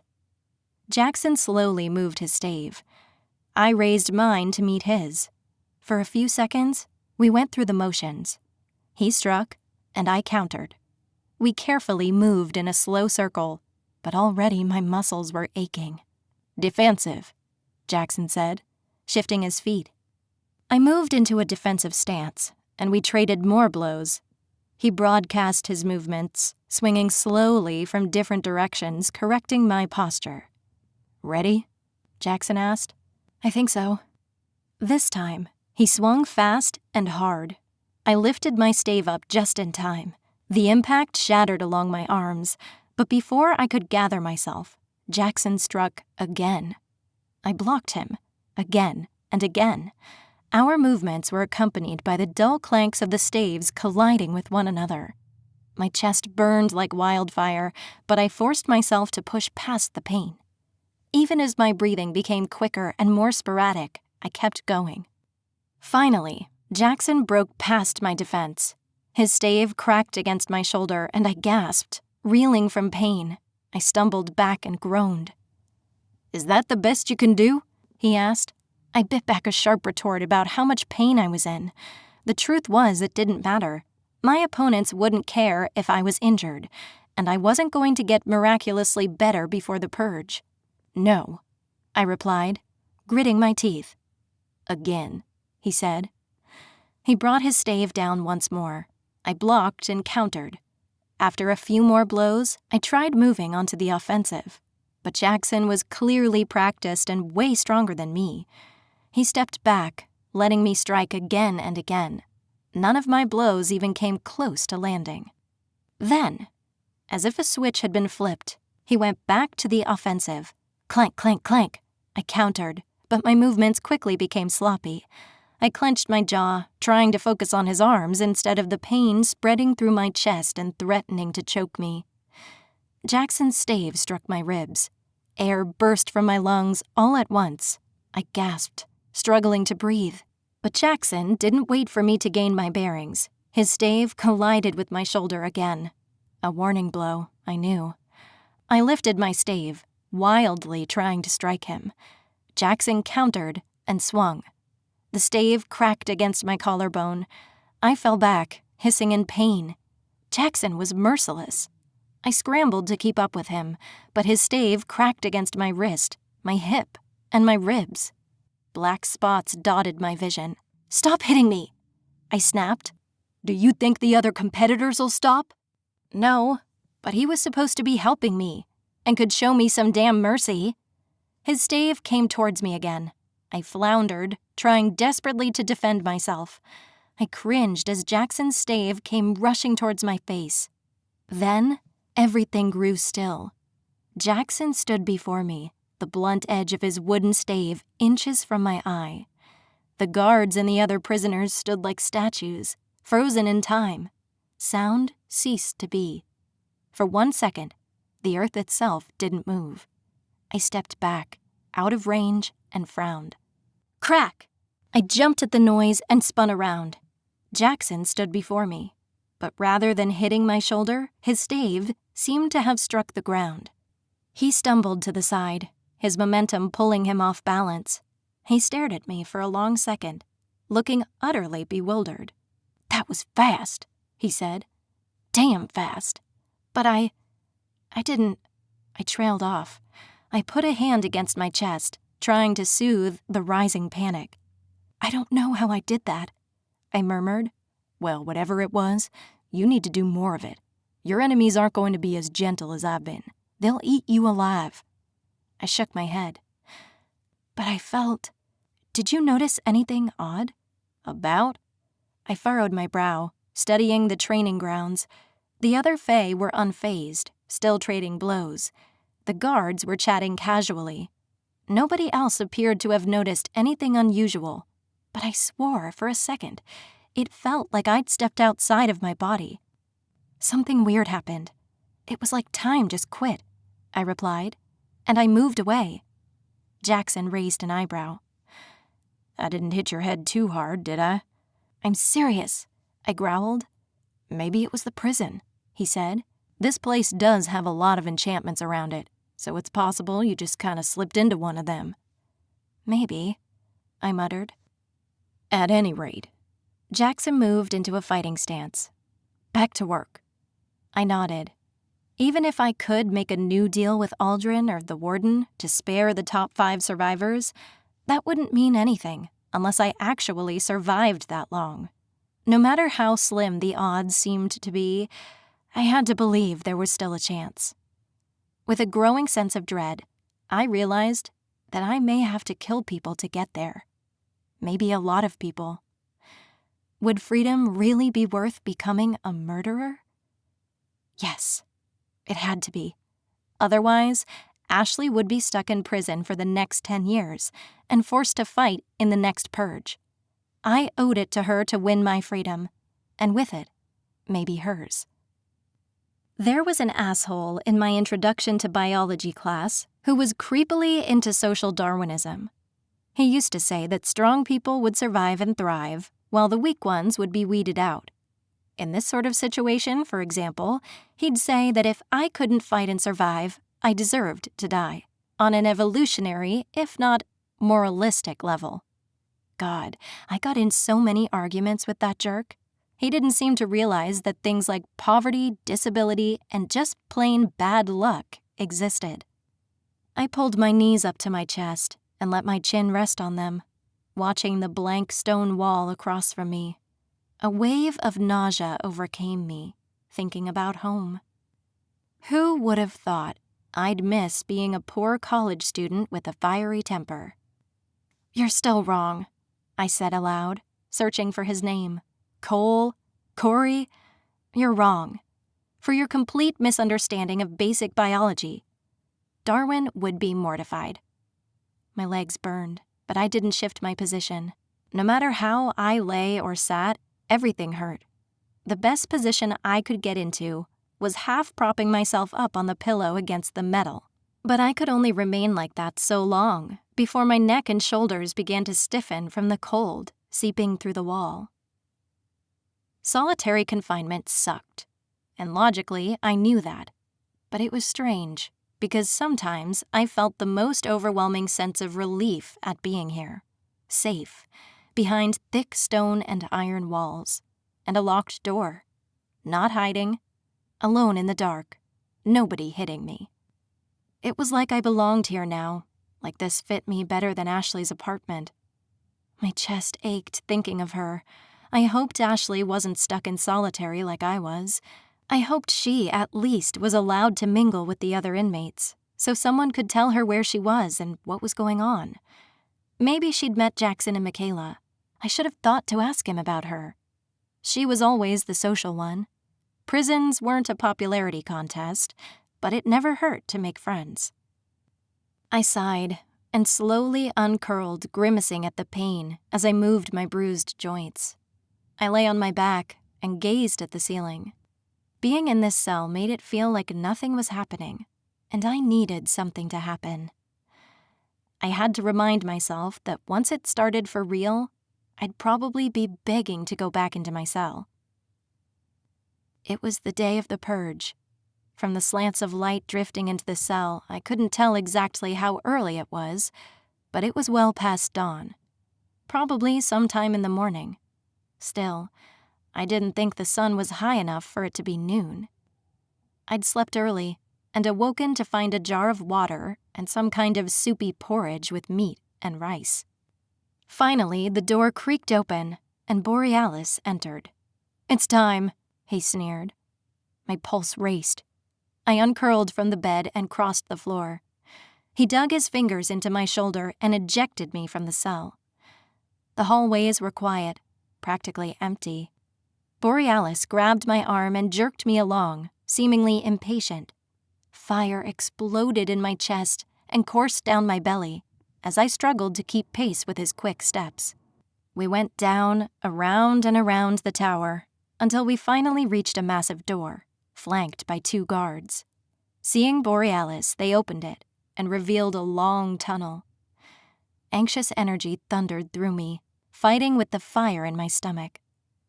I'd never been this deep in the prison complex before, and I was surprised by the cavernous spaces and intricate carvings and engraved stones. It looked ancient, far older than the layers above, with impossibly large stones precisely fitted together. I wondered how long it had been here for. The tunnel opened into a wide, round room. Along the walls, there were hooks and shelves filled with weapons, and across from me, there were bronze-colored bars. Through them, I saw the sandy pit of an arena and the very bottom of the stands. They were awash with color. Red, orange, and gold shimmered from the spectators. Shouts and the ringing of steel rose in the air. Borealis threw me in so hard I nearly fell. "Get ready," he growled. The other competitors were already here: Jackson, Aurora, Aurelius, S8359, and SP1237. This must be my cell block. So after the bug-baiting games, these would be the people I'd compete with. And against. My pseudo-team. Not that I could really depend on any of them, but Jackson. And Jackson is a survivor. I couldn't depend on him to stick his neck out for me. Besides, I had to put on a show. If I kept my end of the bargain, Aldrin would be forced to keep his. Ashley would live, for now. I grabbed a spear from the wall and leaned against it, using the weapon to support my weight.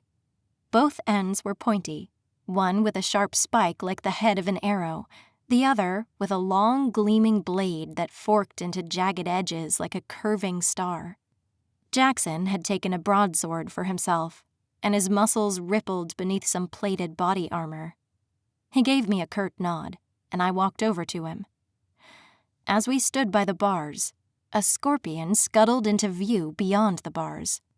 "Does that even count as a bug?" Jackson asked. "They're distant cousins of spiders," I said.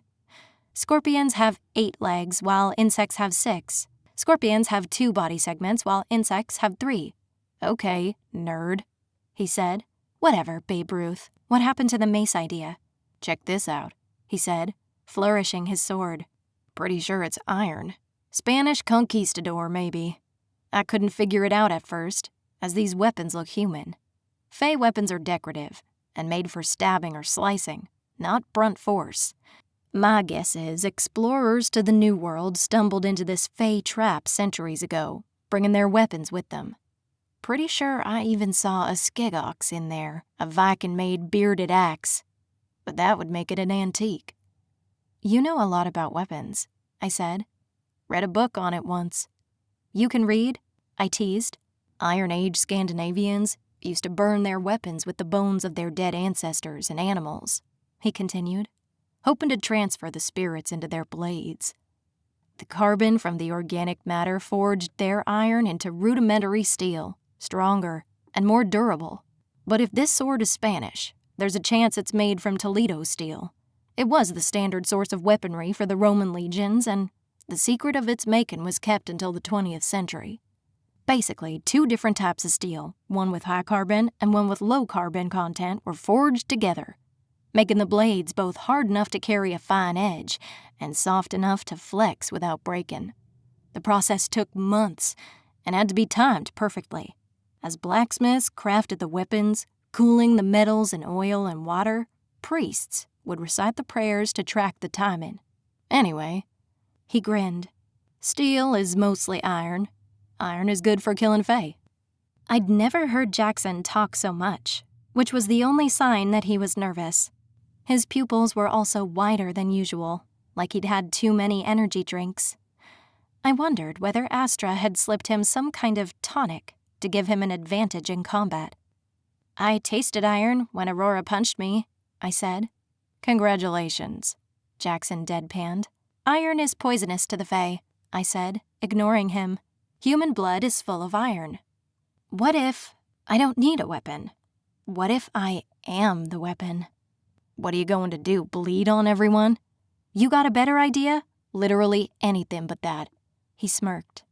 I sighed, following him to the edge of the gate. So, what did I miss? I asked, peering out through the bronze slats. As far as I can tell, here's how it works. We go out and are introduced. There's some sort of ceremony where various fae name their champions, probably for betting purposes. Wonderful, Jackson grimaced. Isn't it, though? It's like American Top Idol, Slaughterhouse Edition. After that, it's the bug baiting. So far, I've seen beetles, fire ants, and a couple of weird, pokey things. Weird things? What do I look like, a bug expert? An entomologist? I corrected. He gave me an odd look and rolled his eyes. Is that really the hill you're going to die on? Sorry, I replied, digging my nails into the wood of my spear. I'm just nervous. A scream exploded from farther down the field. I pressed myself against the cold metal of the bars. A red-haired fae swam into view, flailing her bronze blade in a futile attempt to strike the scorpion. For a second, my heart stopped, thinking it was Ember. But then she turned my way, and I didn't recognize her face. The fae was caught in the scorpion's massive claws and lifted off the ground. The scorpion scrambled across the sand, its speed unparalleled. There was a flash of bronze, and the fae was free. She fell to the sand with a sickening thud. Her leg folded beneath her at the wrong angle. The scorpion hissed and surged forward. Its legs went over the woman, trampling her. Please stop, I whispered. But the scorpion spun and lashed out with its barbed tail, skewering the woman's chest, which partially dissolved as it was flooded with venom, exposing her ribs. A shout went up, and 4 guards rushed out, armed with spears. They herded the scorpion back as a prison nurse, recognizable by her uniform, went onto the field. The crowd fell silent. My heart was in my throat as the nurse bent over the fallen fae. Is she alive? Astra's voice sliced through the air, magnified as though through a loudspeaker, although I doubted the fae had that technology. The nurse straightened and made a slicing motion with her hand. Dead, Astra declared, amid a cacophony of cheers. 2 fae ran onto the field and dragged the fallen woman away, blood still flowing from her corpse. One of them picked up her leg and tossed it over his shoulder. I wanted to avert my gaze, but I couldn't look away. In just a few minutes, that could be me. And if it wasn't, I'd be expected to do it to someone else. I'm going to puke, I whispered. If that's all it takes, you're not going to make it very long. Grow a pair, Jackson said, although his voice didn't have its usual edge. This affected him, too. He just didn't want to show it. I'm not going to die like her, I said under my breath. Maybe if I repeated the words enough, I could make them true. I'm going to win this. Here, put this on, he said, pulling a lightweight silver pauldron and vambrace from a pile in the corner of the room. Probably made for some fey brat, but it looks like it will fit you. Once he'd tied the leather straps, the plated sleeve covered my arm from wrist to shoulder. You see anything sharp, you duck and block with this arm, protecting your body. Then twist, throwing your attacker off balance, and jab it with your spear. Got it? I practiced the movement a few times, feeling braver with the added protection. Anything else? I asked, looking up at him. Yeah, he said. I lied earlier. About what? I didn't get caught by the fae. I came back. For you. So do me a favor, and don't get eaten by a bug. 24. I didn't have a chance to respond before the gates rattled open, pulled by invisible chains. A breeze teased my hair, bringing the scent of blood and death. We stepped forward past a pile of bodies that had been stacked near the door. The blood-soaked sands crunched beneath my boots as I scanned the arena. It was built inside a massive cavern with a rough granite ceiling studded with quartz and gold crystals. Crowned fae portraits were carved into the walls, with mossy waterfalls trickling down through their open mouths. Light streamed in from covered openings like spotlights, illuminating a half-moon spectator area. The stands were filled with jostling fae in bright costumes, cheering so loud that my eyes and ears ached. I stepped numbly into the field, following the path tread by Aurora. My stomach tied itself in knots, and a lump rose in my throat. I found Aldrin, surrounded by a legion of fae clad in blues, whites, and silver, the prince and his court. But he wasn't the only one wearing a crown, or in some kind of ornate throne. The royal family seemed to extend into the dozens. We halted in the center of the arena, on a raised platform before the spectators, so steep it was almost a pillar. Astra stood, her arms raised. For the occasion, she'd donned a long sapphire coat that swished about her calves, clad in knee-high heeled boots of white leather. "Cell block D," she announced. The shouts and whistles grew louder, shaking the very foundations of the arena. Aurora waved both arms and roared a greeting. She stepped forward and turned around, drawing cheers from the crowd. I shifted uncomfortably. There had been countless rounds before us, and blood streaked across the once pristine sand. To my right, Aurelius was shouting and pumping his fists in the air, playing to the crowd. Even Jackson seemed caught up in the posturing, raising his sword above his head. The other two fae, SP-1237 and S-8359, whose name I still didn't know, stood stoically, their eyes fierce and cautious. Spring and summer, I mused. I wondered which of the 12 kingdoms they came from, and whether they had any loved ones in the crowd to watch them die. "Present your favors to support your chosen champion for this round," Astra shouted. Astra herself stepped from her platform and approached Jackson. I swallowed, my eyes flitting over the crowd. A few of the fae had left the stands and drifted down the steps into the area. They were all so glorious and decadent, dressed in flashy costumes and flowing fabrics. It was like being at a Mardi Gras ball, only one of the really classy ones with $400 tickets. A fae approached, her skin autumn brown.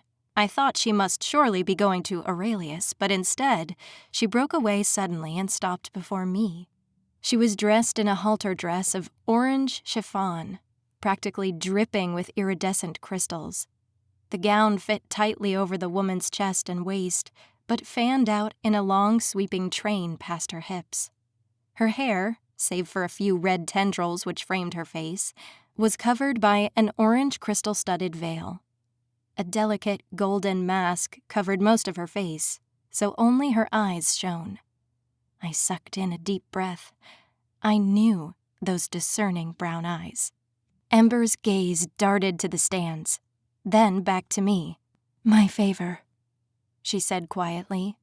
I raised my arm, and she leaned close, tying a length of orange silk around my bicep. "What is this?" I whispered. "An excuse to get close enough to tell you you're an idiot. Brave, pointless, and stupid. Well, I know how you feel about distressed maidens. Did you find Quell?" Ember's curls brushed against my cheek. "If you look into the crowd behind me, there's a woman. She's dressed like a peacock, the symbol of my season. Do you see her?" It was impossible to miss such an elegant, beautiful creature. She was all curves, clad in a flashy gown of jewel-toned green taffeta, which beautifully complemented the color of her warm olive skin.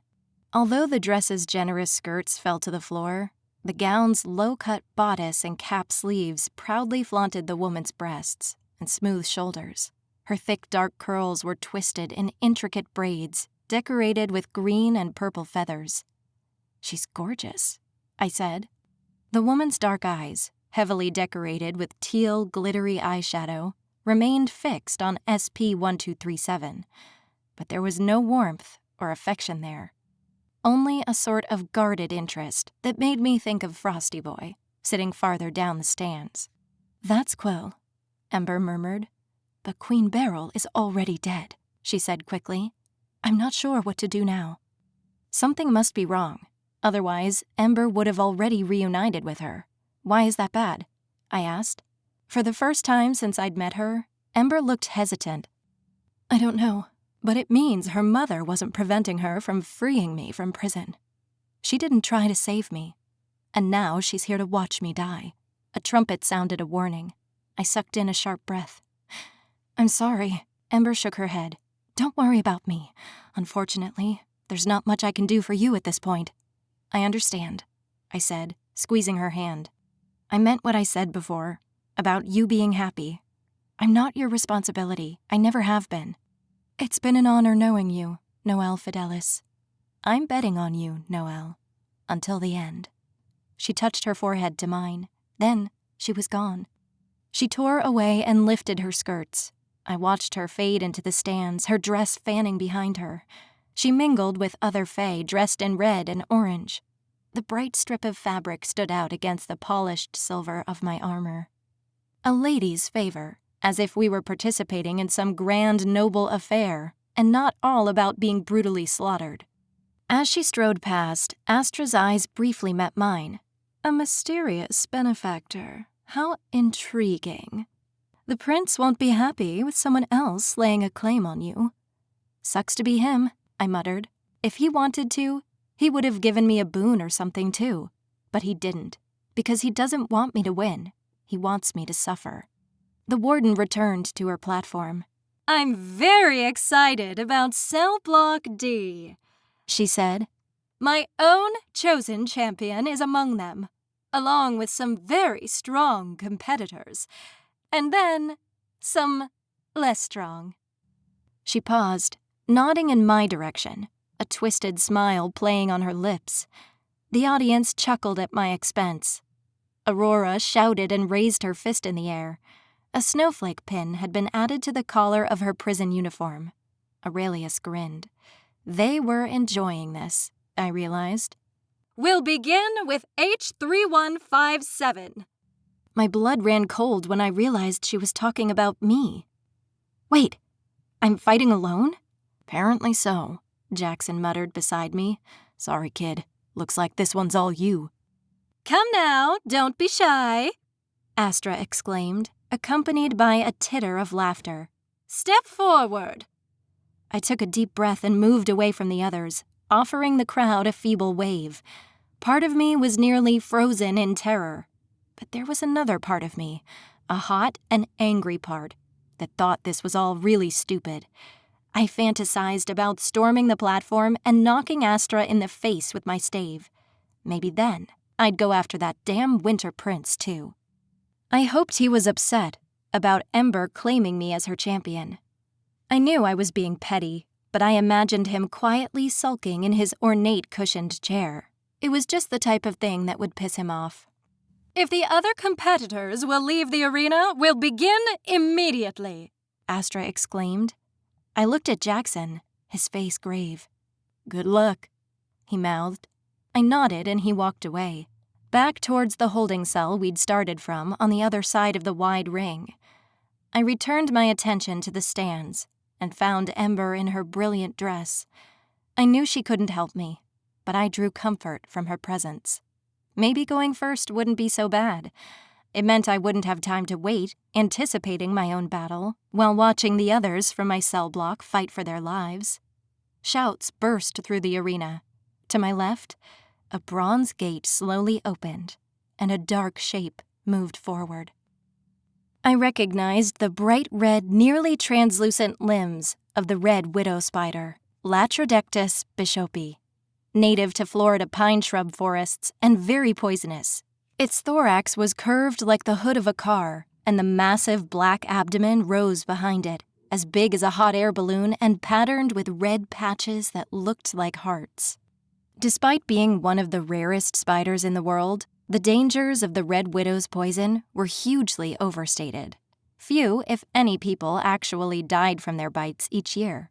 But unfortunately, I was about the size of a gnat, and the latrotoxin dripping from its fangs would overwhelm my nervous system immediately. If I wanted to survive, I had to kill that spider. And I wasn't 5'6" anymore. I couldn't just crush it under my boot. The spider jerked erratically as it entered the arena, creeping forward quickly. Its thin legs stabbed into the sand like spears. I wondered if it had been drugged to make it more violent. Probably. "Don't just stand there," Astra taunted. Give them a show, just like Aldrin wanted. Someone had to stop the purge, this terrible monstrous thing, but I didn't have the power to do that. Maybe no one did. The best I could do was survive, through spite, if nothing else. Back straight, shoulders bent. I silently recited Jackson's instructions, moving my body in the appropriate position to fight. But I hadn't learned to defend myself from this. The spider scuttled closer. I just had to stay away from its mouth. And its legs. All 8 of them. The abdomen was the largest part of the spider, and the biggest target. But I also knew that it would be difficult to reach any crucial parts of the spider. Its head contained the brain, but also the poison gland. I could reach the spider's heart, but only if I climbed onto its back. But between the spider's thorax and abdomen, there were its lungs. If I could pierce the shell. The Red Widow approached, her long legs clicking on the sand. She came closer and closer, towering over me, her fangs dripping poison. My belly ached, wound like a tight knot. I backed away, keeping a defensive stance, but it was hard to keep my arms from shaking. She came towards me, and I didn't have time to strike. I dodged between her legs, then rolled low, avoiding the flailing pedipalps used to hold down her prey long enough to sink her teeth into. Summoning my courage, I dove beneath her. Gritty sand pressed hard against me, slicing across my bare arms. I ground my teeth against the pain and brought my spear up. My swing went wild and landed against the spider's abdomen. It left a scratch down the polished shell, like keys to a car. She twisted around, and I stumbled away, barely avoiding the sharp leg that came spiking towards my face. I spun to the side, sand stinging my face and arms. Scrambling to my feet, I awkwardly spun the staff. The spider came close, her fangs snapping. I tightened my hands on the spear and moved into a fighting stance. It's just a spider. If nothing else, the spear was good at keeping my distance from its advances. I swung my stave up, striking one of her legs, but it was like hitting a tree. She twisted around, charging at me again. I tried to move into the defensive stance, but I couldn't keep the position and also avoid both the legs and the pedipalps. It felt like I was inside of a mechanical car wash, lined with razors. Everything was funneling me towards the creature's voracious jaws.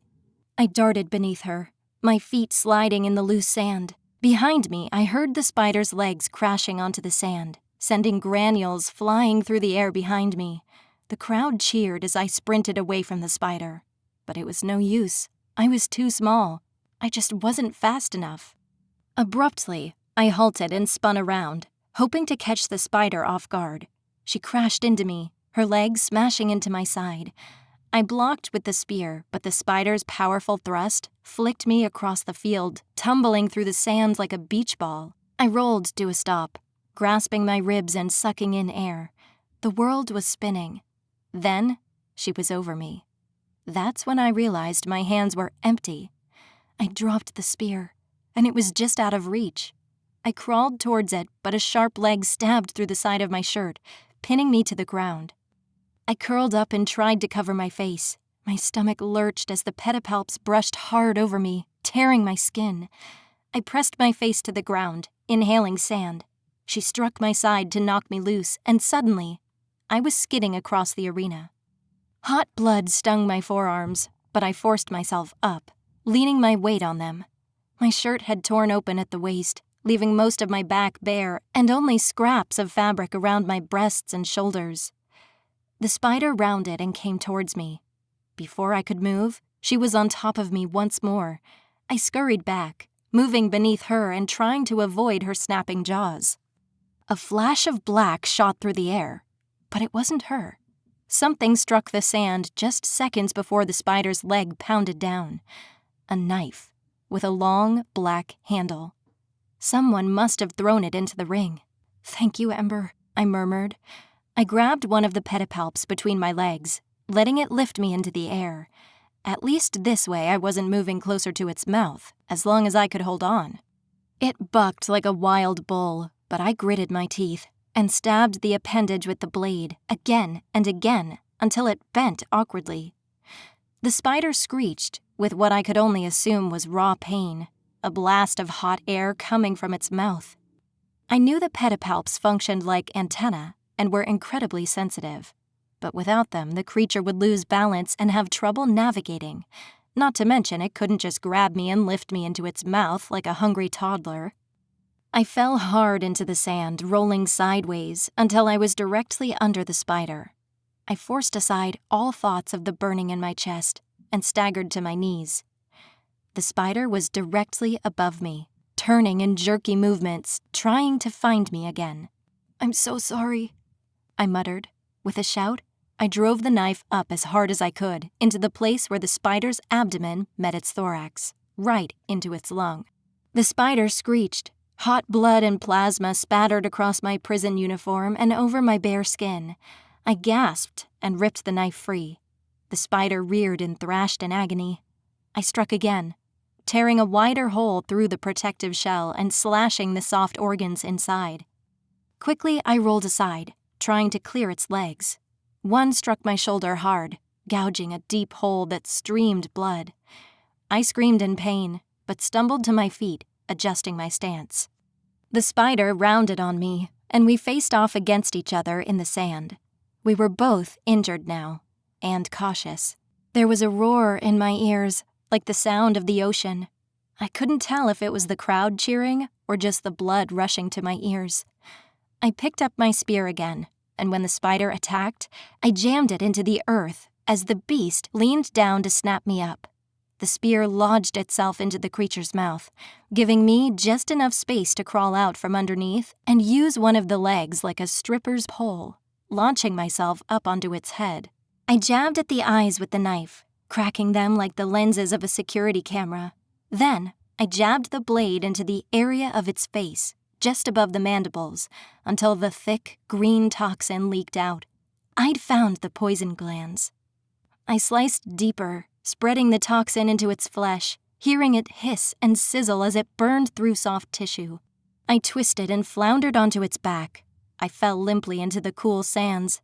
This time, lying flat on my back, too stunned to move. I watched, with a cold, clinical distance, as it slowly died, jerking its limbs into the air before curling up into a tight bundle of limbs. For a moment, there was total silence in the arena. Then the crowd's cheers slammed into me as if they were a physical wave of sound. After tucking the obsidian knife into the band of my pants, I retrieved my stave and leaned against it, pain shooting through my body. "Well, what a surprise," Astra commented. "We have our first human victor in the purge." Which meant that any humans in cell block A through C had died. I swallowed down the lump in my throat. That could have easily been me, too, if that knife hadn't been thrown in. When I slowly looked down, my torn uniform was slick with spider blood and plasma. My eyes snapped to the winter court. Prince Aldrin's lips curved into a smirk. I'd assumed Ember threw the knife, but now I realized she would have been too far away. Aldrin must have thrown the knife to save me. It seemed he really did want his show. If I'd been able to, I'd have lobbed the knife right back at his face and seen which of us was smiling then. But I knew I couldn't. This was far from over. Somehow, I'd survived round 1. My bug baiting was done. If I'd made it, I was sure Jackson would too. We'd get through this, one step at a time. That's all we could do. I looked farther down the stands. Queen Jonquil's face hadn't changed. She looked beautiful and bored. My gaze swept further down, searching for Ember. But she was gone. Someplace safer, I hoped. I knew she would die for a cause, just not mine. 25. After my round, I was returned to the waiting room where I'd begun. I lowered myself to the ground and set my stave across my legs. Slowly, I unbuttoned what was left of my top, exposing my sports bra and my bare skin. The rash had mostly faded. Now, it stretched in red streaks across my skin, joining with the blotching of bruises against my ribs and stomach. Each breath sent pain scampering up and down my body. "You did it," Jackson said, kneeling beside me. I nodded. Behind him, Aurora walked out, her head held high. "I'm exhausted," I said. "It's a little early for that." I nodded distantly and tipped my head back. Now all of them had to go. Despite my desperate gasps for air and the sweat dripping down my face, this felt too slow. It was like I ought to be up and moving, doing something, anything other than sitting here. The handle of the knife dug into my hip, so I pulled it free and offered it to Jackson. "Here," I said. "Use this. Careful, it's doused in spider venom." He raised his eyebrows, clearly impressed, studying the green, sticky sheen on the blade. He took the knife, flipping it in his hand. Distantly, I heard the crowd's roars and Astra's shouts. I lay on the ground, letting the cold stone seep through my open blouse. It seemed to go all the way into my bones, chilling my blood. I closed my eyes and imagined that I could just sink down into the ground and become absorbed by it. I tried to focus on my breathing, but every inhale and exhale sent pain jolting unevenly through me. "I think your ribs might be broken," Jackson muttered. "Here, sit up for a second." "I can probably thank Aurora for that," I replied. "She hates me because of Ember, though the giant spider didn't help." "And was Ember worth it?" My eyes snapped to the silver chain latched around his throat. "I'd rather wear Ember's colors than Astra's," I said, waving to the sad bit of orange silk tied around my arm. "After everything she's done to me, do you think I feel anything for that woman?" he growled. "If I thought I could get away with it, I'd bash her skull in." "I meant that you shouldn't criticize my choice of allies," I retorted. "Ember's a good friend." "Sure, that's why she's in the stands and you're here." I threw an arm over my eyes and sighed. There was no point in arguing with him. I had enough to worry about anyway. Cheers exploded. A few moments later, the grate slid open. Aurora sauntered in, and Aurelius went out. Despite having just fought a battle, Aurora looked utterly pristine. There wasn't a drop of sweat on her, and she seemed entirely undeterred by the blood and pus that stained her longsword. And I'd have to face people like her. A lot of them. Hardened Fae warriors. With an antique spear I could barely use, and maybe Jackson. Aldrin had helped me once, though I couldn't count on it happening again, and I hated thinking of him as being anything like my ally. I shivered when I remembered his hands on me, tracing along my skin as I lay chained in that infirmary bed. I felt myself slipping through time, and when I was conscious again, Jackson had unwound Ember's orange strip of fabric from my arm and cinched it tight around my waist, holding my ribs in place. "Better?" he asked, his eyes warm and concerned. I shifted, leaning forward and sitting up. The pain did seem to have lessened. I nodded, suddenly feeling self-conscious, as I remembered what Jackson had said just before I went into the arena. "I came back for you." The energy seemed charged between us, but I couldn't let myself become a distraction. I didn't have a shot at winning this thing, but Jackson still did. "How's Michaela?" I asked. "Have you seen her?" "In one of the other cells, I think," he said gruffly. "As far as I know, she's still in this, though I don't know how she's doing it."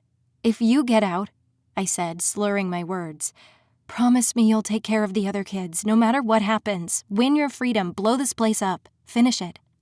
Jackson looked like he wanted to argue, but he clenched his jaw and nodded. A silence fell heavy between us. It felt like a goodbye. When the fire in my chest became too great, I sat upright, trying to prop myself against the stone wall of the room.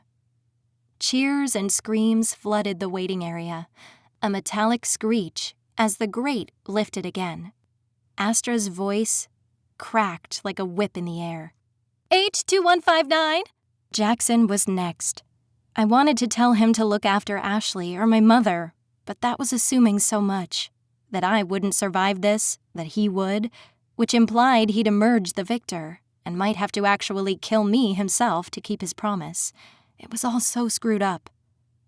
"Good luck," I said. Jackson nodded. Aurelius returned, blood coming in streams from a wound on his forehead. As Jackson headed out, the grate closing behind him, I stood on wobbly feet. I'd just lost my only ally. Now I was locked in a room with 4 fae who clearly hated my guts, and 4 guards who probably wouldn't fight too hard to protect me. Aurora met my gaze and slowly licked blood off the edge of her sword. I grimaced, thinking of STDs and hepatitis, but she seemed unconcerned. "Amber's poor little mouse," she purred. "I can't wait to hear you squeal." I stood by the gate, watching the tiny figure of Jackson face off against something that looked like a furry bus. I realized, watching it wriggle forward slowly, that it was an Io moth caterpillar. I knew the spikes along its long green body were poisonous, but at least it was slow. Jackson should be fine, as long as he was careful. Aurelius was leaning his head back, with a damp rag across his forehead. I saw one of the guards slip him a small vial of something discreetly. I wondered if it was a tonic, like the one I'd imagined Astra had given to Jackson earlier when he'd seemed so amped up. This whole game is rigged, I realized. Aldrin throwing me a knife, Astra's charmed necklace, the Fae bet on their champions and then did everything they could to cheat their way to victory. I stumbled over to the trash bin after I saw Aurora standing next to it suspiciously and dug through the pile of bloody bandages until I found 3 small empty vials, their glassy sides still slick with sparkling contents. I hurried over to the natural spring, a mere trickle of water ending in a flat basin, and filled the glasses. If nothing else, it was easier to drink with. I didn't know what each vial contained, but they smelled like herbs and alcohol, and there was only a drop or 2 left in each vial. The water was cooling and refreshing against my parched throat. I waited for a sudden burst of energy, but nothing came. The pain in my ribs had stopped throbbing, but that was probably because of Jackson's handy binding, and my head felt clearer, but I was probably just dehydrated. Luckily, nobody had attacked me in Jackson's absence, but I knew they were just waiting to get me out into the field, where they'd have an audience. Jackson returned alive, to the surprise of absolutely no one. The wait to do anything else was torturously long. I'd assumed this would all be a quick, heart-pounding affair, but in truth, it was long moments of dreary slowness followed by short bursts of adrenaline. After the bug baiting, there was an intermission. The Fae mingled in the stands as servers brought flutes of champagne, listening to light, airy music. I was too far away to make out the details of anyone. Finally, the Fae returned to their seats. My heart raced as they settled. Everything seemed to move in slow motion, made worse because I knew what was coming next. After all the cells had finished their trials, the survivors would face off against each other. I heard the sound of running water and scrambled to the gate. Before us, the floor fell away and water rushed onto the stage. "What the hell?" I whispered. Large islands of rock rose from the floor, splitting the water. It splashed into the grate and seeped into my shoes. "It's a water battle," Jackson said. "Yeah," I replied, feeling faint. "Thank God I can swim." It is my great pleasure to announce the final battle of the Purge," Astra exclaimed. "When the trumpets sound, It's a free-for-all, every fae and human for themselves. The battle will continue until one of the teams is entirely eliminated, and the survivors will move on to the next round. But that won't protect you, little mouse, Aurora hissed. Aurelius chuckled. My face grew hot. She was just doing this to torment me, but I knew those weren't idle threats either. I wouldn't stand a chance against her, not in brute force. Even though it made me feel like a deadweight, my best chance for survival was to stay near Jackson, do my best to help him and let him protect me, think on my feet, and hope that was enough. Begin! The trumpets thundered. The grate tore open. This was it. With a grin, Aurora leapt onto one of the large stone islands, swinging her sword along with her. I followed her with my eyes, relieved she didn't stick around, but the gap to the nearest rock was farther than I could jump. I dove into the water, barely flinching at the shock of the cold. I felt the water cooling my injuries. I held my breath, diving deeper, embracing the silence. This was easy. This I could do. I surfaced and curled a hand around one of the rocks, holding myself in place. Jackson swam to me. As we entered the field from the left, other groups entered from the right. Out of the hundreds of prisoners, it looked like only a few dozen were still standing. My eyes darted to the rows of spectators, searching for Ember's orange dress. I found Jonquil and Aldrin, standing out like colored jewels, but there was no sign of her. I had Aldrin's knife and my stave, although I suspected I'd have to drop it soon. The weapon was too cumbersome to swim around with. Jackson climbed onto the stone and moved into a defensive stance, his sword raised. I remained in the water. My swimming abilities were probably stronger than my fighting skills. Aurora's eyes flitted to me, but she seemed to decide Jackson wasn't a threat she wanted to face. Not right now, anyway. As the other cell blocks climbed the rocks and slowly made their way towards us, Aurora, Aurelius, and the other two fae in our block rushed forward to meet them. One fae from another cell block swam past and came towards Jackson and me. It was a fae I'd never seen before, a summer fae, judging by the number embroidered on her shirt. She was tall and lithe, all wiry muscle. Her hair was black and cut close to her scalp. As she raised her sword, my blood roared in my ears. "I'll protect you as best as I can," Jackson said. With a loud cry, Jackson lunged forward, splashing through the shallow water. The fae was ready in an instant, dodging elegantly. She swept her sword up, but she wasn't accustomed to the water. Jackson tackled her, and they rolled across the black stone, before separating. I floated forward, trying to follow their movements as they drifted further away from the competitors.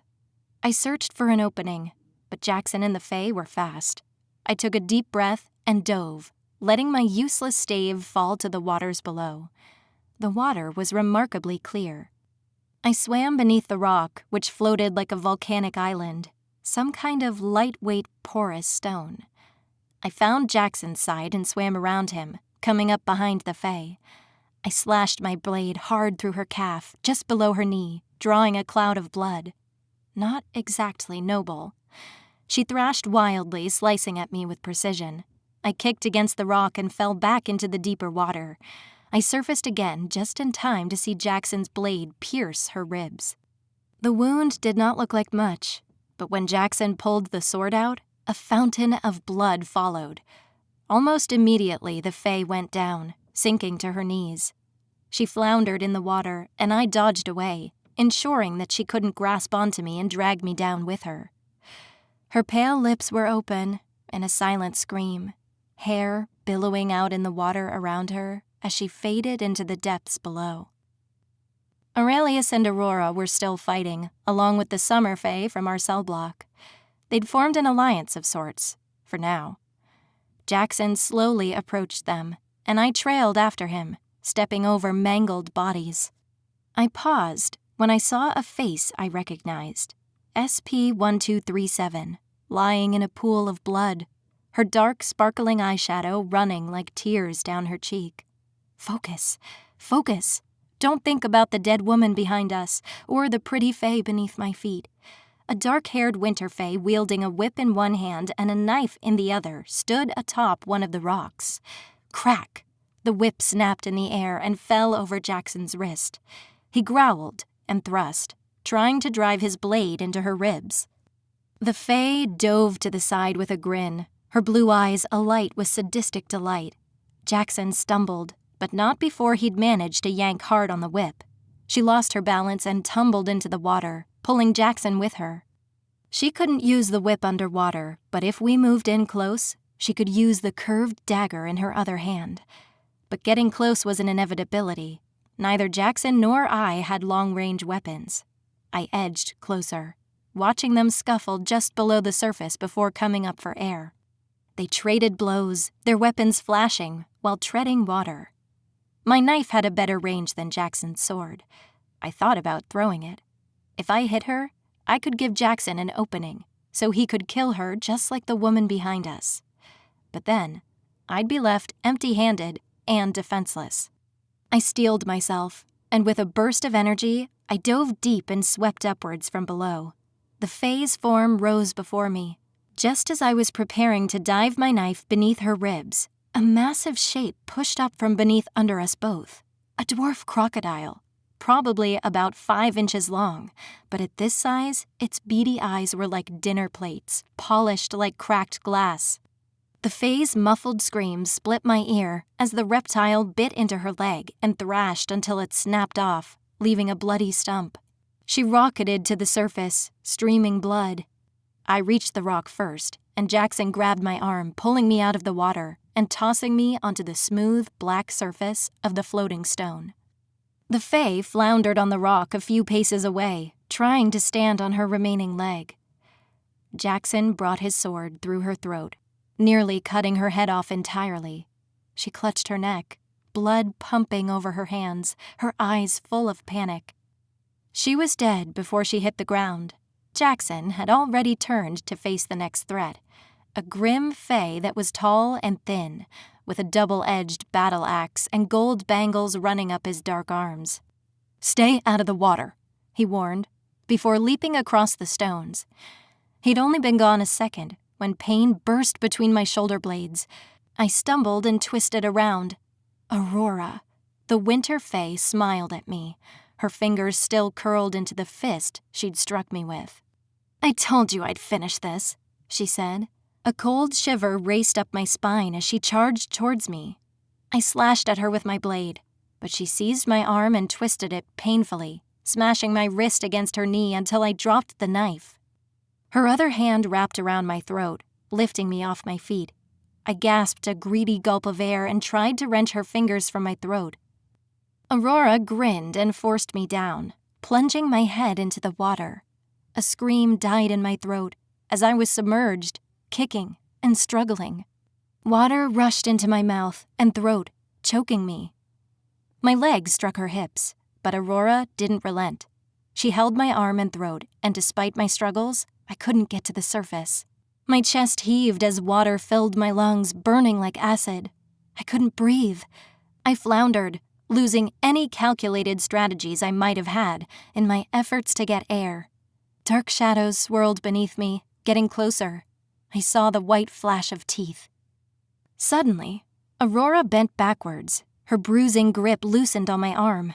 I ripped my arm free and slashed at Aurora's arm.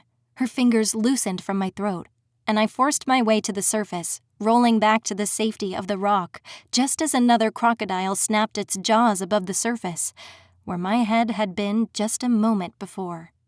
I coughed up water, sputtering and grasping for air. "Noelle!" I knew that voice, but my head ached. It felt as though all my senses were muddled. Dazed, I blinked rapidly, searching for Jackson, but my vision blurred. Aurora screamed, and orange fabric streamed past us like a meteor. Then Ember's face swam into view. She wrapped an arm around my waist and hauled me backwards. Was I imagining her? Pain burned like wildfire through my chest. My injuries combined with not having enough air. My head rolled, seemingly disconnected from my neck. Everyone washed together as I gazed at the crowds gathered in the stands. I blinked, fixing on a familiar face. not in the middle of the fight. Mom? I rasped. Her face broke through all the haziness, all the pain, and all the blurs of colors. My heart leapt. She stood in the crowd, clad in shimmering silver-white robes with a silver diamond-studded tiara settled in her hair. A wave of longing rose inside me, and a sharp cry tore from my throat. I reached out for her, stretching my fingertips and crawling forward on my hands and knees. But no, it wasn't her. Just Luna, the librarian, seated among the other prison staff who'd been allowed to join the royal spectators. Compared to the most of them, she was absurdly underdressed, in a severe gray dress. I didn't see Aurelius until his fist struck my jaw. My head snapped back and struck the stones behind me. A scream died in my throat, but I couldn't draw enough air to scream. A hot blood trickled down my face. He twisted his hand in my short hair and pulled hard, forcing my head back. My spine, my ribs, and my belly all screeched in fiery, aching pain. "This ends now," Aurelius hissed, his breath hot on my cheek. I saw Ember out of the corner of my eye, her beautiful orange dress drenched with water, fighting against Aurora in a sweeping fluid dance of swords. They were moving quickly away from me. "Why?" I gasped. "Didn't your knight tell you? She's the one who captured me and Aurora. She must really care about you to show up now. Too bad she's too late to save you." I closed my eyes as he raised his blade to my throat and felt it bite into my skin. But then, he was torn away by an unforeseen force, snapping my head down so quickly that my face smashed against the rock as I fell. S-8359 stood in his place, and Aurelius was lying next to me, his face contorted with panic. The Summer Fae swung his hammer once, bashing Aurelius so hard it crushed his chest, unleashing a spray of blood. S-8359 turned back towards me, blood dripping from his hammer. "I'm sorry," he said, tightening his grip. I glanced over his shoulder, my muscles aching. Aurora's beautiful face was twisted in fury, her knife raised towards Ember's neck. But the Spring Fae dodged, just out of reach. A little further away across the waters, Jackson was battling two Fae at once, but it looked like he was losing. He broke away suddenly, his attention turned towards something just out of reach, leaving him exposed. It looked like he was shouting something, an expression of agony painted on his face. There were only a few of us left now. Any tenuous alliances had been cast aside. There could only be one champion. Ember and Jackson had both put themselves at risk because of me, and I was about to be killed by a prisoner whose name I'd never learned. No, not because of me. Because of these stupid Fae and their stupid purge and their stupid self-entitled feelings. Rage coursed through me. My eyes snapped back to Luna. Even though she was motionless, her eyes seemed fixed firmly on me. Time seemed to warp and bend as everything halted. Sound ceased, and for a long moment, it was as if Luna and I were the only people in the world. Maybe she was working some magic on me. Or maybe I was drowning in my own blood, and this was some brief hallucination before I died. I remembered the note Luna had given me. I thought of my mom, and I thought of Ashley. My eyes burned. I might never see them again, but heart couldn't save me now. Snap! The world jerked back into place, but not before I'd managed to shift to the side. Movement and sound returned. I felt the rush of S-8359's hammer as it plunged past my body and smashed into the rock with a shower of sparks. Jackson screamed, falling to his knees, his eyes still fixed on a point in the distance. And that's when I saw her, Michaela's small, lithe body, nearly invisible in the large arena. She'd so far escaped notice, but already as I watched, a large Fae warrior was closing in, her arm raised back behind her, poised to impale Michaela against the rocks with the jagged edge of a wicked-looking spear. I wiped the sweat out of my eyes and charged across the battlefield. I pushed someone out of the way, feeling a dagger pierce my forearm, But I still didn't stop. The bronze tip of the weapon flashed a warning as it caught the light streaming down from above. I knew I was too far away, but somehow I covered the distance, throwing myself in front of Michaela and protecting her with my body. Pain exploded along the length of my back. I heard my skin tearing apart, splitting like dry parchment. This is it. I'm dying. My spine felt like it had been ripped out through my skin, and it probably had been, from the way everyone was looking at me. The fighting had stopped, as Ember, Jackson, and the remaining survivors stood in stunned silence. In the stands, the royals were on their feet, pointing at me with shocked expression. They already know I'm dead. It just hasn't hit my brain yet. The pain was so intense that vomit rose in my throat. My body was on fire. I dared to look at the muscled fae behind me, but she was backing away slowly, looking horrified. My thoughts all muddled together and didn't make sense. I'm floating. I'm dead. I'm a ghost. My eyes found Aldrin in the stands, staring at me with a calculating expression of surprise. Luna alone was smiling. I hauled myself across the slick rocks, clawing at the rough, wet stones. Jackson, eyes full of terror, crowded my vision, but he stood aghast a few paces away, like he was afraid to get near me. "What are you?" he hissed. Ember shoved him away and leaned in close, blood smeared across her forehead. My muscles fluttered and flexed as she helped me up, sending bolts of pain shooting through my back, just between my shoulder blades. "This isn't possible," she whispered, her eyes widening. I put a hand to my back, searching for the sharp edge of a blade. My hand came back, sticky with blood, and brushed against something smooth and silky. I looked over my shoulder. Translucent wings, rimmed with orange and black, fluttered softly against my open palm. The end.